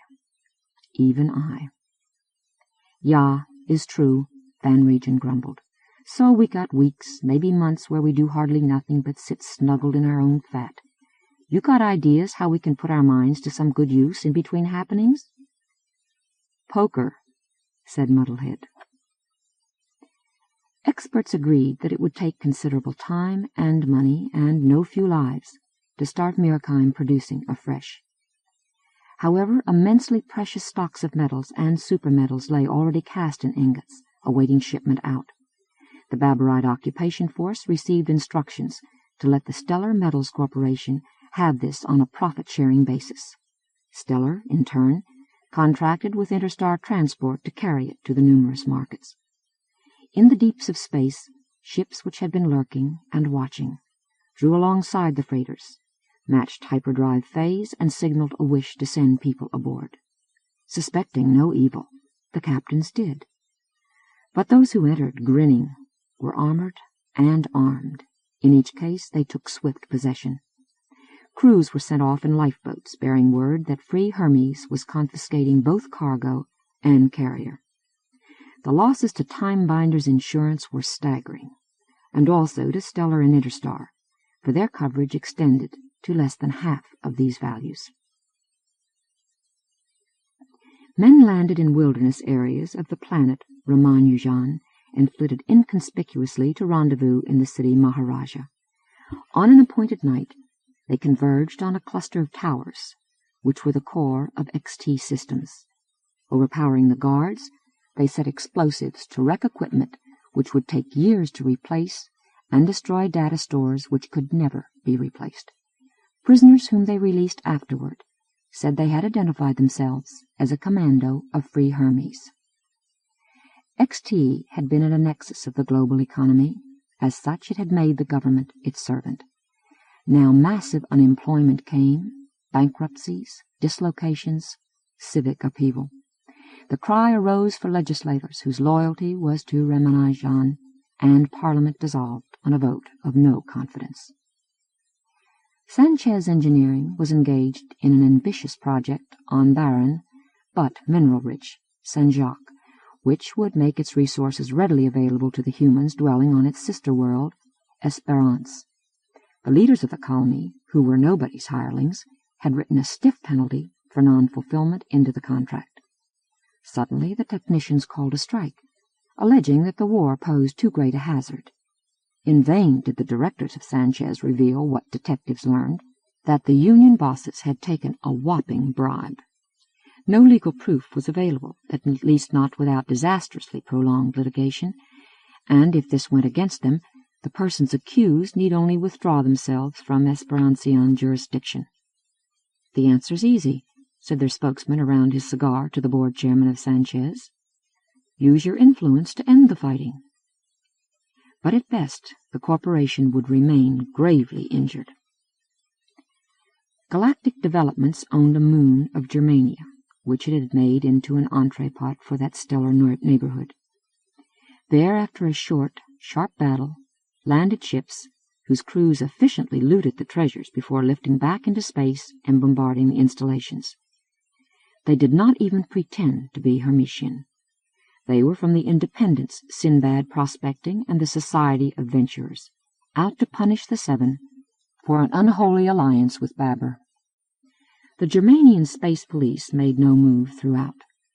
Later, the government denied complicity, declared it had been taken by surprise, and took charge of the remaining assets which Galactic Developments had in this system, pending an arrangement which, in view of the present emergency, will be more in the public interest. The Seven struck back. Babberite warships accompanied theirs. The announcement was that Babber thus exercised its right and duty to suppress piracy. Few beings believed it. Hammer blows fell on bases of the hostile companies, but these, forewarned, had for the most part been abandoned. Damage was thus comparatively small. The character of the typical independent operator, else he would long since have entered one of the great combines, was such that he counted it as an investment. He might go broke, but if not, his gamble should pay off richly. A share in Mirkheim, reduced competition from the Seven, plunder along the way. He saw opportunity before him and jumped. Privateers and Hermetians alike could resupply on 100 different worlds, attack wherever they chose, and vanish back into vastness. Babber had no such advantage. Seeing the forces of the Imperial Band dispersed and under fire, the Commonwealth naturally launched probing assaults of its own, which intensified with time and lack of effective response. As for the Seven, the whole intricate structure whereon they had based their might was crumbling. After Time Binder's insurance stopped payment on claims, they knew they must make what terms they could. Spring was full blooming in Starfall when the Patriot Army stormed it. The attack was two-pronged. Christa Broderick's city and farmland followers, who throughout the winter had held themselves to sniping and sabotage while they gathered strength, appeared in the streets. They fell on all the mercenaries they could find, surrounded such strongholds as the Hotel Zeus, and commenced bombardment. Meanwhile, the guerrillas whom Adzel and Chelan had been leading in the Arcadian Hills and the Thunderhead Mountains entered from the west and moved to take Pilgrim Hill. A wild variety of cars, trucks, and buses had carried them from their fastnesses over the valleys, protected by atmospheric fighters which the ducal navy had sent down. Now that navy was in combat with the enemy's guardian ships, off behind a cruelly soft blue sky, and the fight for the city must be waged on the ground. Must be. As long as the occupation forces refused to surrender, it was necessary to dig them out, body by body. A nuclear warhead fired from orbit would annihilate them if the Free Hermetian fleet was victorious, but at cost of the city. The hope that their side would win in space and thus hold the entire planet hostage kept Benoni Strang's men in battle. That, and the fear of retaliation among those of them who were native-born and had freely served his revolutionary regime. Adzel trotted along the esplanade. It thudded to his hoofs. In the crook of an arm he carried a blast rifle. Perched on his shoulders, Chi manned a heavier energy weapon. Most of the troop, loping wolfishly behind, bore slug-throwers, tools for hunting such as every outback household possessed. The artillery that trundled among them, cannon, mortars, rocket launchers, used chemical explosives. It had been furtively made in hundreds of small factories and home workshops, according to plans retrieved from public databanks before the first Babberite soldier landed. Coordinating the whole effort across the world, and at last with the armed return of Grand Duchess Sandra, had been the truly difficult task. The anger to power it was already there, in many a traver as well as in followers and kindred. Government by terror does not work on people used to liberty, if they have hope of deliverance, and Strang's most rigid censorship could not keep hidden the fact that Babber's cause was waning. Overhead in sunlight, flyers dueled. Seen from below, They were bright flecks, unreal as stars. Reality was the hardness underfoot, sweat, harshly drawn breath, the taste of the fact that soon one might be dead, but there was no way left to turn back. On the right flowed the Palomino, brown and murmurous, its opposite shore rising in green slopes where villas lay scattered and phalaron trees bloomed golden. On the left, older houses stood close-ranked, deserted, their windows blind. Ahead swelled the hill, steeps and terraces, gardens and bow-roofed walks to the grey bulk of the old keep. Beyond it lifted the lattice of Signal Station and a pastel glimpse of the new keep. Sounds of gunfire drifted from the east. "You're shivering," Chi said to Adzel. "Today I must again make myself kill," the Wodenite answered. John Falcane quickened his pace and drew alongside. Like the other humans, he was unkempt, grimy, and gaunt, clad in whatever rough clothes he happened to own, his uniform a blue band wrapped around the left biceps. Sewn to it was the insignia of a colonel, cut out of sheet metal. He pointed. "We should turn off up yonder path," he said. "'Twill bring us around to a grove of million-leaf, which'll give us some cover." "Aye." Adzel took that direction. Bullets began to winter past, followed by the crack of their rifles. A man in the ranks screamed, clutched his stomach, went to his knees. His fellow irregulars drew further apart and advanced crouched, zigzag, as Chi had drilled them. Several flung themselves prone to return the fire before hurrying on. It grew heavier when they reached the bosquet, a buzzing that ripped through foliage, thudded into wood, and sometimes meat. Energy beams flashed from the old keep and back against it, trailing thunder and acridness. Adzel trotted about, calming his men, disposing them in formation. An occasional slug, nearly spent, bounced off his scales. Chi crouched low, a minute target, wasting no shots of her own across this distance. "The enemy are concentrated in the stout stone building," Adzel said. "Our first move will be to neutralize it." "Destroy, you mean?" John Falcane said. "Oh, merciful Christ, no! The records, the mementos, half our past is in there." "Your whole flanking future is here," Chi snapped. Positioned, the artillery cut loose. Guns roared, rockets whooshed. Explosives detonated in racket, smoke, and flinders. Slowly the old keep crumbled. At last from the wreckage stepped a Mercian waving a white flag. "Kittredge, have your units secure this place," Adzel said. "The rest of us, on to the new keep." He lifted his weapon and charged. Men howled as they followed. "Namu Amida Butsu," he whispered. "Yaha!" screamed Chi. Her gun began to throw its bolts. They crashed lurid around the barricade which blocked the main door. A cyclic slug-thrower hailed forth its reply. Adzel staggered.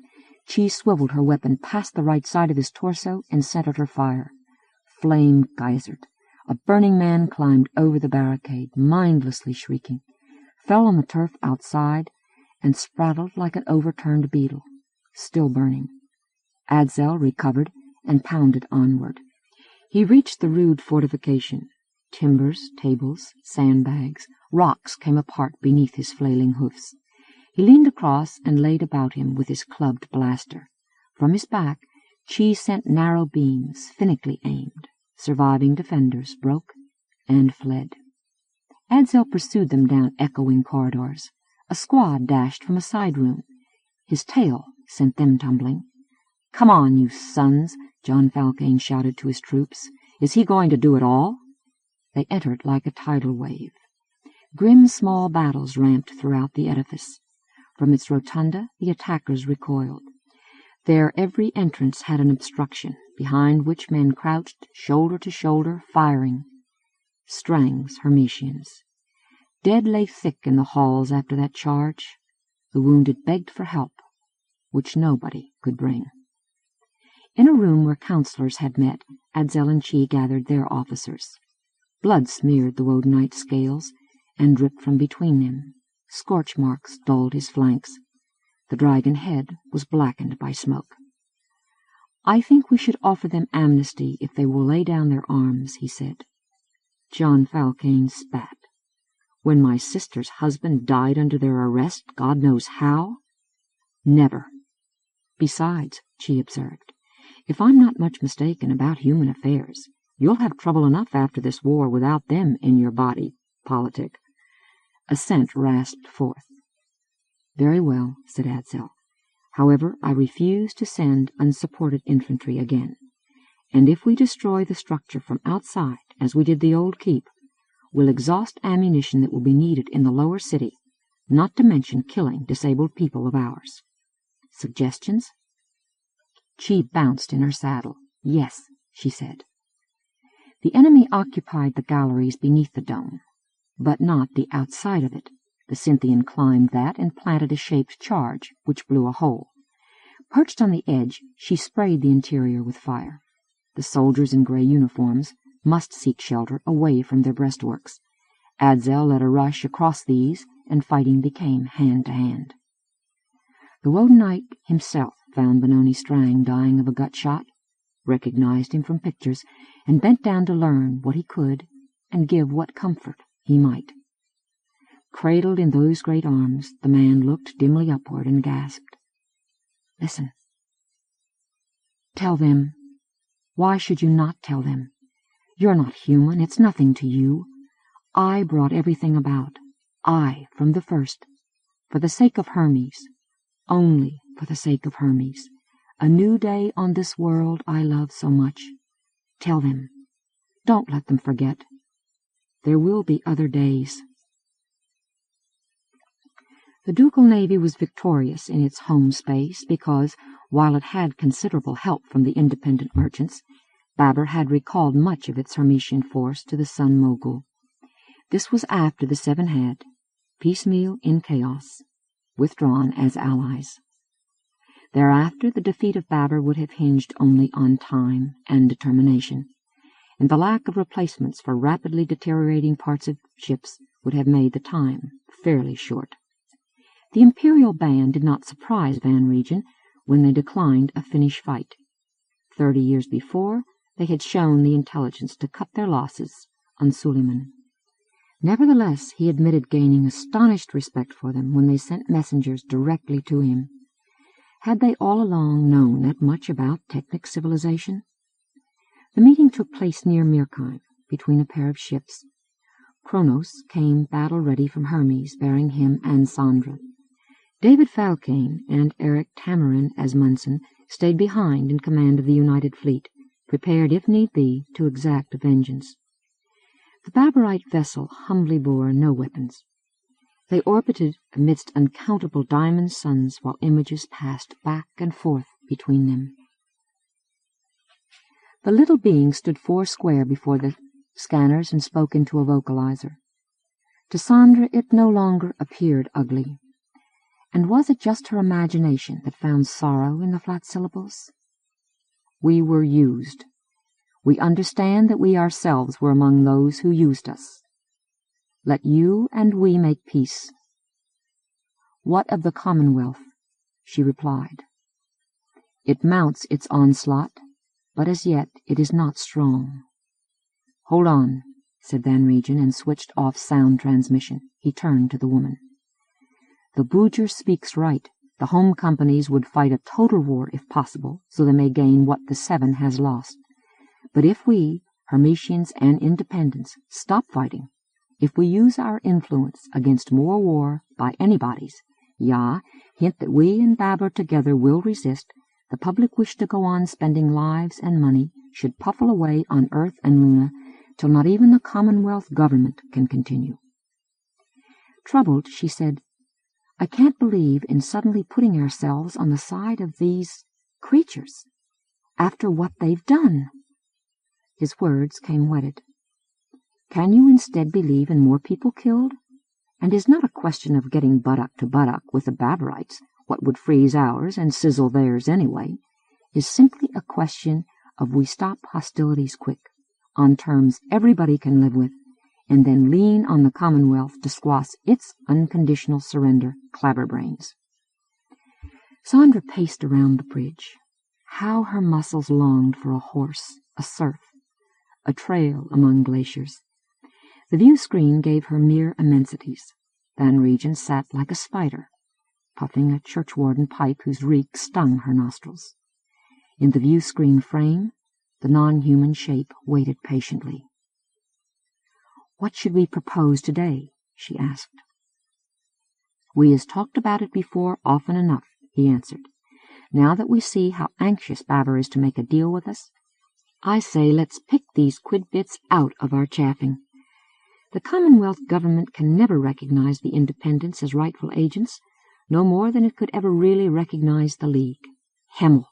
Something besides another government having the right to decide things? Much too dangerous. Might get folks at home wondering if they do need politicians and bureaucrats on top of themselves. So, you, heading the Hermetian state, has got to front for us. Like you originally proposed, Hermes takes over Mirkheim under a treaty that says you license legitimate companies from everywhere. A reasonable tax on that ought to repay what you lost in the war, plus a little extra for buying off-planet goodies like heavy industrial equipment and Jennifer. Baber disarms. Its fleet will soon be no use anyways, without supplies from outside, and the Commonwealth would not make peace if Baber was going to re-engineer its forces. Hermes, though, will guarantee its safety plus a fair share in Mirkheim." Van Regen chortled. "Baber becomes your protectorate. Musical chairmanships, nay?" Sandra halted, folded her arms, caught his gaze, and inquired pointedly, "What about yourself? You and your buccaneer companies?" "Oh, Pete, be with me now." But he made no demand. He only looked off into the Milky Way and said, rough-toned, "Is not your problem. Give those of us that want a chance at Mirkheim, and everything else is a bone we gnaw between ourselves. Many bones must go dry before what is dead can rise again." He smote his knee. "Ready to start bargaining on this basement?" he challenged. Dumbstruck, she nodded.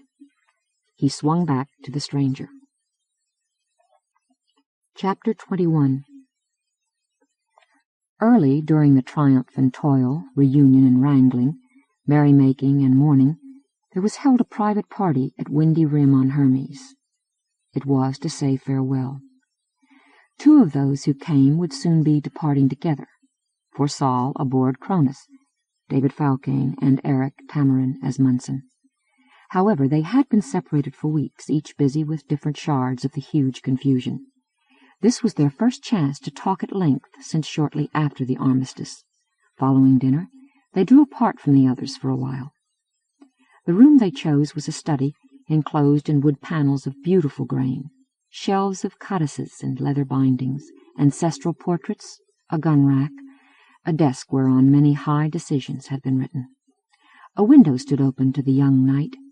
Air drifting in was cool, fragrant with blossoms, alive with the sound of the river in the canyon below. Falcane hoisted his tumbler. "Cheers." Rims clinked. The men settled down in deep armchairs and drank, a taste of peat smoke from the birth world of their race. "Well," Falcane said, "so you're the new Hermetian ambassador." "Oh, no," Eric replied. "By all accounts, Runeberg conducted our affairs very competently throughout the war. We want to keep him on.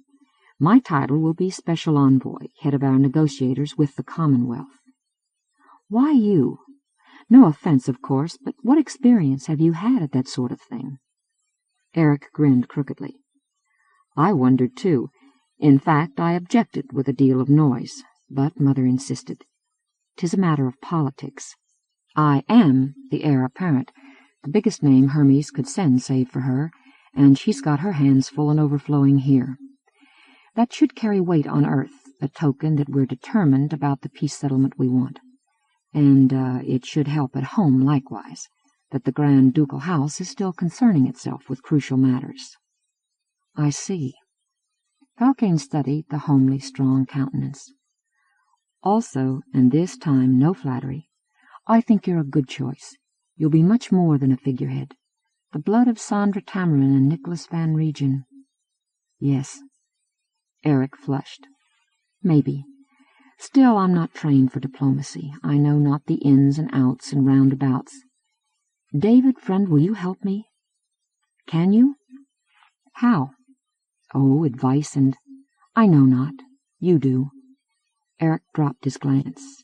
If you'll not be too busy yourself. I'll have plenty to keep me out of mischief, for certain.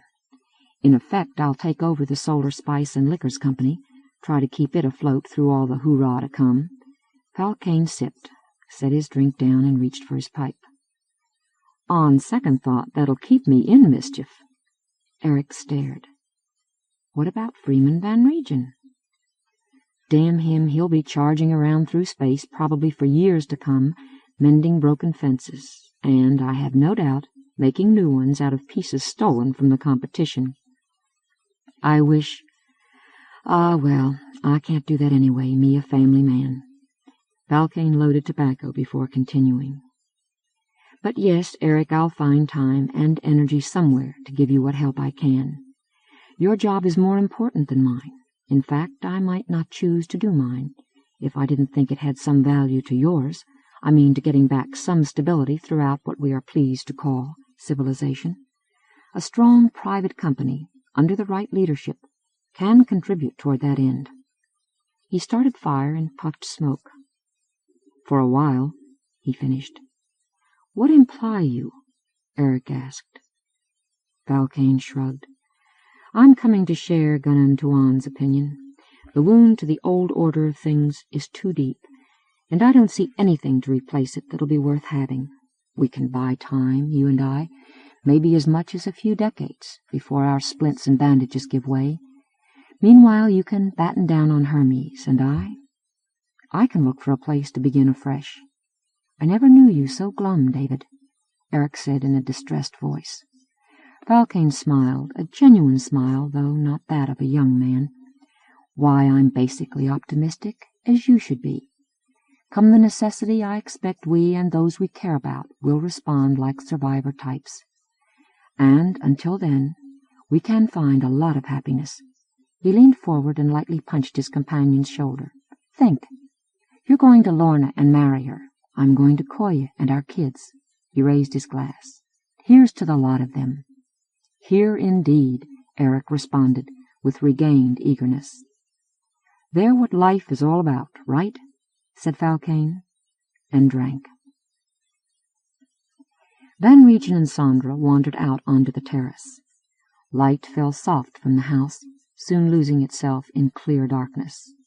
Above, bulks of trees and hilltops reached a sky full of stars, Milky Way, glimmer of a nebula and of a sister galaxy. They reached the parapet and lingered. Beneath them ran the river, dimly agleam, a breath from it blowing upward. The water belled. Van Regen slurped from his beer tankard and threw a sidewise glance at Sandra. She stood tall in a deep blue gown that seemed to make her part of the night. Unbound, her hair flowed below her shoulders and gave back what glow there was. "By damn, but you is a looker yet," he exclaimed. "You has got too much stuff in you for being just a sovereign." She evaded his intent by replying, while she gazed outward, "I may not be that much longer. I heard you've got some shatterbrained list of demands dumped on your head." He was very lately back from Babber, where he had been overseeing the dismantling of the Sevens facilities. She had requested it, knowing how few men would be able to make sure that nothing was kept slyly in reserve, somewhere in an entire planetary system. It took the form of a petition, but the real meaning's unmistakable. Krista Broderick's organization has tasted victory and does have a claim on our gratitude. Also, the revolutionary terror weakened kindred and followers, the whole structure of the domains. You has still got plenty who is personal loyal to you, nigh, including the Navy. No doubt, she said, but does anybody in his right mind want to see Hermes a police state ruling a population of helots? The upper classes would have to sacrifice their own freedoms to maintain that, you know. Every side will bargain and maneuver and orate and distort the issues beyond telling what shape they ever had, because more than two sides are involved. I can't guess how many factions will spring up. The quarreling will be like go on for years. In the end, however, well, it does give me hope that Broderick agrees we can't hold a constitutional convention till we have a firm peace. Then I fear we must. My guess at the moment is that Hermes will nominally still be a duchy, but in practice a republic. It may be for the best. Who knows? I doubt it will make much difference in the long running, Van Regent said. Autocrats, plutocrats, democrats, bureaucrats, technocrats, democrats, they all tell everybody else at gunpoint what to do. We is bound into an age of crats. He sighed like a receding tide. Was a good holiday from that while we had it, nigh, till mankind went and spoiled things. Back to school, children of Adam. Maybe after a few more whippings you will learn water not only flows downhill, it reaches bottom. She turned her head toward his promontory of a profile. Mean you the Pulsatechnic League is done for? He nodded heavily. Ja. Oh, we will keep the name. That is what I will dash about for like a toad in a pot, to patch the old garment so it will hold off the coldest winds till those who is close to me has reached a safe port where they won't need so many metaphors. Afterward, I suppose, will still be held solemn councils of the League for another century, till some Napoleon type without no sense of humor comes along and ends the farce. Almost of itself, her right hand reached to touch his left, which gripped the parapet. "How can you be so sure, Nick?" she asked, mutely. "Yes, the 7 are crippled. They may well go under. But the home companies are, if anything, stronger than ever, and likewise your independence, not?" He gave her a wry look which lasted. "Where does the strength come from?" he said. "For the home companies, it is the Commonwealth, which has been kicked into starting a big military establishment and will not forget that kick. The independents, they is allied with you. In both cases, like what the 7 was trying for, a government. Don't you see, the League was once a free association of entrepreneurs what offered goods and services, but did not force them on nobody. It is not private outfits what fights wars and operates concentration camps. It is governments, because governments is those organizations what claims the right to kill whoever will not do what they say. Corporations, unions, political parties, churches, God knows what. It makes no matter who gets hold of the machinery of government. They will use it, and use it, and use it. Ach, we mortals is not wise enough to trust with power. The League, it was split before this trouble came out in the open. Now it has had a civil war, its first. Strang seduced the 7 into that, but he could not have done it if they had not already had their legs spread. We can temporarily fake the shadow of what was, but the body is gone, and the spirit went before then, away back when men who had been free began grabbing for control over other men. Van Regent's vision lost itself in the night.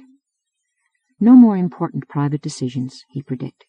Instead, authority takes over.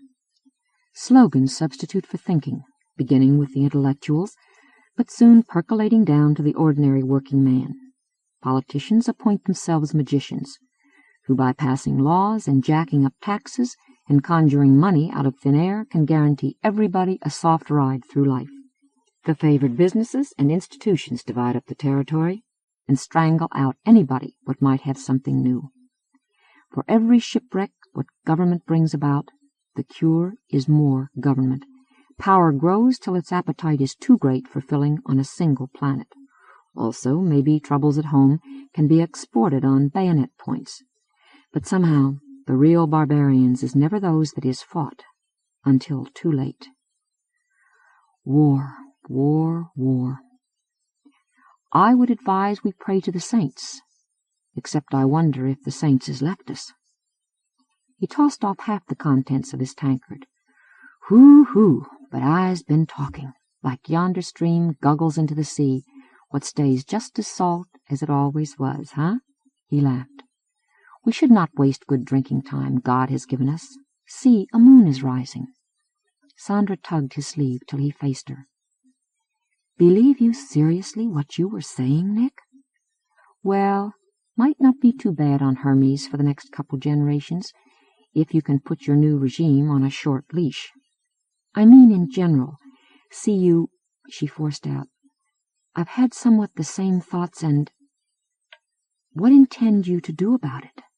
"I told you. Patch up how best I can." "But afterward, if we get an afterward in our lifetimes."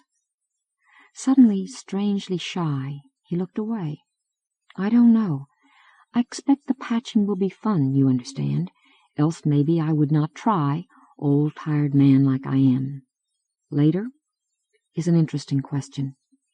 Maybe later Muddlehead and me, I will be using muddlin' through and should ought to have many a stiff poker game aboard, maybe we will lead a little expedition quite outside of known space, for whatever we may find."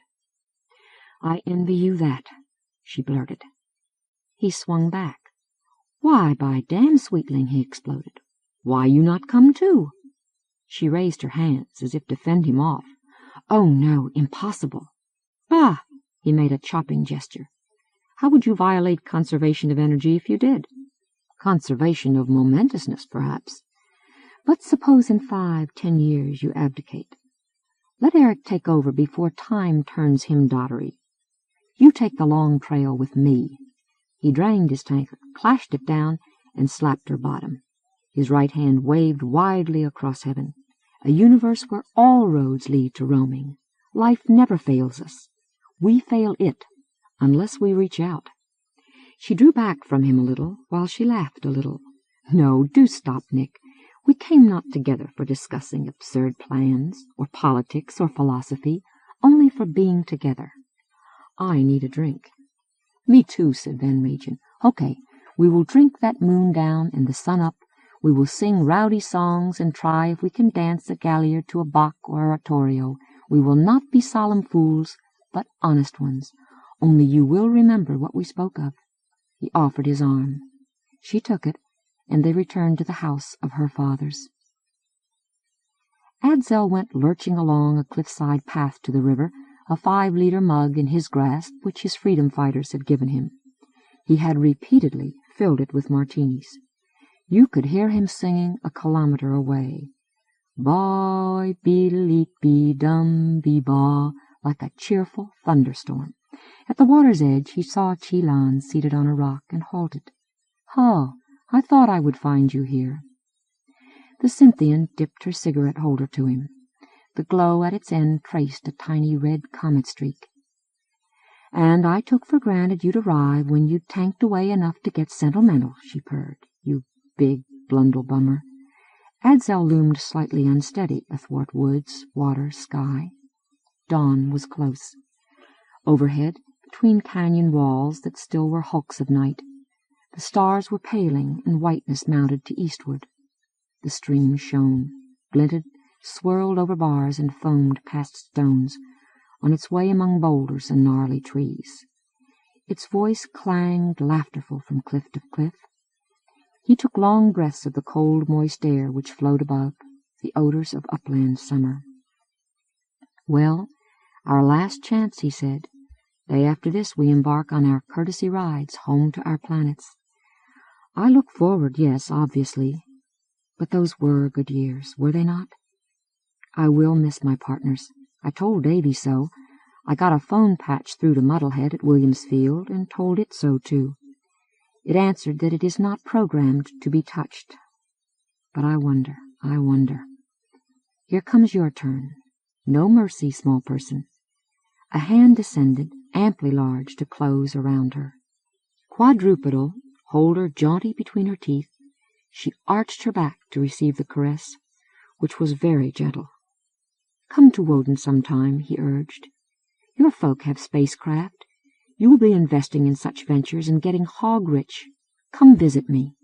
"In that gravity and glare?" she snorted.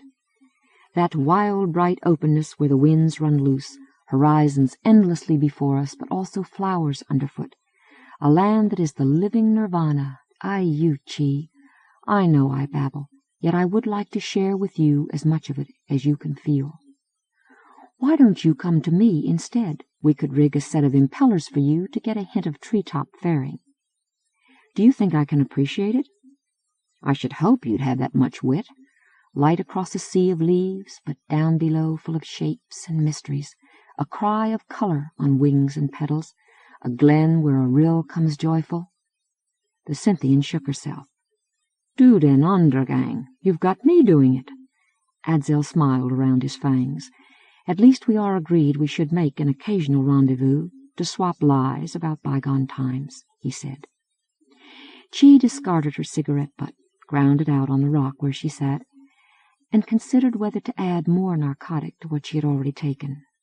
Emerald in the mask of her face, her eyes went to Adzel's stein. Her tail waved away prudence, and she recharged the holder from a pouch at her waist.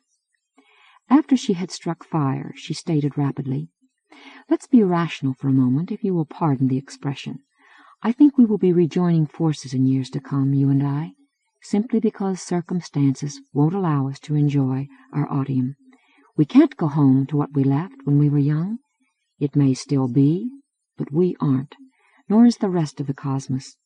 We'll be wealthy, powerful, me more in absolute terms, but you more relative to your society, while outside, the order of things that the earth folk brought goes tumbling down into the earth folk's flaming hell. Old Nick knows. He'll be doing what he can, maybe just because he never left a game while a chip remained to him, but anyhow doing what he can against the evil days. Cynthia Woden, will we sit by and allow them to become victims after we're snugly dead? Or will we spend our money and knowledge working to make them ready?" She blew smoke at the huge head. "I don't relish the prospect," she admitted. "Yaha, how I curse it!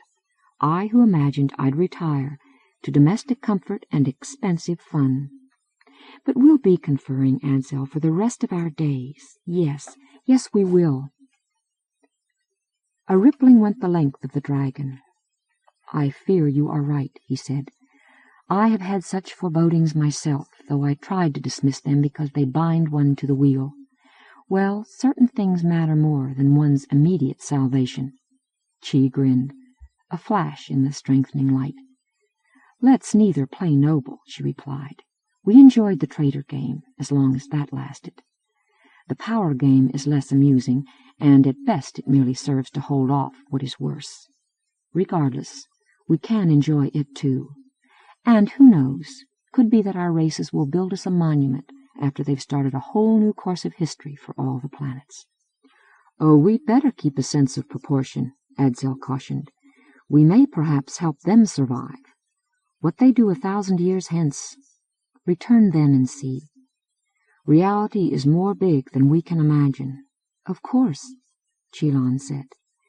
"And now suppose we drop the subject, go join the rest, and have a last round of jollity before breakfast."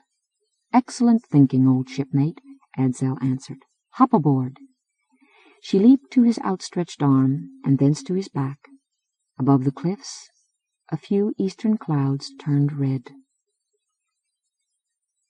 End of Mirkheim by Poul Anderson.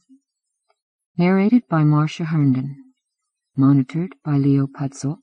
Reviewed by George McCracken.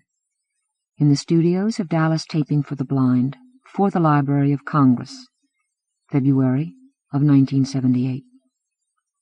For special distribution as authorized by Act of Congress under Public Law 89-522, with the permission of the copyright holder and the publisher. End of book.